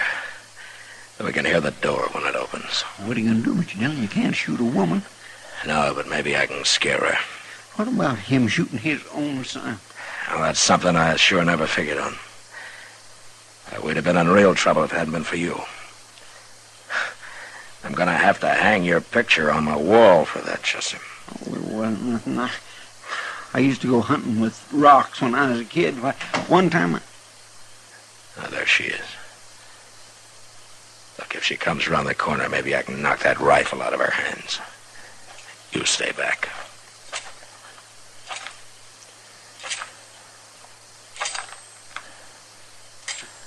You hear her coming?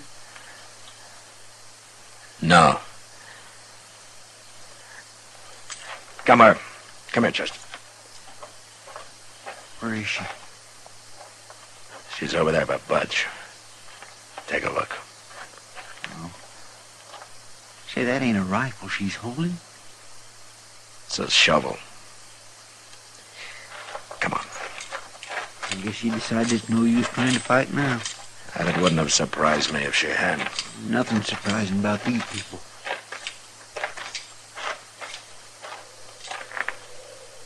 Your husband shot him, Miss Groke. Budge. Poor Budge. I didn't figure a man would shoot his own son. Budge wasn't his son. What? He was my son, not his. He hated Budge. He always hated him. Oh. My first husband died. He was a good man. He liked Budge. Well, Groke was right. I didn't understand everything. He made me do what I did. But he'd whoop me terrible if I didn't. Tell me, ma'am, would you have shot me yesterday if I hadn't put my hands up? Of course I would. I told you. You said I had to. That don't matter. What am I going to do without Budge? I ain't got nobody now. What am I going to do? I don't know, ma'am. But we'll bury him for you. You bury them, too. I'll bury Budge. Can I have the shovel? Yeah. Come on, Justin. I feel kindly sorry for her, Mr. Dillon. Yeah, she's had it too rough, Chester. She doesn't know what she's doing anymore. Blaming her would be like, well, blaming the night for being dark. I guess there's nothing we can do for her. Yeah. Not a thing in the world.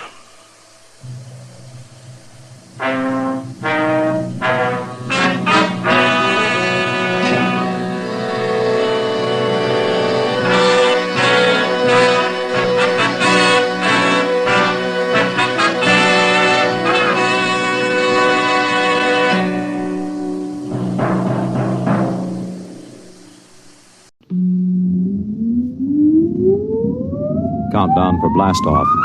X minus 5, 4, 3, 2, X minus 1, fire.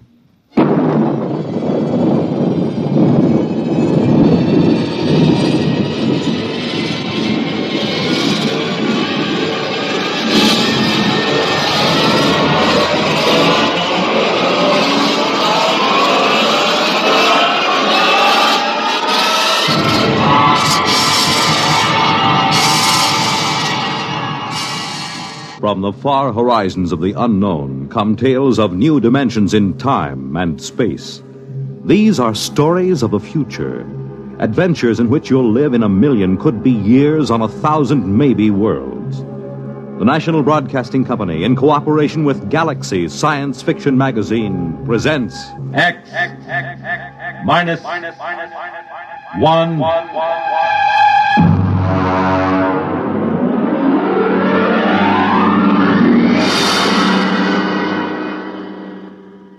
Tonight, The Haunted Corpse by Frederick Pohl. But first, hear this. Whenever you want things to be just right, be it here or there or day or night, You make it Pabst, 'cause Pabst makes it perfect. Yes, Pabst makes it perfect. Just as we always have ever since 1844. So next time, you make it Pabst, because Pabst makes it perfect. America's Blue Ribbon beer from the Pabst Brewing Company, Milwaukee, Wisconsin. Yes, Pabst makes it perfect.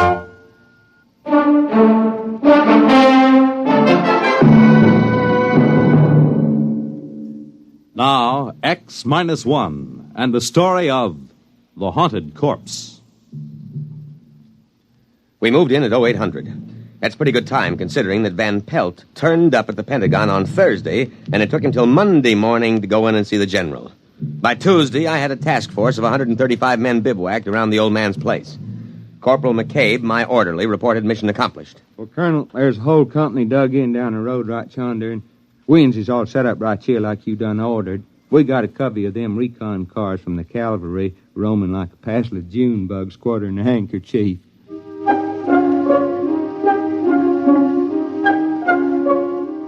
McCabe isn't very bright, but he's loyal. Well, about 9 in the morning, the old man woke up. I suppose the firing at the auxiliary pistol range I set up got him out of bed. Get out of here. Go on, you. Get those trucks off my lawn. Get out! Dr. Horn! Oh, what is this, the Boy Scout Jamboree? Are you the scoutmaster? Dr. Horn, I am Lieutenant Colonel Windermere, sir. My orders are to establish a security cordon about your laboratory. Oh, what? Here you are, sir, my copy of your orders. What the devil is this nonsense? You will see they are signed by General Follansby himself. I know. That sniveling rat Van Pelt. He went to the army, is that it?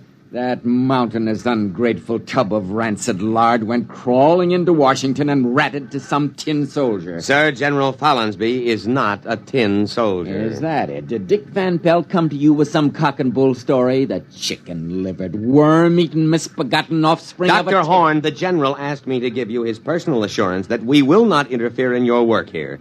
But I'm sure you understand the importance of security. Now, you listen to me. The Horn effect is my personal property, not the government's or the Army's.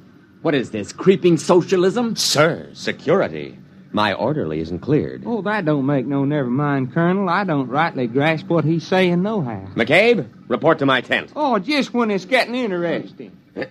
Now, Dr. Horn, I want you to know that I'm here to help you. If there's anything you want, just ask me. If you want to go into town, that can be arranged. Of course, you'd better give us 24-hour notice so we can clear the streets and check out all... Young man? Yes, sir. You may go to the devil.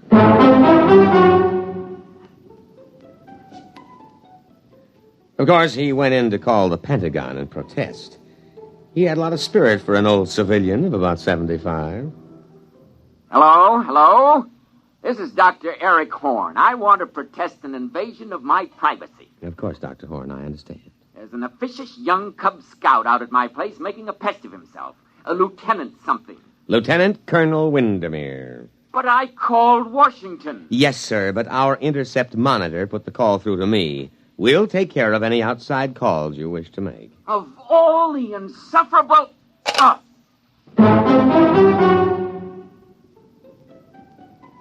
At about 0600 the next morning, I ran a surprise full-scale inspection and simulated infiltration. Hey, look there! You trigger-happy idiots! It's me, McCabe! And you simulated! You hear?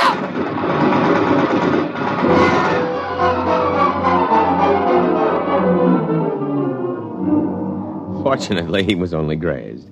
The wire-stringing detail worked all night, and we had surrounded the old Victorian house with triple-strand electrified barbed wire with guard towers every 50 feet. At 1400, I paid a call on Dr. Horn. What are you doing here? Good afternoon, Dr. Horn. I came in for your report. My what? Your daily progress report. It's in my orders. Paragraph 8. Just carry on, sir. Corporal McCabe will take your words down. Oh, his clearance came through last night. You have a method for electronically killing a man without touching him. Killing, Lieutenant? Will you tell me what in the sweet name of heaven did I say that gave you that particularly stupid notion? But I understand. You think this is a weapon. Of course, sir. Of course. My machine renders humans into corpses. A chipped flint will also do that. Look, you simpleton, don't you realize what my machine can do? It can separate that something which, added to a body, produces a man. A subtracted leaves a corpse. I can separate the two things without destroying them. You understand that I can take the ghost of life out of a body and keep it unharmed. Try to understand that, you pig-headed, mule-eared, rabbit-faced...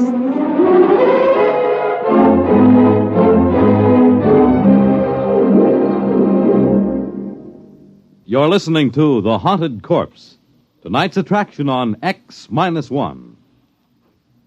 You know, the property value of your home depends on the well-being of your community and your neighborhood. On things like good lighting for your streets, accessible parks and playgrounds, and cleaning up slums. And what others are doing, you can do. In Michigan, a city group launched Operation Bootstrap to rehabilitate houses, clean up slums, and interest everyone in better living standards. In Pennsylvania, a local real estate board surveyed every property in town, got 500 improved, and 50 hopeless slums torn down. So help clean up slums, and keep up your own home as well. To help keep your community sound, get into Action. Action is a national organization designed to help you protect the well-being of your community. For free information on your particular problem, write to Action, Box 20, Radio City Station, New York 20, New York.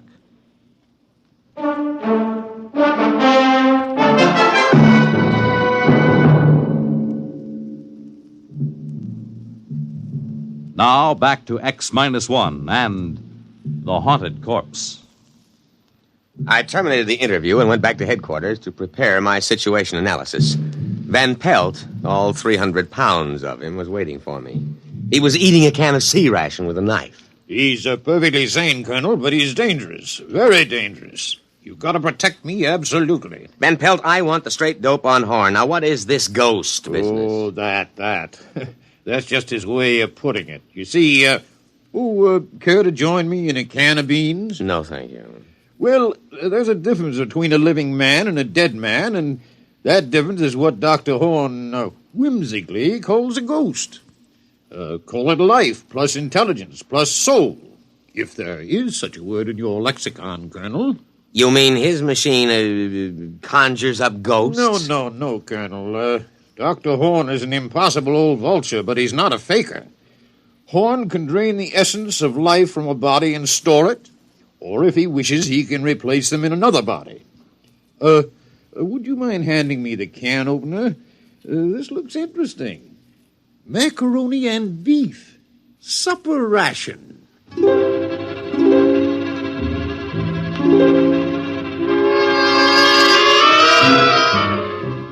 Well, so he had a machine that could take a mind out of one body and put it in another body. Well, why didn't he say so straightforwardly instead of beating around the bush like a civilian? Of course, he was a civilian, which might explain it. Next morning, I went to the laboratory with Corporal McCabe and insisted on a demonstration. All right, this way, gentlemen. Please, Corporal McCabe is an enlisted man. At this pole, we have a Cocker Spaniel. And over here, a Rhode Island Red. That's a right perky-looking chicken, Doc. If you will kindly stay clear of the terminal areas, I will activate the field. What's happening? The field is vibrating at the cycloid rate set on the crystals. All right, it's ready for discharge. Now.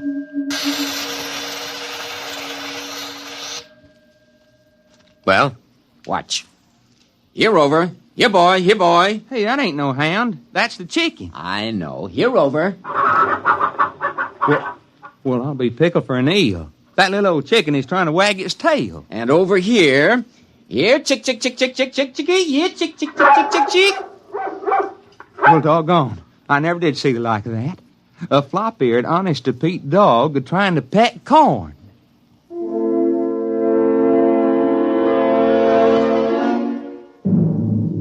I had a private conference with the old man later. Under Section K of my security regulations, I moved on my own initiative. Well, Lieutenant? Lieutenant Colonel, there is a slight difference. Well? Now, can you do this with people? Indeed I can. But the silly laws covering these things, they won't let me. I've tried. Imagine a simple exchange. A man dying of terminal cancer and a feeble-minded youth. Put the sound mind into the sound body and let the decayed parts rot together. But will they let me? No, no. You've never tried the machine on people? No. But you're here, a military man, Very brave. All I need is a volunteer. That coward Van Pelt refused. That's why he sneaked off to you. But a brave soldier like you... Negative, sir. Negative. But, Lieutenant... Negative, sir. And besides, I am not a lieutenant. I'm a field-grade officer. I don't believe you appreciate the investment the service has made in my training. However, if you need volunteers, the Army has a way of obtaining volunteers, sir. We'll see what we can do.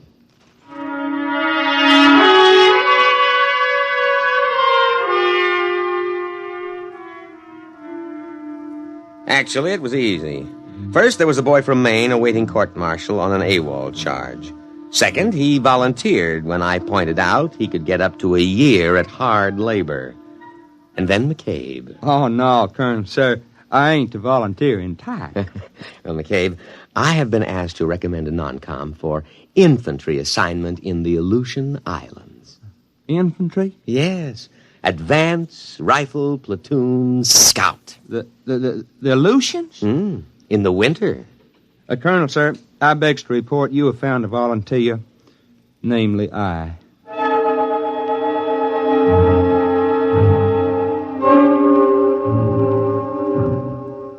Dr. Horn had arranged the terminus of the machine poles to be tapped into metal helmets which were adjusted on the heads of the two men. This here reminds me of playing left tackle. Ready, Lieutenant? Ready. But, Colonel, sir, maybe I better not try this. Well, I mean, I cancel my GI insurance. The Aleutians? Yes, sir, Colonel, sir. Well, goodbye.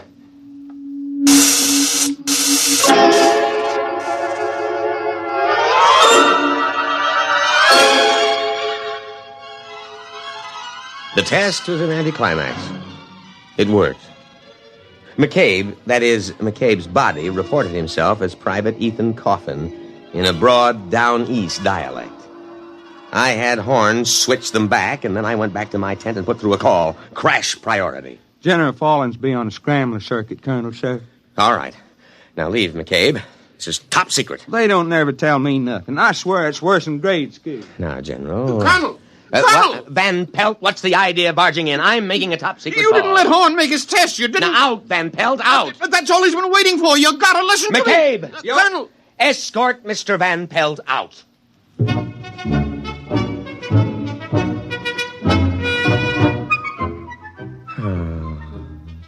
I was floating on a cloud of pure joy. I could see my eagles within my grasp. Maybe even a full star. I told the general my plan. Are you still there, sir? Oh, well, you see, we use the device for intelligence. Suppose someone way up top in their government should visit the United States. We switch him, put our own man in his body, you see? Or in wartime, take a few prisoners and put our men inside their bodies. Yes, sir. Yes, sir, I can be available for a staff meeting at 0900. Yes, sir. General Windermere. Lieutenant General Windermere. Oh, why not? General of the Armies. Colonel, sir. Oh. What is it, McCabe? That Mr. Van Pelt. Listen, McCabe, next time I'm on the top secret scrambler to the Pentagon, don't you dare let anybody into the command tent. No, sir, Colonel, sir. But this here Van Pelt. I don't want to hear about him. Now let him cool his heels a while. Well, he ain't. That is, he left. Good. But he carried on something frightful. He kept saying Mr. Horn wanted to live forever. What? Screwy, ain't it? That's what he said. He said all Horn was waiting on was to make a test on human being. He said that he's going to grab the first man he runs into and steal his body. I think he is drunk or something. McCabe, call a condition red alert. Well, what for? Don't argue. Oh, never mind. You go up to the laboratory and take Dr. Horn into custody. I'll give the alert. Now move.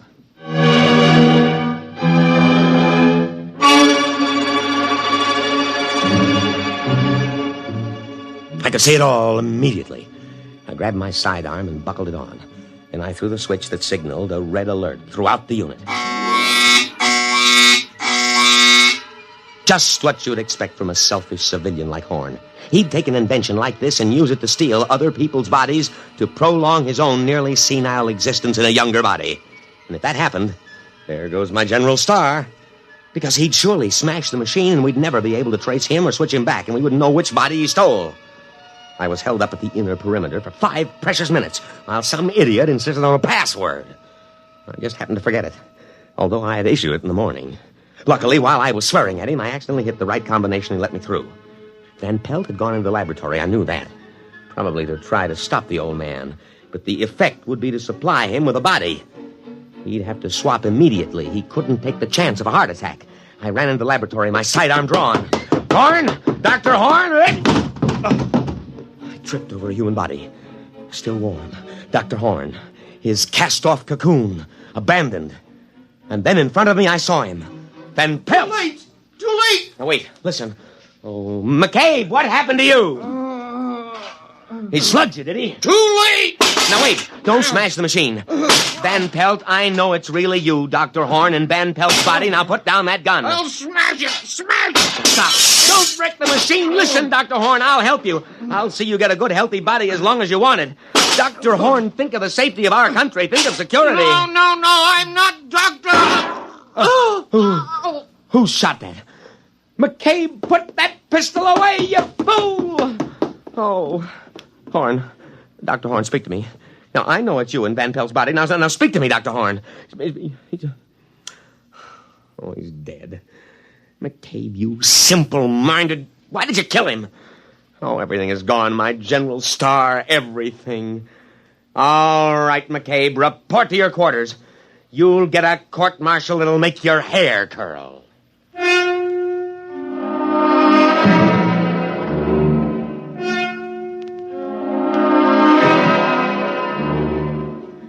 I sat there in the wrecked laboratory, and I almost cried. Everything gone, the machine, the brilliant mind that knew its secret. I looked at the corpse of Van Pelt that held the mind of Dr. Horn before that idiot McCabe had put a bullet through the brain and killed both. I could almost feel cheerful as I thought of the court-martial to come. It was at that moment that Sergeant O'Hare came in to tell me that McCabe wanted me on the telephone. I picked it up and waited to hear the miserable rat crawl and plead for mercy. Colonel, sir. This here's Corporal McCabe. McCabe, there is no use pleading for mercy. I trust you have managed to find your quarters. You're under arrest. That's what I thought. I don't think I'll stay for the court-martial, Lieutenant. They bore me. McCabe, but the voice. Dr. Horn. Precisely, Lieutenant, precisely. Goodbye now. If a body meet a body coming through the... Goodbye, Lieutenant. Thanks for the body.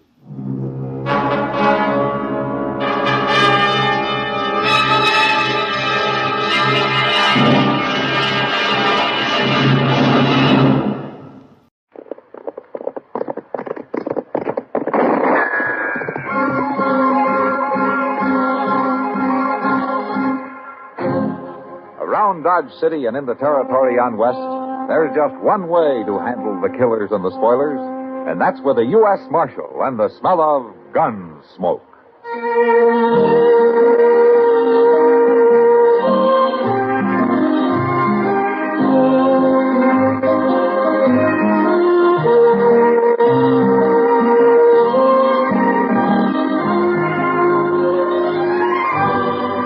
Gunsmoke, starring William Conrad, the story of the violence that moved west with young America, and the story of a man who moved with it.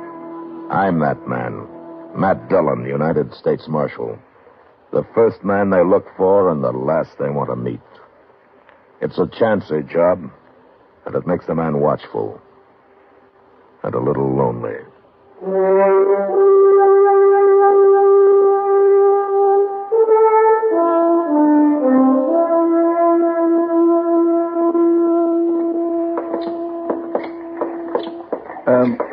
Mr. Dillon, would you mind if we stopped at the Long Branch here for a minute? It's pretty early in the day, isn't it, Chester? Oh, I don't want no drink.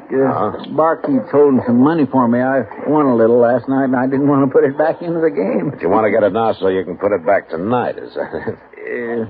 Yes, sir, I'm afraid it is. Okay. Sam? Come for your money, Chester? Hello there, Marshal Dillon. Hiya, Sam. Well, there you are, Chester. Thank you, Sam. Here, you buy yourself a drink. Well, I sure will. See you tonight, Chester. Sure. Excuse me.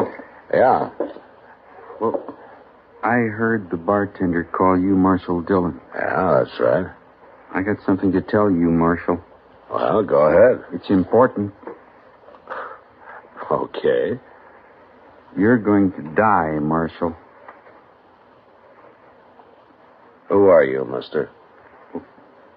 Wilbur Hawkins. I'm a whiskey drummer. First time I've been to Dodge, though. I worked around St. Louis till they sent me out here. I liked it better in St. Louis. Lots of important people there. Wait a minute. What are you talking about? You're going to die, Marshal. I heard them saying so. You heard who saying so? Well, I don't know their names. It was dark and they weren't there very long. I didn't dare say anything or they'd have known I was listening. And then, of course, I never heard of you. Till just now, that is. You ain't a-making much sense, mister. Oh, it makes sense, all right. You see, I rode the train out here from St. Louis, and one night I was all wrapped up trying to sleep, and these two men came by and stood there in the aisle. And one gave the other $300. He said it was to kill Marshal Dillon. But he didn't say where, so of course I didn't know till just now. Is that all you know about it? That's all, Marshal. I've done my duty now. I'll be going. Goodbye. Now, forevermore. What do you make of that, Mr. Dillon? I don't know, Chester. He acts so crazy like. I don't know whether to believe him or not. No. But I suppose we'll find out soon enough.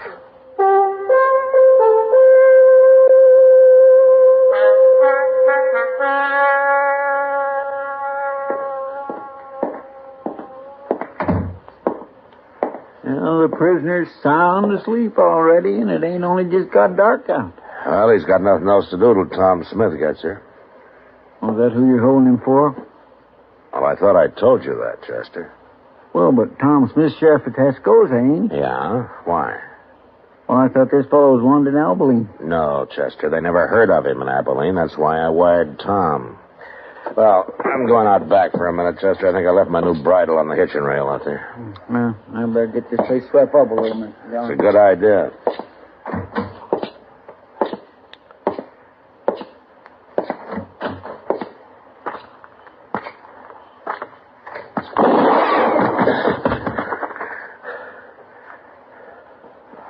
Mr. Dillon? Stay there, Chester. Stay where you are. Mr. Dillon? You've been shot. Oh, I was just trying to play possum, Chester. I wanted to get him to come up where I could see him. Oh. Well, he's gone now. You scared him away. Ran down the alley there. Well, he'll be lost in the crowd by now. All right. Well, it doesn't matter. Doesn't matter. Probably thinks I'm dead, so I'll just go on playing possum. How do you mean?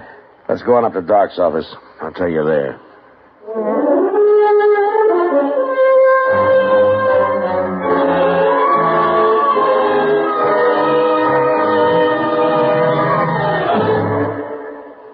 Now, I don't know if you're one of them Civil War buffs or not, but the United States Post Office put out a series of mighty interesting postage stamps when the centennial of that big shoot rolled around a few years back.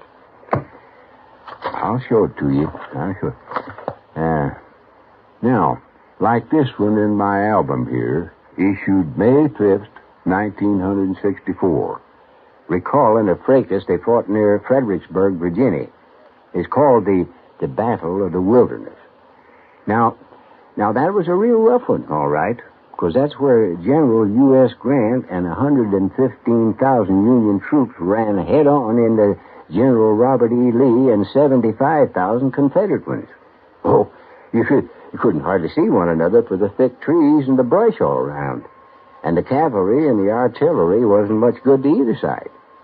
But they kept at it for 2 days in that wilderness with a lot of good men down before it was over. But that was the start of Grant's drive on the Confederate capital at Richmond, Virginia, which ended the war about a year later. It was a bitter and bloody war all the way, but it made us one country again, and that is what really counts.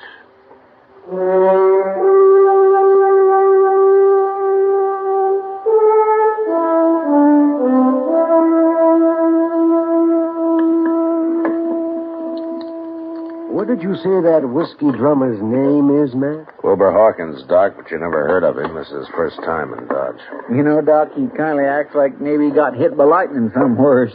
Even when he's standing still, he gives you the feeling he's sort of walking sideways, kind of ooches along like a crab, if you know what I mean. No, I don't, but I'd sure think twice before asking you to explain, Chester. What is it that you have in mind to do now, Matt? Nothing. Nothing? Yeah, Chester's going to do the work for a while. I'm just going to sit up here in your office and wait. Wait for what? Well, when Chester spreads the word around that I'm dead, whoever wants me that way is going to make his play. He'll come right out into the open and do whatever he's got planned. And then I'm going to give him a little surprise. Well, I don't know. Mr. Dillon, that's a wonderful idea. Now, why didn't I think of it? Get going, Chester. I'm kind of anxious to meet this man. Him and his gunman. Yes, sir, I'm good. Hey, one thing.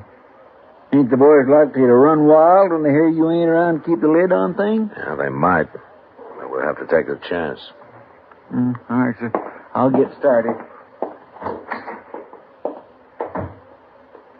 You know, Matt, Chester's right for once. There's a lot of men in Dodge who are just waiting for an excuse like this. Well, if it gets too bad, Doc, I'll just have to come to life again.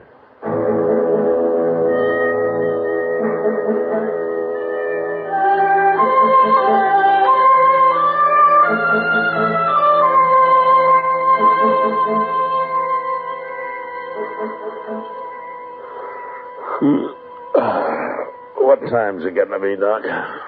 Let me see. It's nearly midnight, Matt. How long are you going to wait up? Oh, till something happens, I guess. Chester, let me know. Well, the town seems quiet enough so far. Maybe nothing's going to happen. They didn't try to kill me just for the fun of it, though, Doc. No, I guess not. Answer it, Doc, after I get to the back room. Maybe it's a patient. I'll be holding a gun on him anyway. Come in. I'm coming. Yeah. Kitty, what are you doing here at this time of night? I might tell you if you ask me in, Doc. Of course. Come in, Kitty. Well, where's the corpse? What? The body. I expected to find him all laid out. Oh, you mean Matt. You don't seem too upset about that corpse, Kitty. Oh, I'm not. All that talk didn't fool me, Matt. Just didn't make sense. Chester running around telling everybody you'd been killed. No, why not? Oh, I know Chester too well. If you were dead, he wouldn't be acting like that. But most everybody else believes it, Matt. Oh, that's good. I don't know what you're up to, but I figure someone's been trying to kill you. Is that right? Yeah. Ambush, Kitty. Well, that's not the way he's telling it. What? Not the way who's telling it? I never saw him before, but there's a man standing at the bar of the Long Branch bragging about outdrawing you. You mean he's admitting that he killed me? I kind of thought you'd like to know. Yeah, that's him, Matt. This is what you've been waiting for. Is there anybody with him, Kitty? No, he's alone, as far as I know. Anyway, you better come to life again, Matt. There's going to be trouble if you don't. Maybe I better not wait any longer. I'd like to take that gunman's employer along with him, though. You can find out who it is, Matt. We'll just beat it out of him. You better come with me, Kitty, so you can point the man out, and you can take cover in case he wants to fight. Any man who's coward enough to shoot you in the dark isn't going to face you now, Matt. Maybe not, Doc, but you never know.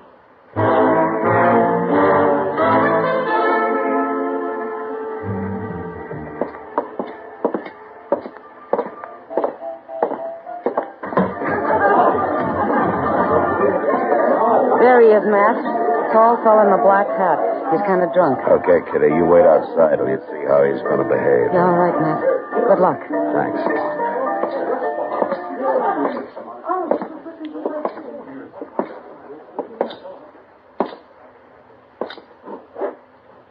I'm Marshal Dillon, mister. Who are you? I'm Joe Rogers. I thought you was dead, Marshal. I understand you've been bragging about shooting me. Just talk, Marshal. I didn't mean nothing by it. I was just talking. Kind of dangerous talk, don't you think? Everybody said you was dead. But I was waiting for you to come out of your hole, Rogers. I don't like getting ambushed. Marshal, I never even seen you before. I didn't ambush All right, you. face the bar, Rogers, while I take your gun. Turn around. Sure. I ain't gonna try nothing. You got the wrong man, Marshal. All right, you can turn around again. You can't arrest a man just for talking. The jail's right across the street, Rogers. You lead the way. It was just talk, I tell you. You can't prove nothing. Get going. I swear I didn't try to kill you, Marshal. Just straight ahead, Rogers. And when we get there, you're going to do some more talking. I want to know who hired you. Nobody hired me. I ain't even got a job. Mr. Dillon, what are you doing out here? Who's this fellow? His name's Rogers, Chester. He's been bragging about shooting me. I was just having a little fun. I ain't no gunman. It doesn't take much of a gunman to try to ambush a man, Rogers. But I didn't do it, Marshal. I heard them talking about it, and I don't know why I started saying I'd done it. Mr. Dillon? What? Mr. Dillon, I was on my way up to Doc's. I was coming to tell you something. Well, I've been over to Lady Gay. I swear I just don't understand. Well, just say it out, Chester. Well, there's a fellow over there, and he's making his brags about shooting you, too. What? That's right. He's saying he outdrawed you and killed you. Of course, he's a little drunk. Yeah, of course he is. So was Rogers here till I scared him sober. Sure, I've been drinking, Marshal. I wouldn't have talked like that if I'd been plumb sober. Here's your gun, Rogers. You turning me loose? It's like you say, you're just a big talker. Yeah, but what about the fellow over at the Lady Gay? I don't even want to see him, Chester. He'll shut up fast enough when he hears I'm still around. All right, Rogers, you go on back to the bar. Unless the men in there laugh you right out of town. Yes, sir. I'm sure sorry I done it, Marshal. All right, get going. Sure, I'm going. I don't know what's the matter with me, Chester. Not figuring this. I might have known there'd be at least a couple of drunks wanting the reputation of having killed me. Yes, sir. And now we're right back where we started from. Yeah. Hey, maybe that whiskey drummer was lying, too. Now, you're forgetting I got shot at, Chester. And there's a man somewhere in Dodge still waiting to kill me.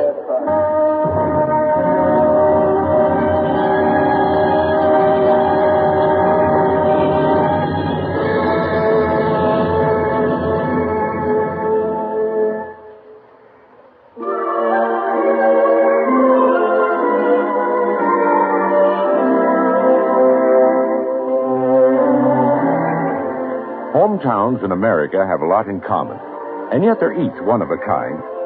Take, for example, Des Moines, Iowa. All through the state capital, it's progress that's happening here in the home of Better Homes and Gardens and Look magazine. Never mind that the 7th Street Bridge is usually in repair. The new expressways and the airport on Fleur Drive place Des Moines only minutes or a few hours from all America. This means more leisure time for golf at Wakanda, horseback riding along the Woodseat River trails on the south side, or boating and beaching at Gray's Lake near the new Holiday Inn. If you're culture conscious, the Des Moines Art Center in Greenwood Park has works by Goya and Rodin. And soon the new zoo will be open at Old Fort Des Moines. The college crowd from Drake University digs the Italian food at Babe's downtown. Others, without the pizza palate, prefer Johnny and Kate or Rocky's. But if your hometown is Des Moines, you already know this. We only wanted to remind you, it's still there.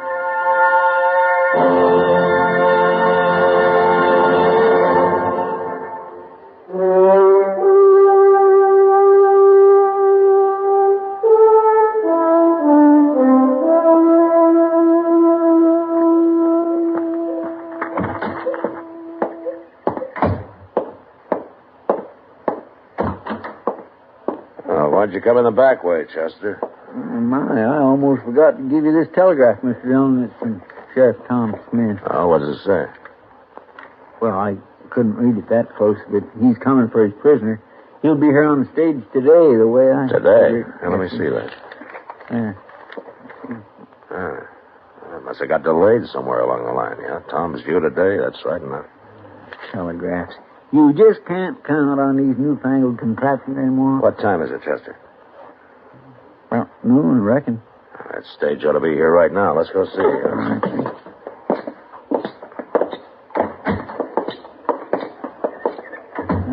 There it is. Must have pulled in just a minute ago. Look, passengers milling around like a bunch of steers. Yeah.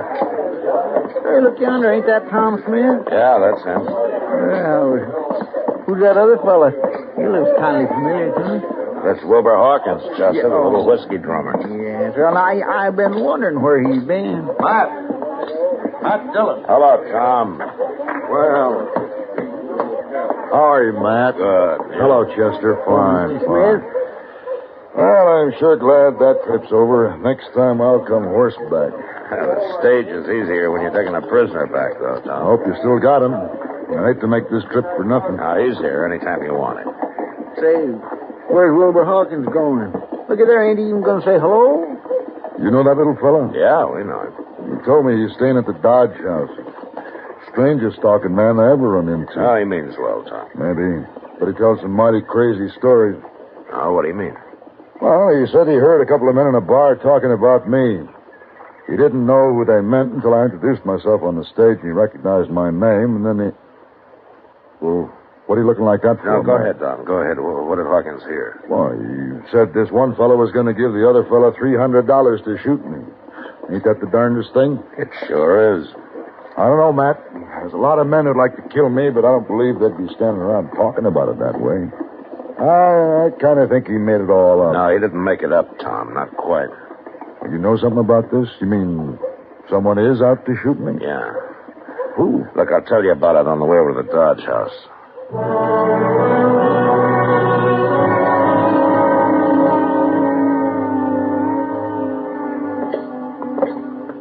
All right, you wait here, Chester, just in case he gets past us, huh? Okay, sir. He ain't gonna get past us. But what I can't figure, man, is why Hawkins would want to kill you and me. Doesn't make much sense, Tom. Oh, here it is.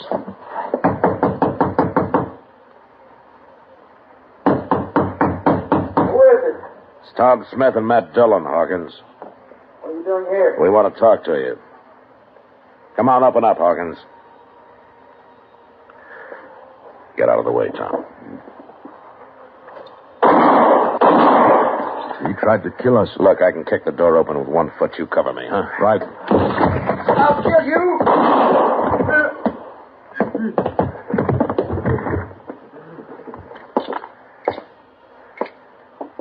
You kill him, Matt? I tried not to. Hawkins? I'm hit. I'm going to die. I had to shoot Hawkins. Now, why did you want to kill us, Smith and me? A lot of people want to. I hear them saying. Nobody said anything. You made all that up, Hawkins. You took a shot at me last week, didn't you? Didn't you? I'm dying. I can't kill anybody now. Why did you want to, Hawkins? Tell me. I killed other men. Important men. I told them about it first, and then I killed them. But why, Hawkins? I don't know. I had to. I had to do it.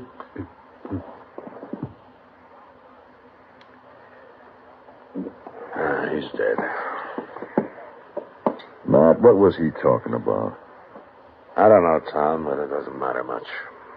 I don't understand it. I never saw him before yesterday. Hawkins was a murderer, Tom, the kind that doesn't need any particular reason. Nobody will ever know why he did what he did. He was just crazy, if you like.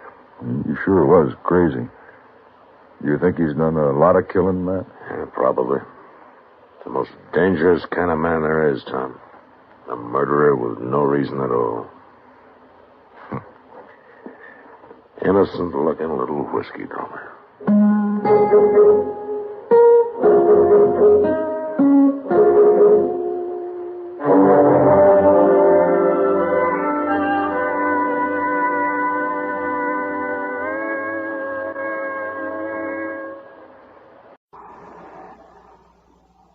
Wheat Chex, Rice Chex, and Good Hot Ralston present Space Patrol!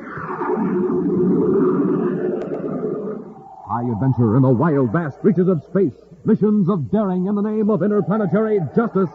Travel into the future with Buzz Corey, Commander-in-Chief of the Space Patrol.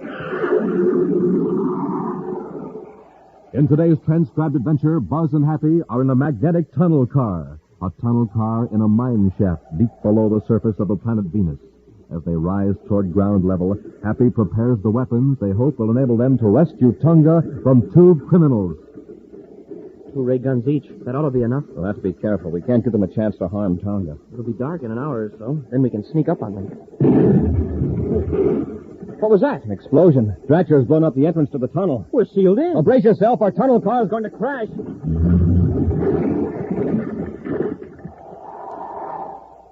We'll be back in just a moment with today's Space Patrol story, The Caverns of Venus. Space Patrol! A cyclone? Just Johnny Jones rushing out the door to the grocery. Gang, he just heard there's a swell surprise inside of every new package of checks. Man, oh man, oh man. Johnny's found the surprise. A magic space picture for Wowee. Wowee is right. Gang, with a magic space picture, you can have the time of your life. First, you stare at the mysterious picture. What is it? Who is it? It's hard to tell. But then you look up at the sky or at a wall, and suddenly... Jumping Jupiter! I can see a flying saucer in the sky. Gosh, this picture really is magic. Magic and how? Why, with magic space pictures, you can see all kinds of objects floating in space. Objects so big and clear, you'll think they're real. Flying saucer, rocket ship, planet Saturn, Buzz Corey, Cadet Happy. These are just a few of the magic space pictures. Altogether, there are 24, all different. And you get one inside of every new package of checks. So start collecting the whole set of 24 magic space pictures today. Look for the packages of rice checks and wheat checks with Buzz Corey or Cadet Happy on the outside and the magic space picture on the inside. And now, today's Space Patrol adventure, The Caverns of Venus. Buzz Corey and Cadet Happy, aboard their space battle cruiser T-5, are en route to the planet Mars to see Tonga, who's been in the Mars capital, Lowell City, for several weeks. Under orders from Major Robertson, she's been investigating repeated disappearances of critical materials from government and private manufacturing plants. At this moment, the commander is briefing Happy on their procedure for contacting Tonga. Tonga's code message didn't give us much information, Happy. However, she seems to have uncovered a clue on how the robberies are being committed. Where do we meet her, Commander? There's a small science library on a side street in Lowell City. It's used by engineers and other technical workers. At 1700 hours Universal Star Time, Tonga will be in the number 4 microfilm projection room. Well, sounds like a nice, quiet place. I'm really anxious to hear what Tonga's found. We'll know in an hour or so, Happy. Contact Lowell City Space Control for landing procedure. Right, sir. Cadet Happy aboard Terra 5 calling Space Control, Lowell City, Mars. Cadet Happy aboard Terra 5 calling Space Control, Lowell City.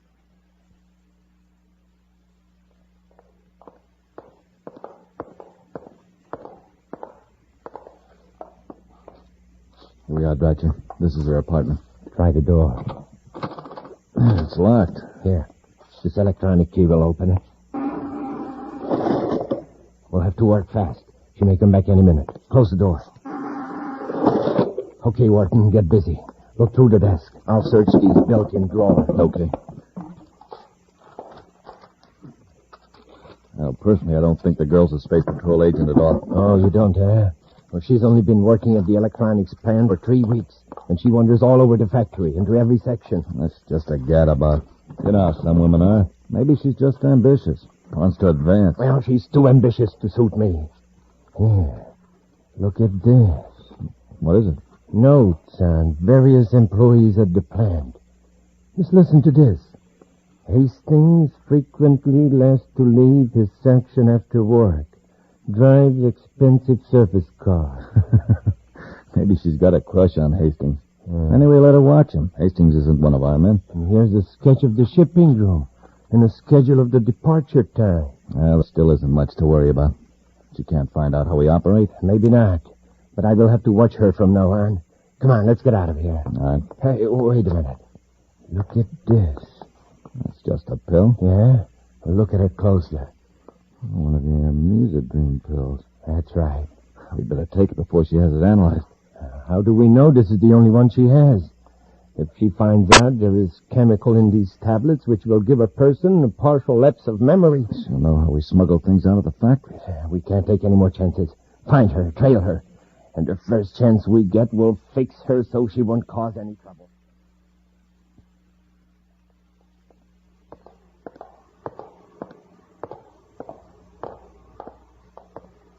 Yeah. Here's projection room 4, Dratcher. The microfilm projector's running. Yeah, I hear it. She must have the lights off if she's running the machine. I know where the switch is. Good. Open the door and turn the lights on quickly. Come in. Oh, I'm sorry. This room is unused. Yeah, we know. Shut the door, Wharton. I'll turn off this projector. What's the meaning of this? Get out of here right away. I'll call the attendant. The attendant is locked in the cloakroom. There's no one else in the library.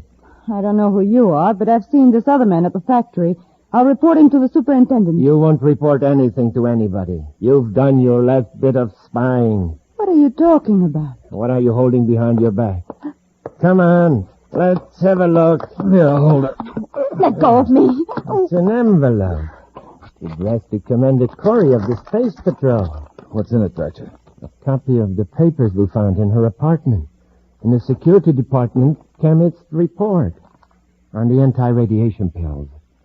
He's listed 2 grains of Musadream among the ingredients. His comment is, enough to cause temporary and partial lapse of memory for a period of 1 hour. Oh, lucky we followed her here. Come on.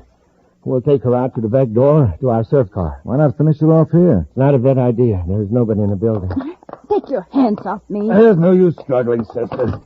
All right, let's go around. It's Corey. Get him. Get his leg on, Morton. I'll get him with this chair. Commander, look out! It's out cold. Now let's finish them both. No. Corey may have somebody outside. Get those papers and let's get out of here through the back door. Right. Commander! Commander! We've got to stop them. Commander, somebody locked the attendant in. Tonga, what's happened? 2 men knocked the commander out. They ran out the rear door. Are you all right, Commander? Yes. They took the evidence I had for you. We'll get more. Meanwhile, we know who we're after. Let's get to Lowell City headquarters and send out an alarm. We'll put guards at the spaceport. And this fellow Wharton worked at the electronics plant, huh? That's right, Commander. Dratcher I'd never seen before. Oh, it's the intercom. I'll get it. Colonel Carter's office. Commander Corey here. Oh, I'll take the message. I see. Well, good work, Major. Thanks. That was Major Blake. He's making a complete check of the electronics plant. The employees you mentioned will be brought in for questioning. I'm afraid that won't do much good, Commander. Oh, yes, the amnesidrin. As Dr. Ryan explained it to me, the amnesidrin doesn't interfere with a person's ability to carry out routine tasks.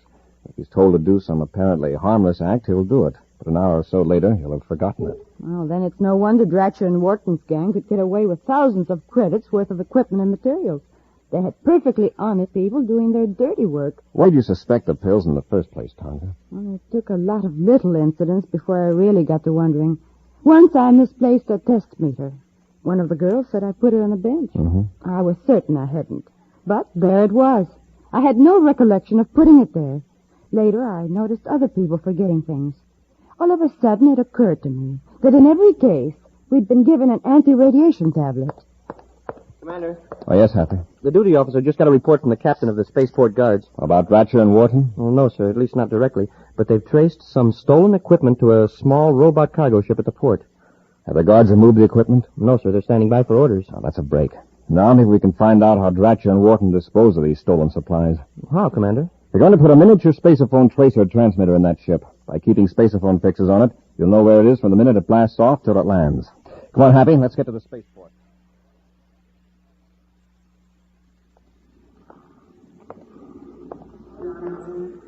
There's no one around the ship, sir. Okay, Hap, let's get aboard quickly.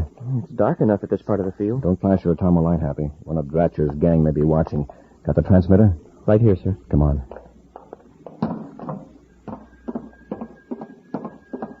Maybe they won't take a chance of blasting off this robot ship, Commander. I think they will. I want to get this evidence out of the way. Open the hatch, Happy. Wait till I close the hatch before you turn on your atomo light. Yes, sir. Where'll we put the tracer transmitter, sir? Up in the control compartment. We'll conceal it just in case someone comes aboard before blast-off. They must not be planning to blast off right away. Space Control Tower hasn't been notified. Let's take a look at this cargo section, Happy.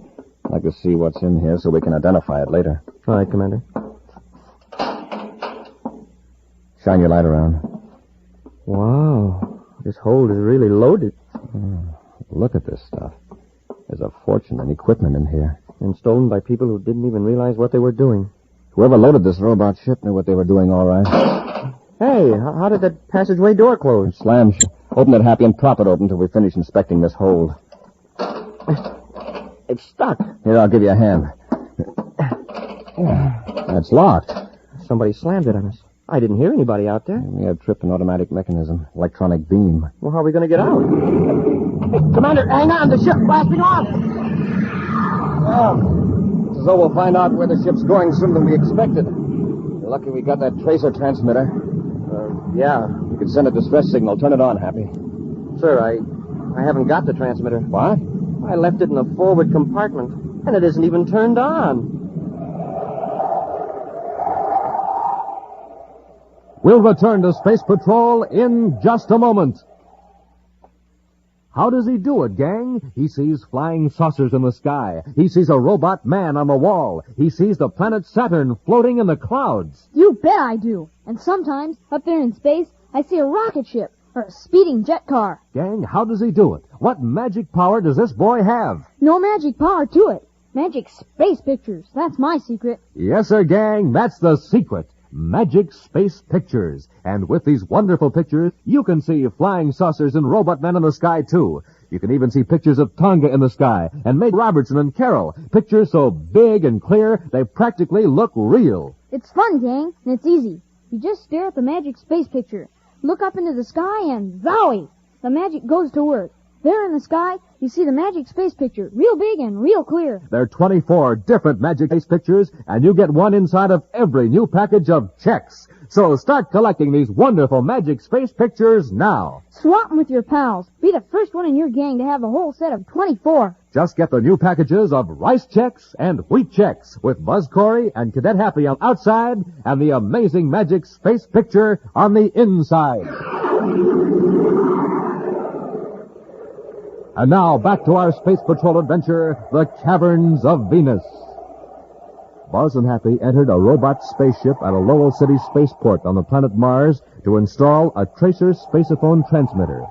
In this way, Buzz hoped to learn the destination of a ship being used by a gang of thieves to transport stolen equipment.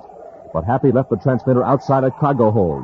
While they were inspecting the stolen loot, the door slammed shut, locking them in the hold. Then the robot ship blasted off, leaving the unwilling passengers with no way to summon help.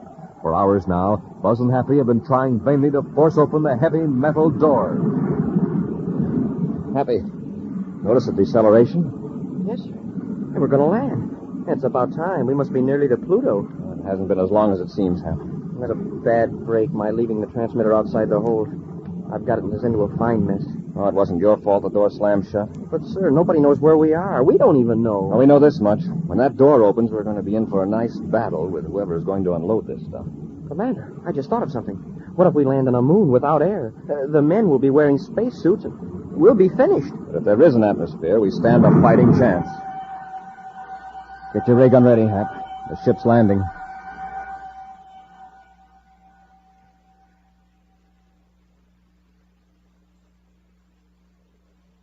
Commander, aren't they going to open that door? We've been sitting here for an hour. Maybe they just wanted to get the ship off Mars.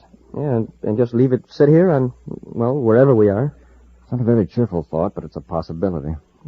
Sir, we can't stand this much longer. The oxygen must be just about all gone as it is. I'll get kind of sleepy. I'll try to stay awake, Hap. When that door opens, we've got to be ready to give a good account of ourselves. Yeah, sure. I'll do my best. I'm awful sleepy, but I don't... Happy. Happy, wake up. Hap, don't go to...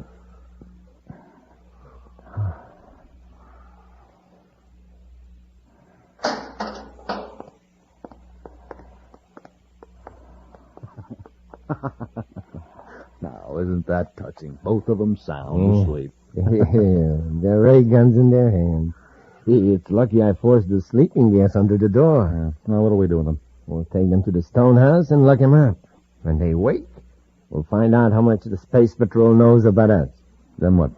We'll wait to see if this robot ship has been trailed. If not, we'll know we're safe here on Venus. Well, if the ship were being followed, whoever it was would be here by now. Let's play it safe. For cut, I want to produce Corey alive. I'll carry Corey. You take the cadet. Okay, gotcha. That's heavier than he looked. Corey's no lightweight either. All right, let's get going. What was that? I guess I kicked one of their Tomalites rolled over there somewhere in the dark. Take it easy going down that ladder.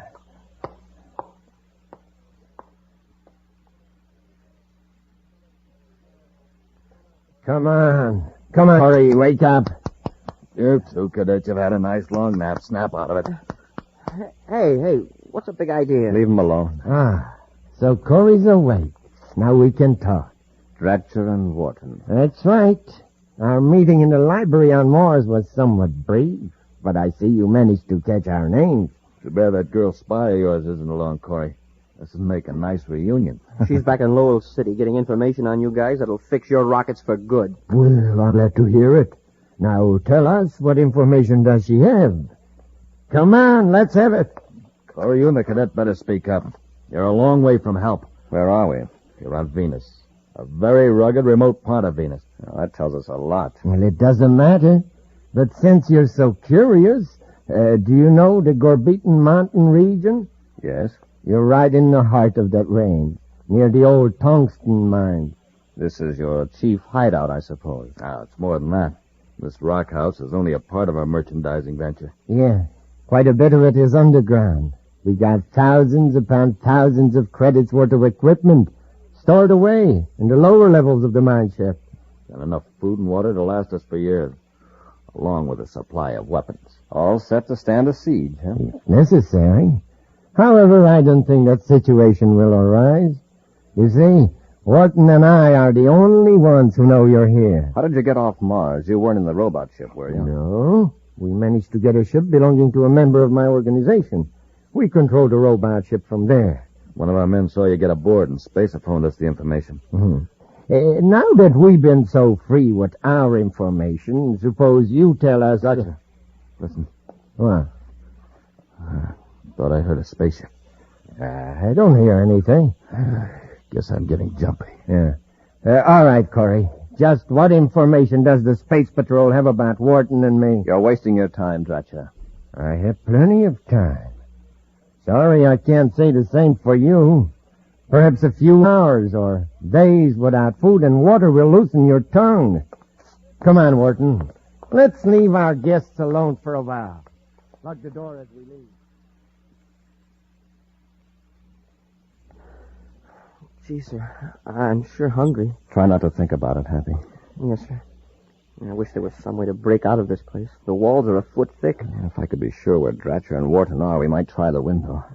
We better do it before we get too weak. The Polaroid glass won't break. We could pry the lock loose, but there's nothing to pry with. I've looked. There's not even anything under the bed, if you can call that hunk of junk a bed. The bed. That's it. Huh? Well, how can we pry it with a bed? It's got a steel frame, Happy. If we can work the bolts loose, we can use one side of the frame as a crowbar. That's great, Commander. Let's get to work.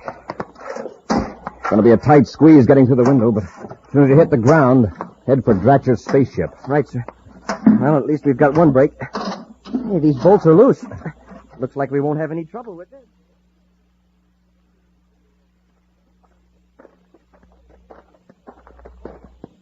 Now, Corey may not be ready to talk yet, but I'll bet that cadet's getting mighty hungry. What you ought to do is separate them. We could probably work on the cadet if the commander wasn't there to bolster his courage. You may have something, Wharton. It's worth a try. We'll go to the stone house and take the cadet out to our shack. I got you. Look, they're out. They're running for your ship. Quick. Head them off.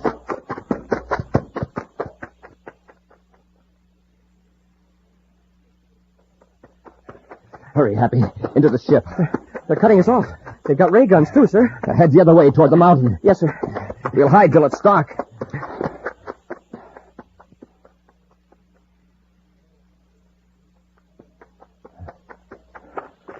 Let him go. Why waste our breath running? What are we going to do out there in the mountains? There's no food or water. Okay, you're right, Kite. They'll come crawling back in a few hours. Well, if they don't, we just saved ourselves a nasty job. We've got to keep watching those spaceships, though. Yeah, we'll take turns. Wharton, just keep walking and don't turn your head. What's the matter? You did hear a spaceship after all. That fool girl has come here. What? Yeah. She's hiding around the corner of the shack. She armed? Yeah. Ray gun. Pretend we're going to walk right past the shack. I get you. Okay. So, why should we take 10,000 credits now when we can get twice that much by waiting a few weeks? Huh? Oh, yeah, Dratch. But on the other hand, we could use a little ready cash. Well, I'm not saying we can, but... Oh, take the ray gun, miss. Oh, We said drop it.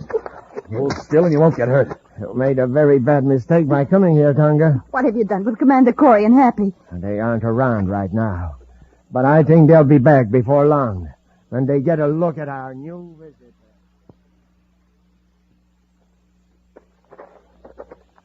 I guess they aren't coming after us. No. We'll wait till dark, then try to surprise them. Let's rest a minute. They're standing down there by the shack. I can... Hey, Commander, looks like there's somebody with them. Smoking rockets, Commander. It's Tonga. How did she get here? You just pop out of the ground? Wharton did hear a spaceship after all. She must have landed on the other side of the mountain. We can't leave Tonga with those two rats. What'll we do now? Wait a minute. Dratcher said there were food and weapons down in the mine shafts. Hey, that's right. There must be an opening up there. A few hundred yards. Come on.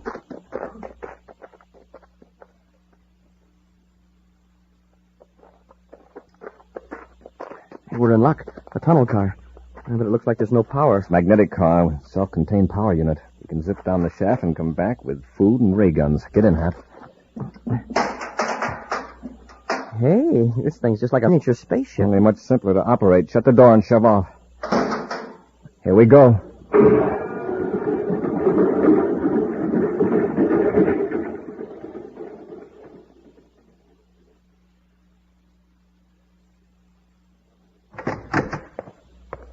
I locked the controls of the robot ship and my space cruiser, Tunga, in case Corey and the cadet tried to pull a fast one.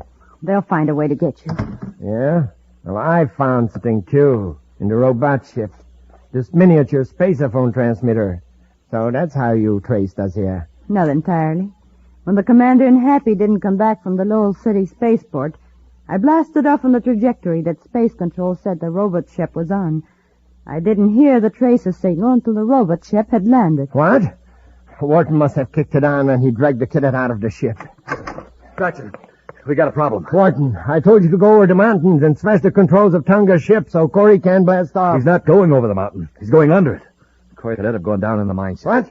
Could have taken the tunnel car. They'll be back up here in a few minutes with weapons of their own. We got to stop them. How can we? Get some cosmic detonators and close out the opening. No, you can't do that. I'll watch the girl. Hurry. Blast that tunnel line.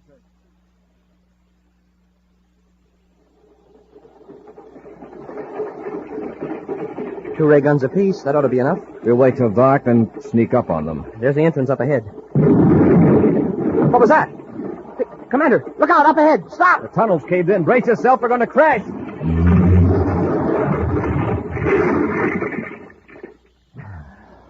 Wow. Are you all right, Happy? I just bumped my head a little, but I'm okay. They've blown up the tunnel entrance. There are tons of rock between us and the surface. How are we going to get out?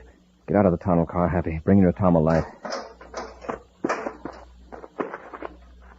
Hey, shine your light over there. Seems to be a small side passage this side of the cave-in. That's funny. I didn't notice that passageway when we came in. Let's have a look. You can't leave them down there in that shaft. You can't. And just how would you suggest we go about getting them out? You'll pay for this. Watch the girl. No, you don't. I'll fix both of you. Oh, you will, huh? Tie her up. We can't watch her all the time. All right, Dratcher, Wharton. Call him up. Look out, Commander. Take care of Wharton, Happy.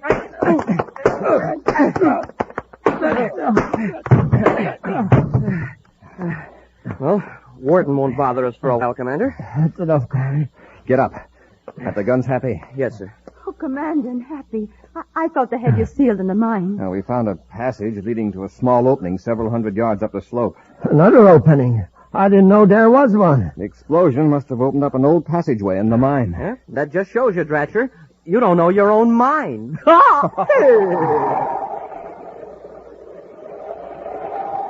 We'll be back in just a moment with a preview of next week's exciting Space Patrol adventure.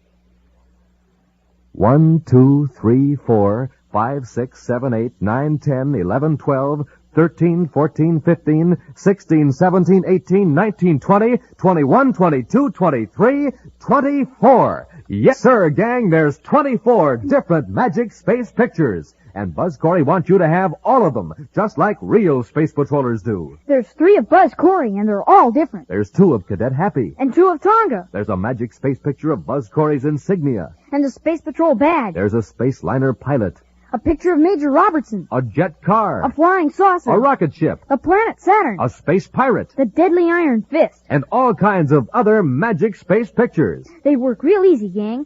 First, you stare at the mysterious picture. What is it? Who is it? You can't tell. Then, you look up at the sky, or at a wall. And hocus pocus, the magic goes to work. You see a giant space picture floating in the sky. And it's so big and clear, it almost looks like the real object or person. Fun? Man, oh man. So, gang, start now. Collect all 24 of the Magic Space pictures. There's only one place to get them, and that's inside of every new package of checks. So look for the new packages of rice checks and wheat checks with Buzz Corey or Cadet Happy on the outside and the swell Magic Space picture on the inside. And now, a preview of next week's exciting Space Patrol adventure. Buzz and Happy are exploring a deserted city on the planet Saturn. As they enter a room filled with precious gems, a stealthy figure slinks to the door and aims a ray gun at them. Look out, Commander. He's got a ray gun. He's firing. Quick, Cap, run down that passage. Keep going. He's right behind us. It's dark in here. He won't be able to see us. Uh-oh. Commander, it's a dead-end passage. We're trapped. Be sure to be with us next Saturday for the exciting story, The Forgotten City, when wheat checks, rice checks, and good hot Ralston again bring you Space Patrol! Boys and girls, this is your commander with a vital message. Answer the call of the helpless by giving like a real space patroller to the 1953 American Red Cross Fund. Space Patrol, an original Mike Moser production starring Ed Kemmer as Commander Corey and Glenn Osborne as Cadet Happy, was written by Lou Houston and directed by Larry Robertson. Other players were Nina Berra, Bela Kovach, Ken Mayer, and Stephen Robertson. Dick Tufeld speaking. Now, don't forget to tune in next Saturday and every Saturday when wheat checks, rice checks, and good hot Ralston again present the new exciting Space Patrol. Be sure to see another exciting Space Patrol story on your local ABC television station. Consult your local paper for time and channel. This transcribed program came to you from Hollywood. This is ABC Radio Network.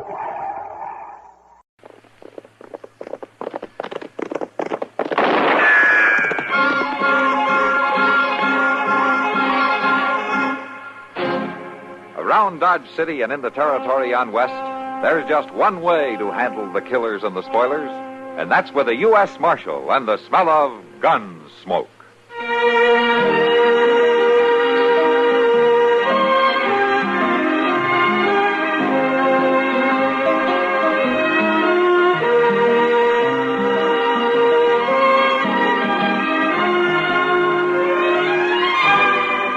Gunsmoke, starring William Conrad, the story of the violence that moved west with young America, and the story of a man who moved with it. I'm that man, Matt Dillon, United States Marshal. The first man they look for and the last they want to meet. It's a chancy job, and it makes a man watchful and a little lonely.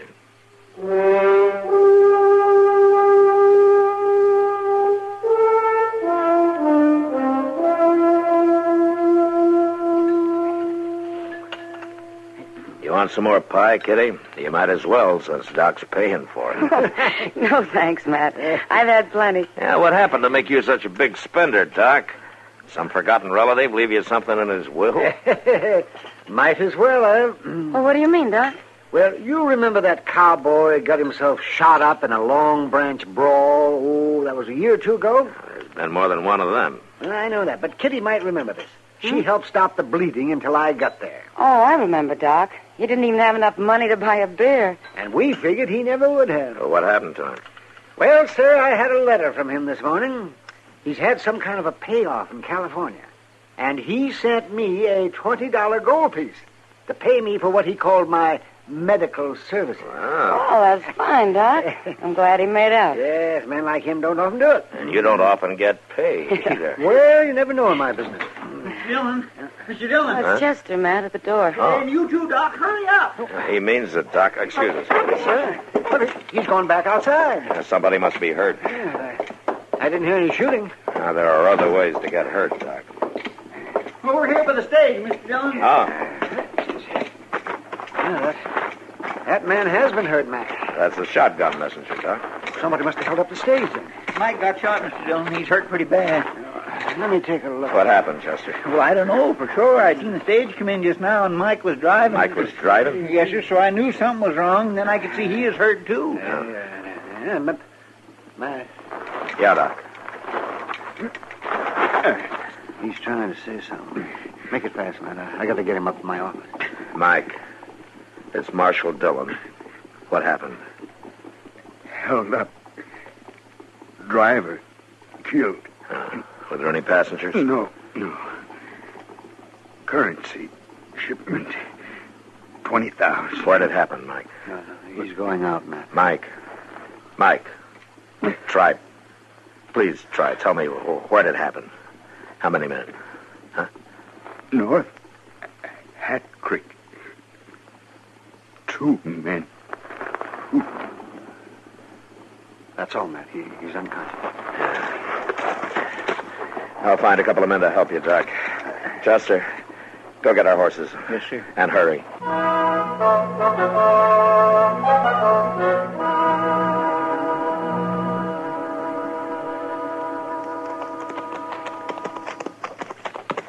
They went along here right now, Mr. Dillon. That cracked shoe shows up real plain. Yeah, they've been riding hard, too. But they must have slowed down or stopped for a while somewhere. Well, I hope they didn't get no more sleep last night than we did. What's the matter, Chester? You getting old? No, sir, it ain't that, but my gracious, 2 hours sleep, it just don't seem worth bothering about, that's all. Well, I hope our friends bothered a little about sleep. Now, if I was carrying $20,000 in bills, I wouldn't never stop. Yeah? You'd have to be riding a pretty unusual horse. Then. Well, yes, I guess you're right. But... Wait a minute. Looks like they did stop after all. What? They built a fire over there.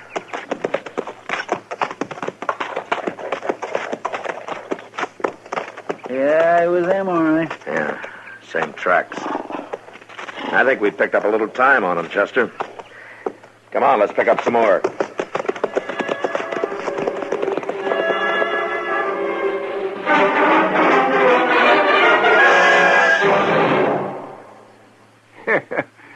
The shoveling started at the little town of Rome in New York State back in 1817. And on July 4th, 1967, the post office released a special sesquicentennial stamp there in honor of the big ditch they dug, which, it says on the stamp in my album here, was the Erie Canal. Now, in case you don't know, that canal went all the way from Buffalo on Lake Erie to the Hudson River, connecting the Great Lakes with the Atlantic Ocean. The biggest waterway ever built in the United States at the time, and it was done mostly by the Irish just over from the old country, who did their digging with spit and muscle. Yep. Made lots of money for years on tolls. And the traffic and freight and people through the canal was mainly responsible for building up the Midwest and keeping business in the East busy doing it. Well, of course, the Erie Canal ain't what she used to be, because the railroads do most of the job now. But the big ditch is still there, and so is all the history that went through it.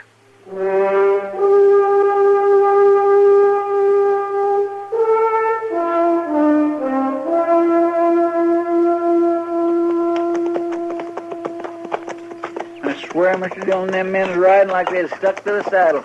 They're near dark again. They'll have to stop someplace along here pretty soon, huh? I don't know. Hold up, Chester. Those tracks are heading down to those bushes along the creek here. Let's go easy. Yes, sir.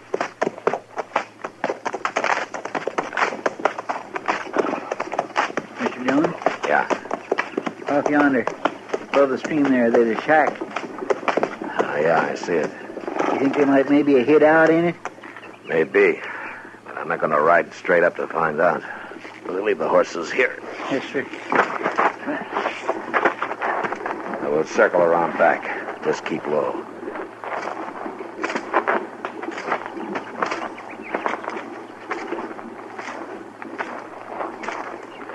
There's 2 horses tied up there. Uh-huh. Mr. Dillon, there they are. Yeah. All right, hold it, Joe. They're heading for the horses. You got him. Yeah, but the other one's getting away. Oh, he's out of range. Chester, you go bring the horses up. I'll see about the man I shot. Well, ain't you going after the other one? He's got a pretty good head start, and it's near dark. I'm not going after him blind. Morning's soon enough. Now go on.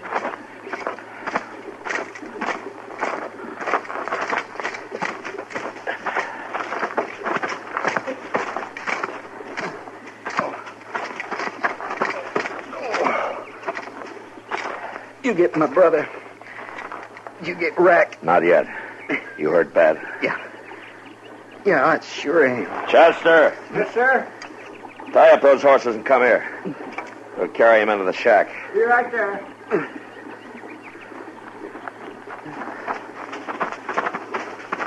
Mr. Dillon? Yeah. His fellow's horse. Well, what about him? Well, his legs broke. He must have stumbled and he was trying to get away. You reckon I better shoot him? All right, you can do it as soon as we get this man into the shack. Easy.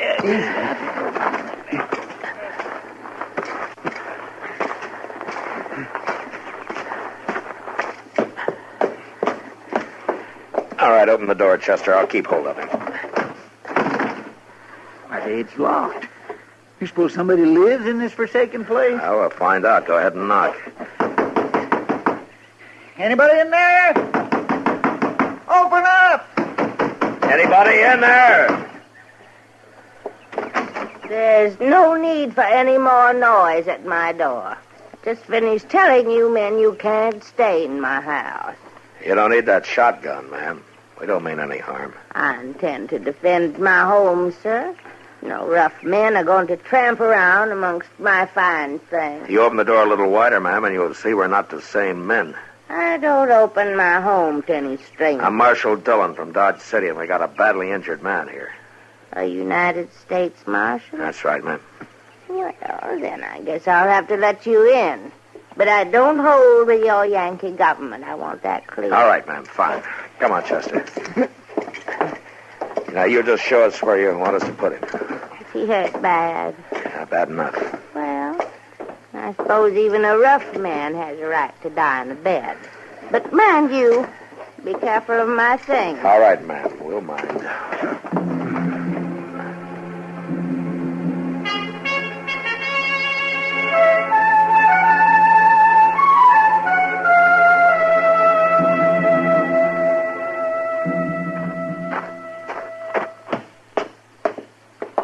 I'll take care of Miller's horse, Mr. Dillon. I'll bring the saddle. Ah, good. Say, ain't things a little strange in there? A little? Oh, that talk about not hurting her fine things. Why, there ain't nothing there that's worth carting away except maybe that old pine. Yeah, I know. Everything else is all cracked and broke. Why, most ladies wouldn't give that stuff house room. You gentlemen would care to join me. I fixed a small supper. Well, that's very nice of you, ma'am. I'll just say it's nice. Mr. Hanford, he's my husband. Mr. Hanford always said I could spot a gentleman right away. I could see you two were gentlemen as soon as we exchanged pleasantries there in the entryway. Well, thank you, ma'am. Mr. Proudfoot. Ma'am? Please take your hat off my cherry wood piano. Ma'am, it can't hurt nothing. I do not allow anything to mar the finish of my beautiful cherry wood piano. Yes, ma'am. Thank you. Here's your plate. Please sit down. Thank you. I don't imagine your wounded friend will be able to partake. No, Miss Hanford, he's not likely to come to for some time. That is, if he ever does. I can't imagine how he got his wound. I had seen him just a few minutes before you gentlemen... Miss Hanford, ma'am, didn't you hear the shooting right outside your door? I have trained myself not to see and hear the ugly things of life. I just live here alone among my things. But, you said that you have a husband. My husband has been gone for 2, 3, 4 years now, Marshal. Oh, I'm sorry to hear that, ma'am. Mr. Hanford, you'll never be content to live a quiet life. He thought he could when first we came here directly after the war. I had in mind he'd build me a new plantation. But, Marshal, just between you and me, Mr. Hanford didn't appreciate my lovely things. And one day he just moved on west. Oh, that's too bad, ma'am. I do not need your pity, sir. I'm content. Well, sure, of course. I'd be obliged if you gentlemen would sleep out there on the veranda. Veranda? Oh, that's all right, Chester. We'll sleep on the veranda. I am going to have to keep an eye on Miller, though, ma'am. I will watch over him, Marshal. Well, no, that's not your job, Miss Hanford. I'm mistress of this house, Marshal Dillon. I will watch over him. I will call you if there's any change. As a matter of fact, I'll look to him right now. Well, all right, ma'am. Mr. Dillon? Yeah, Chester. Mr. Dillon, is that slanty old porch a veranda? Well, it is to her. My, if she don't beat all.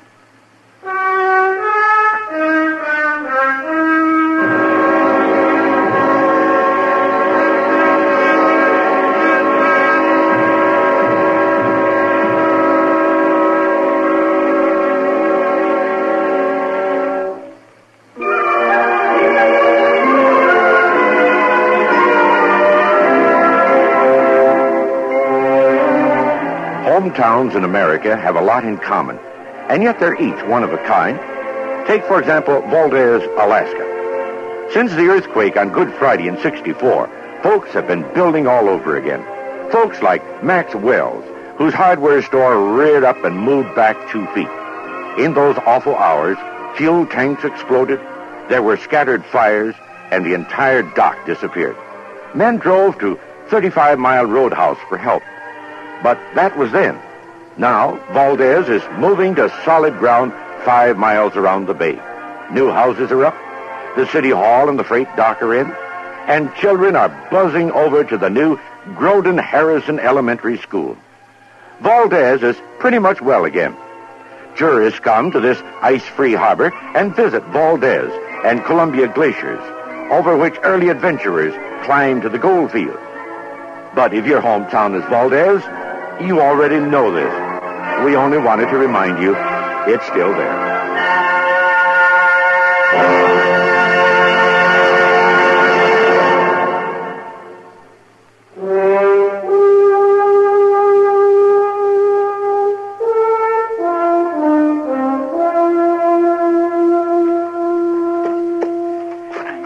Claire, Mr. Dillon, every time I dig a grave, the ground seems harder than the last time. Our grave digging isn't supposed to be easy, Chester. It's too permanent. Funny how many men dies at daybreak, ain't it? I mean, when everything else is starting up and all. Well, I guess when you have to die, it's as good a time as any. Where do you reckon his brother is by now? Rack? I don't know. But we're sure going to have a long ride to catch up with him. Yeah. I sure ain't one to hurry up a man about his dying, but I sure would have been glad to have been shut of this place for now. What's the matter, Chester? Don't you enjoy Southern hospitality? Mr. Dillon, I have to walk around in that old shack on my tiptoes. She's after me every minute about not hurting her things. Gracious goodness, I couldn't hurt them old things if I tried. Well, we can be leaving soon now, Chester. We've done about all we can do. Get out! Dillon, in them bushes. Yeah. And my guns are in the house. Come on.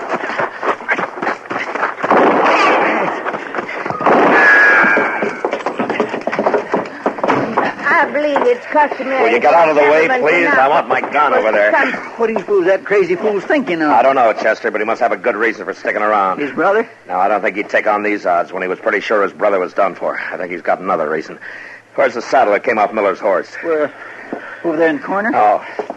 Be careful with your heavy footsteps. Yeah, well, let's see now. Yeah, that's it. No wonder he stuck around. All that money makes up into a right poor little package, don't it? Mr. Dillon, I don't understand this sudden rudeness on your part. I'm sorry, ma'am, but I'm not too polite when I'm being shot at, and you stay away from those windows. I'll thank you not to give me orders in my own house. Chester, let's push the piano in front of that window over there, huh? Right. We're like sitting ducks this way. You will not touch my cherry. All right, come on, Chester. Oh, don't harm it. Oh, don't harm it.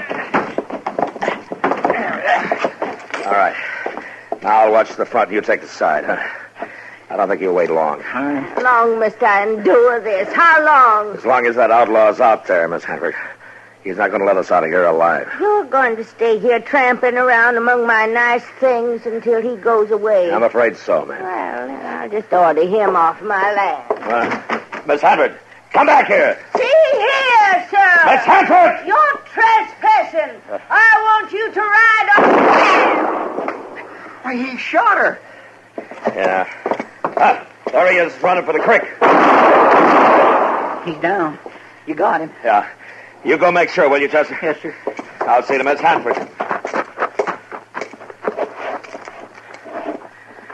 Miss Hanford. Miss Hanford. Mr. Dillon, you were right. I'm sorry, ma'am. He was no gentleman, was he, Marshal? Trespassing on a lady's property. No, ma'am, he wasn't. She's dead, Mr. Dillon. How's Miss Hanford? Not good. Not good at all. Miss Hanford, we're going to take you into your house. No, not just yet, Marshal. Don't move me. Let me die here on the veranda. You'd be more comfortable Please, Marshal. I won't delay you long. Well, is there anything we can do? I mean, is there any way to make you feel better? If you would just see that somebody takes care of my lovely cherrywood plant. She gone? Yeah. Well, I can carry her inside now.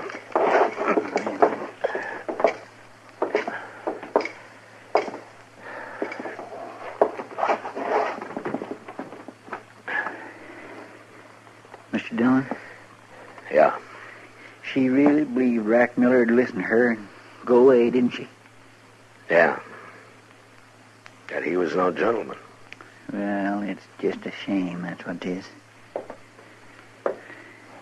His pine sure must play pretty. The way she loved it. Took care of it so good. What are you doing? Oh, I just thought I'd hit me a note or two. She wouldn't care, would she? No, I guess she wouldn't. Why? Why don't play at all? What? And look here. Under the top. All the strings is rusted away. Just hanging there. Mr. Dillon, this pine ain't made a sound for years. Well, I guess I didn't have to play, Chester. Just had to look pretty. It was all she had.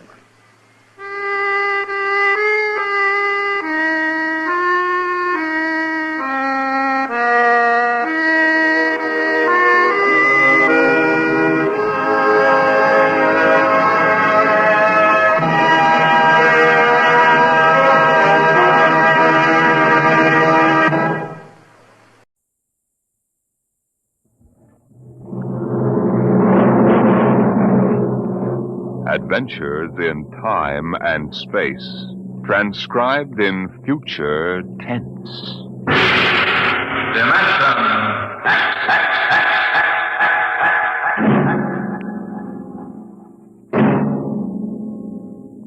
The National Broadcasting Company, in cooperation with Street and Smith, publishers of astounding science fiction, bring you Dimension X.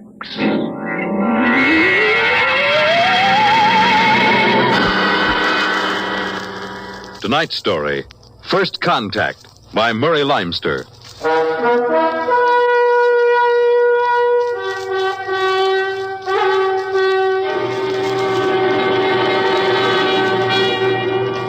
They had been in space 6 months now, moving with the incredibly faster-than-light speed of the overdrive. In 6 months, they had gone from Earth outward and outward to the crab-like nebula with the twin stars. A routine flight of exploration and scientific research. Solid object about 90,000 miles away, sir. Located, Dort. Exactly. Identify it. A small object, sir. Hey, Captain, I've never seen anything like this before. Whatever it is out there is coming toward us at an incredible speed and retreating to zero just as rapidly. What's the mass of the object, Dort? Well, it varies with the distance from us, sir. Step up the scanners. Nothing, sir. Absolutely nothing shows out there. And yet there must be something. Those alarms are foolproof. Action stations, man all weapons. Condition of extreme alert in all departments immediately. Captain, what is it? Dort, I ran into the same thing once before on the Earth-Mars run. We were being located by another ship, and their locator beam was the same frequency as ours. Every time it hit, it registered as something solid and monstrous. But, Captain, we're the only Earth ship in 18 light years around. How? I didn't say it was another Earth ship out there, Dort. Another race? That's right. There's a spaceship out there, all right. But it's not manned by human beings.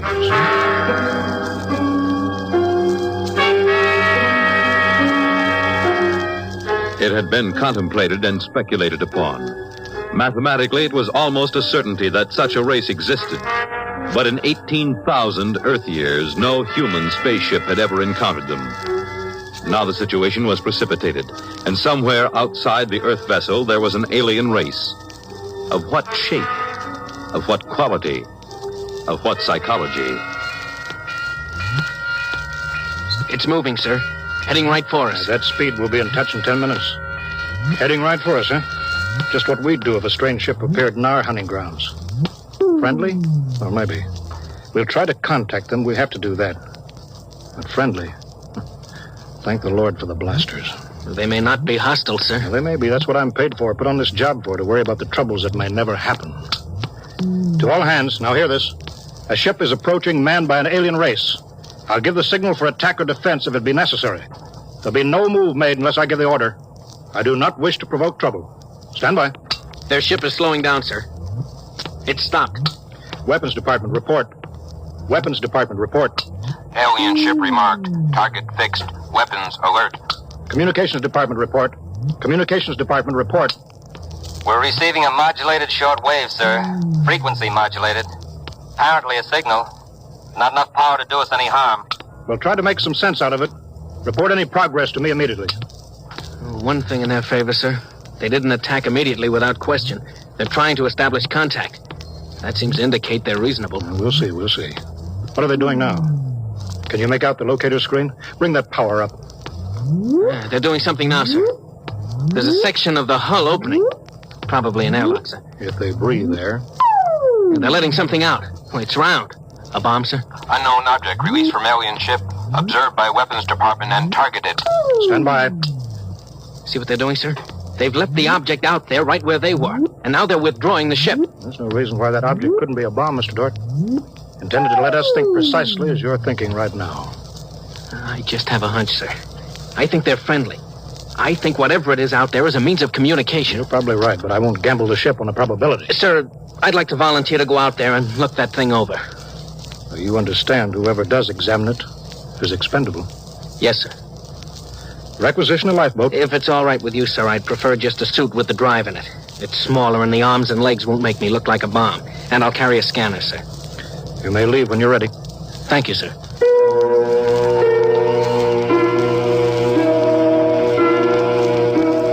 I'm all ready. Clear the lock and let me out.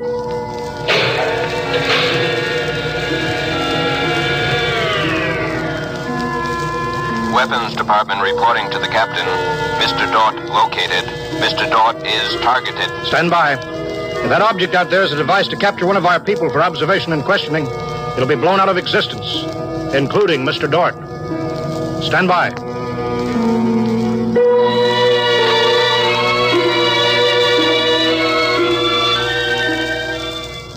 Mr. Dort. Mr. Dort.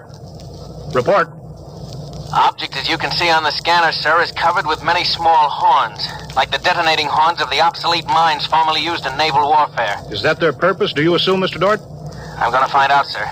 I'm going to grab one. Mr. Dort? I'm here, sir. I don't think this is a mine. Circle it so we can see it completely through your scanner. Deadlock, sir. Nothing to report that the scanner hasn't shown you. Oh, wait a minute, sir. A section of the outer hull seems to be opening. Do you see it? Very good, Dort. Hold that. I'm sure it's a communications device, sir. It looks like it. Fix your scanner so it'll focus on that communications device. Return to the ship.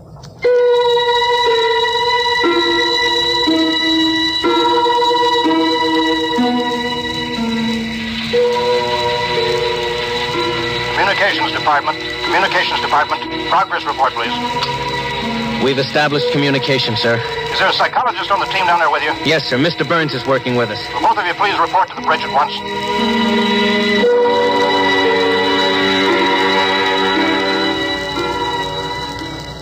Oh, you look tired, Dort. We've established fairly satisfactory communication, sir. They seem to have highly developed thought patterns. We got a satisfactory translation from the machine on the fourth attempt. We can say almost anything we want to say to each other now. Of course, how much of what they tell us is the truth, we have no way of knowing. Mr. Burns, you're the psychologist. What do you think? Well, I don't know, sir. They seem to be completely direct. They haven't let slip even a hint of the tenseness we know exists. They act as if they were setting up a means of communication for friendly conversation, but, well, there's an overtone that... Yeah? Well, Mr. Burns, I have a decision to make. On the one hand, opening contact with the friendly people of a vastly different culture could only be beneficial to us of Earth. On the other hand, if they're hostile, I ought to blast them out of existence without any other preliminaries. Oh, but, sir, you can't... I'm not talking to you, Dort. It's not warranted yet, sir. Yes. Now, hear this, all departments. Hear this, all departments. This ship is on an extended alert. Provisions will be made so that personnel can have maximum rest and nourishment.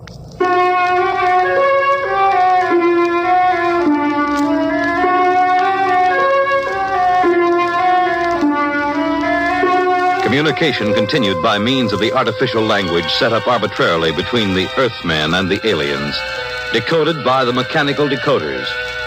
Dort disobeyed orders. He lived on powerful stimulants so that he could stay with the communications machine.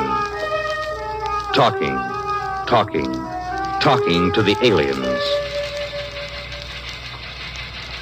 Other people. Are we being received? We are receiving your message.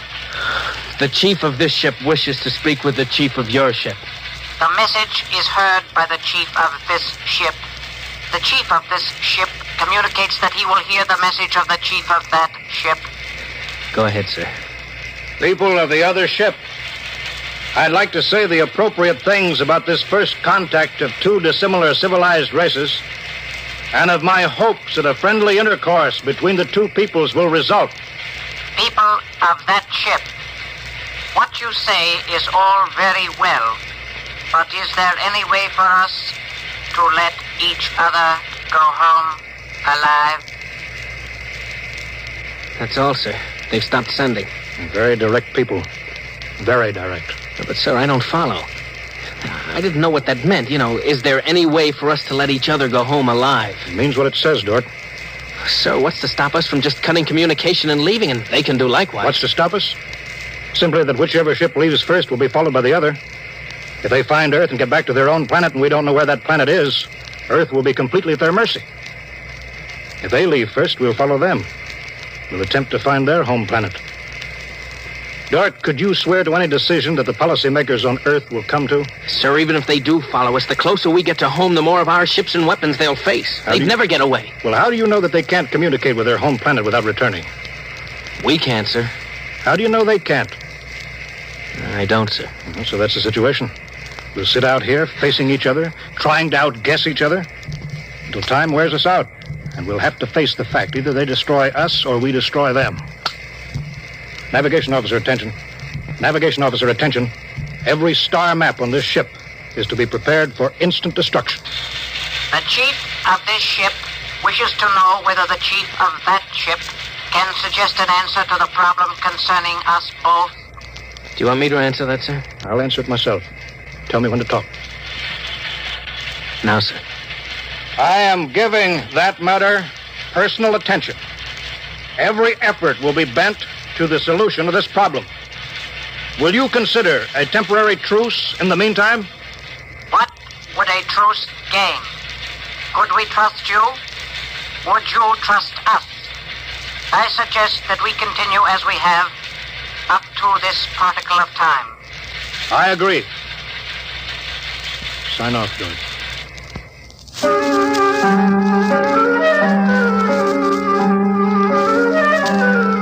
Weeks went by, and during the weeks, the exchange of information continued without let-up. What particle of time are the people on that ship at? The resting time. All rest except myself and others on alert duty. Same on this ship. You people of that ship are very similar in many ways. Do you have a family? I have a mate. I have a mate and 3 offspring. It is too bad for them, as well as us, to have to kill each other. This ship can't see any way out of it. Can that ship? If we could believe each ship, yes. Our chief would like it. But we can't believe you, and you are afraid that we do not tell truth, although we do. This ship would trail you home if this ship were able to. That ship would do the same. But this ship feels sorry about it. I believe you're a friend. I share your belief and like you. But there is a possibility that you were put to make a trap for me. I will stop now and think it over.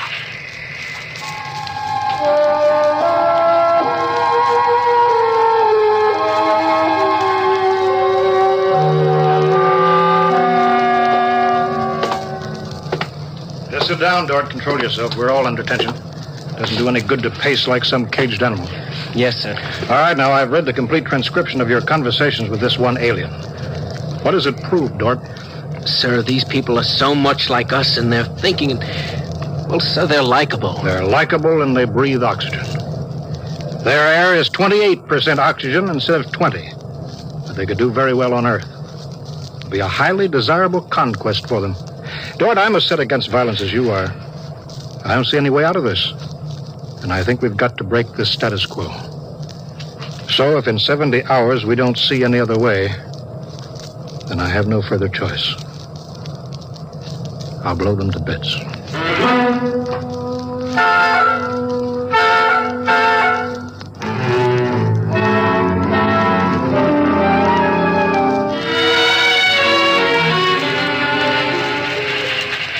Will that ship receive communications?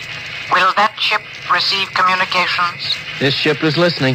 It seems to me better to communicate than to sit by the machine silently. I would have called you, but you signed off before. The problem goes around and around. I find no answer. Perhaps we could turn our thoughts to other things. The psychologist of this ship tells us that you people on that ship have a threshold of tolerance to tension. He tells us that you will be forced to take one action or another in a period of less than 100 time particles. I have no communication on this matter. Well, the ship is not trying to extract unwilling information from that ship. A truth is mentioned in passing. A report of this conversation will be carried to the chief of this ship. It would be so. We are prepared. If only the people of this ship could meet in direct contact with the people of that ship, it might be better. We could not communicate then. The communications machine is too large to carry from place to place. In direct contact, the peoples of the two ships would be further apart than now. That's true. I am sad. Much that is pleasant has passed between us. I am sad, too.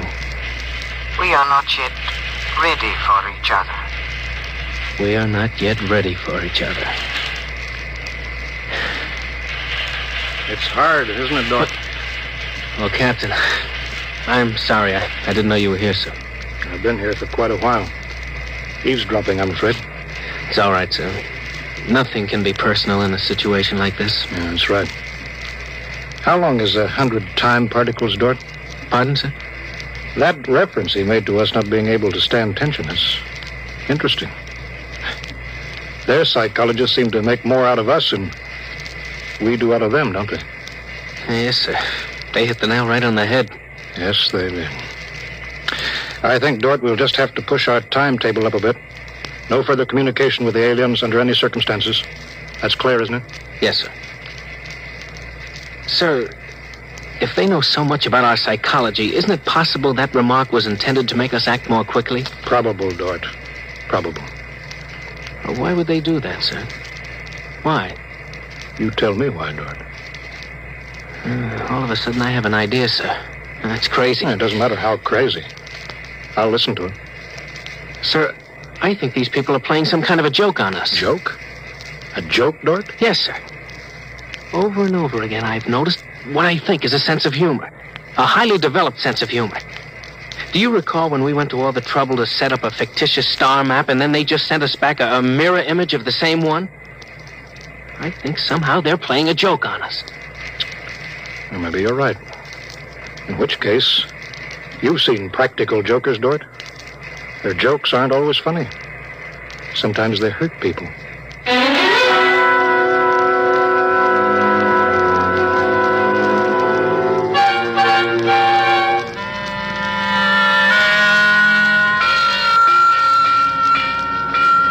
departments, man, instant alert. All departments, man, instant alert. Report instantly. Report instantly. Weapons Department alerted. Target, the enemy ship. On target, sir. Stand by. Fire!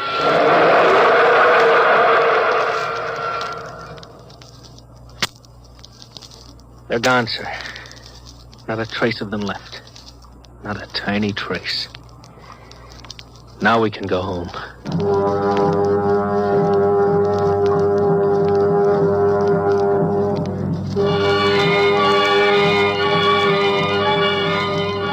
Communications to Captain. Communications to Captain. Report. Sir, I'm picking up new signals. Same frequency as the original alien signals. That's impossible. That ship was destroyed. I'm receiving signals, sir. Set the machine up. We'll be down there in a minute. Mr. Dort, come with me, please.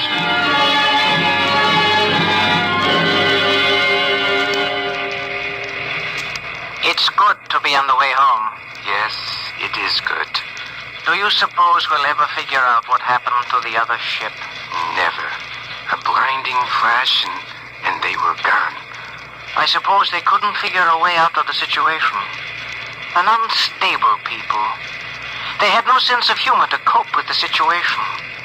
They exploded themselves out of existence. It seems reasonable. They must have had powerful weapons to destroy themselves so completely. Yes, what a shame. In a way, I grew to like them. This isn't meant for us, sir.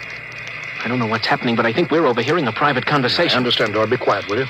Many things might have come out of a relationship with that people. They were describing a disease they call cancer.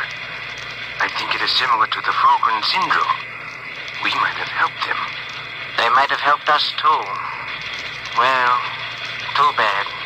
We'll never find them again, I think. The odds of such a chance meeting in the vast space of the whole universe. There are no figures for such odds, are there? Turn it up, Dort. Turn it up louder. That's all there is, sir. The signal stopped there. Sir, I don't know how, but somehow when we fired at them, we didn't destroy them, but we did set up a condition whereby they've become invisible to us and we've become invisible to them. Captain to Engineering Department. Halt, forward motion.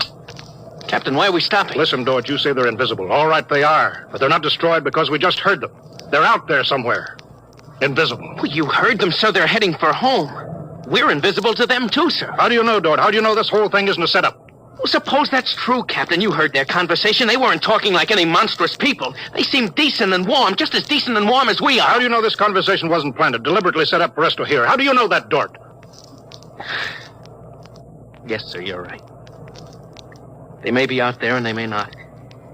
They may be telling the truth or they may be trying to trick us. They may be friends or they may be the most deadly enemies. You said they had a sense of humor, Dort. What a joke to play. To deliberately set up a situation where we wouldn't know fact from fantasy, truth from lie. Wouldn't that be a joke, Dort?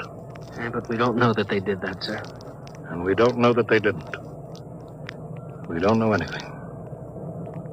Sir, does that mean we never go home again? I don't know. I have to think about it. I have to think about it.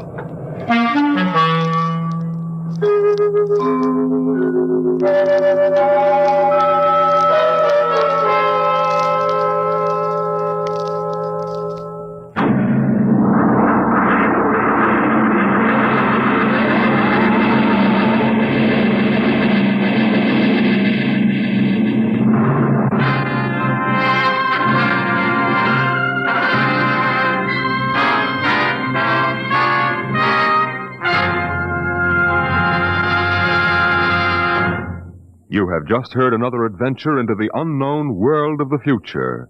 The world of... Dimension X.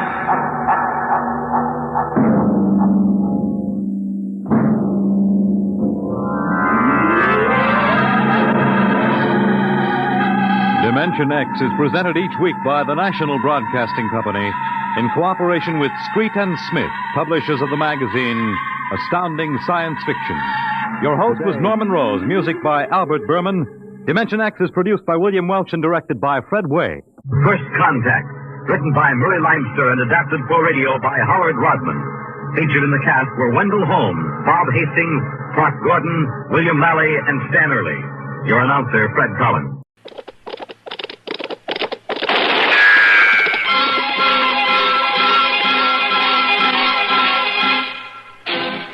Around Dodge City and in the territory on West, there's just one way to handle the killers and the spoilers, and that's with a U.S. Marshal and the smell of Gunsmoke.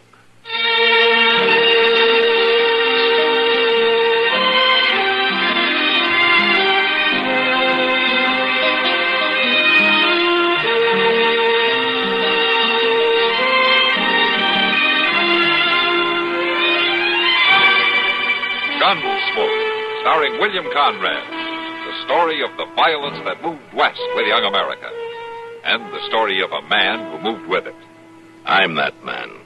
Matt Dillon, United States Marshal. The first man they look for and the last they want to meet. It's a chancy job, and it makes a man watchful. And a little lonely.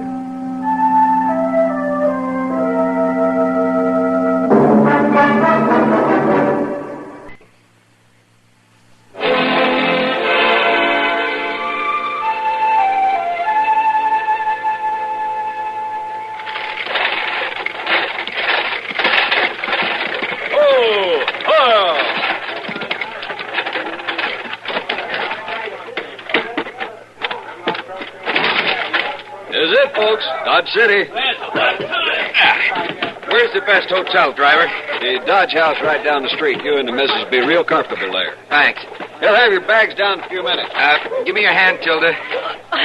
Doesn't seem like we could be here already. I thought it would take longer. Oh, that's because you're so excited. Come on, let's wait over here, huh? Well, what do you think of Dodge? I'll let you know after we get something to eat. I'm famished, Tom. So am I. Where'd that driver get to? Oh, you must be inside. Well, he'll know a good place to eat. You find him, Tom. I'll wait here. Don't you run away now. You never have to worry about that. I'll be back in a minute.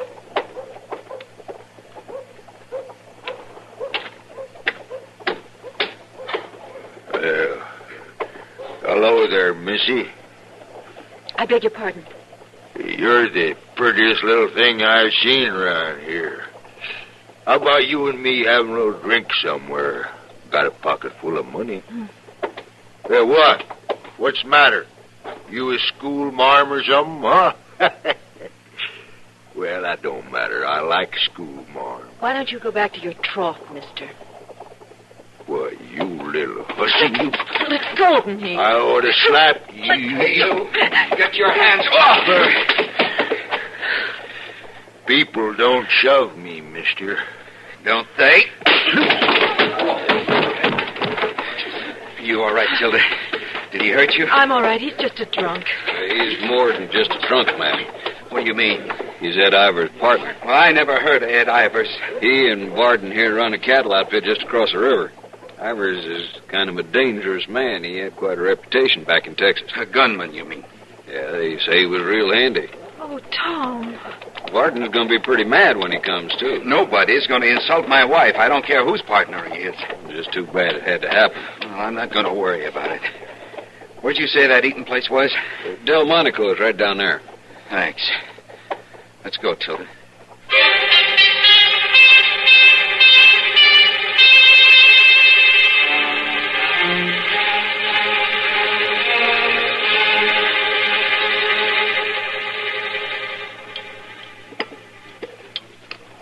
A little more coffee, Tom.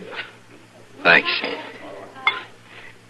Tilda, I don't know I like this idea you're going to work here in Dodge. Just for a while, Tom. Till we get on our feet a little. Besides, I'd like to work in a general store like that. Well, how do you know he needs anybody? I could tell by looking in the window. He's got lots of lady wear to sell. Well, if it'll make you happy. And just think, I'll be making money, too. We add it to what you'll make at the loading pens, and we'll be able to get our own place that much sooner. What's the matter? Nothing. That man been staring at you. It doesn't matter, Tom. These people in Dodge got to learn something. Please, Tom, don't make trouble. He's the one making it. Hey, you. Me? You're the one staring at the lady, ain't you? I guess I was kind of looking her way. She's my wife, and I won't stand for it, mister. Well, see, I thought she was somebody I know down in Texas. Margie May Grilk, as a matter of fact. Now, look, you know, mister. I ain't seen Margie May Grilk in 10 years.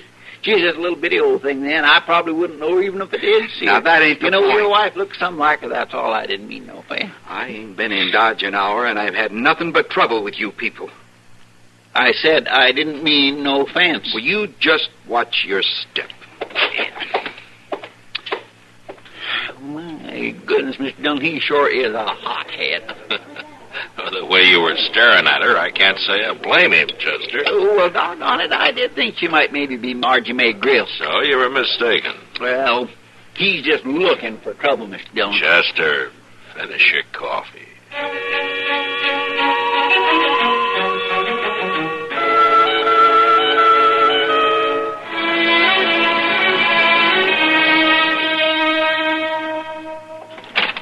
Thank you. And here's your change. Would there be anything else? Oh, not today, but I'll be back next week, dearie. You're welcome any time, madam. Bye. Oh, excuse me, boy. Hello, may I... You. Hello, Missy. What are you doing here? There's that girl I told you about, Ivers. Oh, the one at the stage depot? Yeah. If there's something you want, I'll get Mr. Jonas. He's right out back. No, wait. My name is Ed Ivers. I've seen you before, somewhere. That isn't likely. This is my second day in Dodge. No, I don't mean Dodge. Where you from, anyway? It's none of your business where I'm from. Now, if you want something... Wait a minute. I remember. A riverboat. The Memphis Queen. What? Well, that's it, ain't it? It's about 2 years back. Oh, I did a lot of gambling on that river, but don't you remember me? Ed Ivers? I don't know what you're talking about. You mean it, Ivers? You knowed her on the Mississippi? Well, I'm sure of it now. And you was just as pretty then, too. That's a lie. I won't stand for this. Now, get out, both of you. Hey, that young fellow that hit Varden here. Was it your husband? Get out of here, I said. You ever get tired of him, just let me know. Come on, Varden. What a cheat.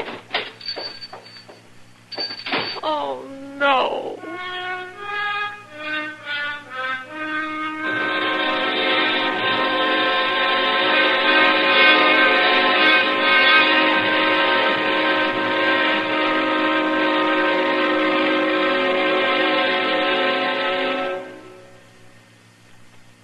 This coming Tuesday evening on most of these stations, hear the CBS radio special, The Friars Club Testimonial Dinner for screen star Gary Cooper.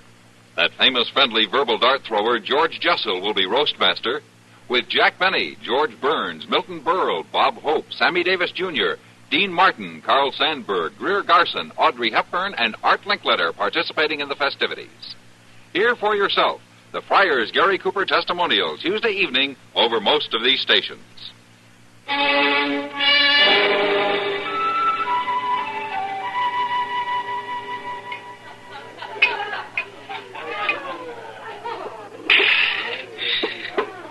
I sure am glad I haven't by the loading pens today, Tom. Oh, I'm awful hot-headed sometimes, Chester. I'm sorry. Nah, ain't no harm done, but I must admit I sure didn't take much of a liking to you yesterday. And here today I am buying you a drink of liquor. And what's worse, I'm drinking it. I don't know what got into me yesterday, Tom. Thinking on it, your wife, Tilda, don't look none at all like that Margie May Grill down in Texas. You know, I thought you made that all up. Oh, my land, no, now that's the truth. Except Margie May Grill wasn't nowhere near as pretty as your Tilda. Oh, so that's her name. What? Tilda. You remember the name, Ivers? Oh, no, the name don't matter. What is this? Ed Ivers here met your wife today, young fella. Look, mister, I don't take to men like you trying to be friendly with my wife. You should have learned that yesterday. And I'd just as soon you didn't mention her name in a place like this.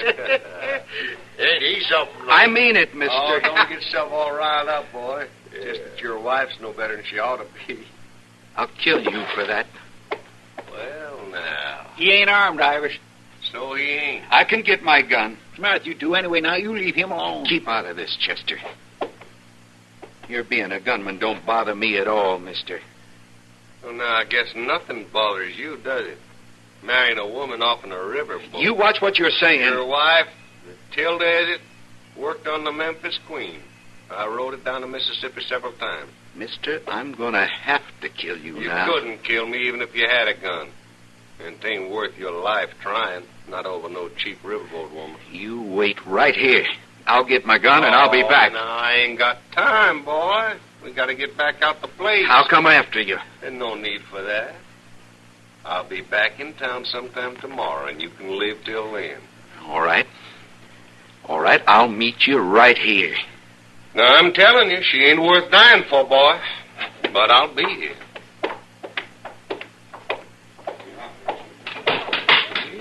Oh, now, Tom, you just don't never mind what he says. I'll kill him.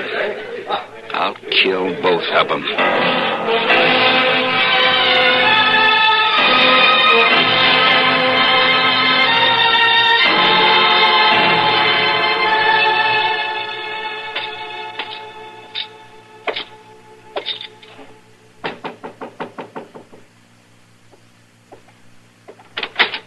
Tom Cook?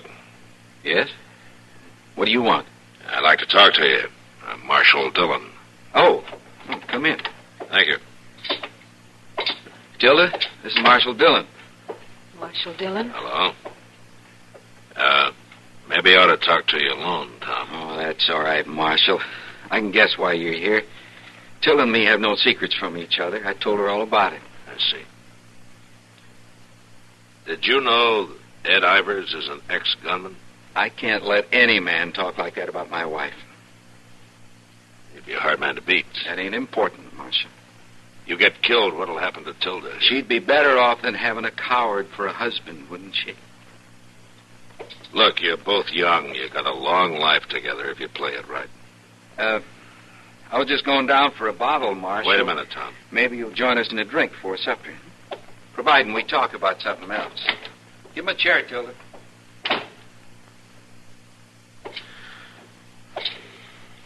You know any way I can talk him out of getting himself killed? If I did, I'd have done it myself, Marshal. Please sit down. No, thank you. Of course, I can't blame Tom. Ed Ivers said some pretty rough things. You believe it? I didn't say that. Well, it's true. I did work on the Memphis Queen. A whole year. I don't remember Ed Ivers, but it doesn't matter. I know what you're thinking. I'm a liar and a cheat. I'm no good.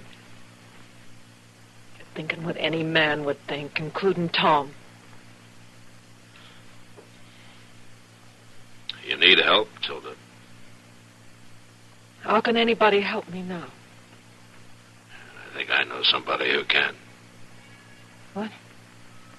After supper, you tell Tom to go have a drink, and then you come over to my office. Huh? All right, Marshal.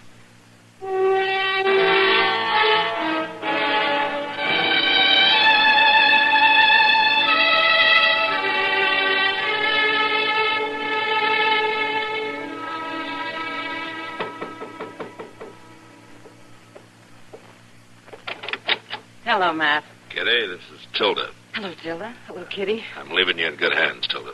I'll see you later, Kitty. Sure, Matt. Thank you, Marshal. Come in, Tilda. Sit down. Drink? No. No, thanks. Matt told me everything, Tilda. You've got quite a problem, haven't you? And there isn't a thing I can do about it. How much do you love your husband? Oh, Kitty. Do you think he loves you? I know he does. He's going to find out about me someday. He won't love me then. Well, how do you know? What man would? Tell me about the Memphis Queen, Tilda. That riverboat. Just what did you do while you worked on it? I sang a little, got men to buy drinks. That's all. Still, it gives the girl a bad reputation, doesn't it? According to men like Ed Ivers. Well, a lot of people think the same way. How about your husband? Tom? Tom doesn't know, Kitty. No, he doesn't, does he? Well, I guess it doesn't matter anyway, Tilda. He can't amount to much. What? Who can't amount to much? Tom. I mean, if you don't trust him, have faith in him, you can't be much good, can he? Trust him? I trust him with my life. Would you? Of course I would. Then why haven't you told him the truth?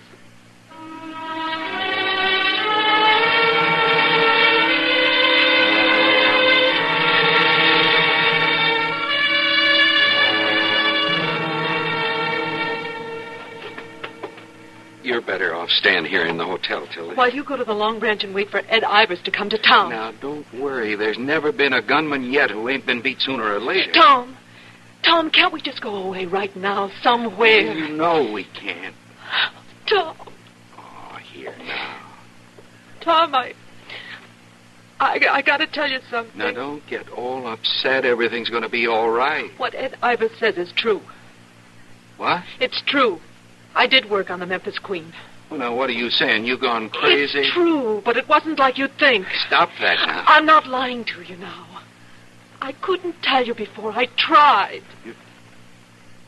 You mean it, don't you? Yes, I mean it. Tom! Tom!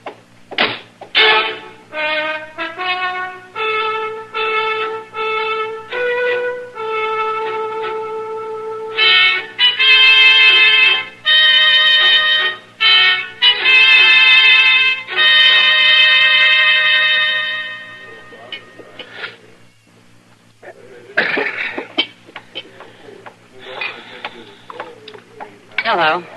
You're Tom Cook, aren't you? How'd you know? I guessed. Who are you, anyway? Kitty Russell. I own this place. Oh, look, Miss Kitty, I can't talk to you now. You must be awful good with a gun to face Ivers. I'm waiting for him. You've got a nice wife, Tom. You've got it mixed up. I don't have a wife. Oh?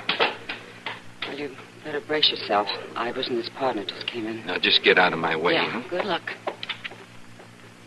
Get over to the bar, Barney. Yeah. Well, boy, it's your move. Go on, draw. I got no reason. What? What you said about Tilda. It's true, Ivers. Be doggone. I found out you was right. You found out just in time. Now, it ain't that I'm afraid of you. No, of course not, boy. I never said you was. Well, come on, let me buy you a drink. No, thanks. I got one. Barkeep, you set out a bottle here. Matter of fact, make it 2. 2 bottles? Yeah, we're having us a drink, Varden. To Tom Cook. Now, there's a real man. He can admit when he's wrong. And it ain't everybody can do that, is it? So he found out his wife come off a riverboat after all, did he? Yeah, that's right. Here, boy. You just go ahead and have yourself a drink on Ed Ivers. No, thanks. He ain't very friendly, is he? Well, you can't blame him. After finding out about his wife, it must be quite a blow. Oh, yeah. He's well out of it, you ask me. That's right. Hey, I know them women. And they are plumb bad all over. Oh, yeah. Now, you can't trust them riverboat cheats, nary a one. No. You sure found that out by now, ain't you, boy? Ain't you, boy? I've heard all I want to hear. That did it, boy. You forced me, Ivers. Go ahead. Bring your gun up, boy. I'm waiting. Drop it, Ivers. Oh, now, you're a cool one. You shoot that boy again, I'll blow your head off with the shotgun. Of Put a bullet in you before you could squeeze the trigger. You wouldn't reach the door alive. Who says I wouldn't? I do. Drop the gun, Ivers. This ain't your fight, Marshal. Drop it, I say. All right. All right, some of you men get Tom up to docks.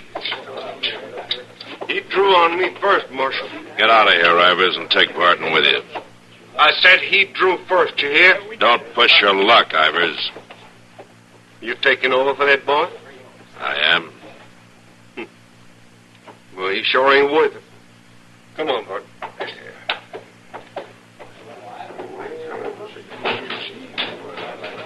You all right, Kitty? Yeah, I'm okay. Oh, man, I was so scared. Kitty, you did fine. Hey, Sam, I think Miss Russell could use a drink.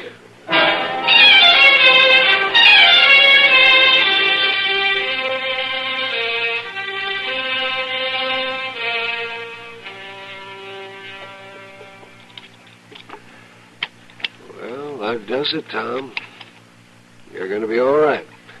You haven't a thing to worry about. Oh, yes, I have, Doc. I'll be in the other room if you need anything. Tilda. Is it all right if I talk to him now, Doc? Sure. Thanks.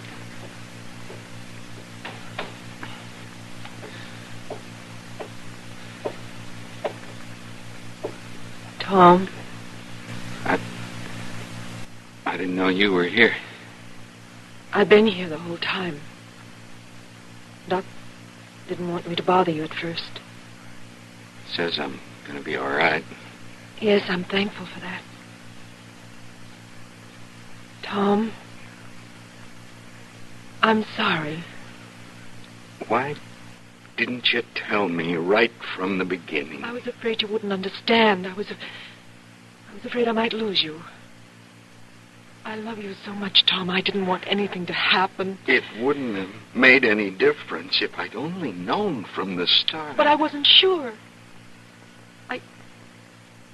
I should have had enough faith to tell you. I don't guess I gave you much of a chance, Tilda. I guess maybe we was both wrong. Tom.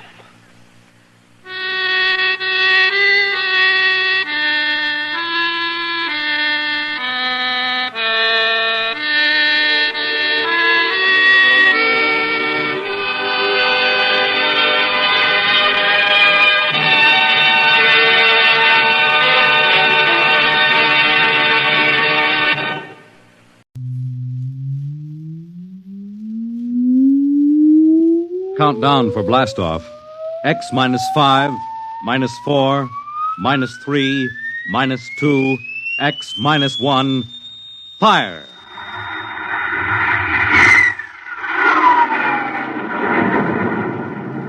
From the far horizons of the unknown come transcribed tales of new dimensions in time and space.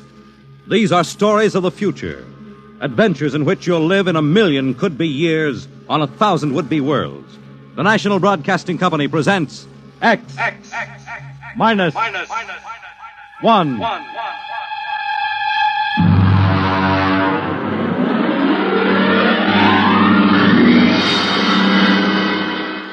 Tonight, Universe.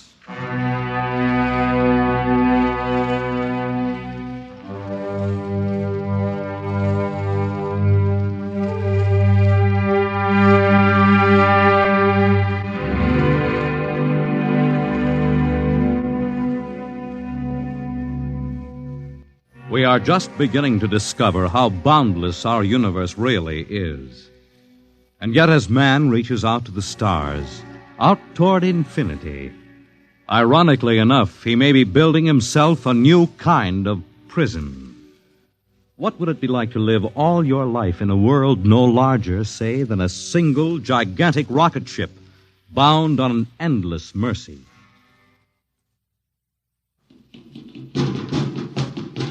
Hugh, look out!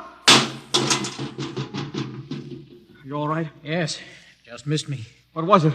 A mutant with a slingshot, I think. Must have dashed down that passageway. Want to go after it? Oh, we'd never catch it, Alan. It's probably 12 decks above us by now. I didn't think they ever came down this far.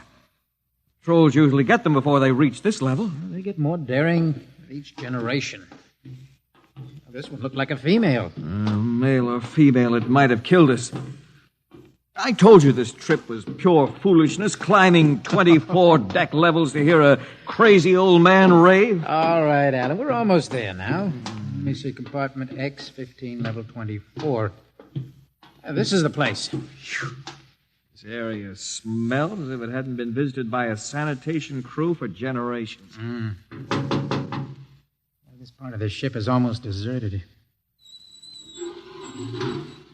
Yes? Is this the compartment of John the Witness? Who are you? My name is Hugh Hoyland, cadet from Scientist Barracks. This is my friend Alan Mahoney. What do you want of John the Witness? Well, only to talk. Are you a believer in Jordan? Naturally. I have heard that there are those among the younger scientists who doubt the word of Jordan. To doubt is death. We're not heretics. Ah, enter.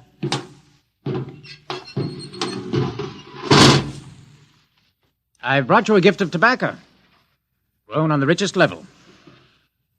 Oh, it smells good. I assure you it's of the best. Wait here.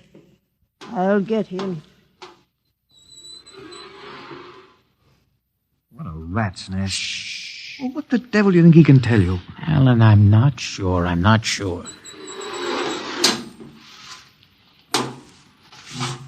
Well? Are you John the Witness? I am. Good evening to you. I'm Hugh Hoyland. This is my friend, Alan Mahoney. What brings a gentleman of the scientist class to my humble compartment? I've heard that you and your parents before you have been keepers of the legend of the ship. Since Jordan gave the word. I'm anxious to hear the word as Jordan spoke it. Why?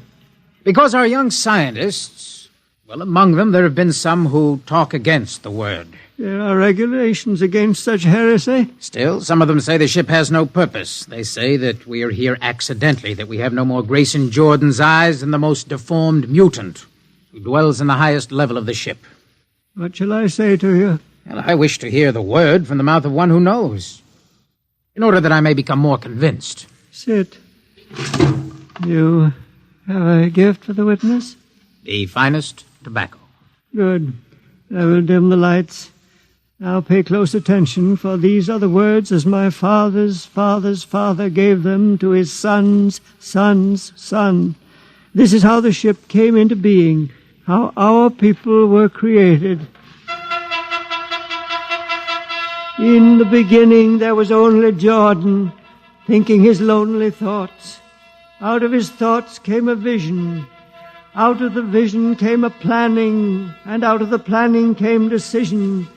Jordan's hand was lifted, and the ship was born. Mile after mile of good compartments, tank after tank for gold and corn, ladder and passage, door and locker fit for the needs of the yet unborn. He looked on his work and found it pleasing, meet for a race that was yet to be. He thought of man, and man came into being. Then Jordan checked his thoughts and searched for a key.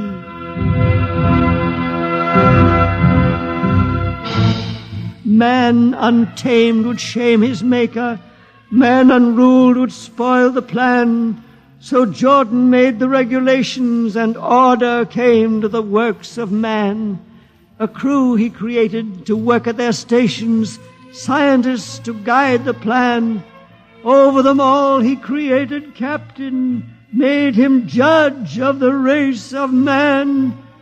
Thus it was in the golden age. These are the true words? As my father's father taught them. But what of the strange beast-like people on the upper levels of the ship? Surely Jordan did not create them. Jordan is perfect. All below him lack perfection. You have heard of the legend of Huff? I have heard that he mutinied against Jordan. Darkness swallowed the ways of virtue. Sin prevailed upon the ship.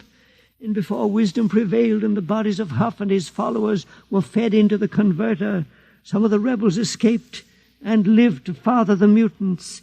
They are tainted with the sins of their fathers. Witness, one more question. Speak.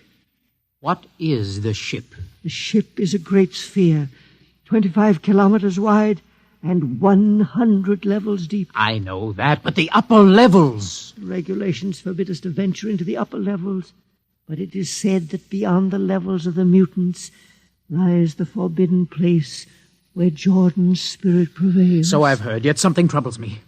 Something which prompted my coming here. Yes, my son. What lies beyond the ship? What? What lies beyond the ship? This is heresy. Answer me. I will not permit such talk. The ship is complete. The ship is universal. The ship is everywhere. The ship is endless. Your mutterings are those of a frightened old man. They answer nothing. You question the word? I think you lie. Hear me, Mr. Hoyland. For what you have already said, I can have your body fed into the converter. Your soul launched on the endless trip. You threaten me. Hugh, for Jordan's sake. Do you think I fear this dried fig of a man? Hugh! Sir, my friend is impetuous. He does not understand. I might be persuaded to forget a substantial gift. Why, you pig! Hugh! Alan, come on. The sight of this so-called holy man offends me. No, you shall not leave. Don't try to frighten me with that gun, old man. Remain where you are, heretic. I warn you, put down that gun. No, closer. Drop it. No, very well, then. Death to the heretic. Alan, get him. Alan. He's not breathing. Is he dead? I don't know. Come on, Hugh. We've got to get out of here. Right. Now where? We can't go back. They'd feed us into the converter before we could even... What's that? An alarm. That old woman must have turned it in. Come on, Alan. The patrol will be here in no time. Where can we go? Yes, where? The upper levels. No, the mutants. We'll have to take our chances. Come on, Alan. Let's go. Listen, that's the patrol. Come on, we've got to climb. There's a hatchway down the corridor. Right, quickly! Halt, or we fire! Alan, up ladder! Up! Come on, Alan, come on!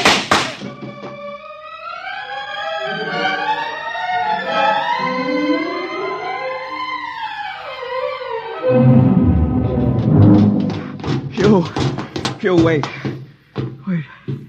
How far are we from the outside wall? Judging by the slope of the deck, about 2 miles.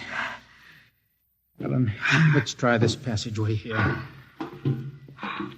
If you hadn't asked him that stupid question. Now, there's no use going over that. But why did you do it? I've been thinking about it for a long time. When he began to give me those stupid, tight answers, well, I just saw red, I guess.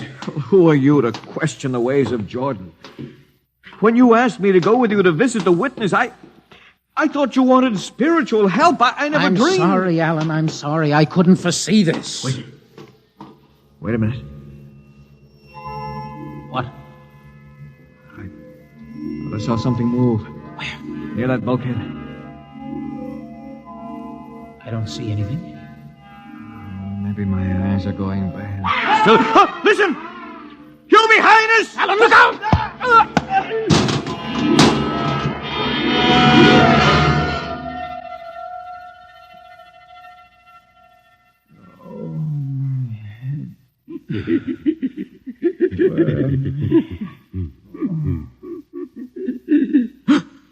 No. What are you? Put away that knife. Keep away from me, you. Right, Bobo, don't kill him. Not yet. Who are you? You must forgive my friend Bobo. Like so many of my people, he's rather impetuous where members of the so-called super race are concerned. Who are you? What place is this? As you can guess, from my leg, I'm a mutant. Mutant? Where is Alan? Your friend is dead. Dead? I was not able to restrain my people in time to save him. Why don't you destroy me and get it over with? We do not kill for pleasure, Mr. Hoyland. Only when necessary. You know my name? I read your identification tag.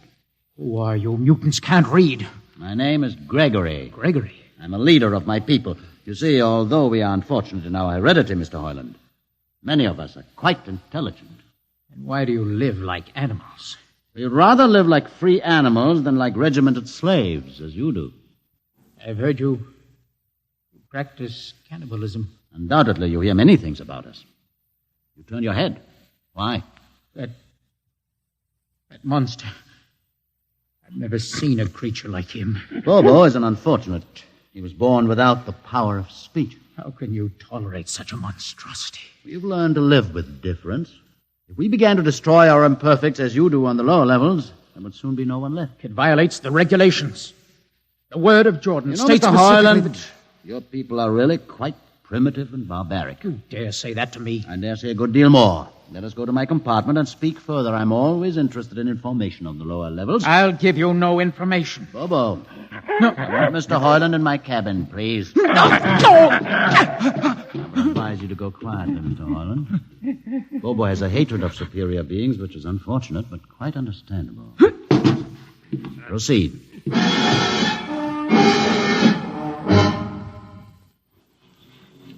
Enter, Mr. Hoyland. This is where you live? Yes. But you have books. Stolen from your libraries, Mr. Hoyland. Compton's Astrophysics, Philosophy of Interstellar Navigation, Celestial Mechanics. You've read these? Most of them. I had no idea that you... Why did you bring me here? What do you intend to do? Do you believe in Jordan, Mr. Hoyland? There is no other belief. And the trip? I suppose you believe in the trip, too. What else is there to believe? When you die, your remains are fed to the converter, and your soul makes the trip. And where does the trip take you? Why, to Centaurus, of course. Ah. And where or what is Centaurus? Centaurus is... Mind you, I'm just telling you the orthodox answer. Centaurus is where you arrive when you've made the trip. A place where everybody is happy and where there's always good eating. And you believe this? Well, the peasants believe it literally, but many of the younger scientists, like myself, know it is figurative and symbolic. Why do you ask? Did it ever occur to you, Mr. Hoyland, that the trip is exactly what your peasants believe it is? What? And that the ship and all the crew were actually going somewhere, moving? The ship can't go anywhere. It already is everywhere. Imagine a place bigger than the ship, much bigger, with the ship inside it, moving inside it. Can't be any place bigger than the ship. There just wouldn't be any place for it to be. Oh, for half's sake, listen. You know the lowest level? Of course. If you started digging a hole in the lowest level, where would that hole go? It's forbidden to think such thoughts. Where would it go? I can't think about it. Bobo, we're going to take Mr. Hoyland to the place. No. Where are we going? To the top level. But that's certain death. Nonsense. I've been there 1,000 times. How long? No, I won't. I won't. You can't make me. I think we can. No, please. Now, shall we proceed peacefully, or shall I have Bobo persuade you?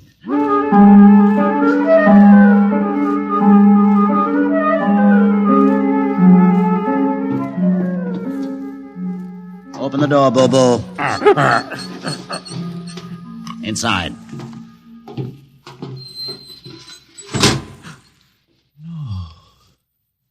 What place is this? This, Mr. Hoyland, is the main control room. Now, Mr. Hoyland, you're trembling. It isn't true. No, there's no such place except in mythology. Ah, you younger men are so wise, Mr. Hoyland, except for one thing. This happens to be the main control room of the ship. Main control? But it's just a huge room with an instrument panel. And what did you expect? How do you know this is the main control room? See these instruments? Using them, the navigator many hundreds of years ago actually steered the ship on its voyage. I don't understand. I didn't suppose you would. Sit down. Very well. Look up. What do you see? A huge shield. Watch it for one moment, Mr. Hoyland. You're going to see something that few of us have ever been privileged to witness. What are you doing? I'm dimming the lights. Don't be frightened. Keep your eyes focused on the shield above us. Ready? Watch. It's sliding back. Ghost of Jordan. Well? What am I seeing? The universe, Mr. Hoyland. The universe in all its beauty. The stars, the planets, the suns and moons and constellations. No, it can't be. The ship is the universe. There is nothing but the ship. Ah, but there it is. You see it before your eyes, spread out like a canopy of glory. Do you still deny it? Answer me, Mr. Hoyland. Do you deny it? No. No, I can't deny it. They've lied. They lied to all of us. Good. I have showed this to others of your people whom we captured, and though they saw it before their very eyes, they would not believe it. Please tell me all about it. Tell me the truth about the ship and about the universe. What are these things? How did this come about? Many thousands of years ago, on a planet like those you have just seen, a planet called Earth, a scientist named Jordan decided to build a ship that would carry men from one planet to another. For many years, Jordan and thousands of others studied and planned. And when they were finished, they built the ship. A ship so large that it had to be assembled in its own orbit beyond a place called the Moon. 60 years it took them to construct. And when it was finished, a whole new science had been conceived. Then the trip was begun. The trip that was to land a colony of Earthmen on a far-off planet called Centaurus, millions of light years beyond the furthest planet ever reached before. How do you know these things? Among my books are the log, which Jordan himself kept, and the records of the journey for the first 40 years. What happened? There was a mutiny. A man named Huth led a rebellion of those who wanted to turn back. In the struggle, the navigators were killed. The crew fell into a state of anarchy. In the years to follow, small groups of men tried to organize the ship for navigation, and each time they failed. Finally, the whole idea was abandoned. And so, for centuries, we have swung in space, unmanned, undirected, living in a lost world of our own making, without purpose, without direction. Why have you told me this? Can't you guess? You want to finish the trip. Yes, but I can't. You can't? Look at me, Mr. Hoyland. You see, a mutant, a man with a twisted leg. My people are outcasts, condemned to death if we so much as set foot in the lower levels of the ship. The main drive is in the lower levels where my people are forbidden to go. No. It would mean that both our people would have to work together. Our differences encouraged rather than denied. All right. I'll see the captain himself. I have an uncle on the central board. I'll tell him what I've seen here. And do you think he'll believe you? Send one of your people with me. That's asking a good deal. I'm risking a good deal by going back. Very well. Bobo will go with you. Bobo? He can't talk. There will be no need for talk. I will write a message guaranteeing safe conduct for a group of unarmed scientists to visit the main control room.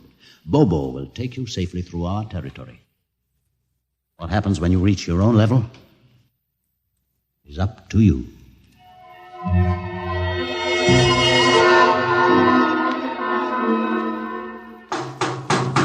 One moment. Yes, what? You? Quick, Uncle, let us in. Hey, but this mutant... He's harmless. Please, Uncle, please. Now, what is this? You're wanted for... I know all about that. Uncle, listen. I must see the captain. The captain? Are you mad? Uncle, you're a council member. You can get me to see him. He'll kill you. You're wanted for heresy. I don't care. I must speak with the captain. Now, Uncle, you're close to him. You can arrange it. I don't understand. Listen to me. The ship is moving. I can prove it. Do you understand?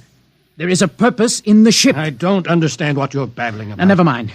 Just talk to the captain. Tell him I have information of tremendous importance. Tell him I've arranged a truce with the mutants. Truce? Here. Show him this paper. Signed by their leader. Do it, Uncle, for my sake. I don't know what... Uncle, please, if I'm to die, let this be my last request to you. Very well. I'll speak to the captain.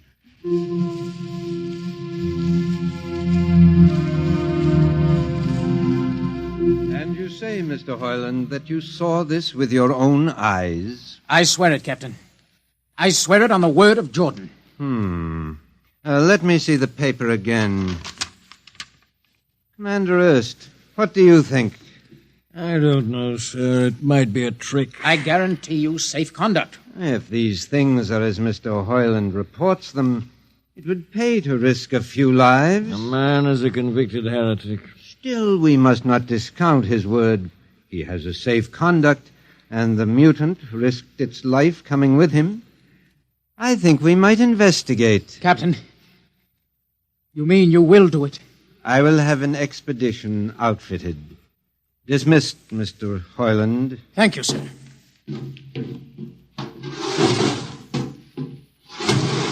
Captain, Commander Erst. Sir. You will make the necessary arrangements for an expedition. And I trust you understand. Perfectly, sir. Perfectly.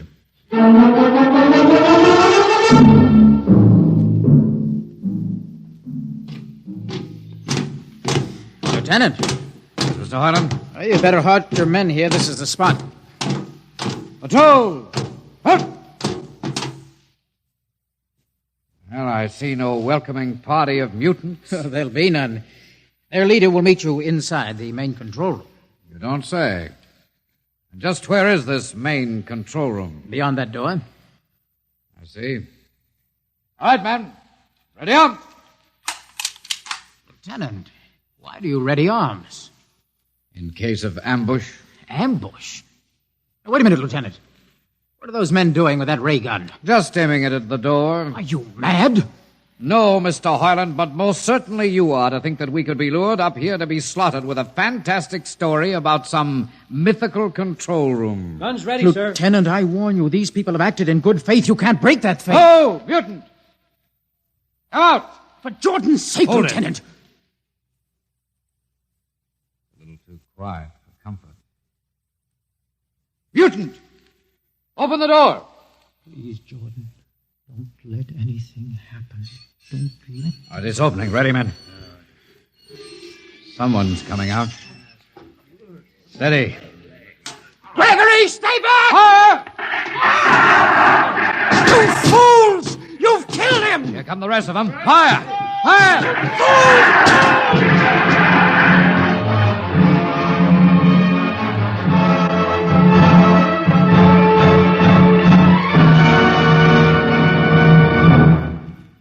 That should teach them a lesson they won't forget. All right, men, inside the room. Come along, Hoyland. You're under arrest as a conspirator in this ambush. Ambush, you fool. You blind, stupid fool. All right, that'll be enough. You've been inside this place before? Yes. What's this machinery?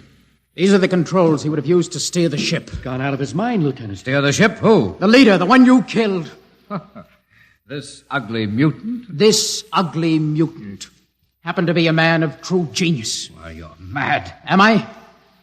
Lieutenant, this man had a vision which would have saved you, but you chose to kill him because you couldn't stand the sight of his difference from you. Shut up, Highland. Don't listen to him, man. You can't shut your eyes, and you can't shut your minds, and you can't shut your ears to this! The roof's moving back! Yes, look! Let the vision of this confound your ignorance and blind your eyes. This is the heritage of stars and open skies, for which men have yearned for centuries. Try to destroy this, and you will only destroy yourselves. Death to the heritage. But I say to you that you can't keep this from our people. They will seek it out. The ship will be manned, and the ship will be steered, and there will be freedom, purpose, and respect for ourselves. This is your heritage. Look upon the universe. Kill him.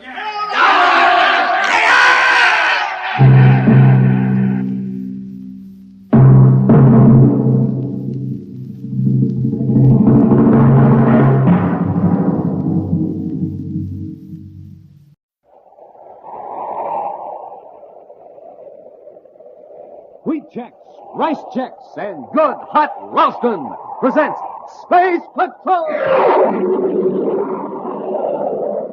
High adventure in the wild, vast reaches of space. Missions of daring in the name of interplanetary justice. Travel into the future with Buzz Corey, Commander-in-Chief of the Space Patrol.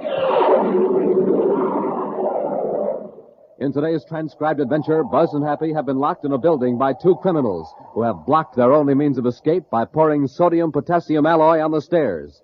The liquid metal has burst into flame on contact with the air.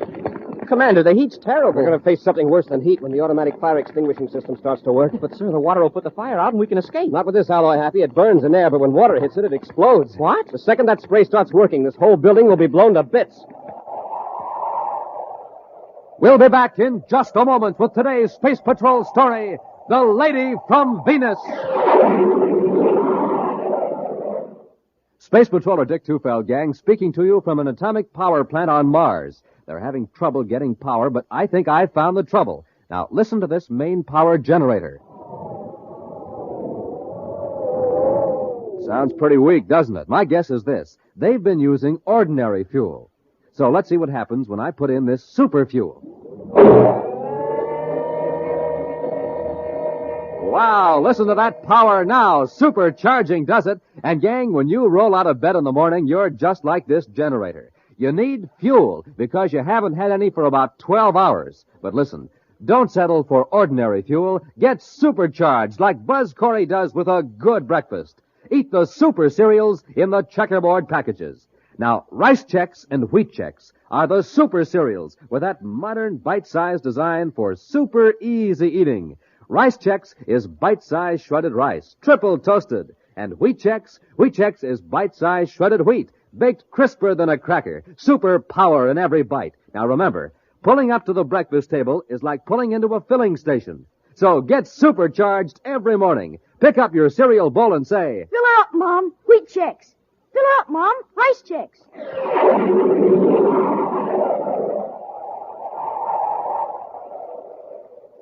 In Commander Corey's central office on Terra, a tall, middle-aged man anxiously paces the floor while Cadet Happy checks the Space Patrol search mission reports.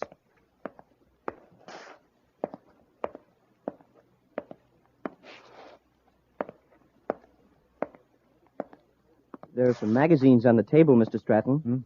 Beg pardon? I said if you want to read, there are some magazines. Oh, no, thank you, Cadet. Is that clock correct? Yes, it is, Mr. Stratton. Are you sure? It's a uranium clock, sir. It gives the correct universal star time within a millionth of a second. Commander Corey did say 10:30, didn't he? Yes, sir. It's 10:40 now. Oh, here's the commander now. Well, sorry to keep you waiting, Mr. Stratton. Oh, that's all right, Commander. The Secretary General and the staff have gone over your application and the reports of the Commission. Yes? It's been approved. You can go ahead with that atomic power plant. Oh, splendid. These papers authorize you to obtain fissionable materials for your atomic breeder reactor. Thank you. I suppose you're blasting off to Venus right away and get your plan into operation. Oh, I have a few matters to clear up first in my Terra office. Goodbye, Commander. And, Cadet, thank you for your courtesy. Well, that's all right, Mr. Stratton. Goodbye.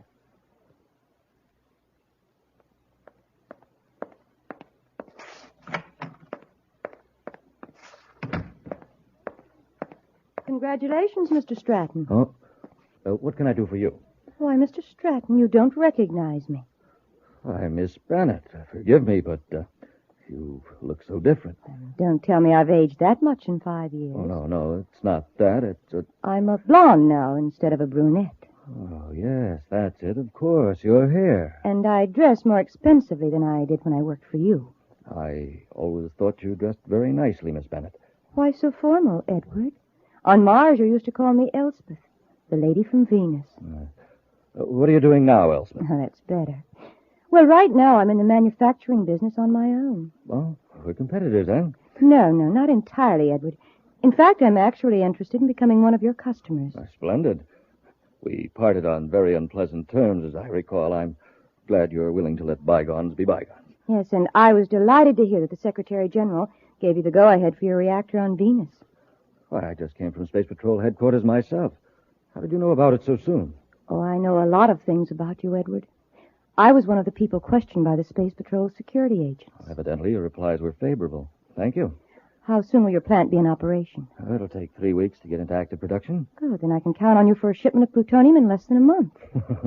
Oh, I'm not joking, Edward. I'm ready to pay you a fair amount of credits for a small percentage of your plutonium output. You have a United Planets authorization to buy it? Oh, no.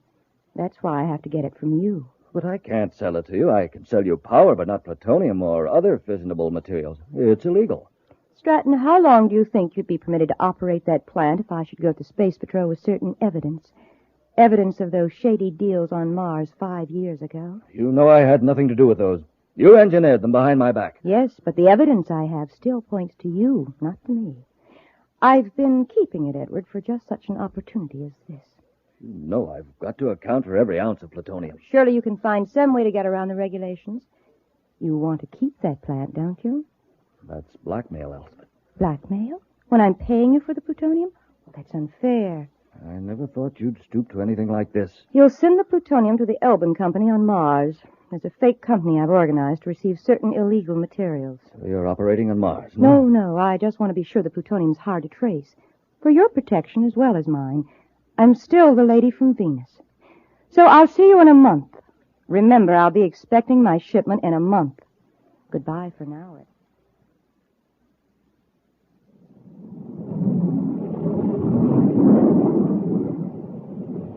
You know what I'm going to do when we get to Lake Azure, Commander? What, Happy? I'm going to go for a swim, and then I'm going to the club and have a steak that thick. And then Wait a minute, Happy. There's one thing I forgot to tell you when we blasted off from Terra. What's that, sir? Officially, this is a pleasure trip. Unofficially, we're on official duty. Huh? I'm all confused. You remember the man Stratton who was in my office about a month ago? The fellow who was authorized to operate an atomic reactor plant on Venus? Oh, yes, sir. I remember Mr. Stratton. He ought to be producing by now. He's in some sort of trouble. We're going to Lake Azure and see if we can clear it up. What kind of trouble? Well, he's afraid to tell me by spaceophone, so I arranged to visit him at his cottage on the north shore of the lake. Oh, then the swim and the steak are out. Until after we talk to Mr. Stratton. Then we'll see about the swim and steaks. Because in the long run, I want to be sure that everybody thinks we're visiting Venus for pleasure.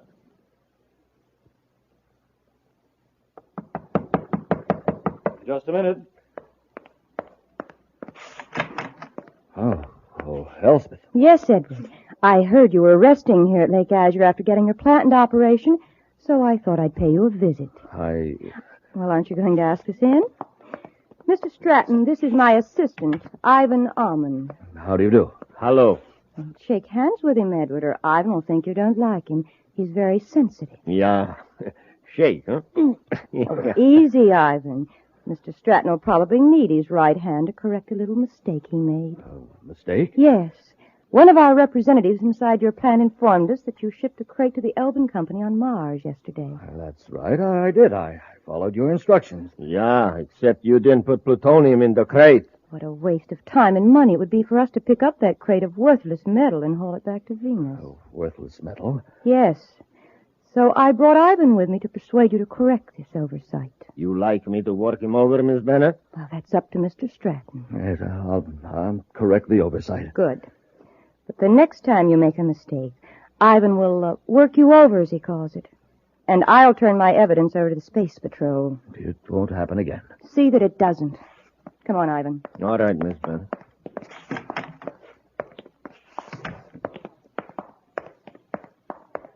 All right, Ivan. Let's get back to our water cruiser.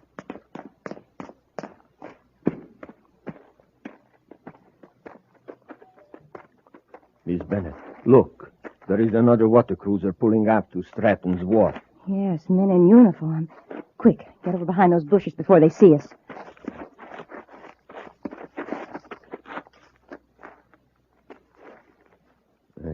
From here, they look like space patrolmen. It's exactly what they are. It's lucky we beached our cruiser down at the cove. What are they coming here for? We're going to find out. Get in the bushes. We can watch from here. Hadn't we better get to the cruiser and shove off? Wait, Ivan. The tall one's Commander Corey. Yeah.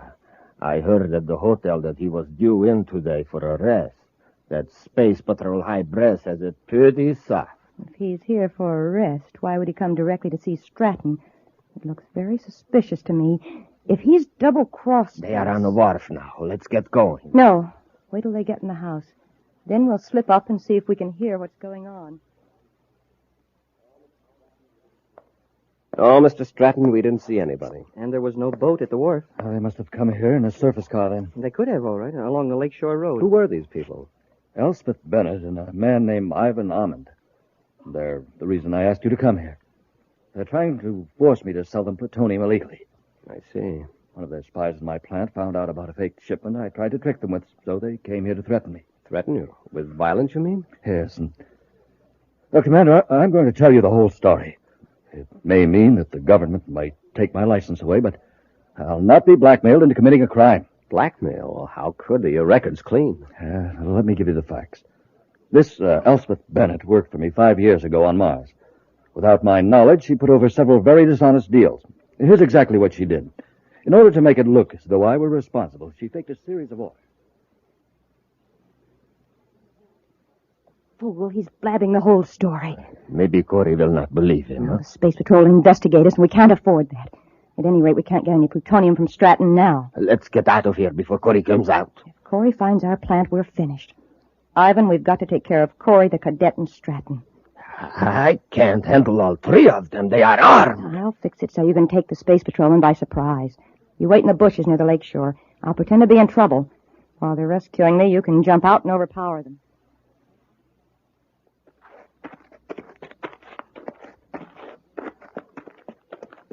You know, Commander, somehow I think Mr. Stratton was telling the truth about being framed. Well, so do I, Happy. If he weren't thoroughly honest, he could have sold radioactive materials illegally. Yet he's willing to risk losing his plant. Help! Commander, listen. It's a woman. She's fallen into the lake. Come on, Happy. Save me, I can't swim. We're coming, lady. Here, I'll jump in, sir. Oh, wait, Happy. She isn't far out. Grab the end of this stick. That's it. Get a good grip. You're going to be all right. Just hang on. We'll pull you in. Oh, thank goodness you heard me calling. I've got her, sir. Watch the edge of the bank, Happy. It's not very solid. That's how I fell in. Here, I'll give you a hand, Hap. We'll have you out in just a second. Oh, I didn't realize the water was so deep, so close to the shore. There you are. Now, don't try to get up for a while. Just rest. And you rest too, Colby! Hey, what's the big idea? I got them both, Miss Bennett, just like you said. Well, there's no time for gloating, Ivan. Go in the house, get Stratton, and bring him out here. Well, maybe I'd better finish Corey and the cadet now. Give Stratton a chance to get away? No. Somebody's going to find 3 bodies here by the lake. Corey, the cadet, and Stratton. And they'll find the evidence against Stratton in Corey's pocket. Yeah, but the evidence is fake. Well, of course it is, but no one will suspect it. It'll be obvious to everyone that Stratton did away with him to keep from being exposed. How are you going to explain Stratton? Why, Corey wounded him in the fight. Now, get Stratton. Suppose the cadet come too while I'm gone. Either one of them moves, this heavy stick will take care of them.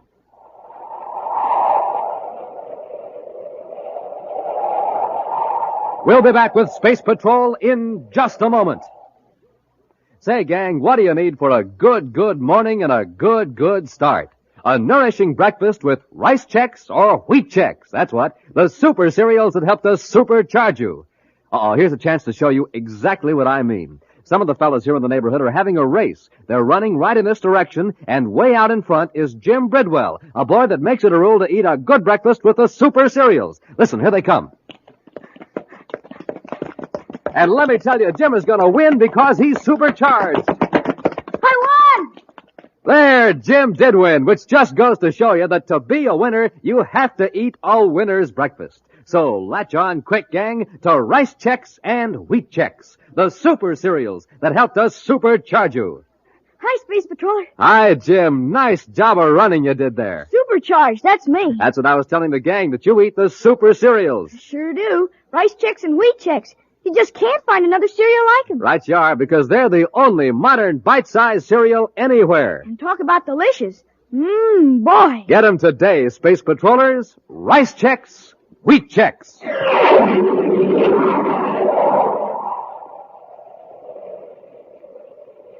Edward Stratton, operator of an atomic reactor plant on Venus, is being blackmailed by a former employee, Elspeth Bennett, into selling plutonium illegally.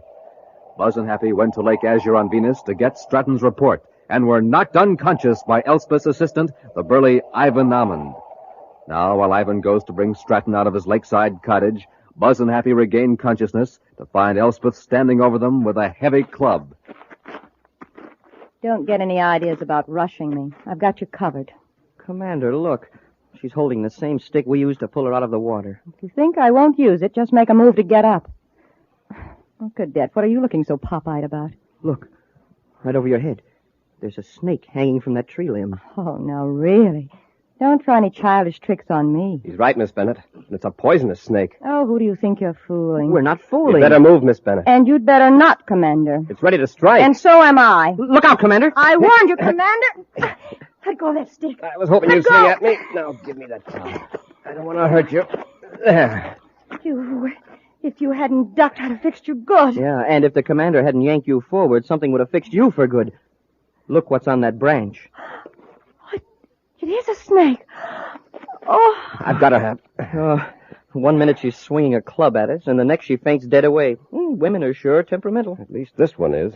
You know, Commander, if that snake had bitten Miss Bennett, I'm afraid it would have been one sick snake. This is no time for jokes, Happy. We've got to save Stratton. Come on.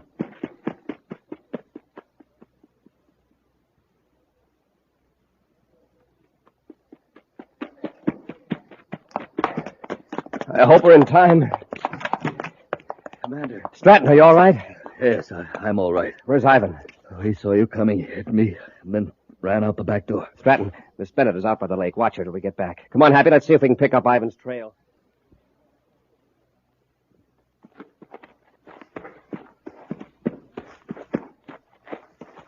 Wait, Ivan. Miss Bennett, I thought they captured you. I saw Corey and the cadet run toward the cottage.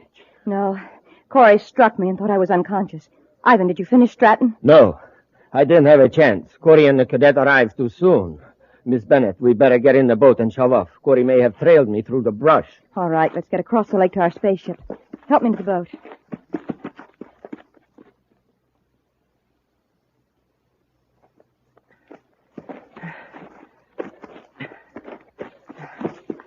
This brush sure is thick. Yes.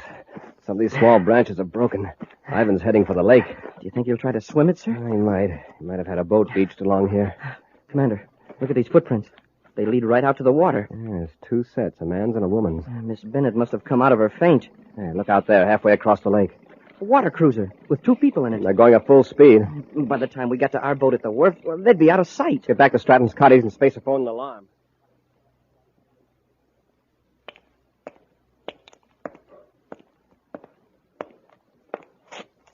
I'm sorry that Bennett woman got away. When I got to the lake shore, she was gone. Don't worry, Mr. Stratton. The commander's alerting the lake patrol. She won't get very far. I think she was planning to destroy us all in cold blood. Elspeth's always been a determined woman. But I had no idea she was so utterly ruthless.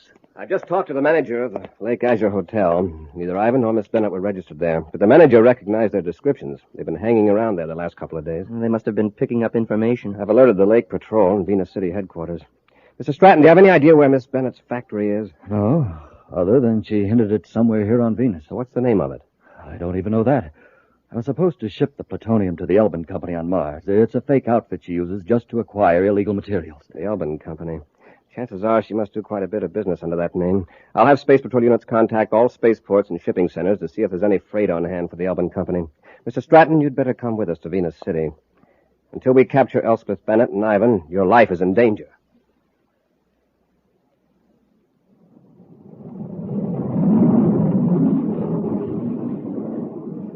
Miss Bennett, the plants are in the other direction. You are way off vector. We're not going to the plant right now. We're going to Venus City to pick up some freight. What for? There's an electromagnetic pump waiting to be picked up, and it's got the Elbin Company name on it. Sooner or later, Corey's going to trace us through the Elbin Company. But, Miss Bennett, we can't get a magnetic pump in this ship. It's too small. We'll hire a surface truck from the warehouse and drive to the plant. There's another ship there. We'll pick up some documents I need and then blast off for Jupiter. Corey'll never find us there.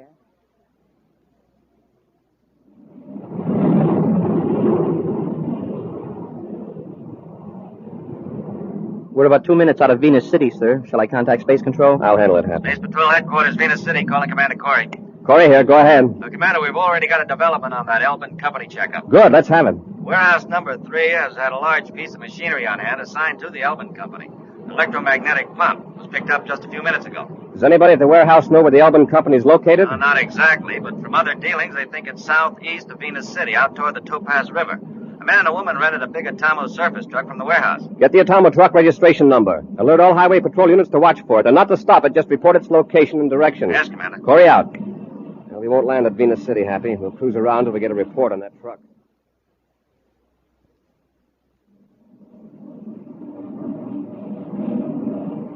I've got the Atomo truck in the viewscope, sir. It's the only vehicle on the highway for miles. Yeah, that must be it, then. Check that chart of the Topaz River region. Yes, sir. What manufacturing concerns are marked there? Well, there's only one, sir, but it doesn't say what it is. When the truck arrives, we'll be there.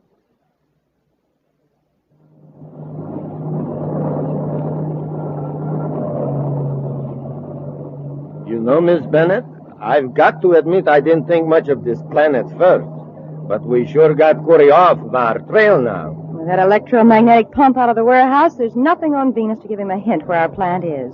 What about the spaceship we left at the freight yard? The false registration will throw Corey even further off the trail. Do you want to go to the administration building first and get those papers? No, stop here, by the reactor equipment building. What for? Just stop the truck. I'm going to leave orders for my men to get rid of all equipment which might connect this plant with illegal radioactivity work. We'll go in here and take a quick inventory. Well, I can tell you what is in there.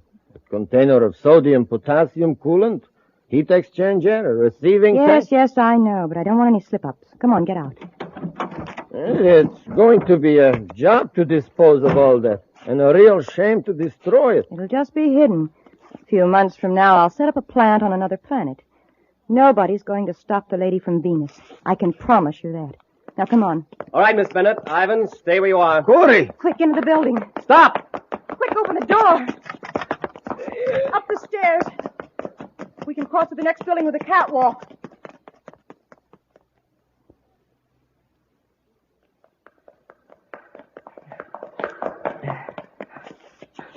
There they go, sir. Up the stairs. Come on, let's get them. Ivan, open the door of the catwalk. It's stuck. They're coming up the steps. Stop. You're cornered. Better come down. Ivan, those big containers. Roll them down the stairs. Okay. Better get off the steps. Watch it, Commander. Duck, Cap.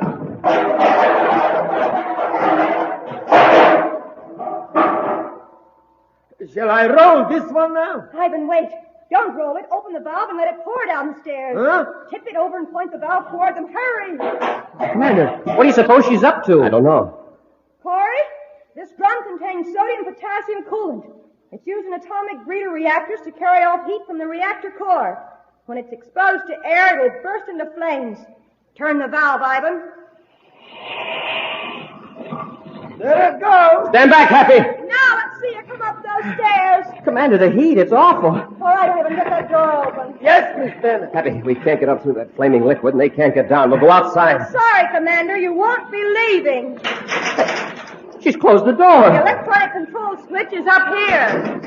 It's no use, Cadet. You can't open that door. I got this one open, Miss Bennett. We're leaving you now, Commander. Oh, by the way, there's an automatic fire extinguishing system in here. In a minute or two, water will be sprayed all over that sodium-potassium alloy. And that's your life. Come on, Ivan, we haven't got much time.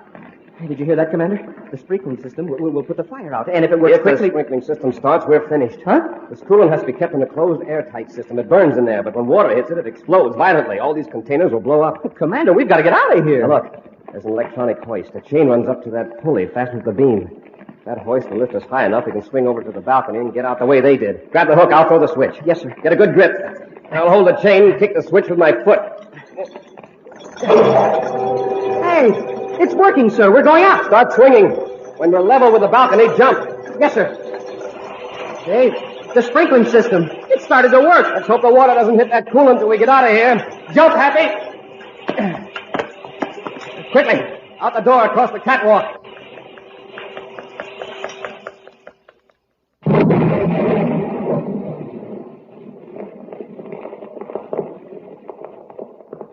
There it goes.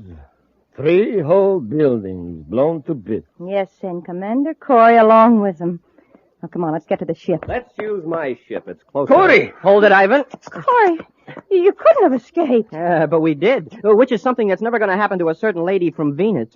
Yes, sir, Commander. When she teamed up with Ivan Ammon, it sure was an evil omen.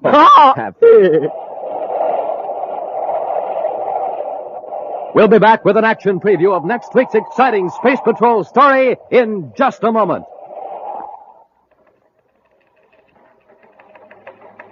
Jumpin' Jupiter, gang. Here's a 5-star bulletin from Buzz Corey. It's coming over the teletype here in the newsroom of Terra's biggest newspaper, the Outer Space Dispatch. Here, I'll read it to you hot off the news tape.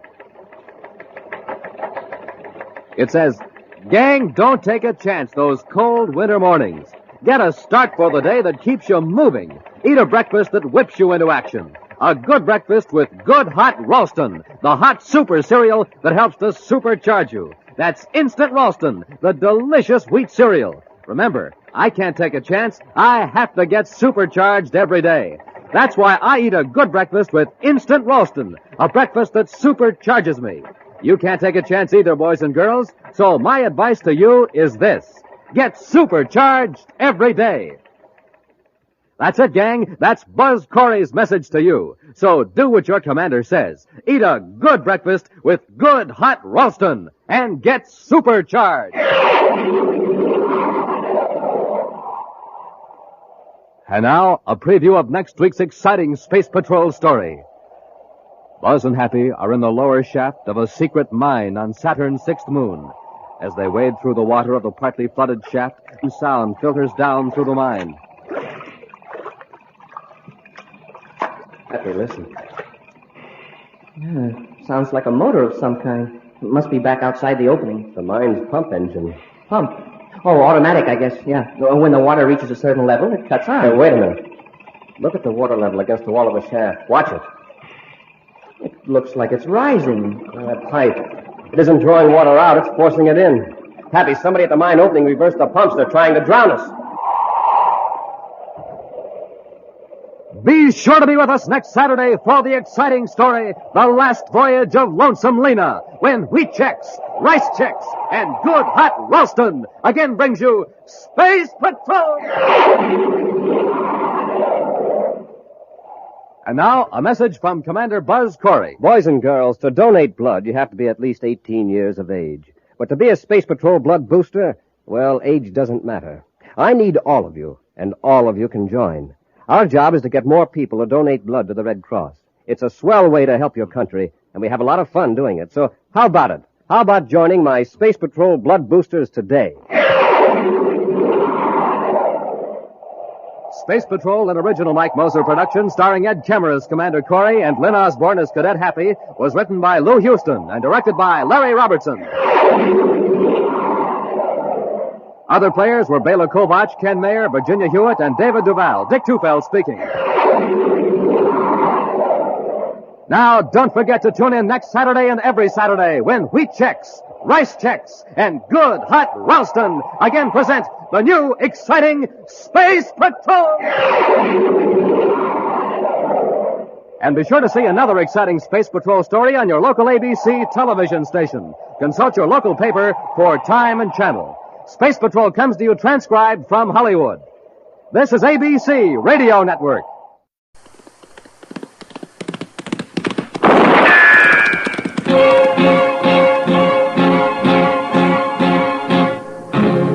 Gunsmoke, brought to you by Chesterfield. Chesterfield packs more pleasure because it's more perfectly packed, thanks to Accuray. They satisfy the most. Around Dodge City and in the territory on West, there's just one way to handle the killers and the spoilers, and that's with a U.S. Marshal and the smell of gun smoke.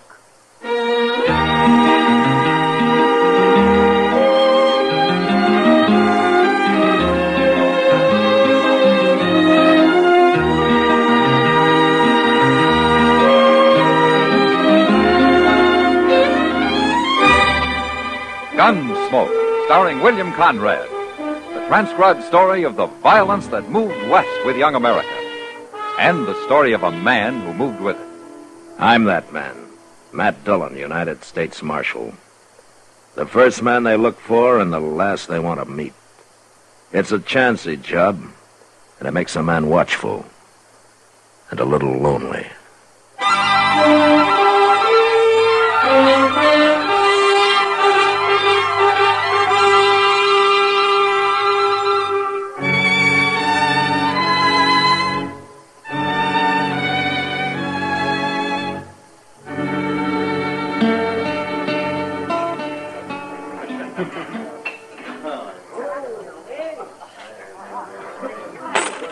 There. I got enough to buy one more drink, Miss Kitty. You shouldn't spend all your money on me, mister. Mister?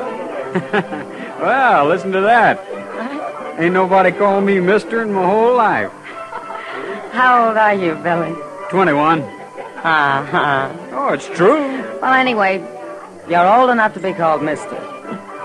Golly, you sure make a man feel good, Miss Kitty. Thank you, Billy. But you pick up that money now. You've had enough to drink for one night. Oh, a couple of beers. Save it for breakfast, Billy. You'll be glad I made you.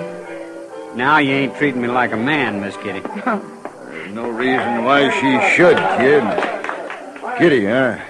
You won't have no trouble treating me like a man, Kitty. Beat it, stranger.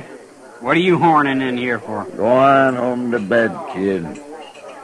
Let's you and me sit down somewhere, Kitty. Talk it over a little. You wouldn't feel at home, stranger. Huh? There's no hog wallow for you to sit in around here. People don't talk to Joe Delk like that.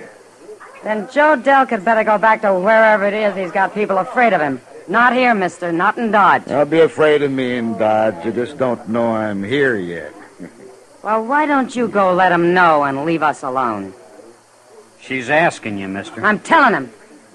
You heard her. I'll take care of you in a minute, Kitty. As soon as I get this little blowfly off my neck. Yeah. This your money, kid? You leave that alone.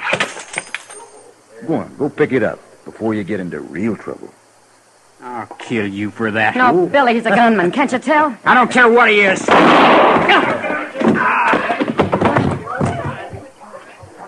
You killed him.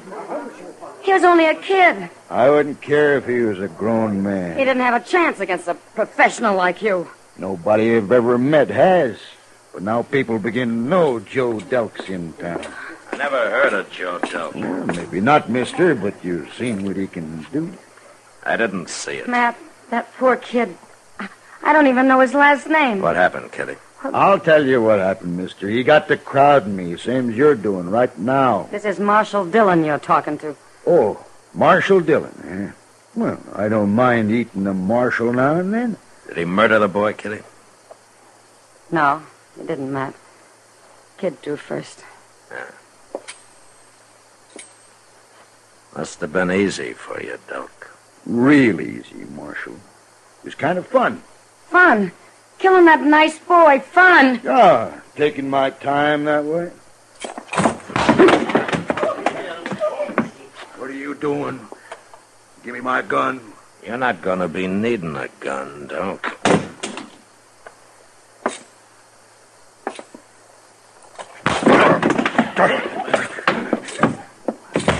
Good, Matt.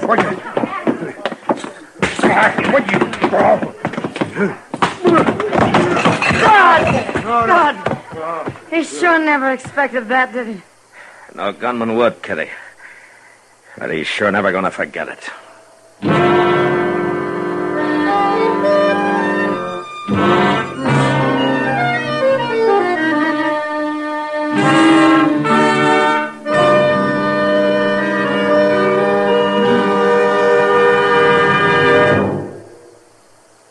Introducing one of the country's best-known jazz musicians and arrangers, Mr. Bobby Haggart.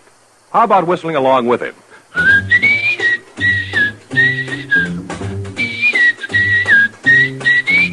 Packs more pleasure, packs more pleasure. Chesterfield packs more pleasure because Chesterfield's more perfectly packed. The more perfectly packed your cigarette, the more taste and mildness are released for you.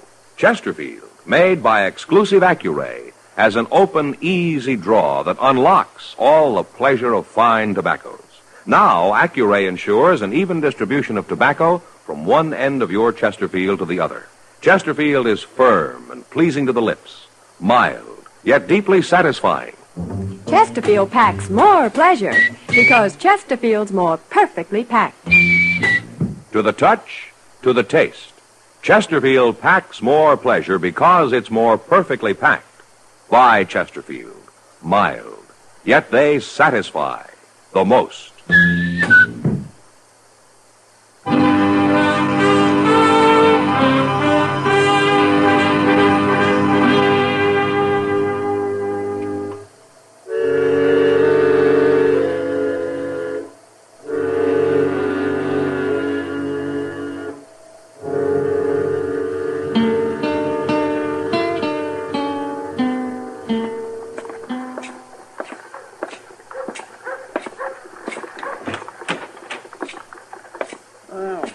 Morning, Mr. Dillon. Morning, Chester.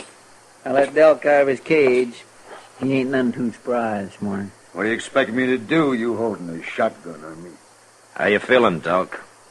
Outside of your pride being hurt, I mean. You know what I think of a man who fights with his hands, Marshal? I don't care what you think about anything. He's a coward.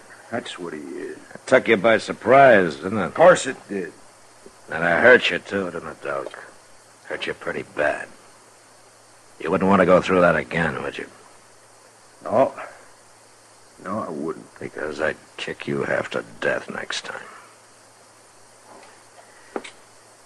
Now, what are you doing in Dodge, anyway? Coming on the Santa Fe yesterday. I said, what are you doing here? Marshal, just because I had to shoot a man in self-defense. Boy. He had a gun, didn't he? Against you, he might as well have had a stick. It was still self-defense.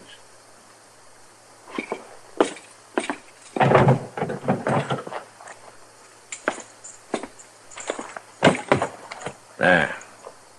There's your gun belt. You turning me loose? Put it on.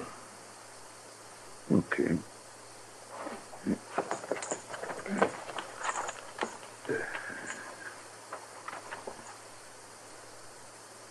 Now, I can't reach you from here with my fists, Delk.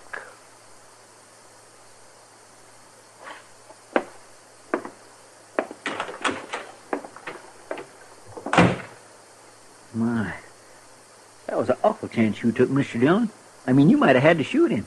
I was pretty sure he wouldn't draw, Chester. Well, why? The beating I gave him last night. That takes the vinegar out of a man like Delk. Kind of scares him. You mean that's why he just walked out of here? And it could be one reason. One reason? Yeah, maybe he's got something in mind. Like what? Like finding me when I'm not ready for him. They're putting himself behind a shotgun. They're shooting me in the back. Delk never got hurt that way before. It rattled him some. But he's not through. Not yet.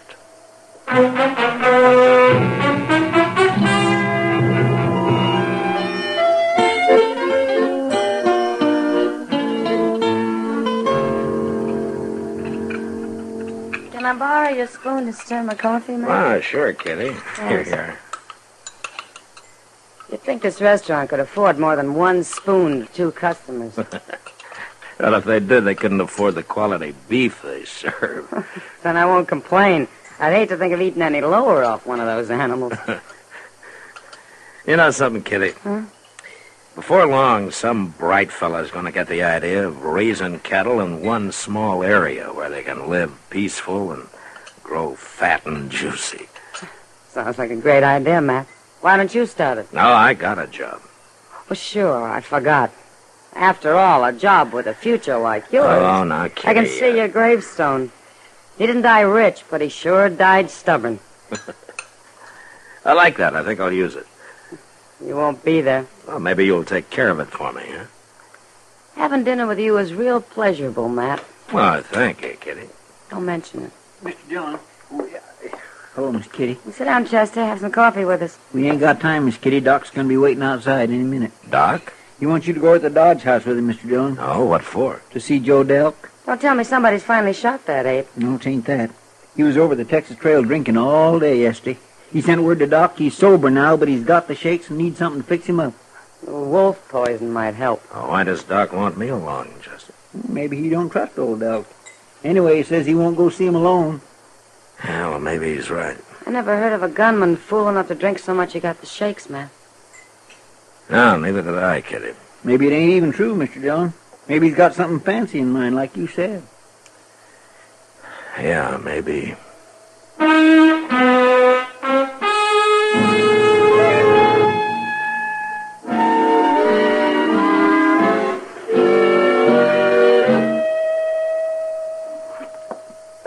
You wait down here, Chester. Yes, sir. What'd the clerk say, Matt? Top of the stairs, the fifth room on the left. Wouldn't surprise me if he's recovered by now. No, what do you mean? Yeah, it's been 2 or 3 hours since you sent for me. I didn't think it hurt him to live with his misery a while. Yeah, if there was anything wrong with him at all. No, I heard he'd been drinking yesterday. Jim Buck said he saw him over there. Man can make a show of drinking and still be sober, Doc. If he's got a reason, you mean. Yeah. Shh, wait a minute. Wait. This is the room. Wait a minute. Listen. Somebody's in there with him. No, it's just Delk. No. Get away. Don't hit me. Get away. Stop. I'll kill you. I'll kill you. Matt, it's locked. Stand out of the way, Doc. Don't hit me, Marshal. Don't hit me. Why, he's asleep, Matt. He's dreaming. Yeah. Hey, Delk. Delk. Come on, wake up. Delk, come on. Marshal, what are you doing here? Who's he? Well, I'm Doc Adams. You're awake now, Delk. You were having a nightmare. Yeah. I was dreaming. Where you been? I sent for you hours ago. What'd you bring the marshal for? What in the world's going on here, Mr. Dillon? It's all right, Chester. Delk got a little mixed up. He started seeing things. Yeah, he's dreaming. Man like you can't afford to dream like that, Delk. You can't afford to get as jumpy as you are. Doc, give me something. Give me something to take. Oh, yes, all right. I've got some pills here somewhere. If I can just find them now. Yes, but these pills won't do you as much good as about a gallon of coffee will. What are you staring at me for, Marshal? Just taking a last look, Delk. What do you mean? 2 hours from now, I don't want you anywhere near Dodge. I ain't done nothing. You're all through, Delk. Your gun's no use to you anymore. You're afraid. I had a bad dream. That don't mean nothing. You got 2 hours, Delk. Go get killed someplace else. I don't want to watch it.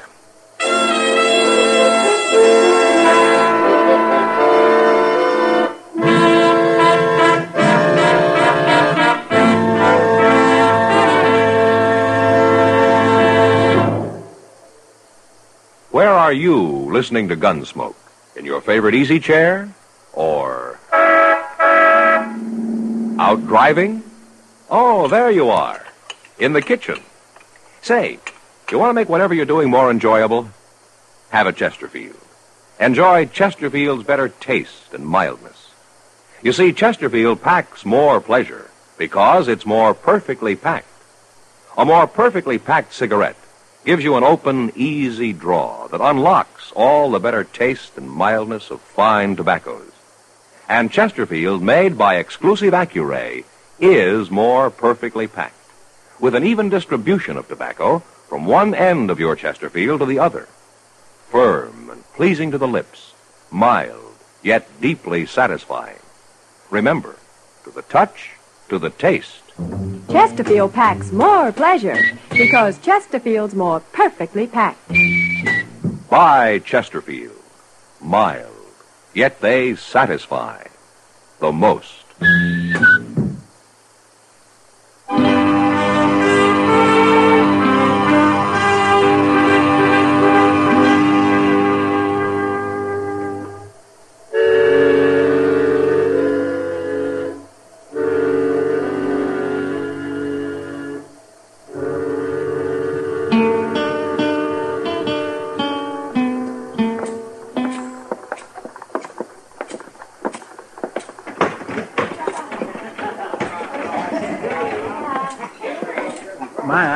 I shouldn't ought to even be in here, Mr. Dillon. Oh, why not, Chester?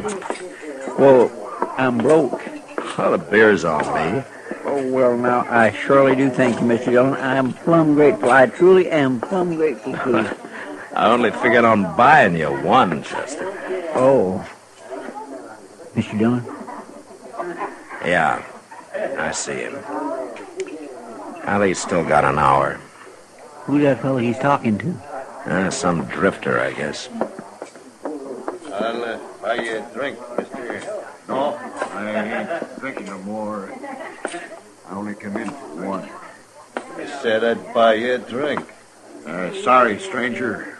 One's all I can take. I did my drinking yesterday.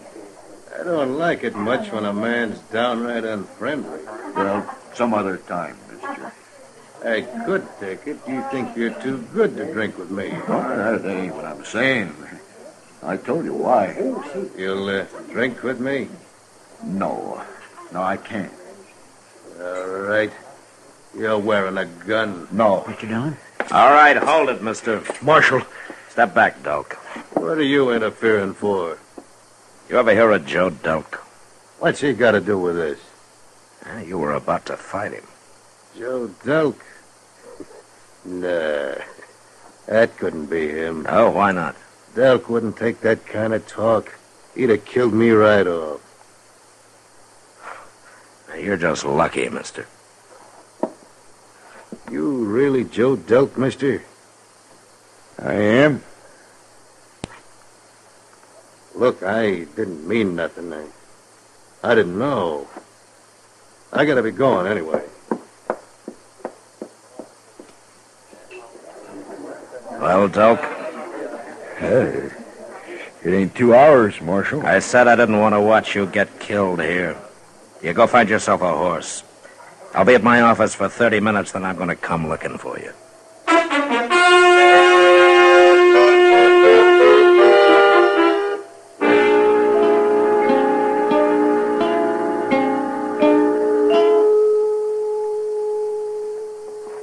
The 30 minutes is up, Mr. Dillon. Yeah.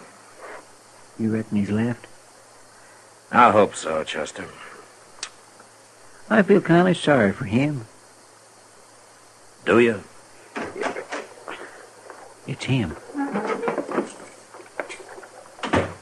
Now, just take it easy, Marshal.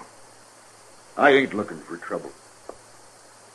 I want to talk to you. All right, talk. You seen it? That fellow over at the saloon? Yeah, what about him? I backed down, Marshal. I was afraid of him. Don't you understand that? He was no gunman. Of course he would. Something's wrong with me, Marshal. Ever since that beating you gave me. What did you want to see me about, Doc? You gotta help me. Help you? I'm gonna take my gun off. I'm through gunfighting, but you gotta protect me. You gotta do it, Marshal. I'm sorry, Doc. There's nothing I can do for I'll you. get killed. There's men all over looking to kill me. You should have thought about that a long time Well, ago. let me stay here, Marshal. You tell everybody to leave me alone. I'll die if you don't. Doc, let me ask you something. How many men have you killed in your time? I don't know a lot of them. What difference is How many like that boy you shot down the other night? You're against me. You ain't gonna help me. No, I'm not going to help you. 'Cause you're a killer, Doc. You're nothing but a murderer.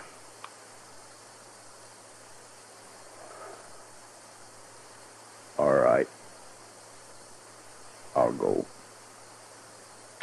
I don't know where, but I'll go. Wait a minute, Doc. You ever hear that saying about how a man who lives by the sword dies by the sword? Yeah. I heard that somewhere. Well, it's true, you know. I guess it's going to be true for me. Yeah. You know something, Marshal? What? I can't think of no reason why someday it ain't going to be true for you.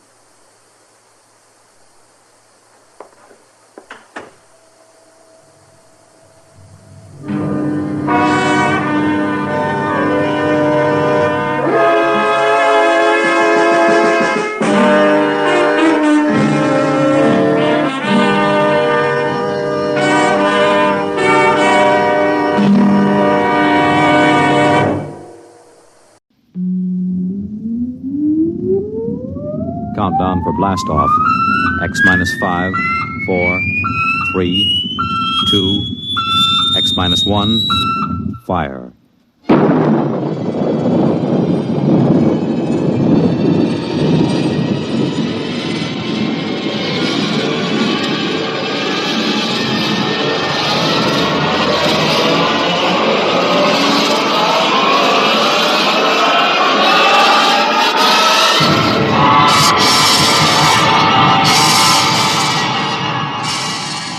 the far horizon of the unknown come tales of new dimensions in time and space. These are stories of the future, adventures in which you'll live in a million, could be years, on 1,000 maybe worlds. The National Broadcasting Company, in cooperation with Galaxy Science Fiction Magazine, presents X minus 1.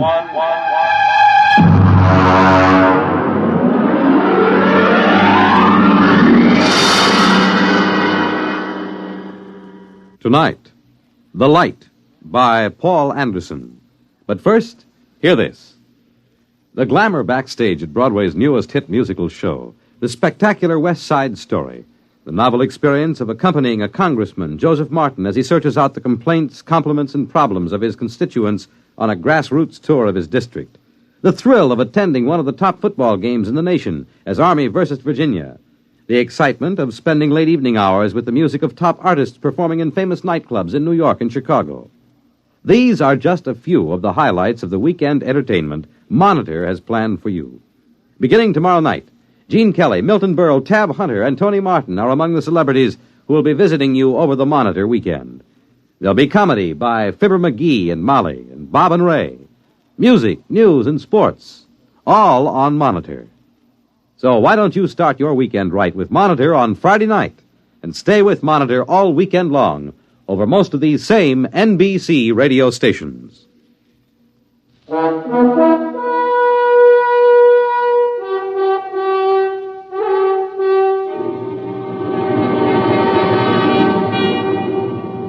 Now, X minus 1, and tonight's story, The Light. You really should feel highly honored, Professor. You're the only person I've been allowed to tell this to. And, of course, there's a good reason why you're being permitted to hear it. Why? I think you'll see why before I've finished. We're not a gang of power-nutty militarists, you know that. Personally, I'd like to tell it to the whole world, but it could very well touch off a war, and a war would mean the absolute end of civilization. There's one thing you should understand right from the start. Just because I know enough math and physics, just because I could pass the most rigid physical exam ever devised, doesn't mean I don't know anything about culture and art. When they picked me for the three-man crew for the first landing on the moon, they were a little condescending about that side of my background.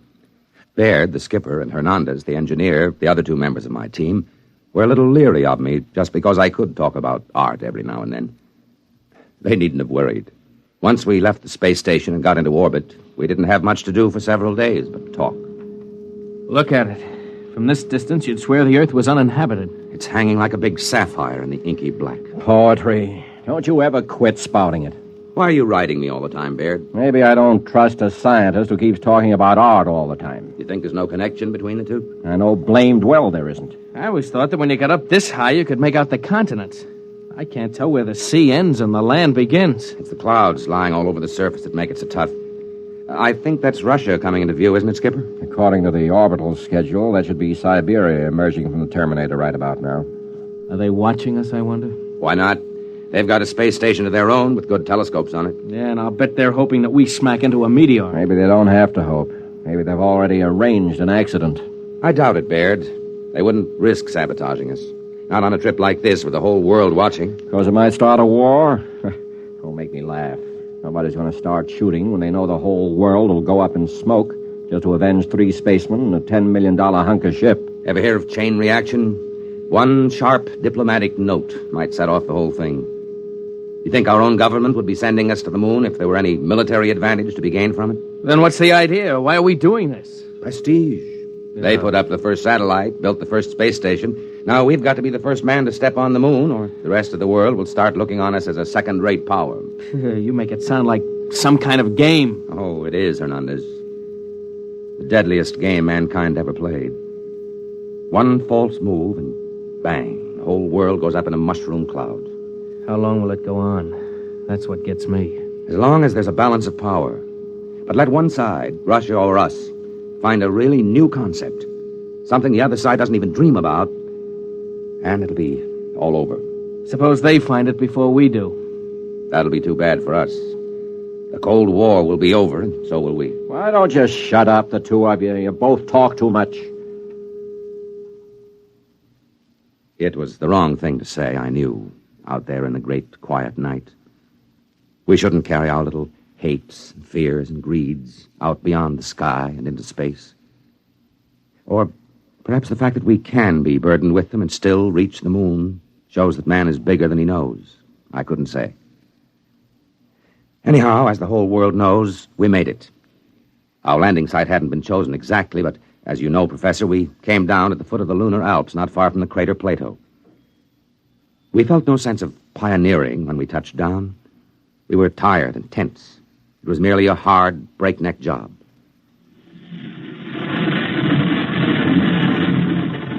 Hot rockets. Rockets off. Well, gentlemen, we're on the moon. Can we open the viewports? I want to see this. Go ahead, I'm bushed. Look at that. That light. I didn't realize it would be so bright. It's a cold, eerie light. It's not like our deserts on Earth. They aren't as bright or as dead. All right, that's enough gawking. Our orders are to draw lots to see who's first on the moon. All right, Hernandez, you draw first. Well, Professor, we drew lots. And, of course, everyone knows who won. I did. I was to be the first man ever to set foot on the moon. At least for a little while, that's what I believed.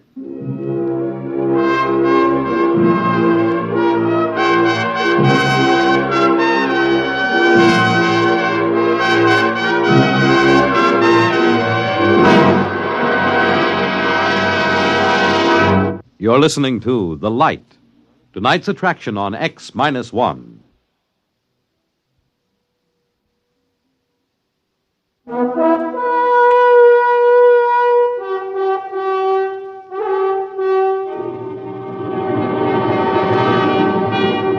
Now back to X-1 and The Light.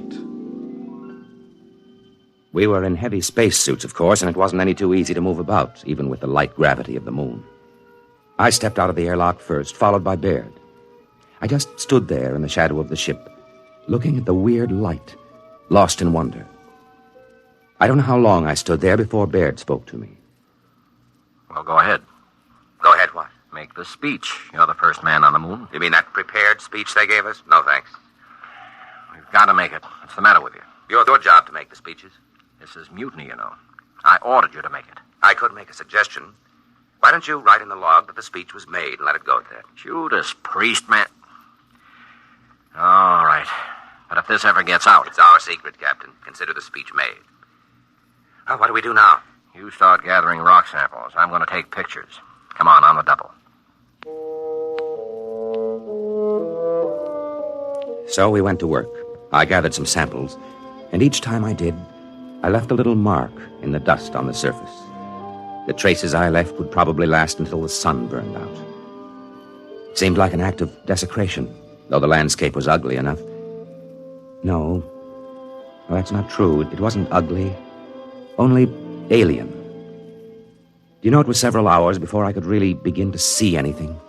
I mean, it took that long for my brain to start registering in this strange, eerie place.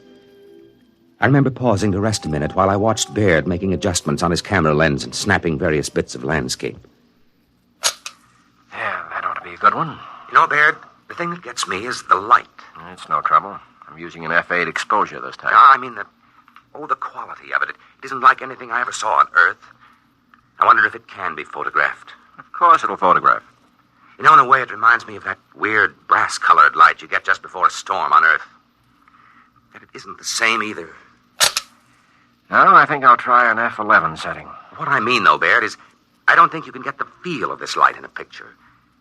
What you'd need for that is such a painter as hasn't lived for centuries. Rembrandt? No, it's too harsh a light for him. Cold light that's somehow hell-hot. Will you shut up? You and your blasted Renaissance?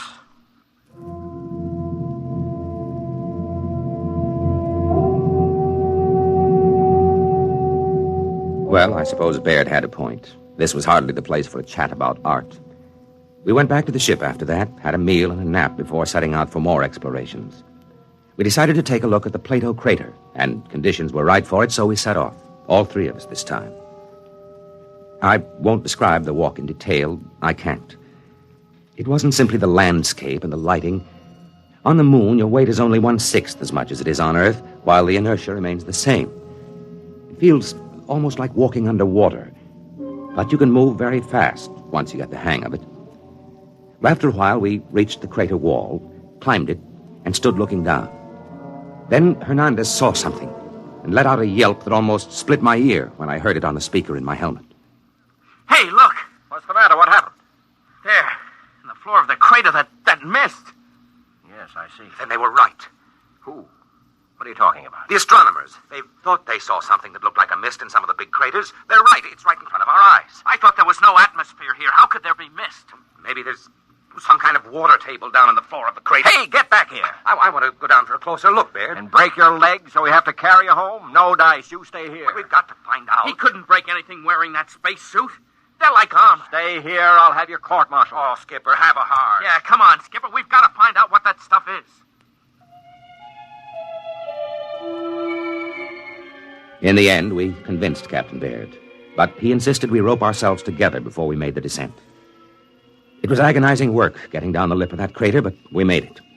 We stood there silently on the floor of the crater, bathed in a cold, golden-white radiance. There's never been such a light on Earth. It seemed to pervade everything, drenching us cold and white, like silence made luminous. It was the light of nirvana. And somewhere, somehow, I had seen it before. I stood there unable to speak until another yell from Hernandez brought me to my senses with a wrench.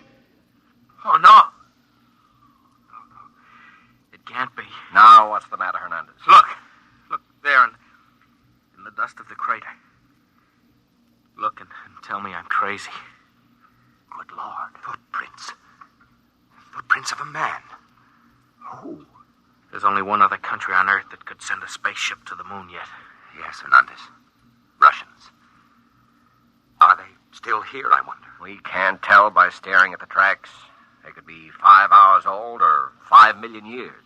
But why haven't they told the world? Why haven't they been bragging about it? Why do you think? You mean they've found something of vital military importance? Look up at the Earth. Maybe right now they're planning their next move. The last move. I don't believe it. They couldn't have done it. They couldn't have kept it secret. Why not? They could have taken off in a black ship when our space station was on the opposite side of the planet. How would we know? Come on. Where? Back to the ship, of course. They'll have to know about this in Washington immediately. If they find out we know their secret, that could be enough, Baird. That could trigger the war. I've got a code. Are you sure it can't be broken? That it already hasn't been broken? Shut up, you trouble-making whelp. Let me alone. Just the same, Skipper. We better follow those tracks. See where they lead to. We didn't bring any weapons. I'd be surprised if they were as careless. Baird, listen to me. All right, court-martial me later if you want, but listen. We can't just go back to the ship, never knowing for sure what these footprints are and who left them. How much looking can you do? In less than 1 hour, the sun will sink behind the lip of the crater. When that happens, it's going to get cold. Colder than anything you've ever imagined. I've got a heating unit in my suit. Good for 20 minutes at the most against a cold like that. Barely time to get back to the ship. All right. I'll take the chance and get back in time. But let me follow those footprints, Baird. It's your duty to let him, Baird. All right, permission granted. God help you.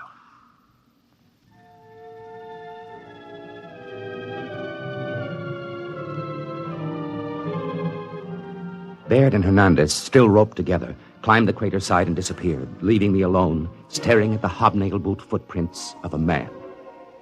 I had to work fast, knowing that the sun would soon disappear and the awful cold begin. I went on, following the steps in the still, lifeless dust of the moon. At last, I came to the place I was looking for. It wasn't much to see. There was a long track of plowed dust and a chipped stone where something had landed and taken off again. And this was the astonishing thing. There was no sign of a rocket blast. A few scars where a pick had removed samples, footprints, and that's all. Someone, sometime, had landed here without rockets and had never told anyone about it. I looked up at the sky, saw the ruddy speck of Mars, and felt cold. Had the Martians beaten us to our own moon? But I had to get back now. Every second longer that I remained whittled down my chances of ever reaching the ship again.